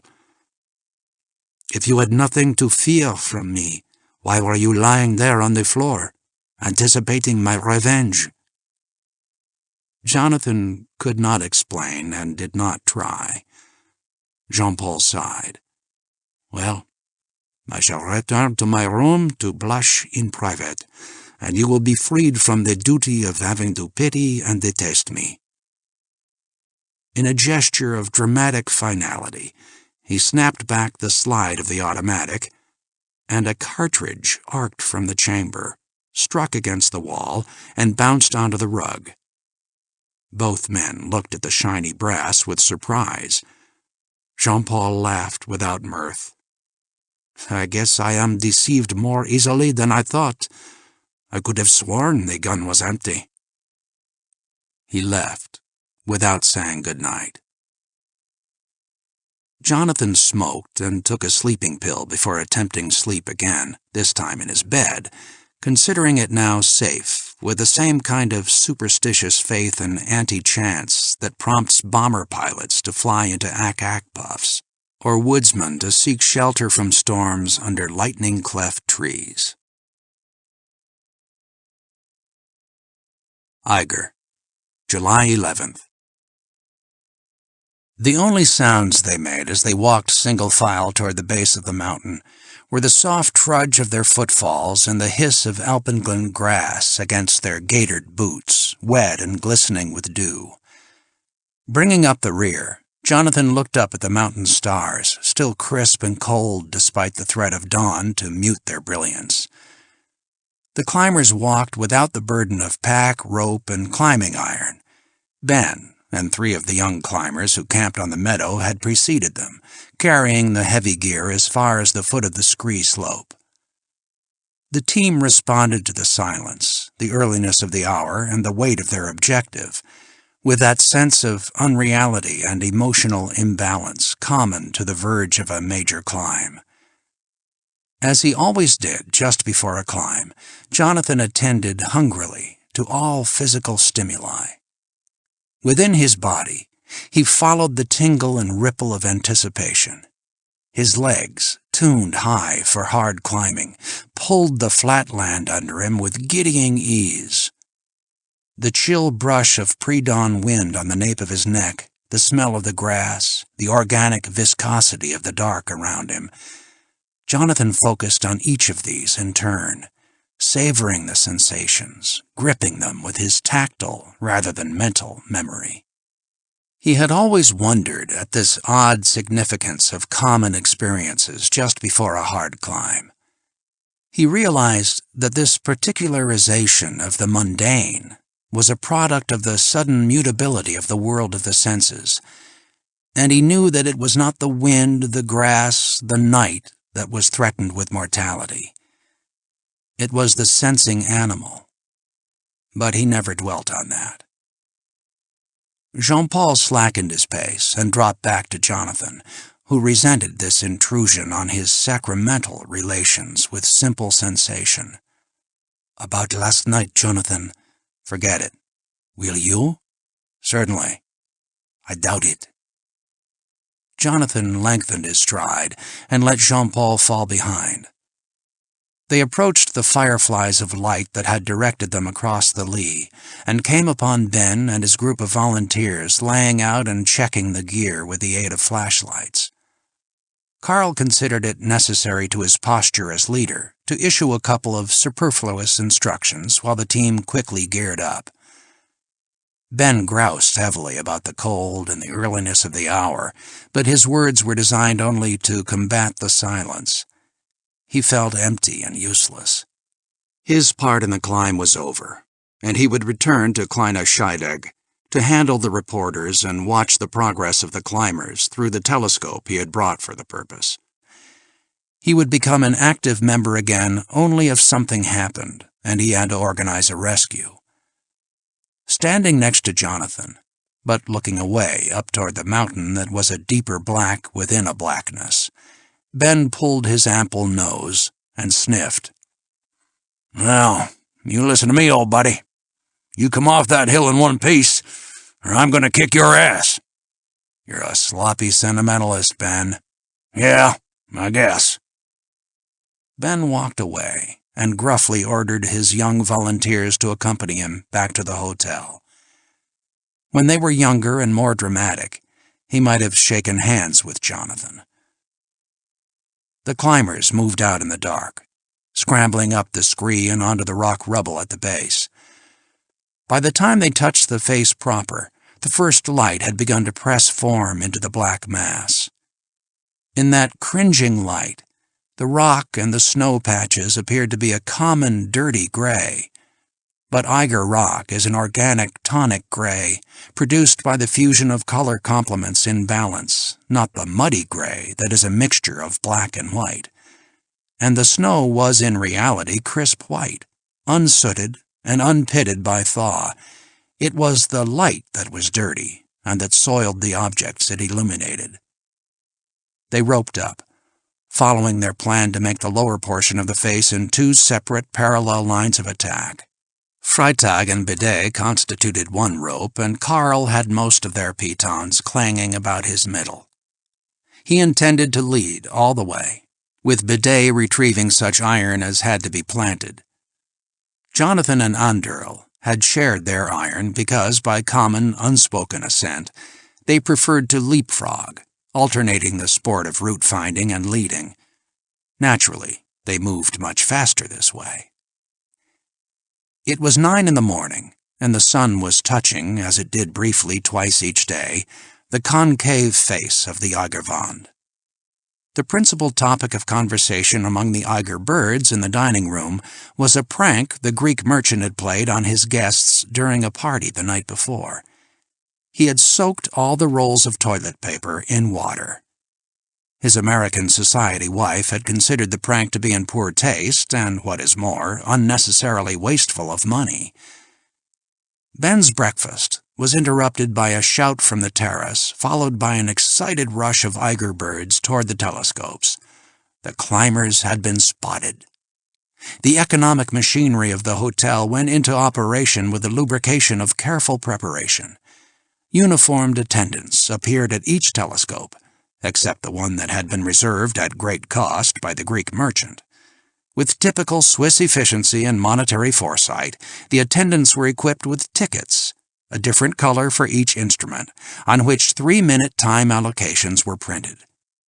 These were sold to the Eiger birds at 10 times the normal cost of the coin-operated machines, and milling queues immediately began to form around each telescope. The tickets were sold with the understanding that the management would not return money in the case of heavy weather or clouds obscuring the climbers.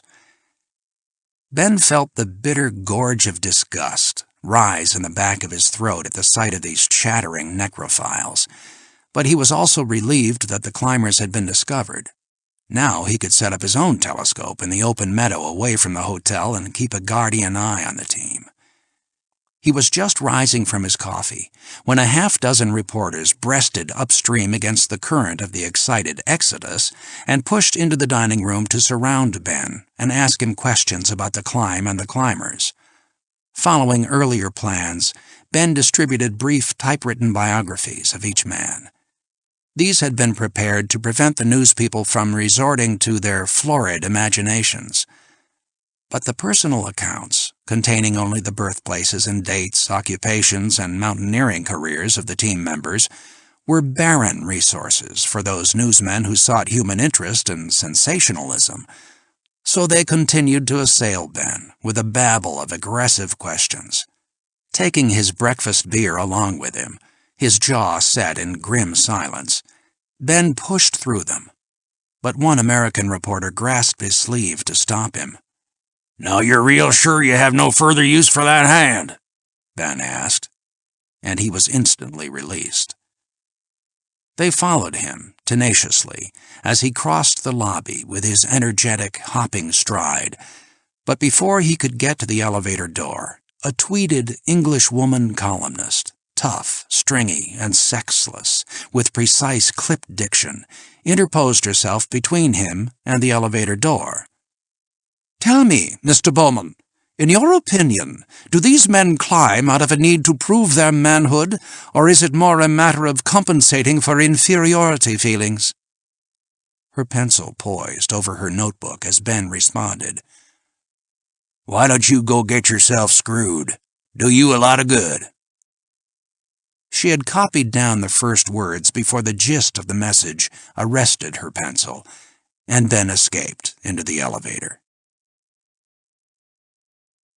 Jonathan and Anderl followed a shallow shelf just to the west of the mouth of the chute that Carl had estimated would be the key to the new route.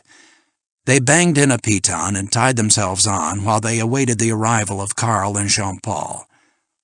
Although the beetling cliff above them flowed with icy meltwater, it protected them from the rock fall that had been plaguing their climb for the last half hour. Even as they arranged coils of rope under them to keep out the wet, chunks of rock and ice broke over the crest of the cliff and whined past, 3 or 4 feet out in front of them, to burst on the rocks below with loud reports and a spray of mountain shrapnel. Their ledge was so narrow that they had to sit hip to hip, their legs dangling out over the void. The climb had been fast and magnificent, and the view was breathtaking. So when Anderl produced a bar of hard chocolate from his coat pocket and shared it with Jonathan, they felt exhilarated and contented, munching away wordlessly. Jonathan could not ignore the sound that surrounded them as totally as silence. For the last hour, as they approached the mouth of the chute on a line a little to the right of it, the roar of rushing water had increased in volume. He imagined, although he could not see from his perch, that the chute was a cataract of meltwater. He had climbed up through waterfalls like this before. The ice hose over on the normal route was no mean example, but his experience had not decreased his respect for the objective danger. He glanced over at Anderl to see if his worry was shared, but the blissful, almost vacant smile on the Austrian's face was evidence that he was in his element, full of contentment. Some men are native to the mountain, and while they are on rock, the valley does not exist, save as the focus point for that patient and persistent gravity against which they hold out. Jonathan did not share Anderl's contented insouciance. So long as he had been climbing, the world had narrowed to the rope, the rock, the purchase, and body rhythms.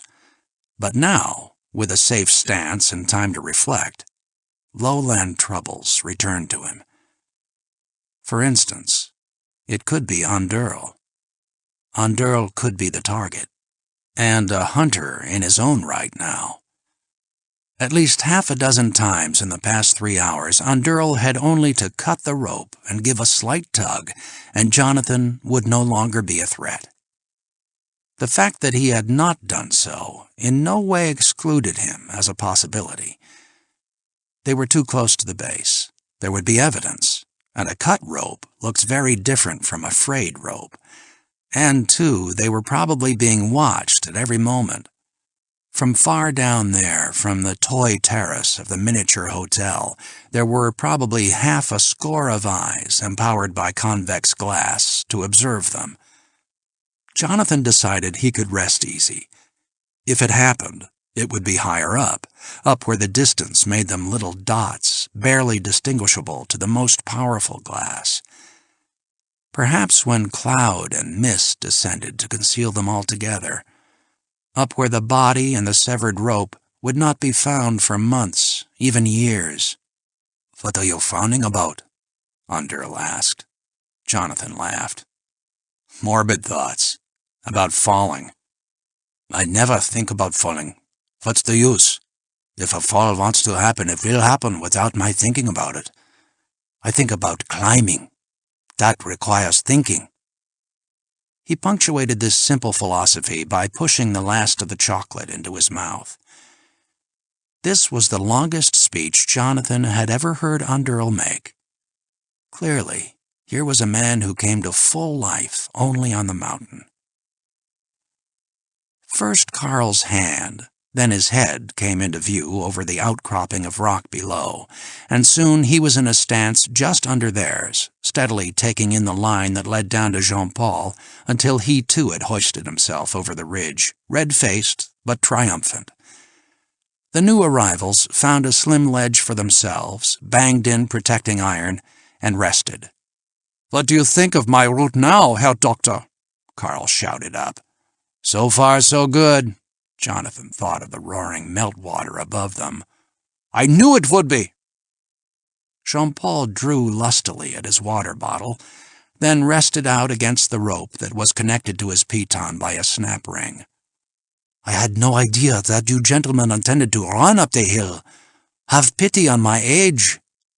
He laughed hastily, lest anyone imagine he was not joking. "You will have time to rest now," Carl said. "We shall be here for at least an hour." "An hour?" Jean-Paul protested. "We have to sit here for an hour?" "We shall rest and have a little breakfast. It's too early to climb up through the chute." Jonathan agreed with Carl. Although a climber on the Eiger must expect to be the target for fairly regular sniping by rock and icefall, there is no sense in facing the veritable fusillade with which the mountain covers its flanks in mid-morning. Stones and mountain rubble that are frozen into place through the night are released by the melting touch of morning sun and come arcing, bouncing, and crashing down from the vast collection trough of the white spider directly, although distantly, above them. The normal line of ascent is well to the west of this natural line of fire. "We shall allow the mountain to dump out her morning garbage before we try the chute," Carl announced. "Meanwhile, let us enjoy the scenery and have a bite to eat, yes?" Jonathan read in Carl's artificial cheer that he, too, was affected by the roar of water rushing down the chute, but it was equally obvious that he would not be receptive to criticism or advice. Nevertheless, "Sounds like we have a wet time ahead of us, Carl." "Surely, Herr Doctor, you have no objection to a morning shower?" "It's going to take a lot out of us, even if it is a go." "Yes, mountain climbing is demanding." "Snot." "What?" "Nothing." Jean-Paul took another drink of water, then passed the plastic canteen over to Carl, who returned it, declining to drink. After he had struggled the bottle into his pack, Jean-Paul looked out over the valley with awe and appreciation. "Beautiful, isn't it? Really beautiful. Anna is probably watching us through a telescope at this very moment." "Probably," Jonathan said, doubting it. "We'll take the chute in a rope of 4, Carl said. "I shall lead. Underl will bring up the rear." Jonathan attended again to the sound of the water. "This route would be easier in winter, when there's less melt." Underl laughed. "Do you suggest we wait?" Ben heard a bustle of excited talk on the terrace beneath his window, and a distinctly Texan voice epitomized the multilingual dirge of complaint. "Shit! How about that? I use my tickets up watching them sit on the rock. Then as soon as my time's over, they start doing something. Hey, Floyd, how much was that in real money?"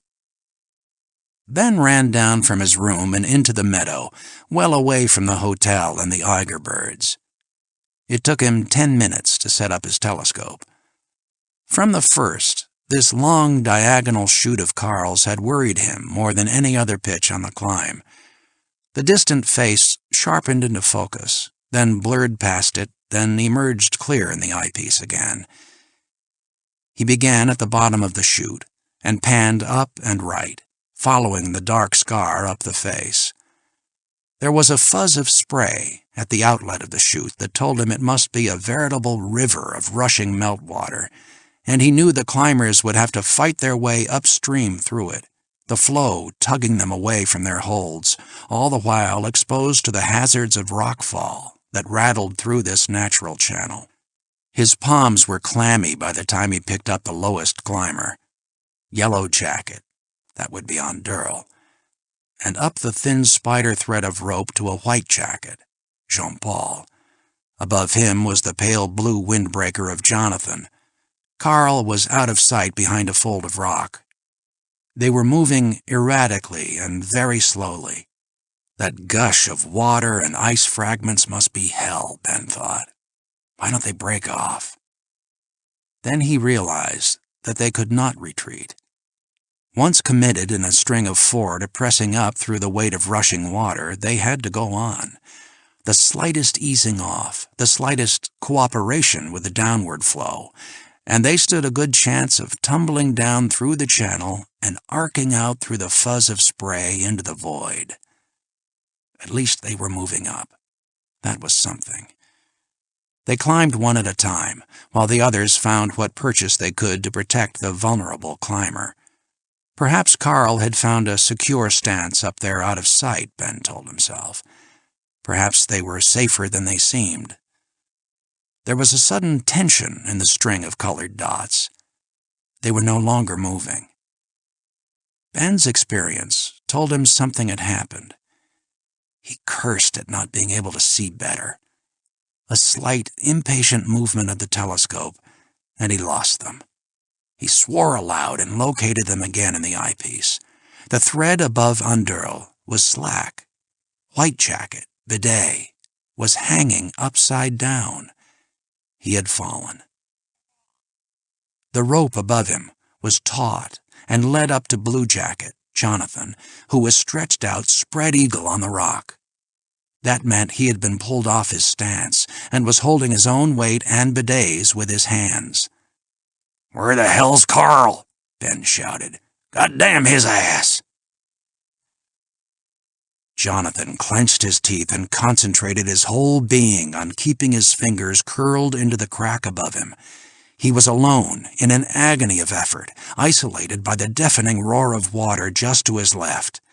A steady, numbing stream flowed down his sleeves and froze his armpits and chest. He did not waste breath shouting.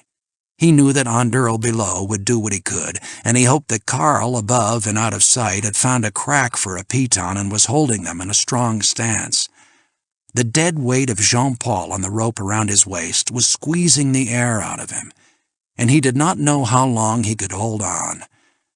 A quick look over his shoulder revealed that Underl was already scrambling, open and unprotected, up through the roaring trough toward Bidet, who had not stirred since the rock that had sung past Jonathan's ear had struck him on the shoulder and knocked him out of his stance.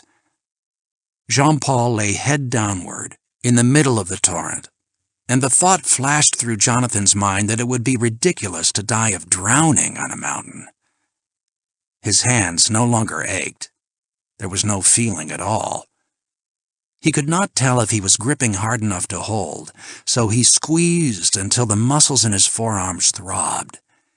If water or rock knocked Underl off, he would never be able to hold them both. What in hell was Carl up to? Then the rope slackened around his middle, and a surge of expanding pain replaced the pressure. Underl had reached Jean-Paul and had jammed his body crosswise in the chute, holding Bidet in his lap to give Jonathan the slack he needed to recover his stance. Jonathan pulled upward until his arms vibrated with the effort, and after interminable seconds, one boot found a toehold, and the weight was off his hands. They were cut, but not too deeply, and the flow of icy water prevented them from throbbing. As quickly as he dared, he uncoiled enough rope to allow him to climb up, and he followed the arcing line of rope up and around a fold of rock, where he found Carl. "Help me!" "What's the matter?" Carl had found a niche and was braced in it to belay the climbers below. He had been totally unaware of the crisis beneath him. "Pull!" Jonathan shouted, and by main strength they dragged Bidet up away from Underl's wedged body. Not a moment too soon. The strong Austrian's legs had begun to quiver with the task of holding Bidet up. Underl bypassed Jean-Paul's inert body and climbed up to the stance recently occupied by Jonathan. Bidet was safe now, held from 2 points of purchase.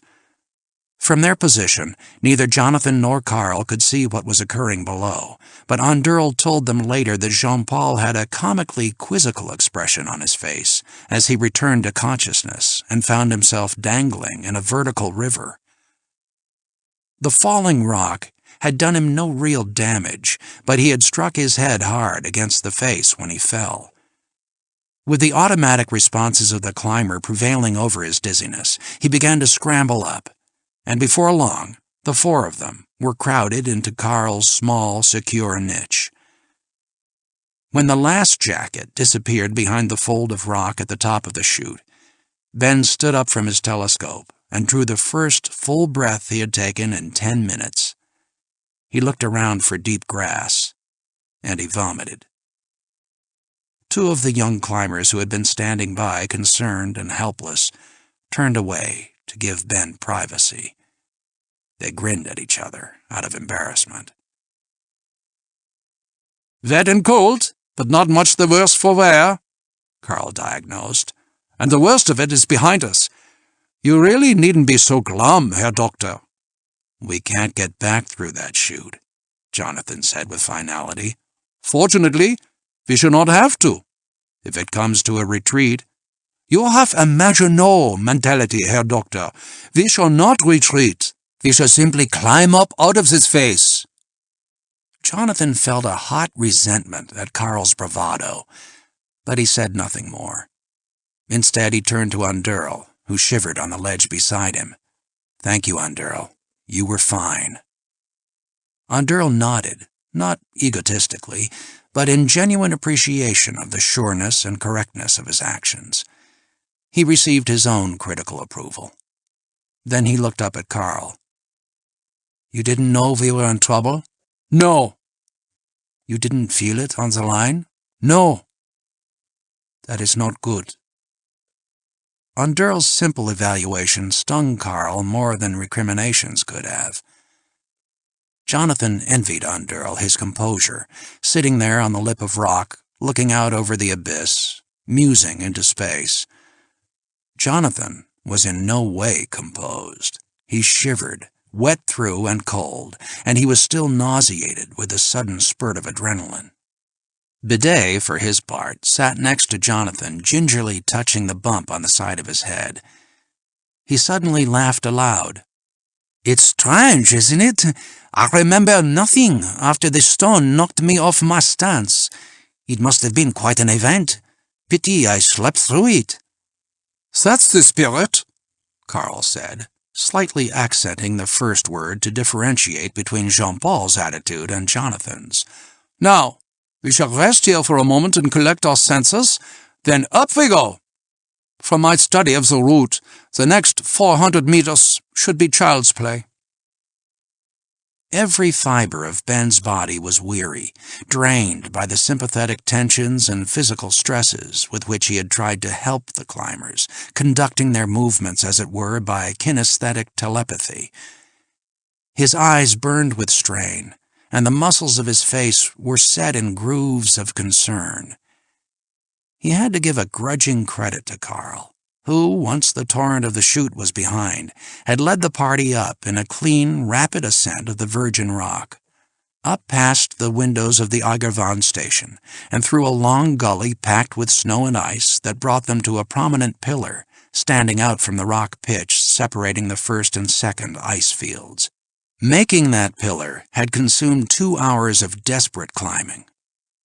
After 2 unsuccessful attempts, Karl had disemburdened himself of his pack, and had attacked it with such acrobatic abandon that he had received an unheard flutter of applause from the hotel terrace when he topped it. Belayed from above, the other climbers had made the pillar with relative ease. Following its diurnal custom, Eiger's cloud cap descended, and concealed the climbers for 2 hours in the afternoon, during which time Ben relaxed his cramped back and responded to insistent reporters with grunts and monosyllabic profanity. Those Eiger birds who had been cheated of their turns to ogle and thrill complained bitterly, but the hotel management was adamant in its refusal to refund money, explaining with uncharacteristic humility that it could not control acts of God. Moving rapidly to conserve what daylight they had, the team climbed up through the mist, ascending the ice couloir that bridges the second and third ice fields.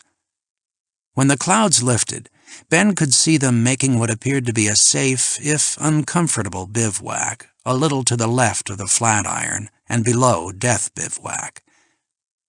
Sure the day's climbing was done, Ben allowed himself to break the invisible thread of observation that had bound him to the climbers. He was satisfied with the day's work. More than half the face was beneath them. Others had climbed higher the first day. Indeed, Washock and Forstenlochner had climbed the face in a single stretch of 18 hours through ideal weather conditions. But none had done better over an unexplored path. From this point on, they would be following the classic route, and Ben felt more confident of their chances, providing the weather held. Drained of energy and a little sick with the acid lump in his stomach, Ben folded up the legs of his telescope and walked heavily across the terrace. He had not eaten since breakfast, although he had fortified himself with 6 bottles of German beer. He paid no attention to the Eiger birds still clustered around the telescopes, and indeed the birds' attention was wandering away from the climbers, who it seemed would be running no further risks that day and providing no further excitement. "Isn't that precious?" one of the rigorously made-up older women gushed to her paid companion, who dutifully squeezed her hand and pointed his Italian profile in the required direction. "Those little flecks of cloud," the woman rhapsodized, "all pink and golden in the last light of day. They're really very, very pretty." Ben looked up and froze. Ripples of buttermilk cloud were scudding in rapidly from the southeast. A fern. Attacking the reluctant Swiss telephone system with desperate tenacity, and crippled by his lack of German, Ben finally contacted the meteorological center. He discovered that the fern had run into the Bernese Oberland without warning. It would hold through the night, bringing fierce storms to the Eiger face and melting out much of the snow and ice with its eerie press of warm air. But they assured Ben that a strong high descending from the north would drive the fern out by midday. With the high, however, was expected record cold. Ben replaced the phone in its cradle and stared sightlessly at the mnemonic graffiti on the wall of the telephone cabine. A storm and a melt, followed by record cold. The entire face would be glazed with a crust of ice. Ascent would be impossible. Retreat would be extremely difficult, and if the Hinterstoisser Traverse were heavily iced over, equally impossible. He wondered if the climbers in their precarious bivouac knew what Eiger weather had done for them. The 2 slight lips of rock they had found were scarcely adequate for bivouac, but they had decided against climbing on through the last half hour of light and running the risk of night finding them with no shelter at all. They had perched in their order on the rope, Carl and Jonathan occupying the higher ledge, Andrel and Jean-Paul taking the lower, slightly wider site. Scooping out snow with their ice axes, and driving in a pattern of pitons on which to secure themselves and their gear, they nested as well as the stingy face would allow. By the time bivouac was made, the first bold stars had penetrated the darkening sky. Night descended quickly, and the sky was seeded with bright, cold, indifferent stars. From that north face, they had no hint of the fern storm closing in on them from the southeast. A collapsible spirit burner balanced tentatively on the slim ledge between him and Jean-Paul.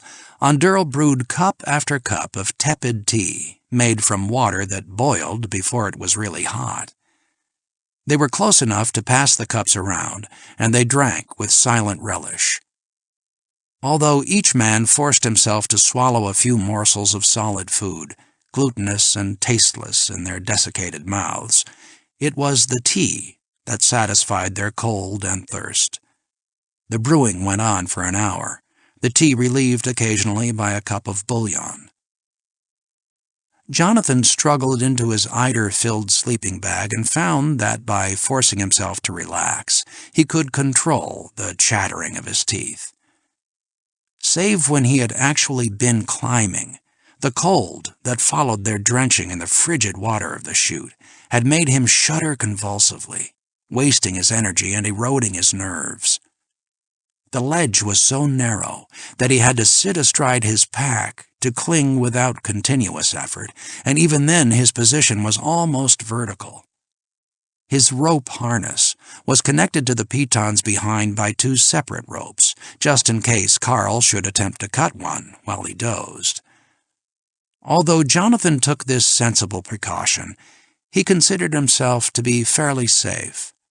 The men below could not reach him easily, and his position directly above them meant that if Carl knocked or cut him off, his fall would carry the other 2 with him, and he doubted that Carl would care to be on the face alone.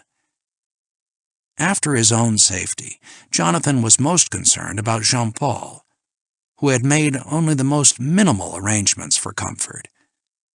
Now he slumped his weight against the restraining pitons and stared down into the black valley, receiving the proffered cups of tea dumbly. Jonathan knew there was something very wrong. The rope connecting 2 men on a mountain is more than nylon protection. It is an organic thing that transmits subtle messages of intent and disposition from man to man. It is an extension of the tactile senses, a psychological bond, a wire along which currents of communication flow. Jonathan had felt the energy and desperate determination of Carl above him, and he had sensed the vague and desultory movements of Jean-Paul below, odd, manic pulses of strength alternating with the almost subliminal drag of uncertainty and confusion. As the fall of night combined with their physical inactivity to give the cold a penetrating edge, Anduril shook Jean-Paul out of his funk and helped him struggle into his sleeping bag. Jonathan recognized from Anduril's solicitude that he, too, had sensed something defocused and queer through the rope that had connected his nervous system to Jean-Paul's. Jonathan broke the silence by calling down, "How's it going, Jean-Paul?" Jean-Paul twisted in his harness and looked up with an optimistic grin. Blood was oozing from his nostrils and ears, and the irises of his eyes were contracted. Major concussion. "I feel wonderful, Jonathan. But it's strange, isn't it? I remember nothing after the stone knocked me off my stance. It must have been quite an event. Pity I slept through it." Carl and Jonathan exchanged glances. Carl was going to say something when he was interrupted by Anduril. "Look, the stars."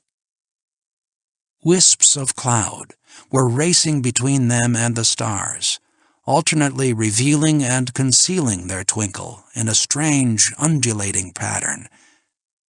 Then suddenly, the stars were gone. The eeriness of the effect was compounded by the fact that there was no wind on the face. For the first time in Jonathan's memory, the air on Eiger was still, and more ominous yet, it was warm. No one spoke to break the hush. The thick plasticity of the night reminded Jonathan of typhoons in the South China Sea. Then, low at first, but increasing in volume, came a hum like the sound of a large dynamo. The drone seemed to come from the depths of the rock itself. There was the bittersweet smell of ozone, and Jonathan found himself staring at the head of his ice axe, only 2 feet from him. It was surrounded by a greenish halo of St. Elmo's fire that flickered and pulsed before it arced with a cracking flash into the rock. Faithful to the last of his Teutonic penchant for underlining the obvious, Carl's lips formed the word fern, just as the first rock-shaking explosion of thunder obliterated the sound of the word. Eiger, July 12th. Ben snapped up from a shallow doze with the gasp of a man drowning in his own unconsciousness. The distant roar of avalanche bridged between his chaotic sleep and the bright, unreal hotel lobby. He blinked and looked around, trying to set himself in time and space. 3 a.m. 2 rumpled reporters slept in chairs, sprawled loose-hinged like discarded mannequins. The night clerk transferred information from a list to file cards, his movements somnolent and automatic. The scratch of his pen carried across the room. When Ben rose from his chair, sweat adhered his buttocks and back to the plastic upholstery. The room was cool enough. It was the dreams that had sweated him. He stretched the kinks out of his back.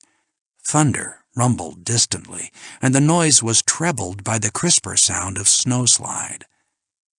He crossed the lobby and looked onto the deserted terrace, lifeless in the slanting light through the window, like a stage setting stored in the wings. It was no longer raining in the valley. All the storm had collected up in the concave amphitheater of the Eigerwand, and even there it was losing its crescendo as a frigid high from the north drove it out. It would be clear by dawn, and the face would be visible, if there was anything to be seen. The elevator doors clattered open, the noise uncommonly loud because it was not buried in the ambient sound of the day. Ben turned and watched Anna walk toward him, her poise and posture betrayed by makeup that was 30 hours old. She stood close to him, looking out the window.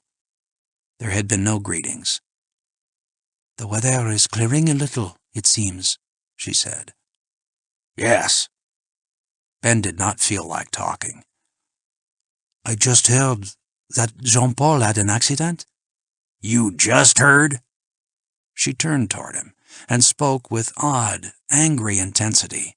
"Yes, I just heard it. From a young man I was with. Does that shock you?" She was bitter and punishing herself. Ben continued to stare dully into the night. I don't care who you fuck, lady. She lowered her lashes and sighed on a tired intake of breath that fluttered. "Was Jean-Paul hurt badly?" Ben inadvertently paused half a beat before answering, "No." Anna examined his broad, heavily lined face. "You are lying, of course?" Another, more distant roll of thunder echoed from the mountain. Ben slapped the back of his neck and turned away from the window to cross the lobby. Anna followed. Ben asked the desk clerk if he could get him a couple of bottles of beer. The clerk was effusive in his regrets, but at that hour there was no way within the rigid boundaries of his printed instructions that he could accommodate. "I have brandy in my room," Anna offered. No thanks. Ben cocked his head and looked at her.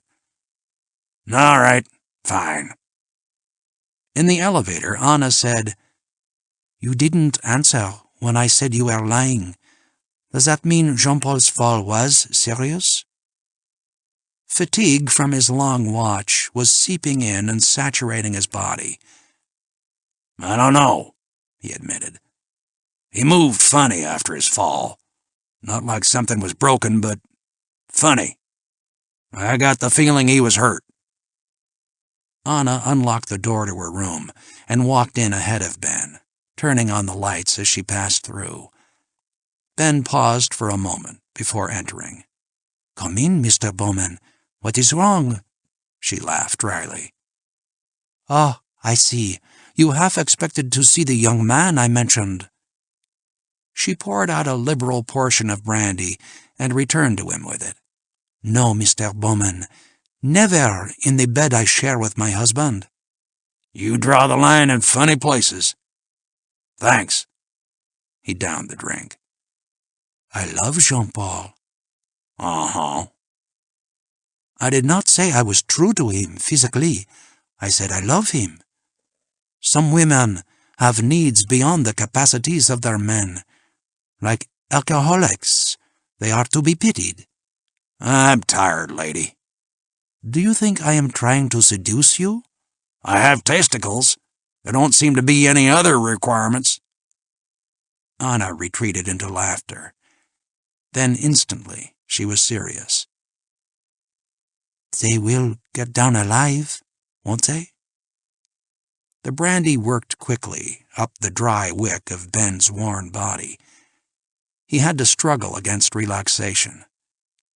I don't know. They may be. He set down the glass. Thanks. I'll see you around. He started for the door. She finished the thought with a tonic calm.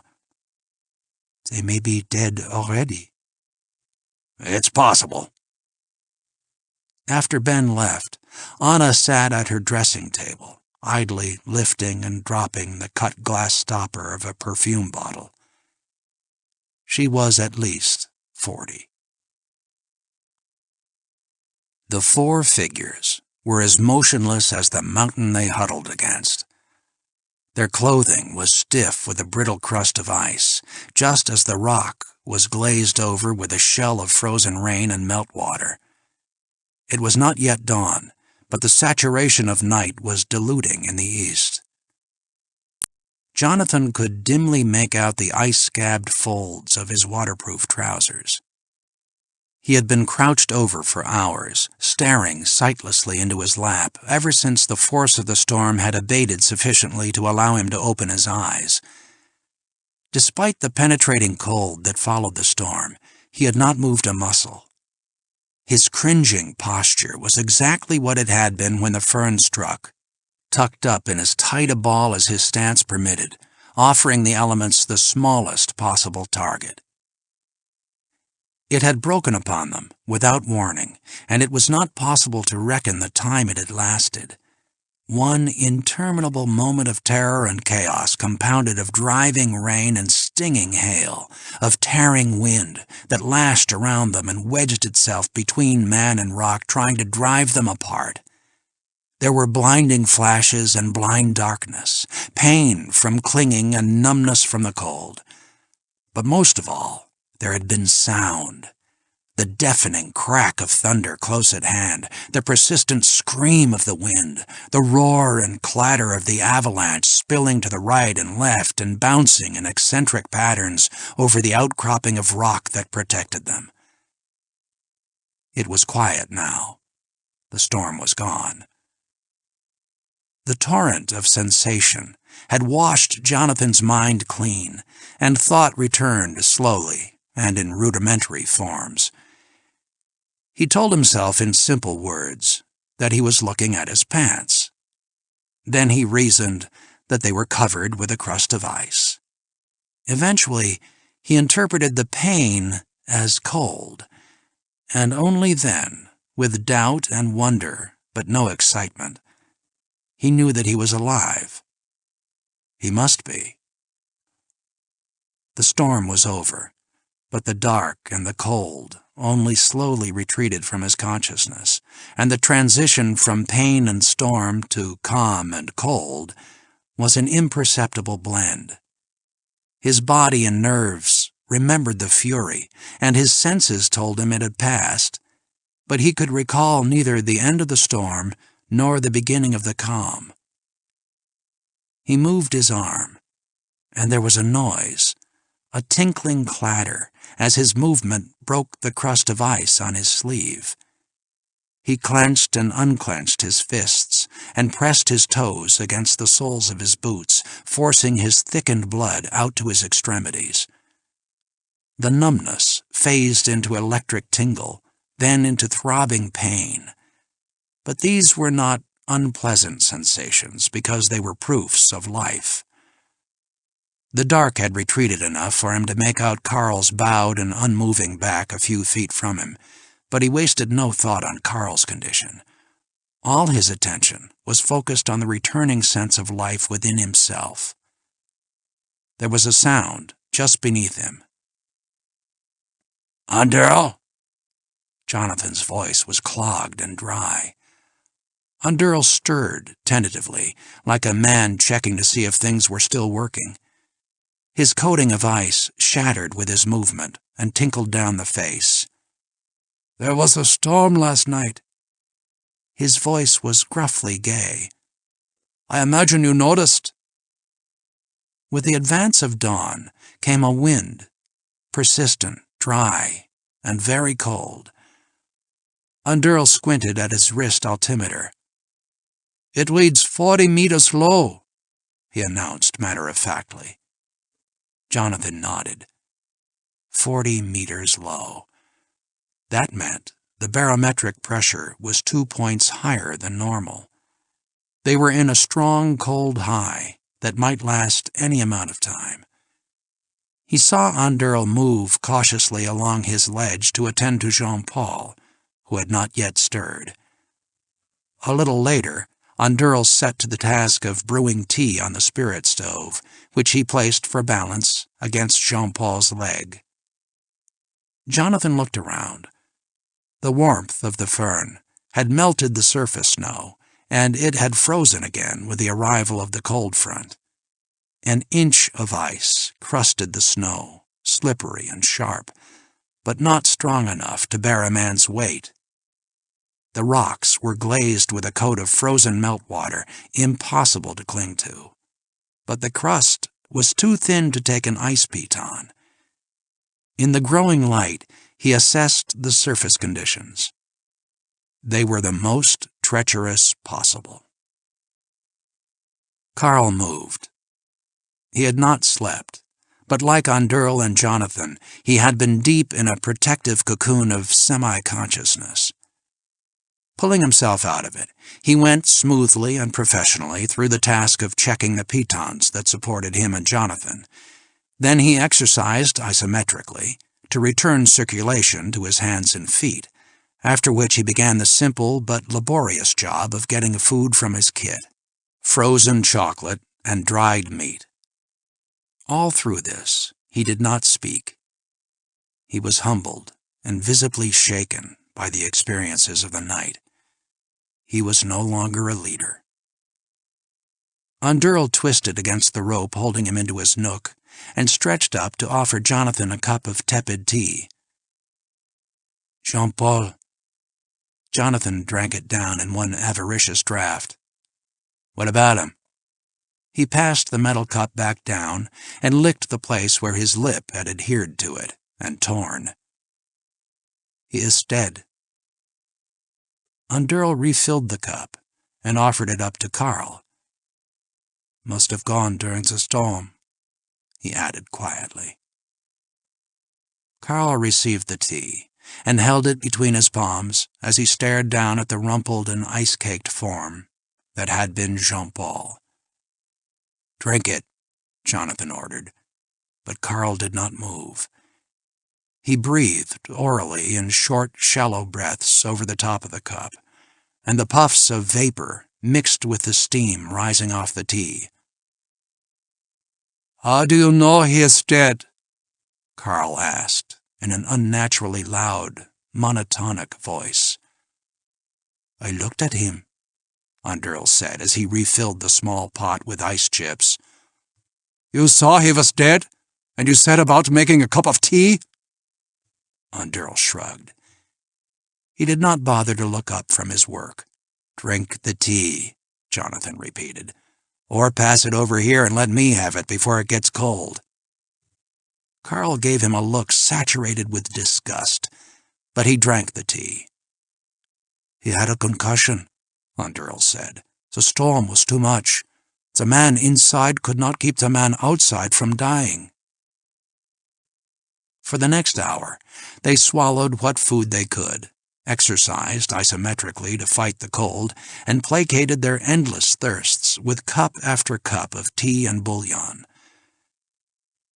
It was impossible to drink enough to satisfy themselves, but there came a time when they must move on, so Underl drank off the last of the melted ice and replaced the pot and collapsible stove in his pack. When Jonathan outlined his proposal for action, Carl did not resist the change in leadership. He had lost the desire to make decisions.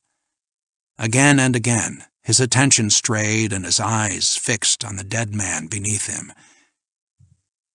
His mountain experience had not included death. Jonathan surveyed their situation in a few words. Both the rock and the snow were coated over with a crust of ice that made climbing up out of the question. A frigid high, such as the one then punishing them with cold, could last for days, even weeks. They could not hole up where they were. They must retreat. To return down Carl's chute was out of the question. It would be iced over. Jonathan proposed that they try to get down to a point just above the Eiger station window. It was just possible that they might be able to rope down from there, despite the beetling overhang.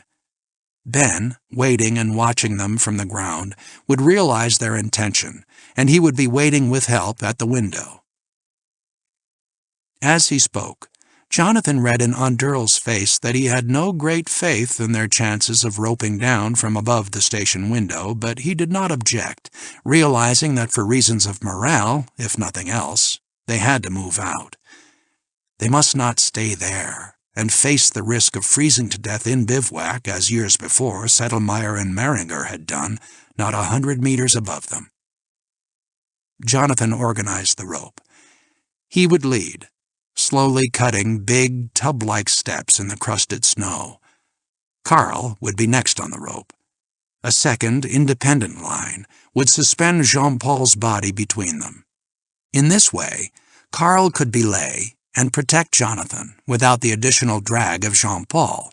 Then, when they were both in established stances, they could maneuver the load down, Jonathan guiding it away from snags, Carl holding back against gravity. As the strongest in the party, Underl would be last on the rope, always seeking a protected stance in case a slip suddenly gave him the weight of all three. Although the dangers of the descent were multiplied by bringing Jean-Paul with them, no one thought of leaving him behind. It was mountain tradition to bring your dead with you, and no one wanted to please the Eiger birds by leaving a grisly memento on the face that would tingle and delight them at their telescopes for weeks or months until a rescue team could retrieve it. As they packed up and tied Jean-Paul into the sleeping bag that would act as a canvas sled, Carl grumbled half-heartedly against the bad luck that had kept them from bagging the mountain. Underl did not mind retreating. With surface conditions like these, it was equally difficult to move in either direction, and for him the challenge of climbing was the point of it all. Watching the two men at their preparations, Jonathan knew he had nothing to fear from his Sanction target, whoever it was. If they were to get down alive, they would have to cooperate with every fiber of their combined skill and strength. The matter would be settled in the valley, if they reached the flat land intact. In fact, the whole matter of his SS assignment had the unreal qualities of a fantastic operetta, viewed in terms of the grim presence of the mountain. The descent was tortuously slow. The frozen crust of the snow was such that at one step, the surface was so hard the crampons would take no bite, but at the next, the leg would break through to the softer snow below and balance would be lost. The snowfield clung to the face at an angle of 50 degrees, and Jonathan had to lean out and down from the edge of each big step to chop out the next with his ice axe. He could not be content with those stylish toe steps that can be formed with 2 skillful swings of the axe. He had to hack out vast tubs, big enough to hold him as he leaned out for the next, and big enough to allow Andurl to take a belaying stance at each step. The routine was complicated and expensive of energy. Jonathan moved down alone for 1 rope length, belayed from above by Carl, who in turn was held by Andurl. Then he cut out an especially broad stance, from the protection of which he carefully guided Jean-Paul's body down to him as Carl let the burden slip bit by bit, always fighting its tendency to tear itself from his grip and fly down the face, carrying all of them with it. When the canvas bundle reached Jonathan, he secured it as best he could, driving Jean-Paul's ice axe into the crust and using it as a tie-off. Then Carl came down to join him, moving much more quickly down the big steps. The 3rd phase of the pattern was the most dangerous. Andurl had to move down half the distance to them, where he could jam himself into one of the better steps and set his body to protect them through the next repetition of the cycle. Andurl moved essentially without protection, save for the psychological rope that regularly slackened between him and Carl. Any slip might knock his fellow climbers out of their step, or, even should his line of fall miss them, they would have very little chance of withstanding the shock of a fall twice the length of the rope. Andurl knew his responsibility and moved with great care, although he continually called down to them cheerfully, grousing about the pace or the weather or any other trivial matter that came to mind. Slow though their progress was, for Jonathan, who had to cut each of the steps and who could rest only while the others closed up from above, it was desperately tiring. 3 hours, 250 meters. He panted with exertion. The cold air seared his lungs. His arm was leaden with swinging the axe. And when he stopped to receive Jean-Paul and let the others close up, one torture was exchanged for another. At each rest, the frigid wind attacked him, freezing the perspiration to his body and racking him with convulsions of shivering. He wept with the pain of fatigue and cold, and the tears froze on his stubbled cheeks. The goal of the cliffs above the Eiger station was too demoralizingly distant to consider. He concentrated on objectives within human scope. 1 more swing of the axe, 1 more step to hack out, then move on. 5 hours, 325 meters. Progress diminishing. Must rest. Jonathan conned his body, lured it into action. 1 more step, then you can rest. It's all right. It's all right. Now, just 1 more step. The jagged edges of the ice crust around each deep step cut through his waterproof pants as he leaned out. It cut through his ski pants. It cut into his flesh, but the cold dulled the hurt. 1 more step, then you can rest. Since the first light of dawn, Ben had been in the meadow, scanning the face with his telescope. The young climbers who had volunteered for the rescue grouped themselves around him, their faces tight with concern. No one could recall weather this cold so late in the season, and they estimated in low voices what it must be like up on the face. Ben had prepared himself psychologically to find nothing on the face. In his mind, he had rehearsed the calm way he would stroll back to the hotel and send off telegrams to the alpine clubs sponsoring the climbers. Then he would wait in his room, perhaps for days, until the weather softened and he could organize a team to recover the bodies. He promised himself 1 petcock for his emotions. He was going to hit somebody, a reporter, or better yet, an Eiger bird. He swept the telescope back and forth over the dark crease beside the flatiron, where, just before nightfall, he had seen them making bivouac. Nothing. Their clothing iced over, The climbers blended invisibly into the glazed rock.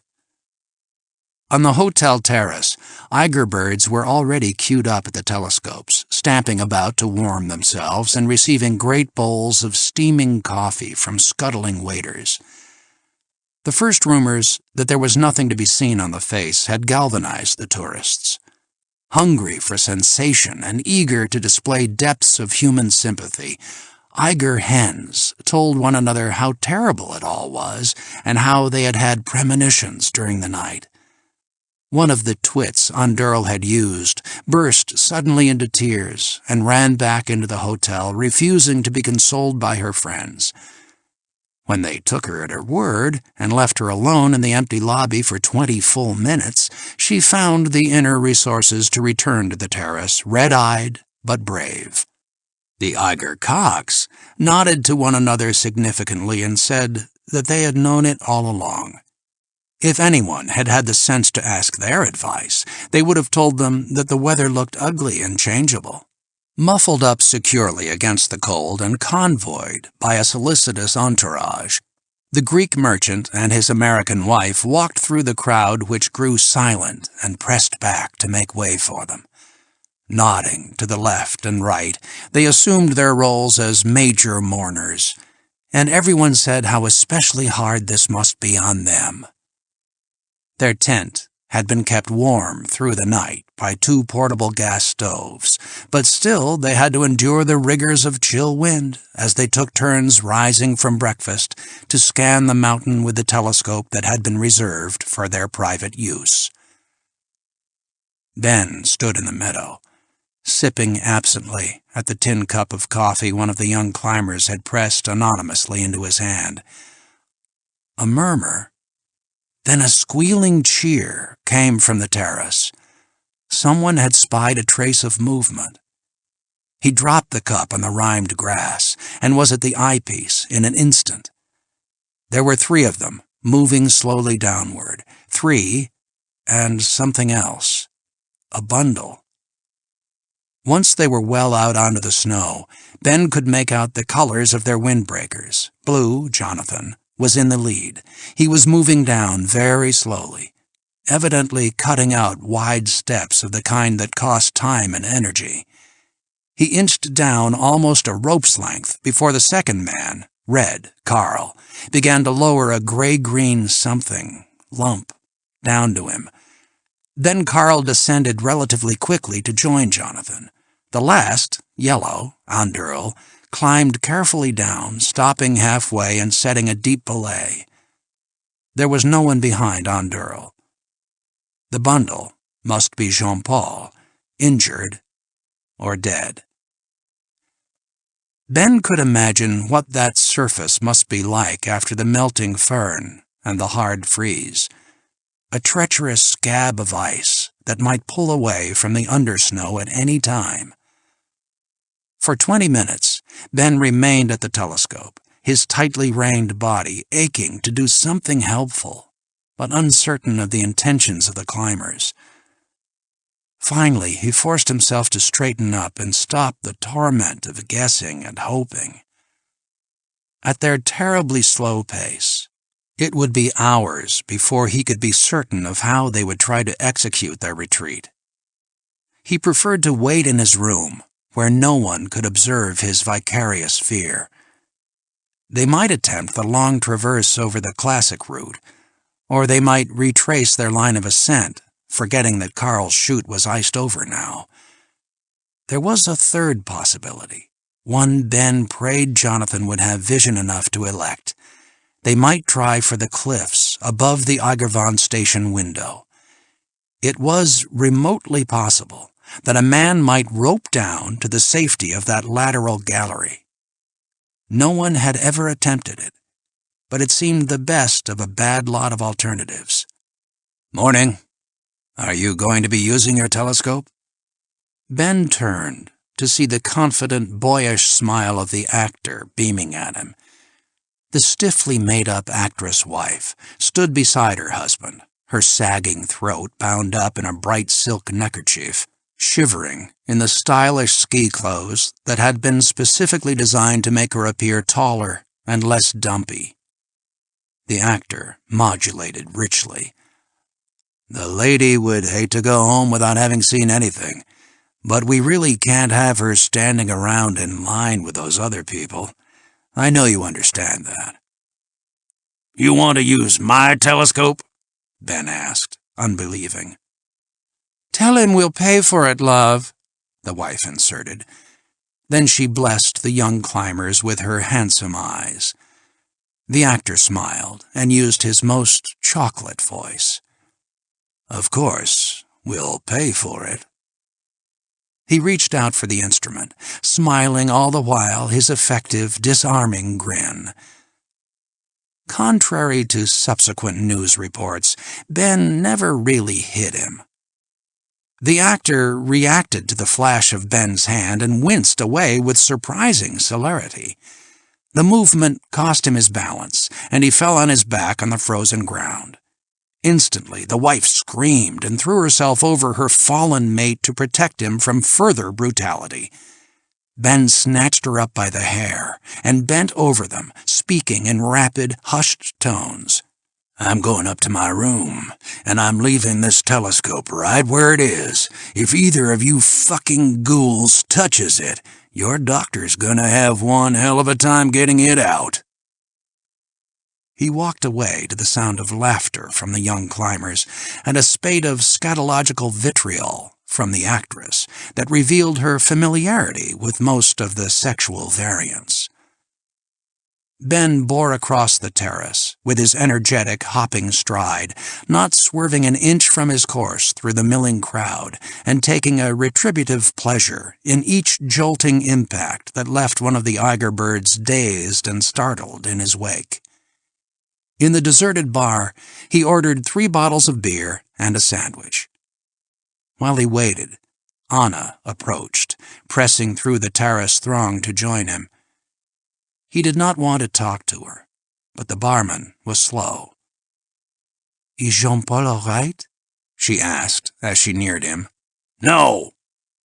He took up the clinking bottles between the fingers of one hand and the sandwich in the other, and he left the bar for his room. He ate and drank, sitting morosely on the edge of his bed. Then he lay down, his fingers locked behind his head, staring at the ceiling. Then he got up and walked around the room, pausing at the window at each circuit. Then he lay down again, and got up again. 2 hours dragged on in this way before he gave up the attempt to rest. At the telescope in the meadow again, Ben was nearly certain that the climbers were making for the cliffs above the station window. They were near the edge of a rock pitch that separates the ice field from the small shelf of snow above the window. The distance between them and safety could be covered by a thumb at arm's length, but Ben knew there were hours of labor and risk in that stretch, and the sun was slipping down. He had made arrangements for a special train to carry the rescue team up the cogwheel railroad that bore through the heart of the mountain. They would depart when the time was right and be at the window to receive the climbers. He hunched over his telescope, pouring sympathetic energy up the line of visual contact. His whole body jolted convulsively when he saw Andurl slip. There was a grating sound, and Andurl realized the surface was moving beneath him. A vast scab of crusted snow had loosened from the face and was slipping down slowly at first, and he was in the middle of the doomed island. It was no use digging in. That would be like clinging to a falling boulder. Reacting automatically, he scrambled upward, seeking firm snow. Then he was tumbling sideward. He spread his limbs to stop the deadly roll and plunged his axe into the surface, covering it with his body, and still he slipped down and sideward, a deep furrow above him from the dig of his axe. Jonathan had been huddled with Carl and Jean-Paul in the deep step he had just cut out. His eyes were fixed on the snow before him, his mind empty, and he shivered convulsively as he had at each étape. At Carl's shout, a sudden squirt of adrenaline stopped the shivering instantly, and, his eyes glazed with fatigue, he watched with a stupid calm the snowslide come at him. Carl pushed Jonathan down upon the encased corpse and covered both with his body, locking his fingers around the ice axe that was their belay point. The avalanche roared over them, deafening and suffocating, clutching at them, piling up under them, and trying to tug them away from their step. And with a sudden, ringing silence, it was over. Jonathan clawed his way up past Carl's limp body and scooped the fresh snow out of the step. Then Carl scrambled up, panting, his hands bleeding, skin still stuck to the cold axe. Jean-Paul was half covered with snow, but he was still there. "I can't move." The voice was not far from them. Underl was spread-eagled on the surface of the snow, his feet not 3 meters from the edge of the rock cliff. The snowslide had carried him down, then had capriciously veered aside over the others and left him face down, his body still covering the axe that had broken his slide. He was unhurt, but each attempt to move caused him to slip downward a few inches. He tried twice, then had the good judgment to remain still. He was just out of reach, and the freshly uncovered snow was too unstable to be crossed. The rope from Carl to Underl lay in a hairpin loop up toward his earlier stance and back sharply, but only the 2 ends of it emerged from the snow that had buried it. Underl slipped down several inches, this time without attempting to move. Jonathan and Carl tugged and whipped the rope, trying desperately to unbury it. They dared not pull with all their strength, lest it suddenly come free and precipitate them off the face. "I feel foolish," Underl called, and he slipped farther down. "Shut up," Jonathan croaked. There was nothing for an ice piton to hold on to, so he hurriedly slapped his axe and Carl's deep into the soft snow. Then he laced the slack they had tugged in from Underl's line back and forth between the 2 axe handles. "Lie down on that," he ordered, and Carl mutely obeyed. Jonathan unroped himself and started up Underl's buried line, alternately clinging to it and ripping it out of the snow. Each time he gained a little slack, he lay still on the steeply inclined surface as Carl whipped the loose rope around the axes. It was all important that there be as little slack as possible when the line came free. Once he reached the point at which the rope began to curve down toward Underl, he had to move quickly, knowing that he must be very close to Underl when the line came free. Movement now was most awkward, and the adrenaline that had fed Jonathan's body was burning off, leaving heavy-limbed nausea in its stead. He wrapped his legs around the rope and tugged it loose with one hand, expecting at any moment to come sliding down on top of Underl as they both snapped to the end of their slack. It happened when they were only 10 feet apart, and fate was in a humorous mood. The line slipped slowly out of the snow, and they skidded gently sideward, Jonathan atop Underl, until they were directly below Carl and the protection of the big step, their feet overhanging the lip of the rock cliff. They scrambled up with little difficulty. The instant he fell into the almost vertical snow cave, Jonathan collapsed from within. He crouched near Jean-Paul's body, shivering uncontrollably, limp with fatigue. Underl was cheerful and talkative, and Carl was obedient. Between them, they widened the step, and Underl set about making tea. The first cup he gave to Jonathan, with 2 small red pills, heart stimulants. "I certainly felt ridiculous out there. I wanted to laugh, but I knew that the motion would make me slip, so I bit my lip. It was wonderful the way you came out to get me, Jonathan. But in the future, I wish you would not use me to ride around on like a sled. I know what you were doing, showing off for the people down on the terrace, right?" he babbled on, brewing tea and passing it around like a solicitous Austrian aunt. The heart stimulant and the tea began to make inroads on Jonathan's fatigue. He practiced controlling his shivering as he stared at the maroon ooze of blood around the rips in his pants. He knew he would not be able to stand another night in open bivouac. They had to move on. His exhalations were whimpers. For him, the last stages of fatigue. He was not certain how long he could continue to wield the ice axe. The muscles of his forearms were knotted and stiff, and his grip was a thing of rusted metal. He could clamp his fist shut or release it totally, but he had no control over the middle pressures. He knew perfectly well that in this condition he should not be leading. But he did not dare turn the rope over to either of the younger men. Carl had retreated into automaton depression, and Andurl's brassy chatter had a disturbing note of hysteria about it. They collected themselves to move out.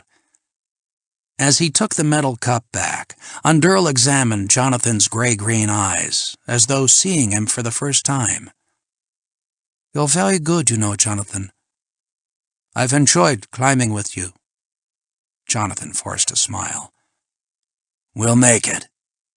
Andurl grinned and shook his head. "No, I don't think so.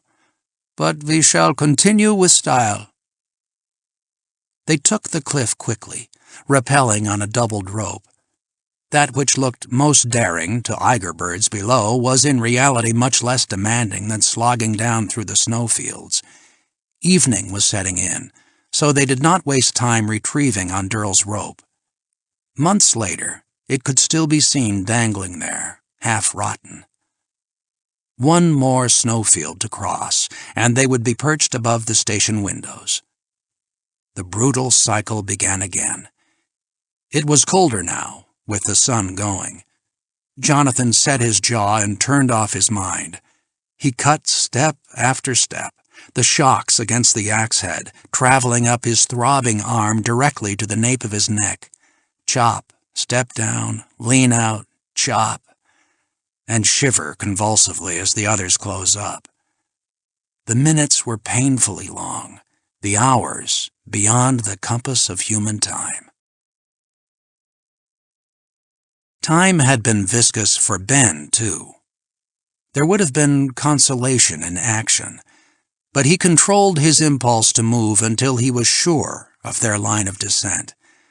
When he had seen the last man rappel from the cliff and move out onto the final, relatively narrow snowfield, he stood up from the telescope. "All right," he said quietly. "Let's go." The rescue team trudged to the train depot, making a wide arc around the hotel to avoid arousing the interest of reporters and rubbernecks. However, several newsmen had received reports from the PR-minded railroad authorities and were waiting at the platform. Ben was sick of dealing with them, so he did not argue about taking them along, but he made it most clear what would happen to the first man who got in the way. Despite the arrangements made earlier, time was wasted convincing the Swiss officials that the costs of the special train would indeed be met by the organizations sponsoring the climb. But at last they were on their way, the young men sitting silently side by side in the car as it jolted and swayed up to plunge into the black of the tunnel. They reached their destination within 30 minutes.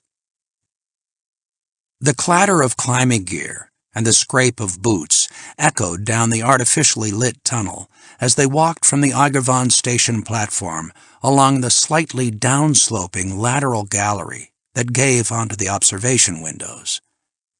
The mood of the group was such that even the reporters gave up asking stupid questions and offered to carry extra coils of rope. With great economy of communication, the team went to work. The wooden partitions at the end of the gallery were wrenched out with ice axes, while railroad officials reminded Ben that this would have to be paid for, and the first young man stepped out onto the face to plant an anchoring set of pitons. The blast of freezing air they encountered humbled them all. They knew how that cold must be sapping the strength of the men on the face.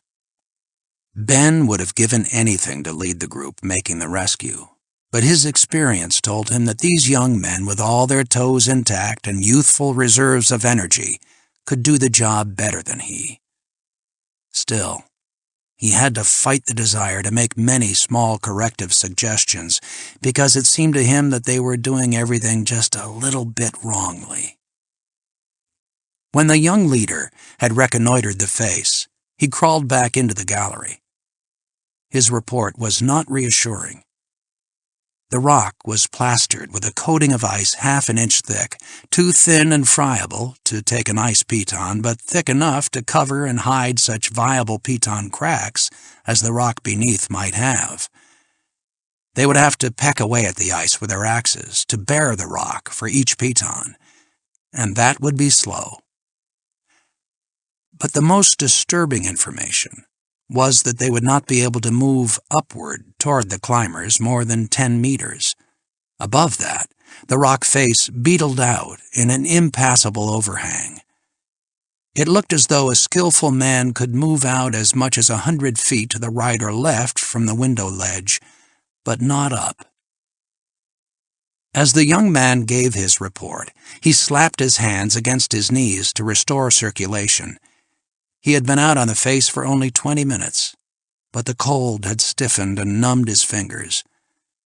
With the setting of the sun, the gallery tunnel seemed to grow palpably colder. Low temperature records would be set that night. Having established an anchoring base just outside the window, there was nothing to do but wait.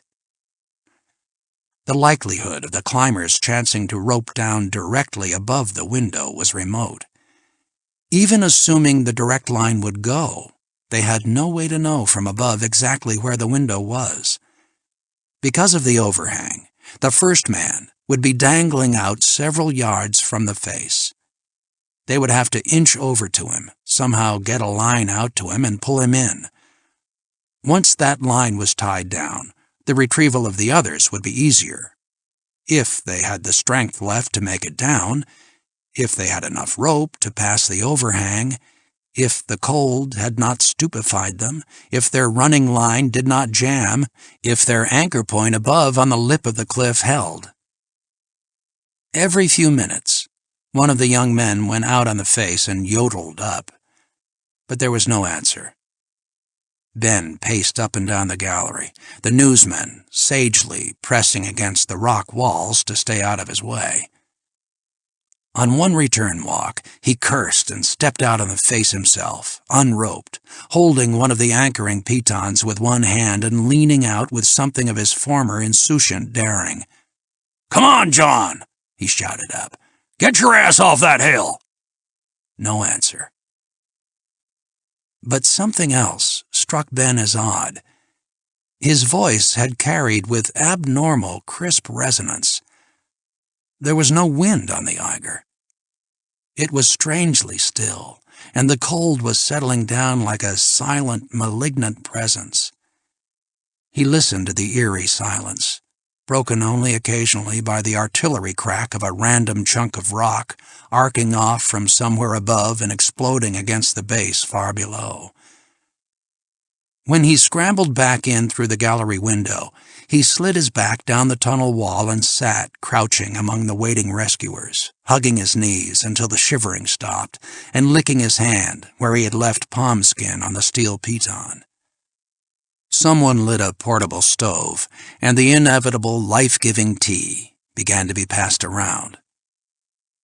The temperature fell as the daylight at the end of the gallery grew dimmer and bluer.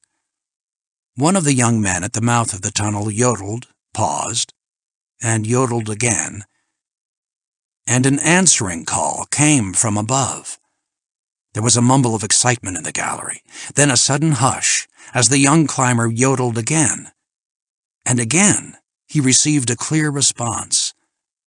A newsman glanced at his watch and scribbled in a notepad as Ben stepped out on the lip of the window with the three men selected to make contact with the climbers. An exchange of calls was made again.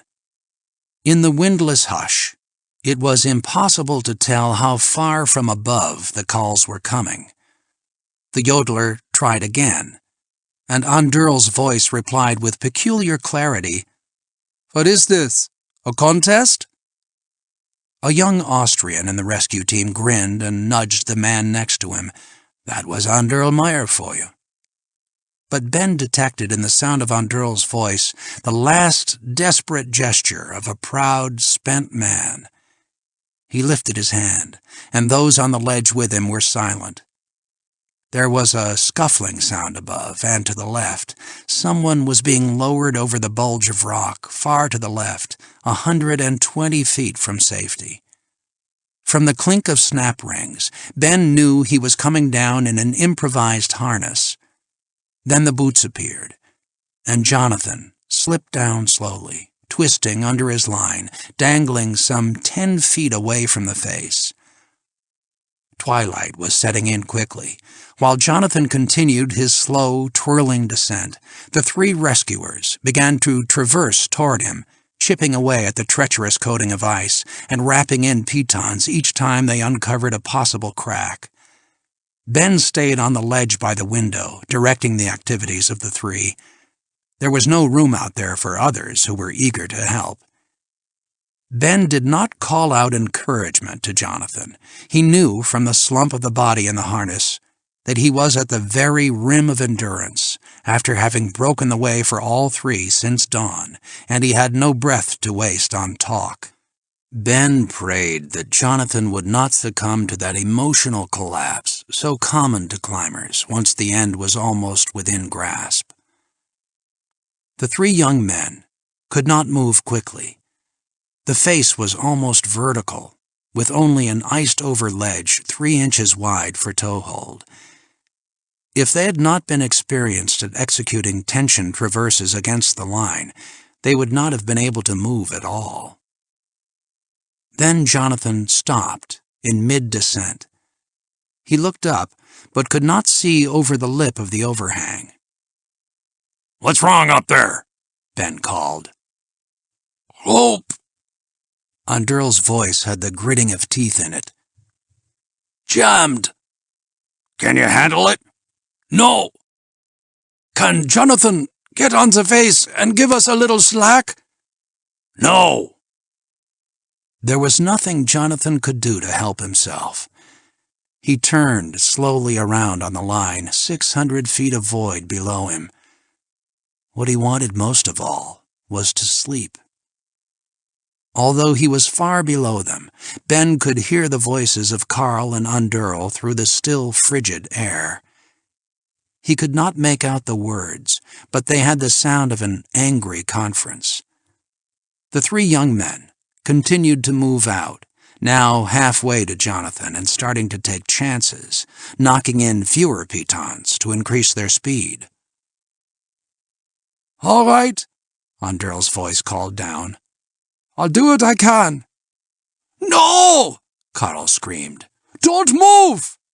Just hold me. I can't!" There was a whimper in the sound. "Andurl! I can't!"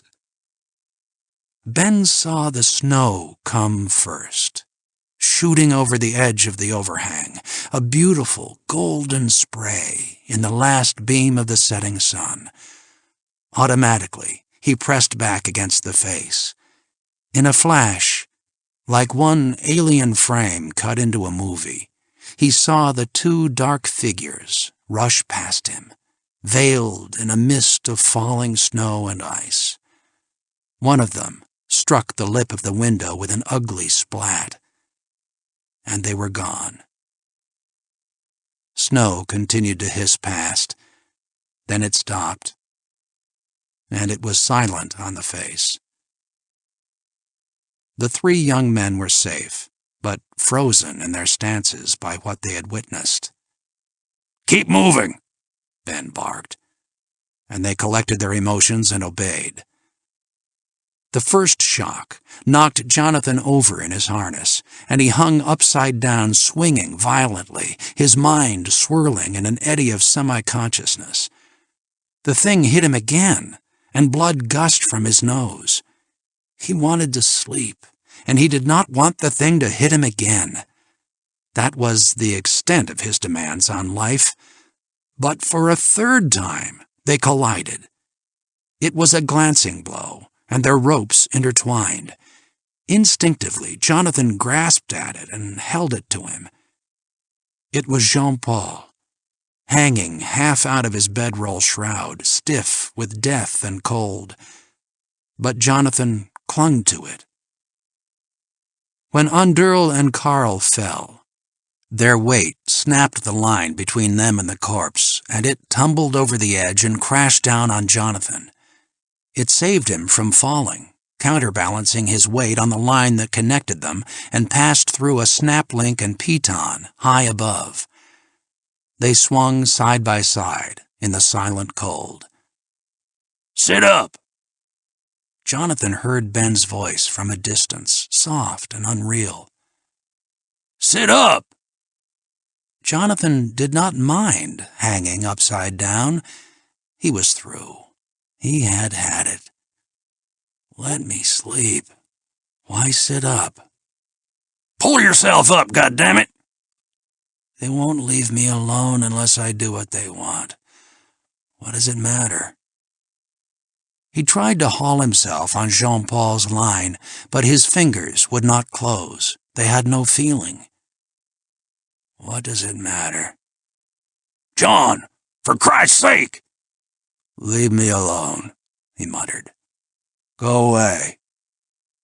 The valley below was dark, and he did not feel cold any longer. He felt nothing at all. He was going to sleep. No, that isn't sleep. It's something else. All right, try to sit up. Maybe then they'll leave me alone. Can't breathe. Nose stopped up with blood. Sleep. Jonathan tried again, but his fingers throbbed, fat and useless. He reached high and wound his arm around the rope. He struggled halfway up, but his grip was slipping. Wildly, he kicked at Jean-Paul's body until he got his legs around it and managed to press himself up until his rope hit him in the forehead. There. Sitting upright. Now leave me alone. Stupid game. Doesn't matter. Try to catch this. Jonathan squeezed his eyes shut to break the film from them. There were 3 men out there, quite close, tacked on the wall. What the hell do they want now? Why don't they leave me alone? Catch this and slip it around you. Go away, he mumbled. Ben's voice roared from a distance. "Put it around you, goddammit!" Mustn't piss Ben off. He's mean when he's pissed off. Groggily, Jonathan struggled into the noose of the lasso. Now, that's it. Don't ask any more. Let me sleep. Stop squeezing the goddamn breath out of me. Jonathan heard the young men call anxiously back to Ben. We can't pull him in. Not enough slack. Good. Leave me alone, then. John? Ben's voice was not angry. He was coaxing some child. John, your axe is still around your wrist. So what? Cut the line above you, John. Ben's gone crazy. He must need sleep. Cut the line, old buddy. It'll only be a shortfall. We've got you. Go ahead, do it. They'll keep at you until you do. He hacked blindly at the nylon line above him, again and again with mushy strokes that seldom struck the same place twice. Then a thought slipped into his numb mind, and he stopped. What did he say? Ben called to the rescuers. He said that Jean-Paul will fall if he cuts the line. John, listen to me. It's all right. Jean-Paul's dead. Dead? Oh, I remember. He's here, and he's dead.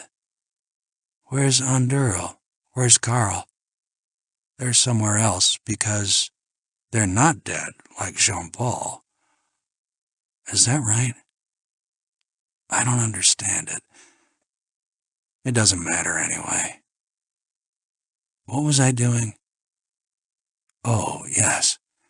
Cut the fucking rope. He hacked again and again, and suddenly it snapped. For an instant, the two bodies fell together. Then Jean-Paul dropped away alone. Jonathan passed out with the pain of his ribs cracking as the lasso jerked tight. And that was merciful, because he did not feel the impact of his collision with the rock. Zurich, August 6th. Jonathan lay in bed in his sterile cubicle within the labyrinthine complex of Zurich's ultra-modern hospital. He was terribly bored. 17, 18, 19 down by 1, 2, 3, 4, 5. With patience and application, he discovered the mean number of holes in each square of acoustic tile in the ceiling. Balancing this figure on his memory, he undertook to count the tiles across and down, then to multiply for the total number of tiles. This total he intended to multiply by the number of holes in each tile to arrive at the grand total of holes in his entire ceiling. He was terribly bored. But his boredom had lasted only a few days. For the greater part of his hospitalization, his attention had been occupied with fear, pain, and gratitude at being alive. Once, during the trip down from the gallery window, he had risen foggily to the surface of consciousness and experienced the Dantesque confusion of light and motion as the train swayed and clattered through a tunnel. Ben's face rippled into focus, and Jonathan complained thickly, "I can't feel anything from the waist down." Ben mumbled some reassuring sounds and dissolved. When Jonathan next contacted the world, Dante had given way to Kafka. A brilliant ceiling was flying past above him, and a mechanized voice was paging doctors by name. A starched white, upside-down female torso bent over him and shook its dumpling head, and they wheeled him on more quickly. The ceiling stopped its giddy rush, and male voices somewhere nearby spoke with grave rapidity. He wanted to tell them that he could feel nothing from the waist down, but no one seemed interested. They had cut away the laces of his boots and were taking off his pants. A nurse clicked her tongue and said with a mixture of sympathy and eagerness, "They may have to be amputated." No. The word rushed to Jonathan's mind, but he passed out before he could tell them that he would rather die. Ultimately, they saved the toe in question, but not before Jonathan had endured days of pain, strapped to his bed under a plastic tent that bathed his exposure-burnt extremities in a pure oxygen atmosphere. The only relief he got from the bone-eroding immobility was a daily sponging down with alcohol and cotton. Even this respite carried its calculated indignities, for the mannish nurse who did the job always handled his genitals like cheap bric-a-brac that had to be dusted under. His injuries were widespread, but not serious. In addition to the exposure and frostbite, his nose had been broken by the impact of Jean-Paul's corpse, 2 of his ribs had cracked when the lasso snapped tight, and his collision with the face had resulted in a mild concussion. Of all of these, the nose bothered him longest. Even after the physical restrictions of the oxygen atmosphere tent had been lifted, and the ribs had mended sufficiently to make the adhesive tape more troublesome than the pain, The broad bandage across the bridge of his nose continued to torment him. He could not even read, because the visual distraction of the white pad tempted him to stare strabismically. But boredom was the greatest plague of all. He received no visitors. Ben had not accompanied him to Zurich. He stayed at the hotel, paying off bills and attending to the retrieval and transportation of the dead. Anna remained too, and they made love a few times. So great was the boredom that Jonathan was driven to finish the Lautrec article. But when he read it over the next morning, he growled and tossed it into the wastebasket beside his bed. The climb was over. The Eiger birds flew south to their padded nests, sated with sensation for the moment. Newsmen waited around for a couple of days, but when it became apparent that Jonathan would survive, they left the city in a noisy flutter, like carrion disturbed at their cadaver. By the end of the week, the climb was no longer news, and soon the attention of the press was siphoned off to the most publicized event of the decade. The United States had deposited 2 grinning farm boys on the moon, by which achievement the nation aspired to infuse into the community of man a new humility in the face of cosmic distance and American technology. The only letter he received was a postcard from Cherry, one side of which was covered with stamps and postal marks that showed it had gone from Long Island to Arizona, to Long Island, to Kleine Scheidegg, to Sicily, to Kleine Scheidegg, to Zurich. Sicily? The handwriting was oval and large at first, then regularly smaller and more cramped as she had run out of space. "Wonderful news! I have been released from that burden, I carried for so long. Released and released! Fantastic man! Quiet, gentle, calm, witty, and a lover of me. Happened like that. Imagine snap of fingers. Met, married, mated, and in that order, too. What's this world coming to? You've lost your chance. Cry your eyes out. God, he's wonderful, Jonathan. We're living at my place. Come and see us when you get home. Which reminds me, I drop over to your place once in a while to make sure no one's stolen it. No one has. But some bad news. Mr. Monk quit. Got a steady job working for the National Park Service. How's Arizona? Released, I say. Tell you all about it when you get back. All right. How's Switzerland? Flip.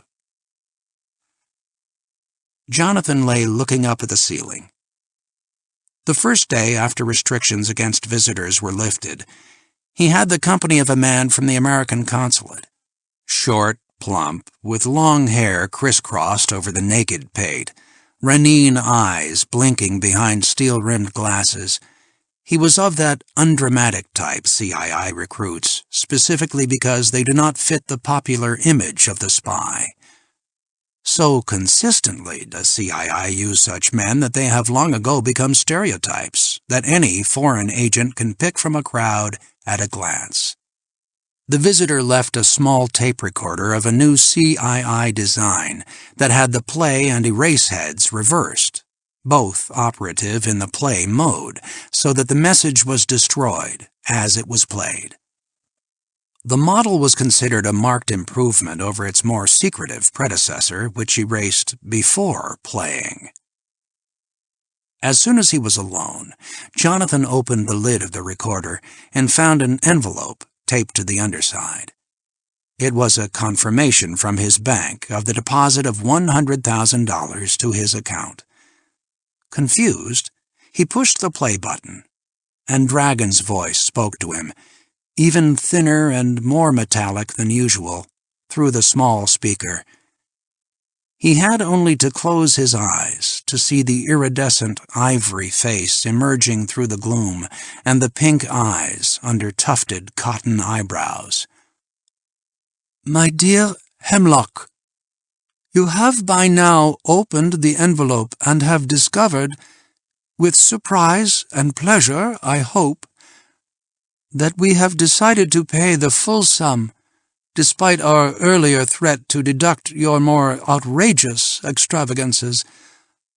I consider this only fair, in light of the discomfort and expense your injuries have cost you. It seems obvious to us that you were unable to make the Sanction target reveal himself, and so you took the sure, if grimly uneconomical, path of sanctioning all 3 men. But you always were extravagant. We assume the killing of Monsieur Bidet was accomplished during your first night on the mountain under cover of dark. How you contrived to precipitate the other 2 men to their deaths is not clear to us, nor does it interest us particularly. Results concern us more than methods, as you may recall. Now, Hemlock, I really ought to rebuke you for the shop-worn condition in which you returned Clement Pope. You escaped my wrath only because I had all along planned to bestow some deserved punishment on him, and why not at your hands? Pope had been assigned to the search task of locating your target, and he failed to identify his man. As an 11th-hour expedient, he came up with the notion of setting you up as a decoy. It was certainly second-rate thinking, and the product of a frightened and incompetent man, but there were no viable alternatives open to us. I had faith that you would survive the admittedly tense situation, and as you see, I was correct. Pope has been removed from SS and has been assigned to the less demanding task of writing vice-presidential addresses. After the beating you gave him, he is quite useless to us. He suffers from what in a good hunting dog would be called gun shyness.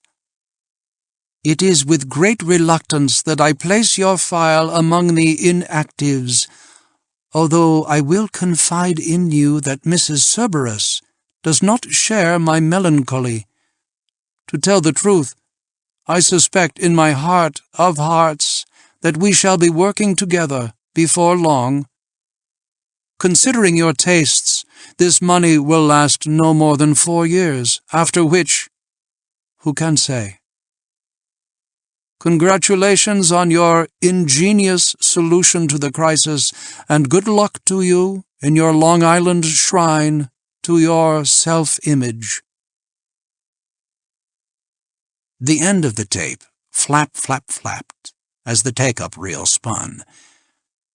Jonathan turned the machine off and set it aside. He shook his head slowly and said to himself helplessly, "Oh, God."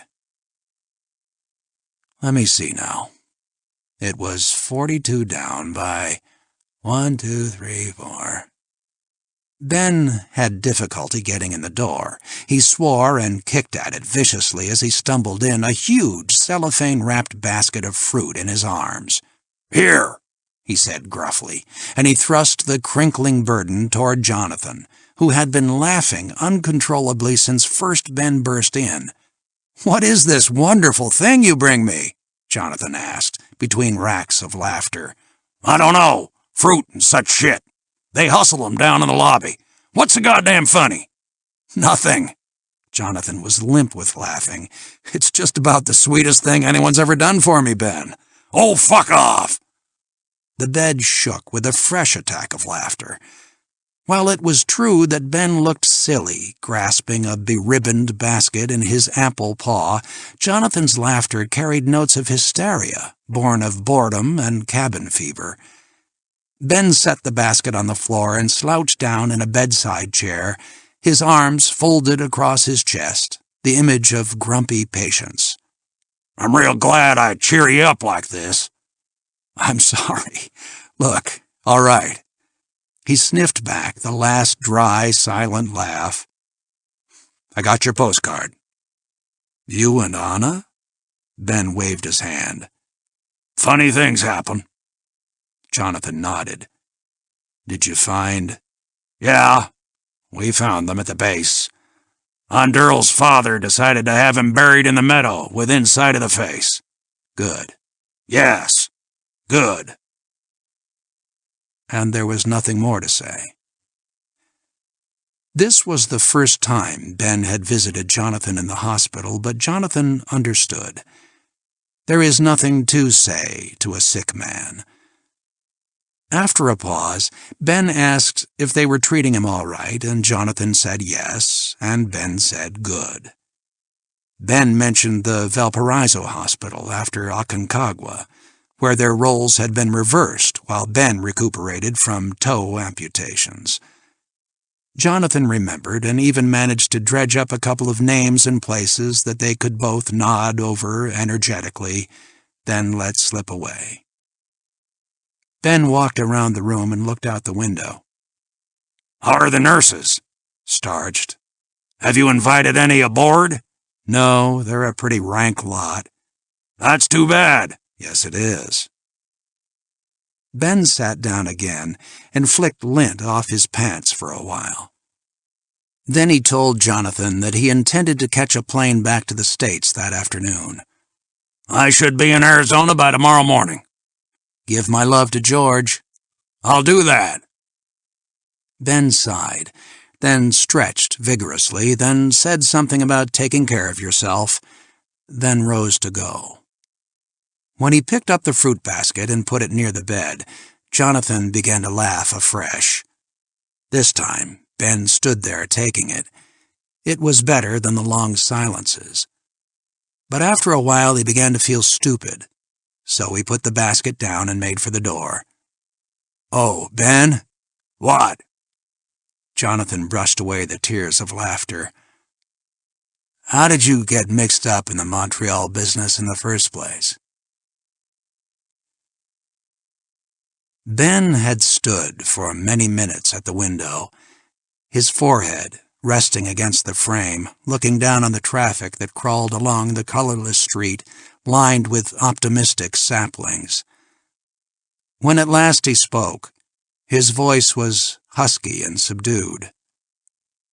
You really took me off balance. That's the way I had rehearsed it while I lay here counting holes in the ceiling. Well, it worked just fine, old buddy. How long have you known? Just a couple of days. At first it was just bits and pieces. I kept trying to picture the man with the limp in Montreal, and none of the men on the mountain quite fit. You were the only other person coming for the climb. Then all sorts of things fell into place, like the coincidence of meeting Mello at your lodge. And why would George Hotford stick me with a half-dose? Miles wouldn't do that. He already had my answer. And why would George do that for Miles? So far as I know, there was only one thing that really interested her, and Miles couldn't offer that. But she might do something like that for you. And you might want her to do it because you wanted me to kill Miles quickly, before he could tell me who the man in Montreal was. Ben nodded fatalistically. I used to wake up in a sweat, imagining that Mello had told you out there in the desert and you were playing cat and mouse with me. I never gave Miles a chance to tell me anything. It was Jonathan who broke the ensuing silence. How did you get mixed up with him? Ben continued to stare out the window at the traffic. Evening was setting in, and the first street lamps had come on. You know how I tried to make a go of it with that little climbing school after I couldn't climb anymore? Well, it never did pay for itself. Not many people came, and those who did, like you, were mostly old climbing buddies, what I hated to charge. There's not a whole lot of ads in the help wanted pages for gimpy ex-climbers. I suppose I could have found some 9-to-5 sort of thing, but that isn't my style. I guess you know what I mean, considering what you do to make your money. I don't do it anymore. I've quit. Ben looked at him seriously. That's good, John. Then he returned to watching the traffic crawl through the darkening streets. His voice was dry when he spoke. One day, this Miles Mello shows up out of nowhere and says he has a proposition for me. He'd set me up with a posh resort and a little climbing school on the side, and all I have to do is let his people come and go with no questions. I knew it was some kind of illegal. Matter of fact, Mello never pretended it wasn't. But I was pretty far in debt, and his voice trailed off. Jonathan broke through the nicotine-colored cellophane and took an apple out of the basket. Miles was big-leaguing dope. I imagine your place doubled as a rest camp for his wholesale hustlers and a depot for east-west traffic. That's about it. It went on for a couple of years, and all that time I never knew that you and Mello were enemies. I didn't even know you knew each other. All right. That ties you to Mello. It doesn't explain why you went to Montreal. I don't get much kick out of talking about it. I think you owe me an explanation. I would never have gone on the mountain if you'd told me before. Ben snorted. No, you'd have shot me and collected your pay. I don't think so. You're telling me you'd have given up your house and paintings and everything? Jonathan was silent. You're not sure, are you, John? No, I'm not sure. Honest isn't enough, John. Anyway, for what it's worth, I tried many times to talk you out of going on the hill. I didn't want to die, but I didn't want you to die on the mountain because of me. Jonathan was not going to be sidetracked. Tell me how you got to Montreal. Ben sighed stertorously. Oh, I did some stupid things, old buddy. Things an experienced hand like you would never do. I signed for some shipments, things like that. Then, He squeezed his eyes closed and pressed his thumb and forefinger into the sockets. Then my daughter got messed up with drugs, and Mello took care of her. He brought her to a place where they cleaned her up. After that, he had me, and I owed him. Jonathan frowned. Your daughter, Ben? Ben's eyes chilled over. Yes. Something you didn't know, Doctor. George Hotford is my little girl. Jonathan remembered making love to her and later slapping her around. He lowered his eyes to the unbitten apple and began polishing it slowly on the sheet. You're right. It's something I didn't know. Ben did not choose to linger on the subject of George. All this time, Mello knew, of course, that you and I were friends. He was angling for a way to set me up in big trouble so he could swap me, in return for your taking him off your list and letting him breathe easy for a change. It's his kind of con. He always did things obliquely. And this Montreal business gave him the chance to set me up. He told me I had to come along. I had to go with some turd named Kruger, while he received a paper or something. I didn't know anyone was going to get killed. Even if I had, I didn't have a whole lot of choice. But you didn't have anything to do with the killing, did you? I guess you can't say that. I didn't stop it, did I? I just stood there and watched it happen. His voice was bitter with self-disgust. And when Kruger started to cut him open, You threw up. Yeah, that's right. I guess I'm not the killer type. He turned back to the window. Not like you, old buddy. Spare me that crap. You don't have anything against killing in the abstract. You were perfectly willing to have me kill Mello for you. It's just that you can't do it yourself. I suppose. Jonathan dropped the apple back into the basket. It had been a gift from Ben. "Tell me, why did you come up and get me off the face? If I had died with the others, you would have been home free." Ben smiled and shook his head. "Don't imagine for a minute I didn't consider it, old buddy." "But you're not the killer type." "That, and I owed you one for the time you walked me down off the Aconcagua." Ben turned squarely to Jonathan. "What happens now?" "Nothing."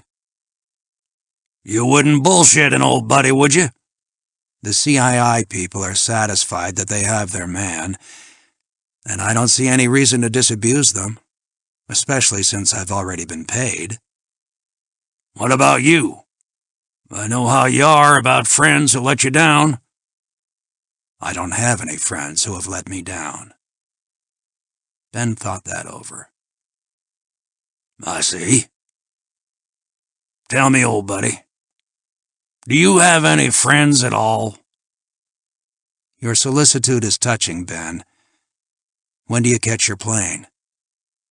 "I've got to get going right now." "Fine." Ben paused at the door. "Take care of yourself, old buddy." "Thanks for the fruit." Jonathan stared at the door for several minutes after it closed behind Ben. He felt hollow inside. For several days, he had known that he would never climb again. He had lost his nerve. And Ben was gone.